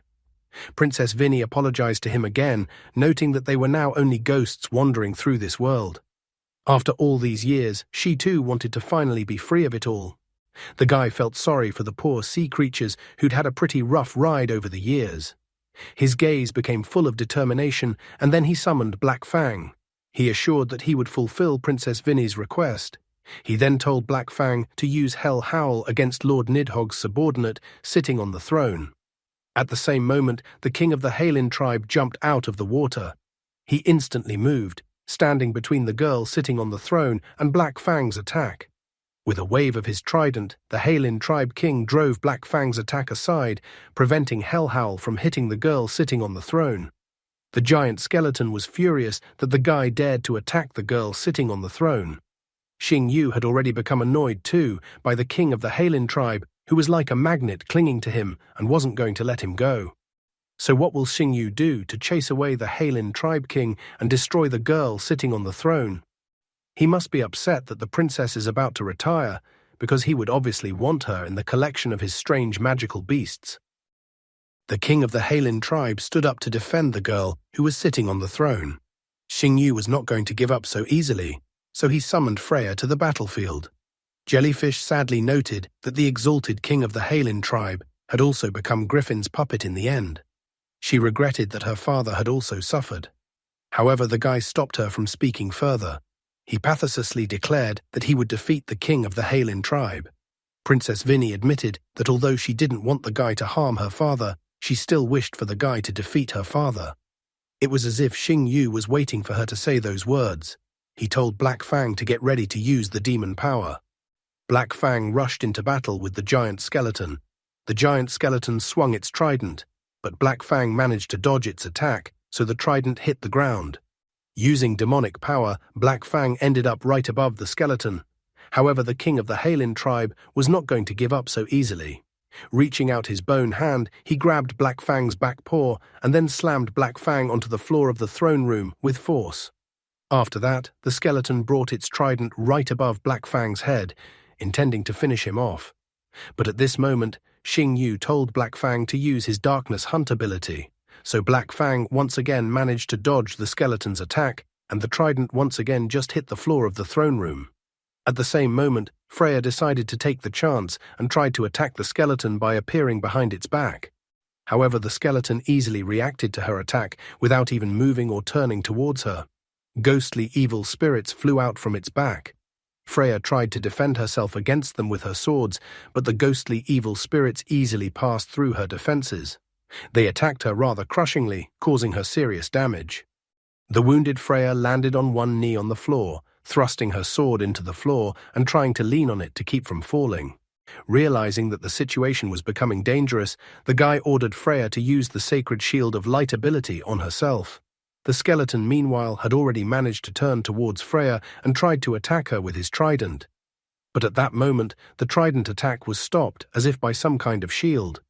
Princess Vinny explained to the savior that she would try to delay her father, and the guy at this moment must at all costs destroy the crystal that was in the hands of Griffin. Realizing the current situation, the guy did not hesitate to run to the throne where Griffin was sitting. The skeleton refused to give up and in a rage threw his trident at his daughter. Bewitched by the power of the crystal, the father did quite a bit of damage to his daughter. Turning around, Xing Yu noticed that Princess Vinny was seriously injured, but the jellyfish told him to ignore her and act faster, because otherwise it was all for nothing. The guy grabbed the red crystal from Griffin's hands. However, at this moment, the desperate Heilin tribe king could barely utter that the guy shouldn't believe. Xing Yu couldn't understand what the skeleton's words meant. But at this moment, a red crystal jumped out of the guy's hands and flew upwards. As soon as the red crystal hit the floor, it shattered to pieces.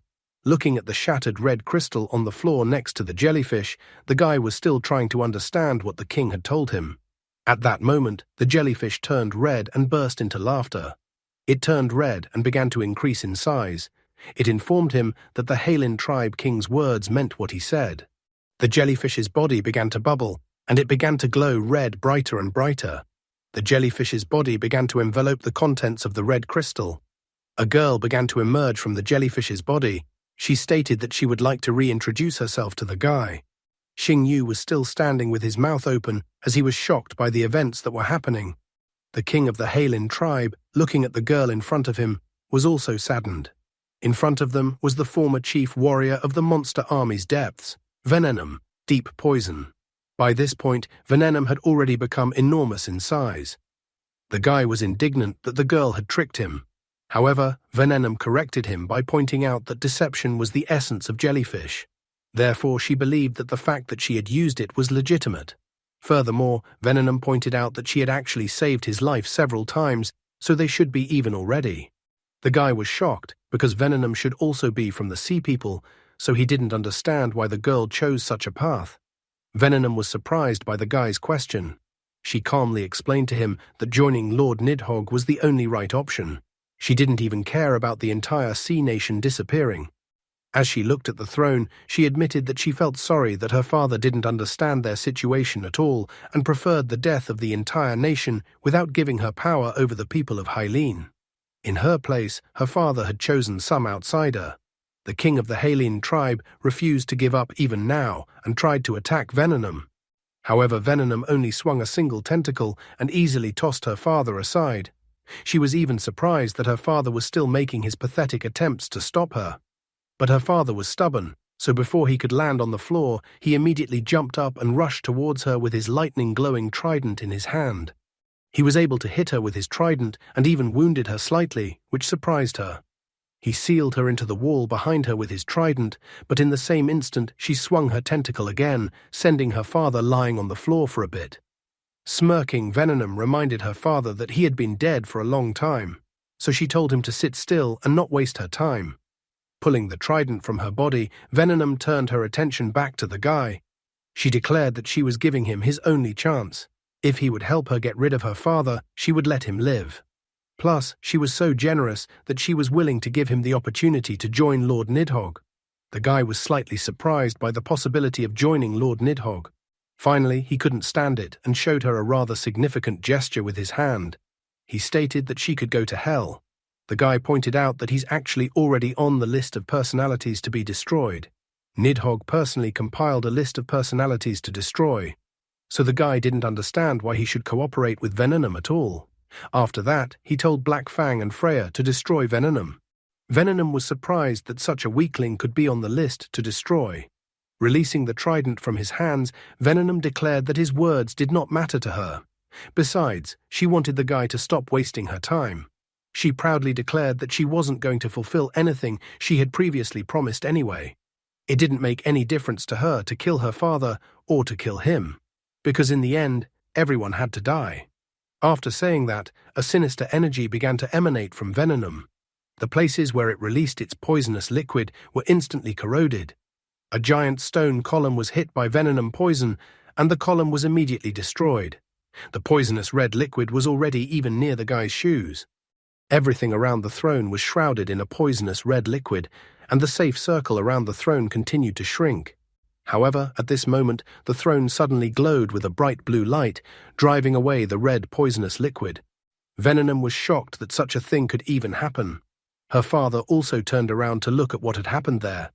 The girl sitting on the throne was enveloped in blue energy, forming a ball around her.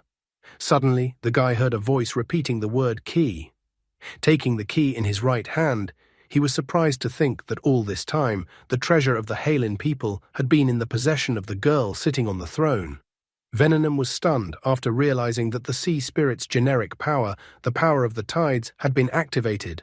The girl was puzzled and amazed. Was she really still alive? Looking at the girl on the throne, she began to shout for the power of the tides to be returned to her. The key in Xing Yu's hand was glowing with a bright blue light, and the guy couldn't even close his mouth in surprise. Venom rushed towards the guy at full speed to snatch the key from him. However, at that moment, her father firmly grabbed her tentacle with his bony hand. Pulling the tentacle with the strength he had left, he slammed Venom to the floor. Venom was already sick of her father, so she told him to stay out of her way. With a sweep of her tentacle, she struck her father's bony body. This time her punch was so powerful that it easily shattered her father's bony body. As a result, the skeleton's head broke off from his body. The crown then fell from his head and fell to the floor with a loud sound. At that moment, everything near the throne was engulfed in a bright blue light that was already capable of even blinding. All that could be seen near the throne were the silhouettes of the characters there. Venom was simply amazed and disappointed by the situation. At that moment, a memory surfaced in the guy's mind. One day, an angry Venom came to the throne room. The girl was outraged that her father had given the power of the tides to an outsider. She was annoyed, noting that she was his only heir. The king of the Hylene tribe calmly explained to her that he had not granted power of the tides to anyone, but she also could not receive it because she was not worthy. Is Venom the local Thor? Leaving Venom stated that her father should remember her words, that sooner or later he would pay for such an act. The girl watched Venom leave the throne room. The girl thought that the king of the Halin tribe might try to explain the whole situation to his daughter. The king was unfazed, noting that the power of the tides that ruled the sea was descended from pure-blooded dragons of the water element. Right now, all that was left of them was a single dragon egg, almost devoid of life energy. Therefore, he felt that whether he explained the current situation to his daughter or not, it would only bring even worse troubles. The king believed that the girl in front of him was the only one who could save the egg and the sea spirit people. After all, she was a dragon traveler. The girl promised that she would do her best to bring him back to life. At this moment, as if somewhere in the distance, the figure of Xiao Xingyu flickered in the throne room, much to the girl's surprise. Meanwhile, at the same time, Lord Nidhogg's territory. He seems to have his own personal dark portal. It seems the earlier World of Warcraft references continue. Then Nidhogg heard of a pure-blood dragon that commands the seas. He thought about the fact that if he absorbed the power of such a dragon, then the sea creatures would then obey him. However, he remembered that the Sea Spirit Nation's fortress was well defended, so he wondered which of his subordinates he could send to take over the fortress. Just then, a subordinate informed him that a girl had arrived at the gate, claiming to be from the Sea Spirit Nation and requesting an audience with Lord Nidhogg. Nidhogg was surprised and pleased at how timely the solution to his problem appeared. In the present tense, in his subconscious getting closer to the girl, the guy started asking her for details. The girl told him that the sea spirit race originated from dragons. Therefore, they were the ones who would put an end to this nation. She was disappointed that she never managed to grow an egg, and no dragon hatched from the egg. The girl sadly noted that perhaps this was the fate of their people. The guy, who had learned by bitter experience with Venom, looked at her with suspicion, noting that if all the words she had said were true, then why did she have power of the tides and where was the dragon egg? Then, putting her hands together, the girl informed him that the egg was gone, as she had become one with it and was the new queen of the sea spirit people. The guy was surprised and slightly indignant. Was the girl in front of him now ruling the sea spirit people? The girl admitted that this was the case, even though she had already died. At this moment, she came closer to the guy and started sniffing him. Xingyu was confused by the girl's reaction, as he didn't expect her to sniff him at all. The girl remarked with a smile that there was nothing wrong with that. It had just been too long since she had smelled the scent of her homeland and the dragon. The guy was surprised, thinking that the girl in front of him seemed to smell the dragon scent coming from Dailu. Finding a kindred spirit in him, the girl stated that he gave her a feeling of closeness, so she wanted to believe that the guy in front of her was not evil. A bright blue orb shone in her hand, and then she informed him that she wanted to give him the power of the tides and politely requested that the guy accept her gift. After receiving the glowing blue ball in her hand, the guy only had time to thank her. In the same instant, her body began to crumble like ashes in the wind. She informed him that she was only asking the guy for one thing. Xingyu was at a loss as to what she wanted him to do. Lastly, the girl asked him, when he left the current planet and returned to his homeland, let him take a good look at the changes that had occurred there. The guy tried to find out what the girl was talking about when she talked about the planet, but the girl had already disappeared, and the place where they were talking had shattered into shards. At the same instant in the present tense, the guy opened his eyes in the middle of the throne room. When he noticed the glowing blue orb in his hand, he was amazed to realize that he was holding the Eye of the Tide, a sacred artifact of the sea spirit people. The guy looked at Eye of the Tide with his marvelous eyes. In his hand was the sacred artifact of the Sea Spirit Nation, a Sea King relic with the power to control the sea. The relic's true power is only revealed at sea, or when it rains on land. The artifact can switch between 3 forms depending on the owner's needs. First form, Eye of the Tide, original form. When worn, it continuously supplies the wearer with spiritual energy, enhances the wearer's combat abilities at sea, and allows the wearer to blaze sea lanes not unlocked. Second form, Turquoise Abyss, Golden Trident, transforms into a golden trident with dragon patterns, allowing the wearer to control the fury of waves and tides, unleash devastating water attacks, and cause deep-sea earthquakes, not unlocked. Third form, Sea Spirit Beast, Klein Dragon.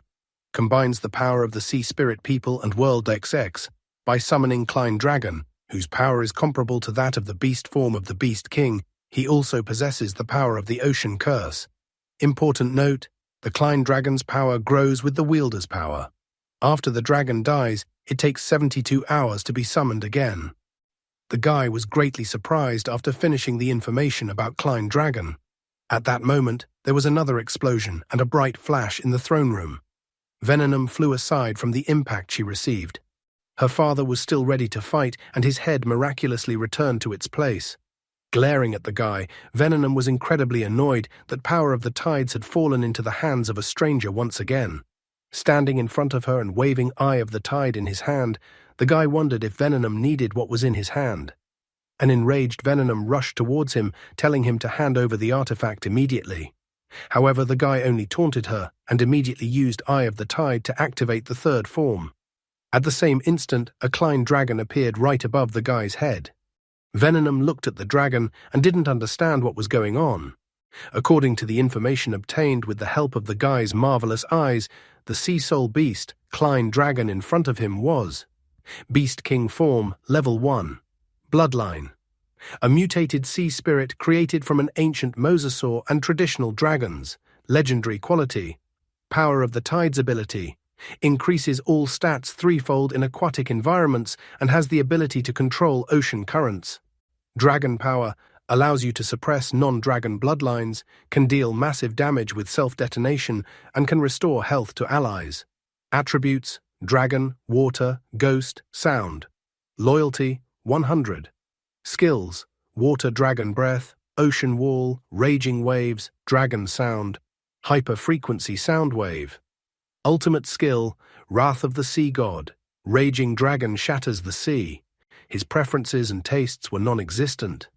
The king, looking up, could only say one word: dragon. Venenum didn't care that the guy summoned a dragon, noting that he was going to die anyway. The guy ordered Klein Dragon to use Water Dragon Breath. Klein Dragon unleashed the full power of his Water Dragon Breath ability against Venenum. Venenum was shocked, turning her attention to her poison. She couldn't believe what was happening now. She was a divine form beast before, so she couldn't believe that some weakling of the Beast King's form could defeat her. The dragon still continued to use Water Dragon Breath against her. At that moment, Venenum decided to act and used Slip Through Space. She sank into the floor as if there was no surface at all. And then, as if from a portal, she appeared above the dragon's head, attempting to attack it from behind. However, the dragon, noticing her maneuver, turned its head in her direction.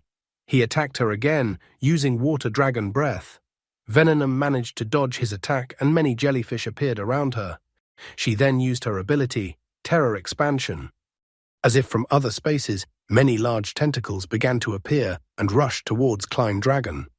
Then the smiling Xingyu told Klein Dragon to use Hyper-Frequency Sound Wave.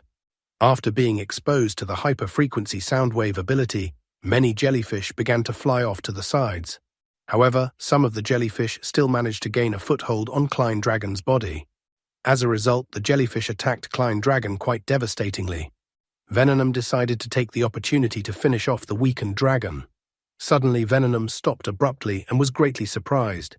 The Klein Dragon turned towards her and looked at its prey like a predator. However, Venenum was unwilling to give up, and she sprayed her red poisonous liquid on the Klein Dragon. Looking at the dragon, she smirked. She was amused that the guy thought the dragon would be enough to overpower her. Besides, the dragon was now poisoned with her poison, which meant it wouldn't be long before the beast would die from poisoning. But Xingyu only looked arrogantly in her direction. After that, he commanded Klein Dragon to grab Venenum. Klein Dragon quickly caught up to Venenum and grabbed her with its mouth. Spewing her venom in all directions, Venenum was outraged by this action of the guy. She shouted that the guy must have lost his mind. The girl pointed out that by doing so, the guy would only hasten the demise of his beast. Xingyu then ordered Klein Dragon to use a special dragon power and take Venenum along with him. Venenum was surprised by his words that she even started stuttering. At this moment, Klein Dragon began to glow brightly. Venenum continued to try to escape from its jaws. She screamed for the dragon to let her go immediately. However, the Klein Dragon ignored all her pleas, and then a massive explosion erupted. Xing Yu even had to cover his face with his hands to avoid being caught by the shards. When the smoke at the site of the explosion cleared, the already defeated Venom was lying on the floor of the throne room. The smirking guy was holding Eye of the Tide and slowly approaching the girl. After regaining consciousness, Venom refused to accept the current situation.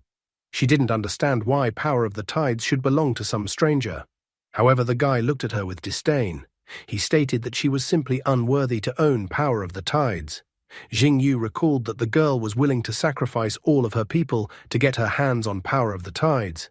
Venom was surprised by the audacity in the guy's words. Trying to get up from the floor, she couldn't accept the fact that she might not be worthy. But suddenly she fell to the floor again, exhausted. She declared that things weren't even about Power of the Tides. The girl refused to accept such an injustice. She refused to believe that such a thing was possible with her. Eventually, Venom's eyes closed forever. After some more time, a bright ray struck the sky, and the soul rushed out screaming for freedom. Looking at the decapitated skeleton, he wondered if the skeleton was going to continue fighting him. The king of the Halin tribe began to slowly approach the guy, which surprised the guy. He then stabbed his golden trident into the floor. His body began to scatter like ashes in the wind, and at the end, he barely uttered words of thanks to the guy. He even asked for the guy to lead his people in his place. As soon as his body scattered, then the evil spirits immediately flew out of his body. The evil spirits flew towards the throne and formed a circle right above the girl who was a dragon traveler. The evil spirits began to make howling sounds. Xing Yu had already become indignant, telling them to stop howling. He pointed out that their king had been put out of his torment and would no longer return. The guy pointed out that instead of guarding the empty throne, they could follow him. With a glance at the Eye of the Tide in his hand, he considered that the good he had received should be repaid. Xing Yu decided to make an oath that at all costs he would help the Sea Spirit people to avenge and destroy the Dragon of Despair, Nidhogg. The remaining spirits of the Sea Spirit people were surprised by his speech. After all, this was their main desire, so they all rushed towards the guy. All the arriving spirits flew into Eye of the Tide. At the same instant, the system announced that the Eye of the Tide's new form, Turquoise Abyss, Golden Trident, had been unlocked. The Eye of the Tide in the guy's hand glowed with a golden light.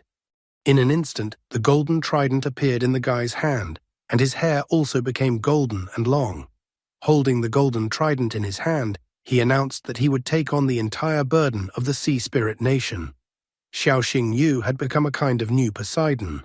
Where will his path lead him, and how will he explain his new gifts to the Empress and the others? Also, how soon will he travel to another planet? And that's all for today. Thank you very much for watching the video. If you would like to see a sequel, please like, subscribe to the channel, and leave your wishes in the comments. You can also subscribe to Telegram to know about new videos. Bye everybody.